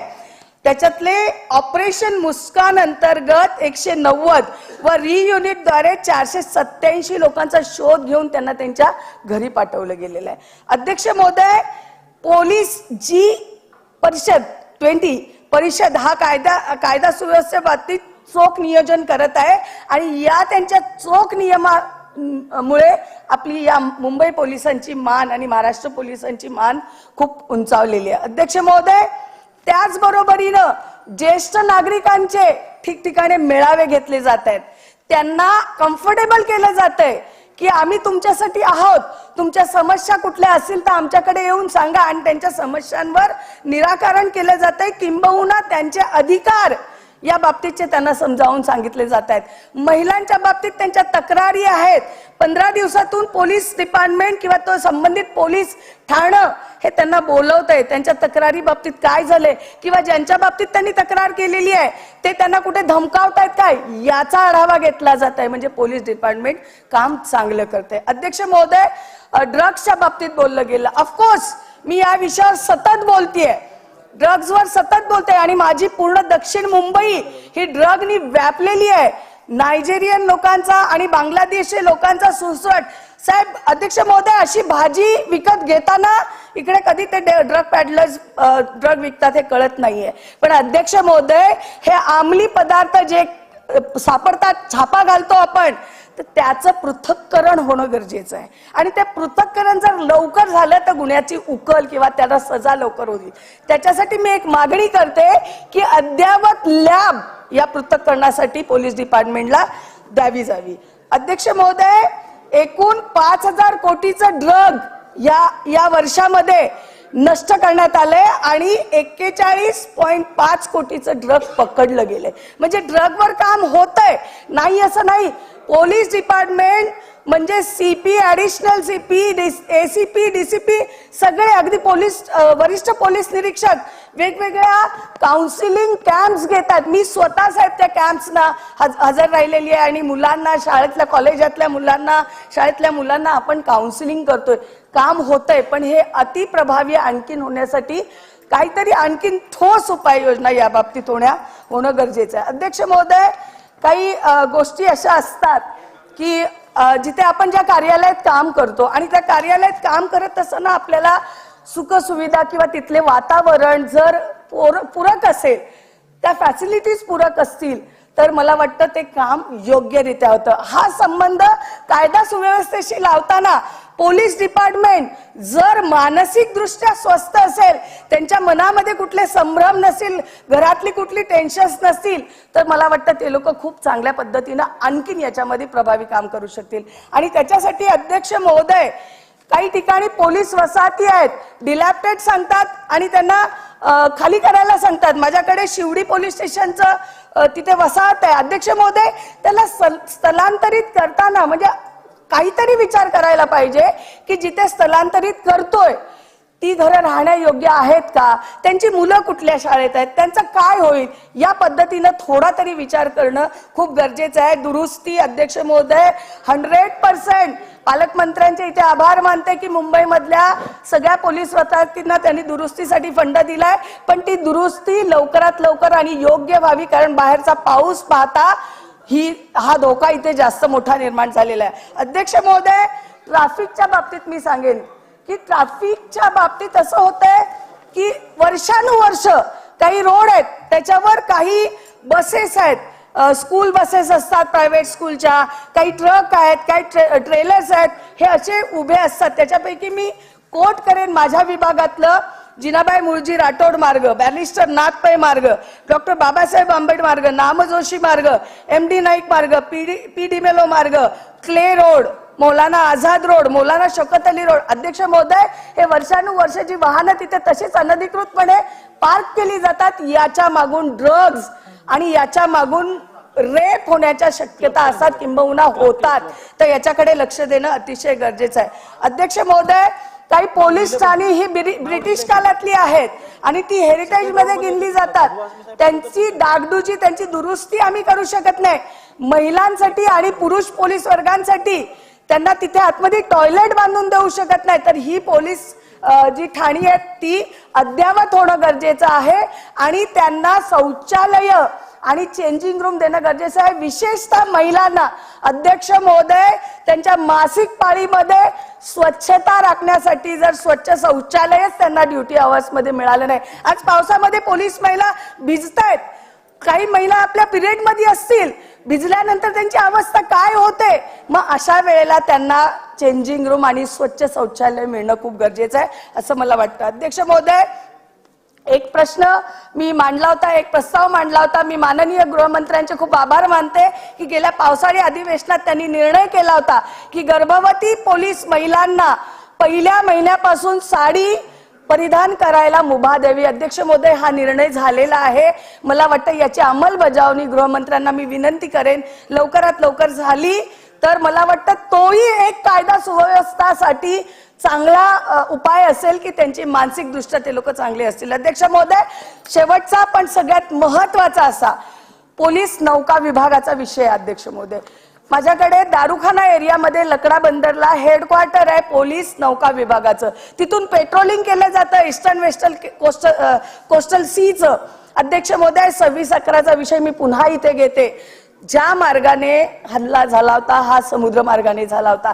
आज इथे या कोस्टल जे नौका विभागाचे पोलीस अधिकारी आहेत किंवा कर्मचारी आहेत, अध्यक्ष महोदय, यांना जेटी नाहीये, यांना कुठलं ऑफिस नाहीये. लिटरली त्यांचे त्या बोटीला ते लोक कपडे टांगतात. तर मी हा प्रस्ताव पाठवलेला आहे, हा प्रस्ताव मंजूर झालेला आहे, निधीही मंजूर झालेला आहे, BPTनी NOC दिलेली आहे. तर याच्यावर जर त्वरित अंमलबजावणी झाली तर कायदा आणि सुव्यवस्थेमध्ये मला वाटतं याच्यात आणखीन एक चांगली उपाययोजना होईल की कायदा सुव्यवस्था आणखीन याच्यापेक्षा प्रभावी होईल आणि मुंबई पोलिसांची मान आणखीन उंचावेल. लास्ट उगाच जे नाहक अलिगेशन्स साहेब पोलिसांवर कधी कधी लागतात, नाहक, त्याची चौकशी व्हावी. जर त्याच्यामध्ये पोलीस अधिकारी खरंच दोषी, म्हणजे कोणतरी उठलं सुटलं आलं आणि पोलीस अधिकाऱ्यावर कुठला तरी आरोप लावला की लगेच त्याला सजा होऊ नये, त्याची चौकशी व्हावी. आणि जर ती चौकशी होऊन तो निर्दोष आढळत असेल तर त्या पोलीस बांधवाला त्यातनं मोकळं करावं. अन्यथा पोलीस डिपार्टमेंटची मानसिकता होईल की उठसूट कोणी आमच्यावर नाहक आरोप लावतो आणि म्हणून गुन्ह्यांच्या उकलीमध्ये ते टाळाटाळ करतील असं मला वाटतं. अध्यक्ष महोदय, आपण मला माझे मतं मांडण्यासाठी जी वेळ दिली त्याबद्दल आपले खूप खूप धन्यवाद. जय हिंद, जय महाराष्ट्र. प्रतापजी अडसर, थोडक्यात आपलं मत मांडा. धन्यवाद अध्यक्ष महोदय. पॉइंट ऑफ इन्फॉर्मेशन बद्दल बोलून राहिलो मी. माझ्या मतदारसंघातून आताच सगळे मेसेज आणि व्हिडिओ झाले. मोठ्या प्रमाणात ढगफुटी झाली आणि ग्रामीण भागामध्ये म्हणजे कावली, वसाड, दाभाडा, जुना धामणगाव, बग्गी, वाठोडा, पापड, विळुरोंगे, तिवरा, प्रॉपर धामणगाव मध्ये सुद्धा मध्ये नदी आहे. सभागृहाची वेळ कामकाज संपेपर्यंत वाढवण्यात येत आहे. तर अध्यक्ष महोदय, प्रॉपर धामणगाव मध्ये सुद्धा नदी आहे, त्याचंही पाणी पूर्ण भागामध्ये घुसत आहे. माझी विनंती आहे की मी याचा महत्त्वाचा विषय आहे, अतिवृष्टीचा विषय. पॉइंट ऑफ इन्फॉर्मेशन आहे. आणि गावामध्ये पाणी घुसलेलं आहे आणि पाऊस जर असा सुरू राहिला तर रात्री नागरिकांची सुद्धा अव्यवस्था म्हणजे जीवालाही धोका निर्माण होऊ शकतो. माझ्या स्तरावर मी खाली निर्देश दिलेले आहे, परंतु माझी शासनाला विनंती आहे की ताबडतोब खाली प्रशासनाला निर्देश देऊन तीनही माझ्या मतदारसंघात तीनही तालुक्यांमध्ये ही परिस्थिती आहे, तर ते निर्देश देऊन जीवितहानी वगैरे होणार नाही आणि नागरिकांना सोयी होईल या पद्धतीने निर्देश द्यावे. शासनाने नोंद घ्यावी. आदरणीय सदस्य अबू आझमी साहेब. धन्यवाद अध्यक्ष महोदय. आहेत मंत्री महोदय आहेत ना? आहेत. वळसे पाटील साहेब आहेत. मदत पुनर्वसन मंत्री पण आहेत. अध्यक्ष महोदय, सन्माननीय सदस्यांनी जी काही सूचना मांडलेली आहे त्याची नोंद घेतली गेलेली आहे. नियंत्रण कक्षाच्या माध्यमातून मुंबईसह महाराष्ट्रामध्ये ज्या ज्या ठिकाणी रेड अलर्ट आहे, ज्या ज्या ठिकाणी नियंत्रण रेषेच्या वर ज्या ज्या ठिकाणी धोक्याची पातळी जी आहे ती धोक्याची पातळी ज्या ज्या ठिकाणी ओलांडलेली आहे त्या ठिकाणी शासनाकडनं आणि नियंत्रण कक्षाकडनं सातत्याने लक्ष ठेवणे. एक मिनिट वर्षात आहे. आणि अध्यक्ष महोदय, मी तेच सांगत होते की आता अंधेरी सबवे असेल, त्या ठिकाणी मरीन लाईन्स असेल, त्या ठिकाणी चर्चगेट स्टेशन असेल, खार सबवे असेल, DN नगर असेल, कांदिवली असेल, दहिसर असेल आणि मुंबईमधल्या काही ठिकाणी मला वाटतं पोईसर सगळ्या मुंबईमधलं चाललेल्या आणि सातत्याने न्यूज आहे. रेल्वे बंद झालेल्या आहेत. त्यामुळे मी फक्त एवढं विचारू इच्छिते की सभागृह किती वाजेपर्यंत चालणार, कारण शेवटी सगळ्या स्टाफला पण जायचं असतं. आमच्या पण स्टाफला आहेत म्हणून. धन्यवाद अध्यक्ष महोदय. मैं 293 अल्पकालीन पे अपने विचार करने खड़ा हुआ हूँ अध्यक्ष महोदय. अध्यक्ष महोदय, हाँ, चाहे विपक्ष हो चाहे सत्ता पक्ष हो, हर पक्ष जब विपक्ष वाले सत्ता पक्ष में रहते हैं तो अपनी तारीफ करते हैं, जब सत्ता पक्ष विपक्ष में आते हैं तो अपनी तारीफ करते हैं. अध्यक्ष महोदय, लॉ एंड ऑर्डर की सिचुएशन बदली नहीं है, चाहे सरकार बदली हो या ना बदली हो, हालत वही है. सच्चाई ये है, इस बात को लोगों को यकीन करना चाहिए. जनता हंसती है कि ये लोग हाउस के अंदर बैठ के अपने मुंह अपनी बड़ाई करते रहते हैं. अध्यक्ष महोदय, आज हालत ये महाराष्ट्र में है कि रोजाना नेताओं को धमकी आ रही है. मुझे रोज धमकी आती है. छगन भुजबल साहब को धमकी आई थी, आदरणीय पवार साहब इतने बड़े नेता, उनको भी धमकी आई थी. अध्यक्ष महोदय, इस तरह से कोई लोगों के अंदर डर नाम की कोई चीज ही नहीं, कानून क्या है कुछ नहीं समझते, जो चाह कर दिया उन्होंने इस तरह. अध्यक्ष महोदय, मैं देख रहा हूं कि जो लोग कानून के रखवाले हैं वही कानून का मजाक उड़ा रहे हैं. अध्यक्ष महोदय, आपने इसके पहले, अध्यक्ष महोदय, जब मालेगांव का ब्लास्ट हुआ था तो रोहिणी सालियान जो सरकारी वकील है उनका एक स्टेटमेंट आया था.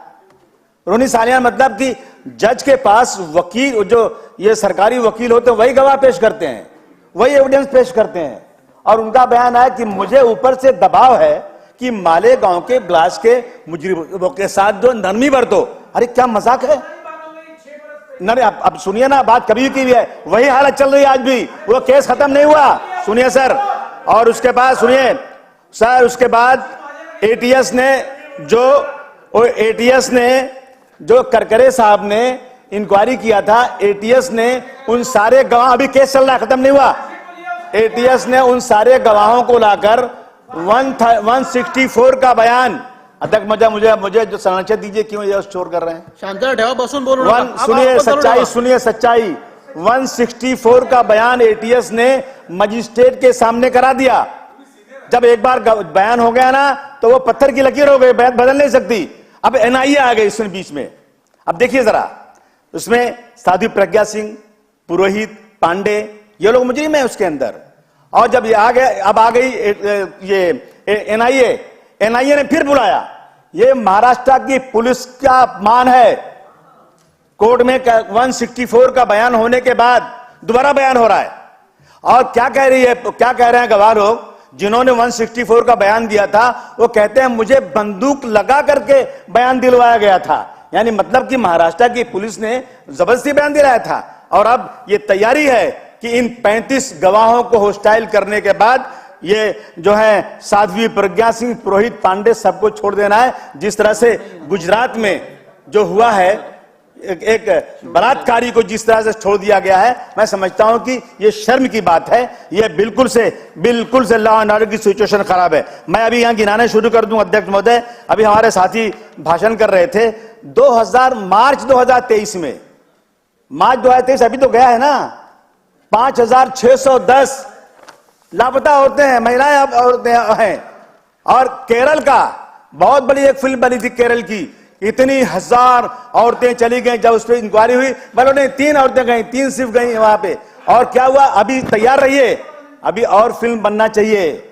ये अभी जो यहां हुआ है ना, ये कौन से स्टेट में अभी जो हुआ, ये मणिपुर में, तैयार रहिए। प्रधानमंत्री साहब से कहना चाहता हूं कि आपने फिल्म का प्रमोशन किया था, कश्मीर फाइल जो झूठ पे मुंडती है, झूठ पर, बिल्कुल कश्मीर में वो सब नहीं हुआ।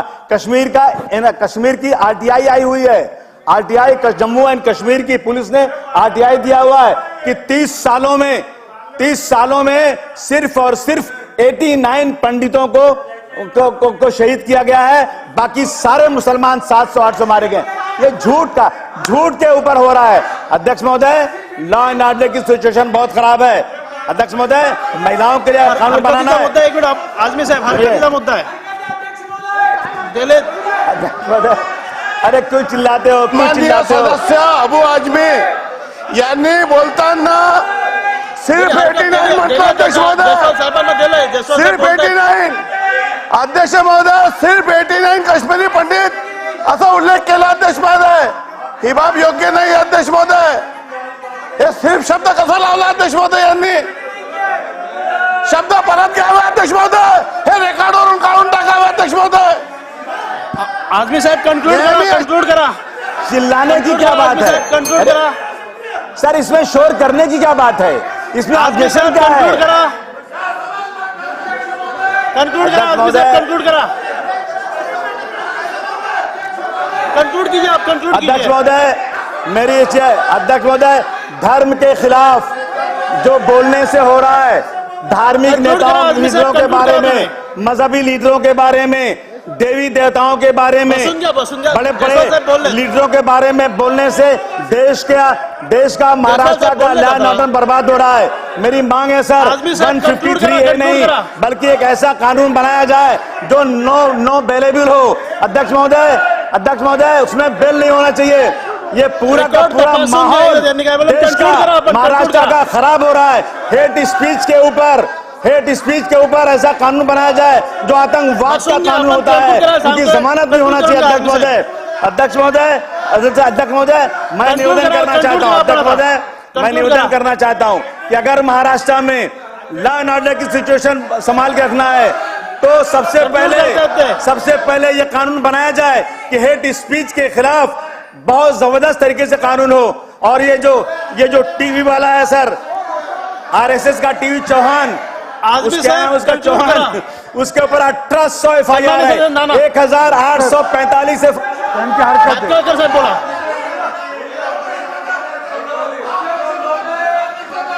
अध्यक्ष महोदय, सन्माननीय सदस्य अबू आझमी हे बोललेले की फक्त 89 हिंदू पंडित त्यांची हत्या झाली आहे। एक व्यक्ती जरी गेली तरी ती तेवढीच महत्वाची असते। त्यामुळे त्यांचे उद्गार हे काढून टाका। फक्त 89 म्हणजे काय? आणि त्या तुमच्या माध्यमातून त्यांना विचारतोय मी, पहिलं हे म्हणा, या सदनामध्ये भाषण करण्याच्या आधी वंदे मातरम म्हणणार की नाही हे आधी सांगा आणि मग बोला। आणि आरएसएसचा उल्लेख काय करतात इकडे? साहब कंक्लूड करा, तुम्ही चला कंक्लूड करा। कळलं की नहीं? अध्यक्ष महोदय, अगर मुझे कोर्ट कहेगा, मुझे संविधान कहेगा तो मैं सब कुछ कहने को तैयार हूँ। सम्मानीय सदस्य नामदेव ससाने कि तुम्हें कोई जबरदस्ती कोई इस तरह से सम्मानीय सदस्य नामदेव ससाने। अध्यक्ष महोदय, मैं इस देश के लिए जान देने को तैयार हूँ। मैं कहता हूँ भारत माता की जय। मैं कहता हूँ सारे जहां से अच्छा हिंदुस्तान हमारा। लेकिन मैं सन्मान्य सदस्य अतुल भातखळकर साहेब, इस देश में रहना होगा, वंदे मातरम कहना होगा। अरे इस देश में रहना होगा, वंदे मातरम कहना होगा। त्याचाच नंबर आहे आता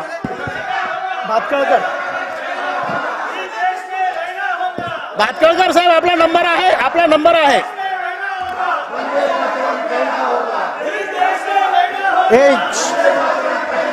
अध्यक्ष महोदय, हे संजय त्याला सांग ना, खाली बसा, भातखळकर साहेबांचा नंबर आहे। अध्यक्ष महोदय, जितेंद्र आव्हाड यांनी मांडलेल्या अल्पसूचना चर्चा, त्याचबरोबर सत्ताधारी आणि विरोधी पक्षाने मांडलेल्या 293च्या चर्चेवर बोलायला मी या ठिकाणी उभा आहे। खरं तर सर्वप्रथम मला राज्याचे गृहमंत्री माननीय देवेंद्र फडणवीसजी यांचं अभिनंदन करावं लागेल, कारण सत्ताधारी पक्षाचा प्रस्ताव हा कायदा सुव्यवस्थेवरचा प्रस्ताव या ठिकाणी सत्ताधारी पक्षाने मांडला आहे। कारण गेल्या 1.25 वर्षाच्या कालखंडामध्ये या महाराष्ट्रामध्ये कायद्याचं राज्य आहे याची पुनर्प्रचिती या महाराष्ट्रातल्या 11 कोटी जनतेला या सरकारने आणून दिलेली आहे।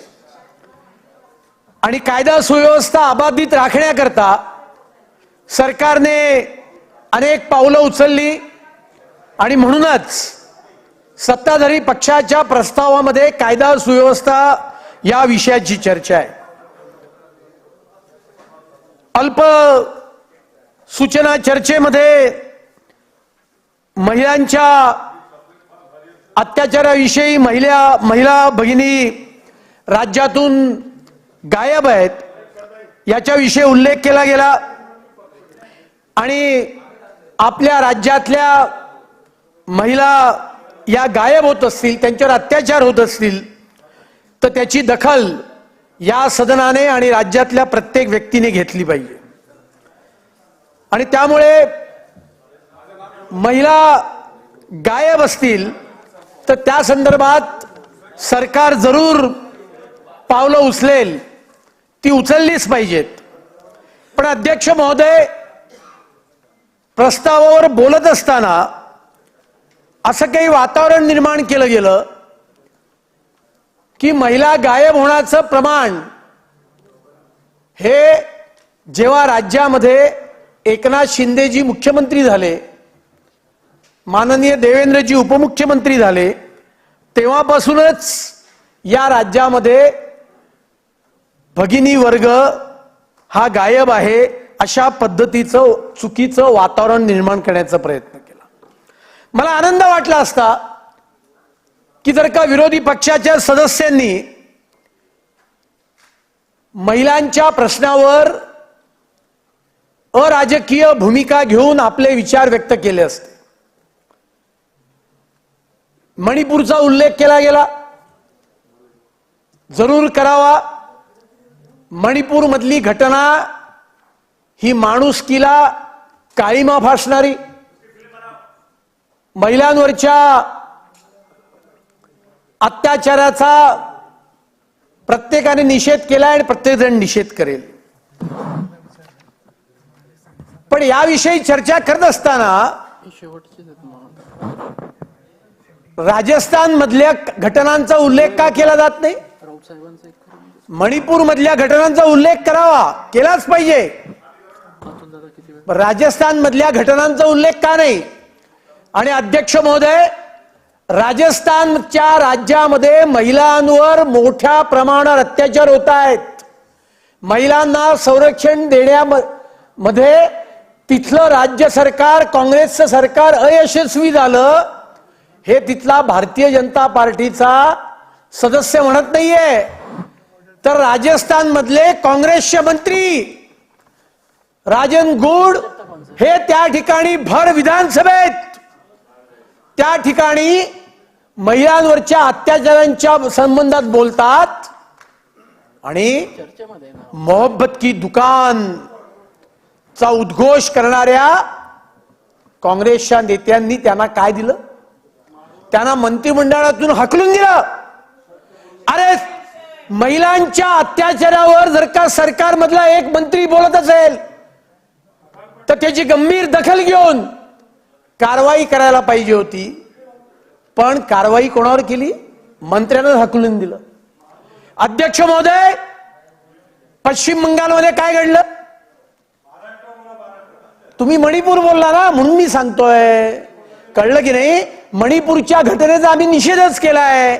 तुमची हिंमत असेल तर राजस्थानच्या घटनांचा निषेध करा, आम्हाला काही अडचण नाहीये. एक मिनिट ते बोलत असलं तर त्यात राजकारण बोललं नव्हतं. अध्यक्ष महोदय, हे राजकारण बोलतात, दुसऱ्या राज्यातलं राजकारण बोलतायत की जी वस्तुस्थिती तिथे नाहीये. अध्यक्ष महोदय, मणिपूरची वस्तुस्थिती होती, त्यात राजकारण काय बोललो आम्ही. परंतु हे मात्र दुसऱ्या राज्याचं बोलत असताना वस्तुस्थिती नसलेली गोष्ट बोलतायत, त्यामुळे रेकॉर्ड काढून टाकलं पाहिजे. प्रस्तावावर बोला आपण. अध्यक्ष महोदय, प्रस्तावावर बोला. मी प्रस्तावावरच बोलतोय. सन्माननीय ज्येष्ठ सदस्य बाळासाहेब थोरात यांना मी सांगू इच्छितो आपल्या माध्यमातून की आधीच्या सदस्यांनी मणिपूरचा उल्लेख केला. मी असं म्हटलं की मणिपूरचा उल्लेख केला याच्यामध्ये काही वावगं नाहीये, पण मग राजस्थानचाही उल्लेख करायला पाहिजे. माझ्याकडे व्हिडिओ आहे. पश्चिम बंगालमध्ये निवडणुकीच्या वेळेला महिलांवर अत्याचार झाले. मुद्दा तो नाहीये. अत्याचार झाल्यानंतर तृणमूल काँग्रेसच्या प्रवक्त्यांनी काय म्हटलंय? अध्यक्ष महोदय, मला वाक्य उच्चारायला सुद्धा या ठिकाणी शरम वाटते. कपडा उतार गया तो उतार गया, ही भाषा आहे. मूळ मुद्दा असा आहे की गुन्हे घडत असतात, पण गुन्हे घडणाऱ्यांच्या बाबतीत सत्ताधारी पक्षाची किंवा राजकीय पक्षांची किंवा समाजातल्या मान्यवर लोकांची त्या गुन्ह्यांकडे, त्या घटनेकडे बघण्याची दृष्टी काय असते? काय अनुभवलं आपण 2.5 वर्षाच्या महाविकास आघाडी सरकारच्या कार्यकाळात? एका तरुणाने मुस्लिम भगिनीवर अत्याचार केला. त्या महिलेने तक्रार केली आणि काय सांगितलं गेलं? खरं तर निर्भयानंतर जो कायदा पास केला गेला, महिलेने तक्रार केल्यानंतर तात्काळ FIR दाखल केला पाहिजे. पण या महबूब शेख का काय महबूब शेख,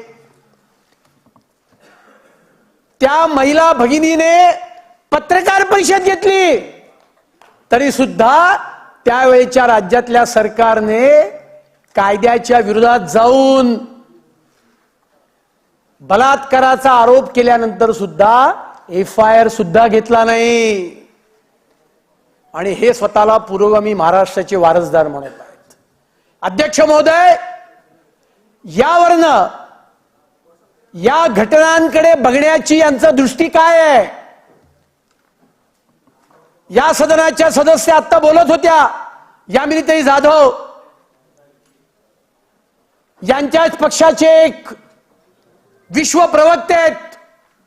काय बोलले या सदनातल्या महिला सदस्यांविषयी? पण त्याचा निषेध करण्याचं धाडस हे तुमच्यात नव्हतं.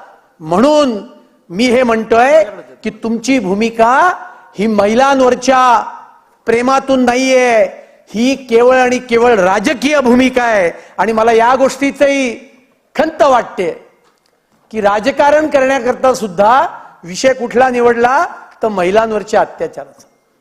अरे राजकारण करायचं होतं तर किमान महिला अत्याचाराचा विषय तरी घ्यायला नको होतात. अन्य एखाद्या विषयावर राजकारण केलं असतात तर आम्ही समजू शकलो असतो. पण महिलांवरच्या अत्याचाराच्या संदर्भात या ठिकाणी राजकारण करण्याचा एक प्रयत्न या ठरावाच्या माध्यमातून या ठिकाणी करण्याचा प्रयत्न केला जातोय. पण तुमचा काळ महाराष्ट्राच्या जनतेने अनुभवलेला आहे. कोणी फेसबुक पोस्ट केली म्हणून केतकी चितळेला 3-3 महिने आत टाकलं. केवळ फॉरवर्ड केली म्हणून महिलांना तुरुंगात टाकलं गेलं. मी म्हटल्याप्रमाणे ज्या महिलांनी आरोप केले त्यांचं FIR तर सोडा, त्यांनाच तुरुंगात टाकण्याचं काम यांच्या सरकारच्या काळात झालं. आणि त्यामुळे ज्या सदस्यांनी या चर्चेला सुरुवात केली त्यांचं भाषण मी ऐकत होतो. ते म्हणाले की आता याच्या विरोधामध्ये बंड करून उठलं पाहिजे. त्यांनी महाभारताचे दाखले दिले. मला प्रश्न पडला की बंड करून उठायचं म्हणजे यांनी कर्मुसेच्या बाबतीत जे केलं ते करायचं का? ते मंत्री असताना कर्मुसेला किडनॅप केलं, स्वतःच्या खासगी बंगल्यावर येऊन गेले, त्याला मरेस्तोवर मारहाण केली. आम्ही उच्च न्यायालयात गेलो तेव्हा कुठे जाऊन FIR झाला आणि मग नंतर सर्वोच्च न्यायालयाच्या आदेशामुळे त्या सगळ्या गुन्ह्याची सखोल चौकशी आणि मग त्यातून चार्जशीट. आणि त्यामुळे त्या सदस्यांना पण मी सांगू इच्छितो की या महाराष्ट्रामध्ये आता कायद्याचं राज्य आहे. जे कायद्यात आहे तेच होणार आहे. तुम्ही कोणाच्या स्वतःला बंगल्यावर घेऊन जाणार, त्यांना मारहाण करणार, या महाराष्ट्रामध्ये हे चालणार नाही. अध्यक्ष महोदय, महाराष्ट्रातलं वातावरण गेले वर्ष सव्वा वर्ष बिघडवण्याचा जाणीवपूर्वक प्रयत्न केला जातोय. औरंगजेबाचं अफजल खानाचं समर्थन या ठिकाणी करण्याचा निंदनीय प्रयत्न केला जातोय.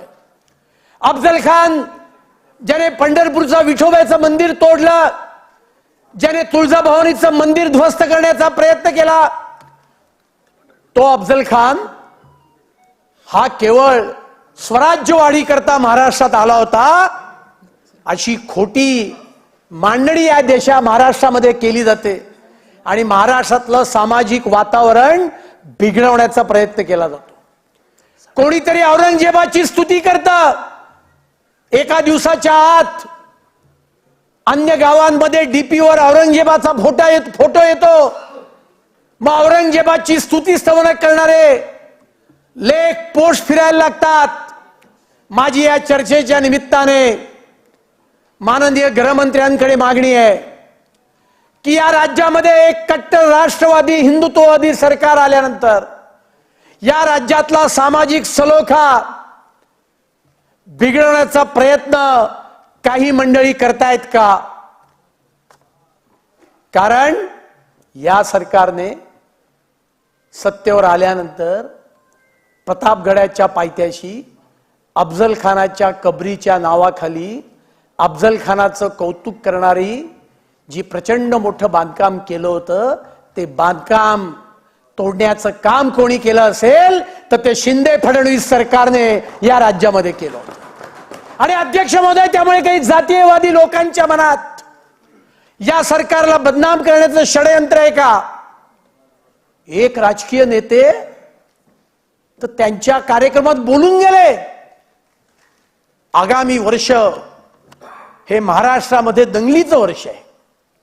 यांना कसं कळलं आगामी वर्ष हे दंगलीचं वर्ष आहे?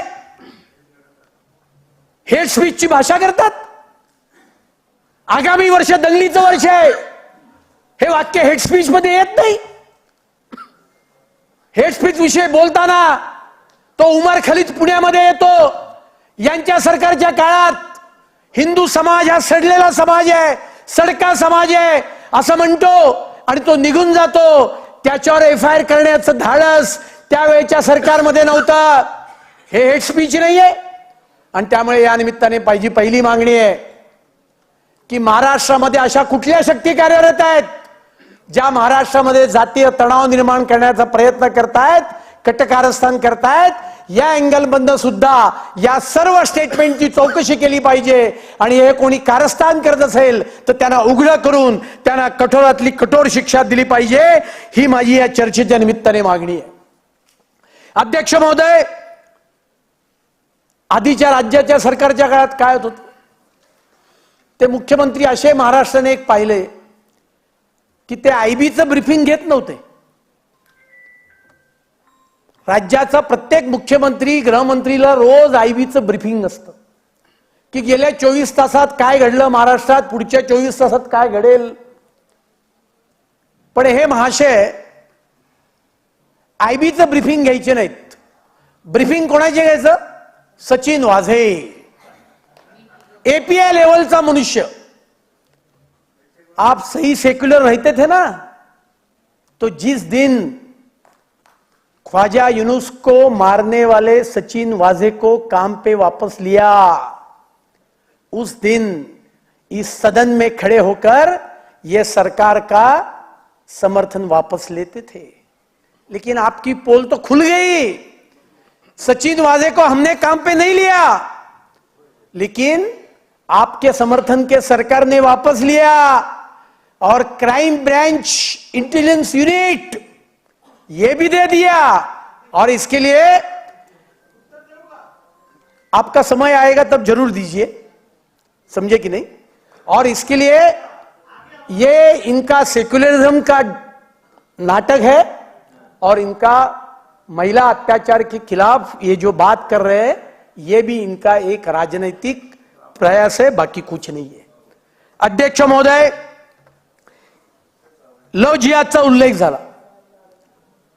महिला मिसिंग होतात याला अनेक कारण आहेत, पण लव जिहादवर जर का बोलायला गेलं तर अनेकांच्या नाकाला एवढ्या मिरच्या का झोमतात, हा माझा आपल्या माध्यमातून या सदनाला प्रश्न आहे. बरं, लव जिहादचा उल्लेख फक्त भारतीय जनता पार्टीचे किंवा शिवसेनेचे सदस्य करतायत असं समजण्याचं कारण नाही. अध्यक्ष महोदय, केरळच्या कम्युनिस्ट सरकारचे तत्कालीन मुख्यमंत्री अच्युतानंदन यांनी मुख्यमंत्री असताना केरळमध्ये लव जिहाद चालू आहे अशा प्रकारचं विधान मुख्यमंत्री म्हणून केलं होतं. केरळमधल्या चर्चने या संदर्भातले आरोप केलेत आणि त्यामुळे लव जिहादच्या प्रकरणांची पण चौकशी केली पाहिजे आणि या संदर्भातला कायदा सुद्धा लवकरात लवकर केला पाहिजे. धर्मांतर विरोधाचा कायदा, अँटी कन्व्हर्जन लॉ सुद्धा या सदनाने आणला पाहिजे अशी मागणी सुद्धा या चर्चेच्या निमित्ताने मी करतो. केंद्र सरकारने काही वर्षापूर्वी सीएचा कायदा आणला. त्यावेळेला राज्यामध्ये महाविकास आघाडीचं सरकार होतं. त्या सीए कायद्यावर इम्प्लिमेंट करायचं का नाही याच्याकरता त्यावेळेच्या सरकारने एक समिती गठीत केली होती. अख्खं सरकारच काही काम करत नव्हतं, त्यामुळे त्या समितीने कधी काम केलं नाही. त्यामुळे ती समिती आहे की नाही मला माहित नाही, पण ती जर का टेक्निकली असेल तर ती समिती सुद्धा रद्द करावी आणि सीएचा कायदा पूर्णपणे महाराष्ट्रात राबवला जावा अशी मागणी सुद्धा या निमित्ताने मी करतोय. अध्यक्ष महोदय, देशभरामध्ये आज कॉमन सिव्हिल कोडची चर्चा होती. घटनाकारांनी डायरेक्टिव्ह प्रिन्सिपल्स मध्ये, मार्गदर्शक तत्वांमध्ये कॉमन सिव्हिल कोडचा उल्लेख केलाय. एकीकडे हे म्हणायचं की आम्ही घटना पाळणारे आहोत, पण कॉमन सिव्हिल कोडचा विषय आला की अळीमिळी गुपचिळी. आणि कॉमन सिव्हिल कोड हे आता राज्याला सुद्धा आणता येतं अशा प्रकारचा निर्णय सर्वोच्च न्यायालयाने दिलेला आहे. कारण उत्तराखंड राज्य सरकारने या संदर्भात एक समिती नेमली आणि म्हणून माझी या चर्चेच्या निमित्ताने ही मागणी आहे. खरोखर सदनातल्या कुठल्या व्यक्तीला असं वाटतं की एका धर्मातल्या पुरुषाला 4-4 लग्न करायची परवानगी असली पाहिजे का? त्या अन्य 3 महिलांच्या भवितव्याचा विचार नाही करायचा? महिलांच्यावरच्या अत्याचारांविषयी आपण बोलतोय, बोललंच पाहिजे. मग ट्रिपल तलाकचा कायदा करा सुप्रीम कोर्टाने सांगितल्यानंतर 30-30 वर्ष लग्नाला उलटल्यानंतर तलाक तलाक तलाक असे 3 शब्द उच्चारले की त्या भगिनीला तलाक. आणि सुप्रीम कोर्टाने ऑर्डर केल्यानंतर सुद्धा त्या कायद्याला विरोध. माझी या चर्चेच्या निमित्ताने मागणी आहे की पोटगी, वारसा हक्क, लग्न या बाबतीत राज्यांना कायदा करण्याचा अधिकार आहे. त्या संदर्भात राज्य सरकारने लवकरात लवकर समिती गठीत करावी आणि या राज्यातल्या माझ्या मुस्लिम भगिनींना या संदर्भातला न्याय द्यावा अशी मागणी या चर्चेच्या निमित्ताने मी अजून एक मागणी करतो. त्याचबरोबर एक कात्रण माझ्या मतदारसंघाच्या संदर्भातलंच आहे. पोलीस कसे वागतात, मशिदीवरील ध्वनिक्षेपक प्रदूषण प्रकरण. संबंधित कांदिवली परिसर शांतता क्षेत्र नाही. पोलीस हायकोर्टात ऍफिडेव्हिट करून मोकळे झाले. त्या ठिकाणी शाळा आहेत, ते नोटिफाईड क्षेत्र आहे. पण केवळ मशिदीवरच्या भोंग्याची तक्रार आली आणि हायकोर्टाने त्यांना म्हटलं की या संदर्भामध्ये GR आहेत आणि त्यामुळे कुठलाही भोंगा असेल, मशिदीवरचा असेल, अन्य ठिकाणचा असेल, हे सगळे मशिदीवरचे भोंगे हे काढले पाहिजेत. कन्क्लूड करा आता. हा, कन्क्लूडच करतो आता मी बंद करायचं. शेवटच्या याच्याकडे झालोय. आणि त्यामुळे हे सर्व भोंगे त्या ठिकाणी काढले पाहिजेत अशी मागणी मी या निमित्ताने करतोय. मिसिंग महिलांविषयी किंवा सगळ्याच मिसिंग लोकांविषयी चर्चा झाली. माझ्यात ते कात्रण आहे. 12 days on parents get no glimpses of rescued children. ही मुलं कुठली होती? बिहारची होती आणि त्यांना मदरशा मध्ये शिकवण्याकरता सांगलीला आणण्यात आलं आणि या मुलांना सोडवण्याचं आणि पुन्हा त्यांच्या पालकांकडे पोहोचण्याचं काम कोणी केलं असेल तर ते या महाराष्ट्राच्या पोलिसांनी आणि राज्याच्या गृहमंत्र्यांनी केलं. त्याबद्दल मला त्यांचं अभिनंदन करण्याची इच्छा आहे. धर्मांतर न केल्यास मुलीला गोळा घालण्याची धमकी, अल्पवयीन मुलीचा विनयभंग, अनेक घटना आहेत. मध्ये एक घटना आपण ऐकली, काही लाखाचं कर्ज झालं आणि ती व्यक्ती माझ्या मतदारसंघाशी संबंधित आहे, राजेश जानी. 5 लाख रुपयाचं कर्ज झालं, तू मुस्लिम हो, तुझं कर्ज मी माफ करतो, आणि त्यांना गायब करण्यात आलं. सुदैवाने त्यांना परत पोलिसांनी त्यांच्या घरी आणलं. त्यांना आम्ही हिंदू धर्मात आणण्याचं काम केलं. पण केवळ पैशाचा आमिष दाखवून दबाव आणून अशी जर का धर्मांतराची प्रकरणं होत असतील तर ती या राज्यात खपवून घेतली जाणार नाही. हे सुद्धा मी या ठिकाणी सांगू इच्छितो. पोलिसांची भरती प्रक्रिया सध्या चालू आहे. 2.5 वर्षाच्या कालखंडामध्ये प्रत्येक भरतीमध्ये पेपर फुटी झाली, पण आता ही पोलीस भरती लवकरात लवकर करावी. त्याचबरोबर पोलीस प्रशासन हे अधिक सक्षम करण्याकरता हस्ताक्षर तज्ञांची गरज आहे. हस्ताक्षर तज्ञांच्या अनेक जागा या रिकाम्या आहेत. हस्ताक्षर तज्ञांच्या जागा या निमित्ताने निर्माण कराव्यात. त्याचबरोबर पोलीस स्टेशनमध्ये पर्याप्त पोलीस बळ आजही मुंबई शहरामध्ये नाहीये आणि ते पर्याप्त पोलीस दळ सर्व पोलिसांना देण्यात यावं. अध्यक्ष महोदय, आजच माझा प्रश्न 10व्या का 11 नोव्हेंबरला लागला होता की पोलिसांच्या ड्युट्या 8 तासाच्या करण्याच्या बाबतीतला, आणि त्यामुळे पोलिसांची 8 तासाची ड्युटी ही गेल्या फडणवीस सरकारच्या काळात एक प्रयोग चालू केला होता, नंतर तो प्रयोग थांबला. हा प्रयोग सुद्धा केला पाहिजे ही मागणी मी या निमित्ताने करतोय. त्याचबरोबर 2 मिनिटं, मला 5 मिनिटात संपवतो, 5 मिनिटात फक्त मागण्याच करतोय. 2 हो य.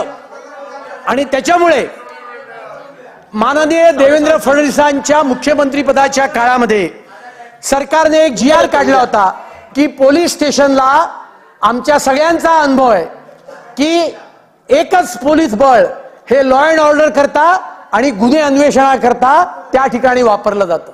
आणि आम्ही एखादा व्यक्ती आली तर आम्ही त्या कन्सर्न अधिकाऱ्याला फोन करतो तर आम्हाला उत्तर मिळतं की साहेब ते नाईट केलेली आहे आणि त्यामुळे ते आता अवेलेबल नाहीयेत. आणि त्यामुळे देवेंद्र फडणवीसांच्या काळात एक GR काढला गेला होता की पोलीस स्टेशनमध्ये लॉ अँड ऑर्डर करता आणि क्राईम इन्व्हेस्टिगेशन करता वेगवेगळे पोलीस बळ निर्माण केलं पाहिजे. याच्याकरता आर्थिक मोठी ताकद लागेल याची मला कल्पना आहे, पण किमान काही पोलीस स्टेशन पायलट पद्धतीने या बाबतीत ही चालू करावीत अशी मागणी या निमित्ताने मी करतो. CCTVचं नेटवर्क आमच्या सरकारने मुंबई शहरामध्ये बसवलं. या सरकारमध्ये आल्यानंतर परत उरलेले 5000 CCTV हे सरकार बसवत आहे, पण त्याचे निकष केलेले आहेत. त्याच्यामध्ये जिथे जिथे पोलीस चौकी आहे, स्लम मध्ये असेल, अन्य कुठल्याही ठिकाणी असेल, त्या ठिकाणी सरकारने CCTV बसवले पाहिजेत. हा बदल त्या पॉलिसीमध्ये करावा. त्याच वेळेला आमच्यासारख्या जनप्रतिनिधींच्या फंडातून CCTV लोकांची मागणी असते, आम्ही ते पुरवतो. ते CCTV नेटवर्क सुद्धा मेंटेनन्स करण्याकरता होम डिपार्टमेंटने स्वतःकडे घ्यावं असा निर्णय सुद्धा पोलीस दलाने करावा ही मागणी मी या निमित्ताने करतो. आणि अजून एक महत्वाचा मुद्दा, सायबर क्राईम हा मोठ्या प्रमाणात वाढत चाललाय आणि या सायबर क्राईमला तोंड देण्याकरता आपल्याला तज्ञ मनुष्यबळाची गरज आहे. अध्यक्ष महोदय, स्थिती काय आहे? एखादा सायबर क्राईम घडल्यानंतर तो डाटा तो चेक करण्याकरता पोलिसांकडे पुरेसं मनुष्यबळ नसतं आणि मग पोलीस कोणाचं सहकार्य घेतात? Ethical hackers. हे जे आपल्यासारखे सर्वसामान्य लोक असतात, जे हॅकर असतात, पण त्यांना एथिकल हॅकर म्हटलं जातं आणि त्यांची मदत ठिकठिकाणची पोलीस स्टेशन घेतात. त्यामुळे हे सुरक्षेच्या दृष्टीने सुद्धा पूर्णतः चूक आहे आणि पोलिसांचं या संदर्भातलं सक्षमता जी आहे ती वाढवली पाहिजे. त्यामुळे येणाऱ्या काळामध्ये सायबर क्राईमच्या संदर्भात सुद्धा तज्ञ मनुष्यबळ अत्यंत गतीने त्या ठिकाणी निर्माण करावं अशी मागणी मी करतो आणि या चर्चेत मला बोलू दिलं याच्याबद्दल धन्यवाद. जय हिंद, जय महाराष्ट्र. विक्रम जी, थोडक्यात आपल्याला सभागृह बंद करायचं थोडक्यात. उनके बाद आपको देतो रईस भाई और बाद में ऑनलाइन तुम्ही थांबा साहेब. अध्यक्ष महोदय धन्यवाद. पश्चिम महाराष्ट्रात अध्यक्ष महोदय कृष्णा वारणा नदीला मोठ्या प्रमाणावर पाणी आलेलं आहे. त्यामुळं तिथ्या नदीकाठी असलेल्या गावांवर पूर परिस्थिती निर्माण झालेली आहे. नदी शेजारी असलेल्या गावांना सतर्कतेचा इशारा या ठिकाणी देण्यात आलेला आहे. या निमित्तानं माझी आपल्या माध्यमातून शासनाला विनंती आहे की पूर परिस्थितीतील पाणी कृष्णा नदीवर असणाऱ्या म्हैसाळ, टेंभू, ताकारी, आरफळ या योजना चालू करून जिल्ह्यातील दुष्काळी तालुके असणारे जत, आटपाडी, तासगाव, कवठे मंकाळ आणि त्याचबरोबर सोलापूर जिल्ह्यातील सांगोळा, मंगळवेढा या तालुक्याला आज या दुष्काळी तालुक्याला हे पाणी आज ही योजना चालू करून या तालुक्यांना या दुष्काळी तालुक्यातल्या लोकांना आज पिण्यासाठी पाणी नाही आहे, जनावरांना चारा नाही आहे. त्यानिमित्तानं आपल्या माध्यमातून एवढीच विनंती आहे की शासनाला ही या चारही योजना चालू करून दुष्काळी तालुक्याला या ठिकाणी न्याय द्यावा. शासनाने नोंद घ्यावी. रईस भाई सिर्फ 1 मिनट में आप खत्म कीजिए. अध्यक्ष महोदय, मेरा पॉइंट ऑफ इंफॉर्मेशन बोले आपने. मेरा पॉइंट ऑफ इंफॉर्मेशन ये है कि सन्मान्य अबू आसिम आजमी साहब के घर के बाहर सुबह से हैवी बंदोबस्त लगाया गया, उनके ऑफिस के बाहर और घर के बाहर, ये कहते हुए कि आईबी की रिपोर्ट है कि कुछ संगठन में या नाम नहीं लेना चाहता हूं, वो थ्रेटन कर रहे हैं कि उनसे आके जबरदस्ती वंदे मातरम पढ़ाया जाएगा. अध्यक्ष महोदय, आज यहां भी धमकी दी गई कि देश में रहना होगा तो वंदे मातरम पढ़ना होगा. ये विषय पे नहीं जाना चाहता हूं, लेकिन एक सन्मान्य सदस्य जिनकी, अध्यक्ष महोदय, एक सन्मान्य सदस्य इस सभागृह के हैं, उनकी रक्षा करना, संरक्षण करना ये सरकार का दायित्व है. उनकी अध्यक्ष महोदय, उनकी वाई सिक्योरिटी को कम कर दिया गया. अध्यक्ष महोदय, रवींद्र वायकर साहेब, अध्यक्ष महोदय, आपण ऑनलाईन राहात. सभागृह आता संस्थगित करतो. 5 मिनिटं बोलतो, मग ऑनलाईन ठेवा. अध्यक्ष महोदय, आज वायकर साहेब आपण सुरू करून द्यात, म्हणजे ऑनलाईन राहून आपण उद्या सुरू करता येईल. 101 आणि 293 याच्या माध्यमातून सभागृहात चर्चा झालेली आहे आणि या सभागृहामध्ये चर्चा होताना काही सदस्यांनी काही मुद्दे मांडलेले आहेत. तुमचंच नाव होतं, पण यामध्ये आता सन्माननीय एक सदस्य आहेत, त्यांनी जे म्हटलं की कॉमन सिव्हिल कोडच्या बाबतीमध्ये काहींचे निर्णय लगेच बदलतात, तर आमचे निर्णय बदललेले नाहीयेत. अध्यक्ष महोदय, कॉमन सिव्हिल कोड हा झाला पाहिजे, याला विरोध नाहीये, परंतु हा कॉमन सिव्हिल कोड करत असताना मुस्लिमांसाठी असले कायदे, पोटगीसाठी असलेले कायदे, वारसाचा हक्क कायदे, पण याच्या बरोबरच आदिवासींनी देखील त्याच्या पद्धतीने लग्न वगैरे होतात, या सर्व गोष्टीचा अभ्यास होणं गरजेचं आहे. सेंटरने त्यांनी माफी मागितली ना, हा दिलगिरी व्यक्त केली ना, सभागृहाने तो निर्णय घेतला मगाशी, त्याचा आता संबंध नाही. आणि त्यामुळे केंद्राने जरी हे केलेलं असलं, राज्यावरती टाकलेलं असतं, तर याच्यावरती चर्चा होईल. कारण कॉमन सिव्हिल कोड हा सर्वांना लागू झाला पाहिजे, याबद्दल दुमत नाही आहे. त्याने दुसरंही म्हटलं की माजी मुख्यमंत्री आयबीचा रिपोर्ट घ्यायचे नाहीत. माजी मुख्यमंत्र्यांनी आयबीचा रिपोर्ट घेतला असताना ते असं सस्तांचं झालं नसतं. अति विश्वासाने त्यांचा गळा कापला गेला, हे मला नमूद करायचंय, हे नमूद करायचंय. एखादा मनुष्य तुमच्यावरती विश्वास टाकतो आणि हा विश्वास टाकल्यानंतर त्या माणसाचा विश्वासघात कसा करायचा ते या सभागृहाने दाखवून दिलेलं आहे किंवा सभागृहाच्या बाहेर दाखवून दिलेलं आहे. त्यामुळे त्याचा मी विरोध करतो, त्यांच्या बोलण्याचा. अध्यक्ष महोदय, यामध्ये एक आणखीन सांगितलं, न्यायाने चाललं पाहिजे. होय, न्यायाने चाललं पाहिजे. गेले 2-3 दिवस मी न्यायालयामध्ये जातो. एक तर मी अनइक्वल डिस्ट्रीब्युशन फंड ऑफ याच्या संदर्भामध्ये कोर्टात गेलो होतो. हायकोर्टामध्ये ज्या वेळेला गेल्यानंतर हायकोर्टाची जी परिस्थिती आहे, एसी आहे, सर्व काही आहे, परंतु सिटी सिव्हिलला मला काय जायला लागलं, कारण ही 2005ची एक केस होती. ते राणे असतील तर कळलं असतं, ते त्यावेळेला त्यांनी सत्तांतर झालं त्यावेळेला झाली होती. 5-50 लोक, मग तिकडचे इकडचे सर्व असतात. त्या सिटी सिव्हिल कोर्टमध्ये गेलो होतो, स्मॉल कॉज कोर्टमध्ये जायला लागलं. अहो त्या कोर्टमध्ये 15/25चं कोर्ट, 15/25चं कोर्ट उभा राहता येत नाहीये, एसी नाही आहेत, खुर्च्या नाही आहेत, आणि खुर्च्या आहेत त्या तुटलेल्या आहेत, बाकडे नाही आहेत, अशा परिस्थितीमध्ये कोर्ट चालू आहे. तर ही परिस्थिती बदलणं अत्यंत गरजेचं आहे. मला त्यावेळेला मी त्यांच्या वकिलांशी बोललो, त्यावेळेला त्यांनी सांगितलं आम्ही अर्ज केलेले आहेत, वकिलांनी अर्ज केलेली आहेत की आम्हाला कोर्टामध्ये एसी तरी लावून द्या. तर माझी विनंती आपल्या माध्यमातनं शासनकर्त्यांना विनंती आहे, आपले कोर्ट अद्ययावत झाले पाहिजे, चांगले झाले पाहिजे, त्यामध्ये सोयी सुविधा झाल्या पाहिजेत, बसायला मिळाला पाहिजे, आणि एसी देखील लागला पाहिजे. हायकोर्टमध्ये लागत असेल तर बाकीच्या कोर्टांमध्ये देखील लागणं हे अत्यंत गरजेचं आहे, आणि त्या पद्धतीने तो विषय घेणं महत्वाचं आहे. आपण उद्या कन्क्लूड करू हो, शकता. चालेल. आपण ऑनलाईन राहात. हो. बालाजी थोडक्यात आपलं मत अर्ध्या मिनिटात. ऑनलाईन तुम्ही पॉइंट ऑफ ऑर्डर मध्ये बोलायचं अध्यक्ष महोदय, तर नांदेड जिल्ह्यामध्ये सध्याच्या स्थितीमध्ये पाऊस मुसळधार चालू आहे अध्यक्ष महोदय. दिवसभर, आज दिवसभर झालं पाऊस चालू आहे अध्यक्ष महोदय. मला सांगायचं अध्यक्ष महोदय, मंत्र्यांनी सांगितलं अध्यक्ष महोदय, शासनाने आणि मुख्यमंत्री साहेबांनी तात्काळ नांदेड जिल्ह्याच्या मुख्य अधिकारी, जिल्हा अधिकारी, मुख्य जिल्हा परिषद अधिकारी, महापालिकेचे मुख्य अधिकारी, आयुक्त याला सतर्क आदेश देण्यात यावे की आज रात्रभर पाऊस चालू राहणार आहे, त्याच्यामुळं बरंच काही घराघरात पाणी शिरलेलं आहे अध्यक्ष महोदय. अध्यक्ष महोदय, नागरिक नांदेड जिल्ह्याचे भयभीत झालेले आहेत अध्यक्ष महोदय. मला तात्काळ आदेश नांदेड जिल्ह्यामध्ये देण्यात यावे मुख्यमंत्री साहेबांनी आणि प्रशासनाने. मंत्री महोदय सभागृह आहेत, शासनाने त्याच्यात काळजी घ्यावी. मंत्री महोदय, आता सभागृहाची बैठक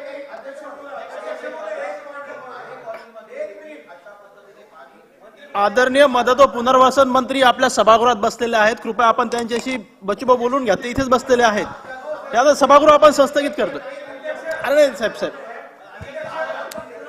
सगळेच बोलतील साहेब, ऐकून घ्या. सगळ्याचा विषय महत्वाचा आहे. मंत्री महोदय, शासनाच्या काळावर हा विषय टाका. मुंबईतला विषय आहे आरे मधला. होय अध्यक्ष महोदय, सन्माननीय सदस्यांनी ज्या ज्या सूचना मांडलेल्या आहेत, राज्यामध्ये अशा प्रकारची परिस्थिती ज्या ज्या ठिकाणी निर्माण झालेली आहे, तात्काळ आत्ताच मी या ठिकाणी स्वतः त्या ठिकाणी लक्ष देईल. बच्चू बाहेर परिसरात होतोय, तिथं महिला पोलीस आहे, त्यांना कुठल्याही प्रकारची शौचालयाची व्यवस्था नाही आहे, बाथरूम नाही, काहीच नाही. महिलांवर इकडे हे करतोय. परिसरातल्या महिला बाहेर कुठे जाणार? आणि तुमच्या सभागृहाच्या आजूबाजूचे टॉयलेट हे सगळे तपासले. मार स्वच्छतेचा नारा मारतोय आपण, तुम्ही या सभागृहातले टॉयलेट तपासा ना. एकतरी धड आहे का? अध्यक्षाची पावर आहे का नाही आहे? हे तर चांगले पाहिजे. परिस्थिती खरंच बिकट आहे. बच्चूभाऊंचा विषय मांडलेला आहे. थोडक्यात दादा, चला शासनाने नोंद घ्यावी बच्चूभाऊच्या विषय. माध्यमातून एअरपोर्ट बाधित नवी मुंबई एअरपोर्टला लागून ओवळे गाव आहे, दापोली आहे, पारगाव आहे, त्या ठिकाणी एवढ्या मोठ्या जोराने ब्लास्टिंग चालू आहे की आज ओवळ्या घरातल्या 2-4 घरांना तडे गेले, अनेकांचे सिलिंग खाली पडले. ते गाव खाली येईल का काय अशी शक्यता आहे. त्याच्यामुळे त्या सिडकोला सांगून ते ब्लास्टिंग कंट्रोल करावं आणि लोकांच्या जीविताला धोका होणार नाही याची काळजी आपण सरकारला द्यावी, ही आपल्याला विनंती आहे. माझ्या राळेगाव मतदारसंघामध्ये कळंब, बाबुळगाव, राळेगाव आणि पानळगाव तालुक्यामध्ये अतिवृष्टी आणि भरपूर पाणी आल्यामुळे बऱ्याच गावामध्ये पाणी घुसलेलं आहे आणि 50% लोक अजूनही शाळेमध्ये ठेवण्याची वेळ आलेली आहे. त्यामुळे पूर्ण मतदारसंघामध्ये बाबुळगाव, कळंब, राळेगाव आणि पांढरकवडा तालुक्यात समस्त याच्या आपल्या अधिकाऱ्यांना आदेश देऊन तात्काळ त्यांना जी मदत आवश्यक आहे, कारण बरेच लोकांचे कुटुंब म्हणजे बाहेर शाळेत राहायला जावं लागत आहे. त्यामुळे माझी विनंती आहे अध्यक्ष महोदय, आपल्या माध्यमातून पुनर्वसन मंत्री आहे इथे, आपण त्यांच्या माध्यमातून जिल्हाधिकाऱ्यांना आदेश देऊन एसडीओ आणि तहसीलदारच्या माध्यमातून तात्काळ कारवाई करण्यात यावी अशी विनंती.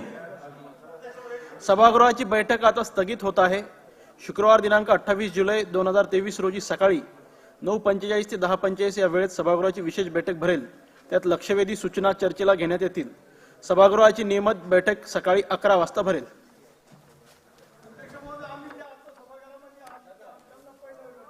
तुमचे नाव आहेत ना, पहिले नावं टाकून घेतलेत सगळे.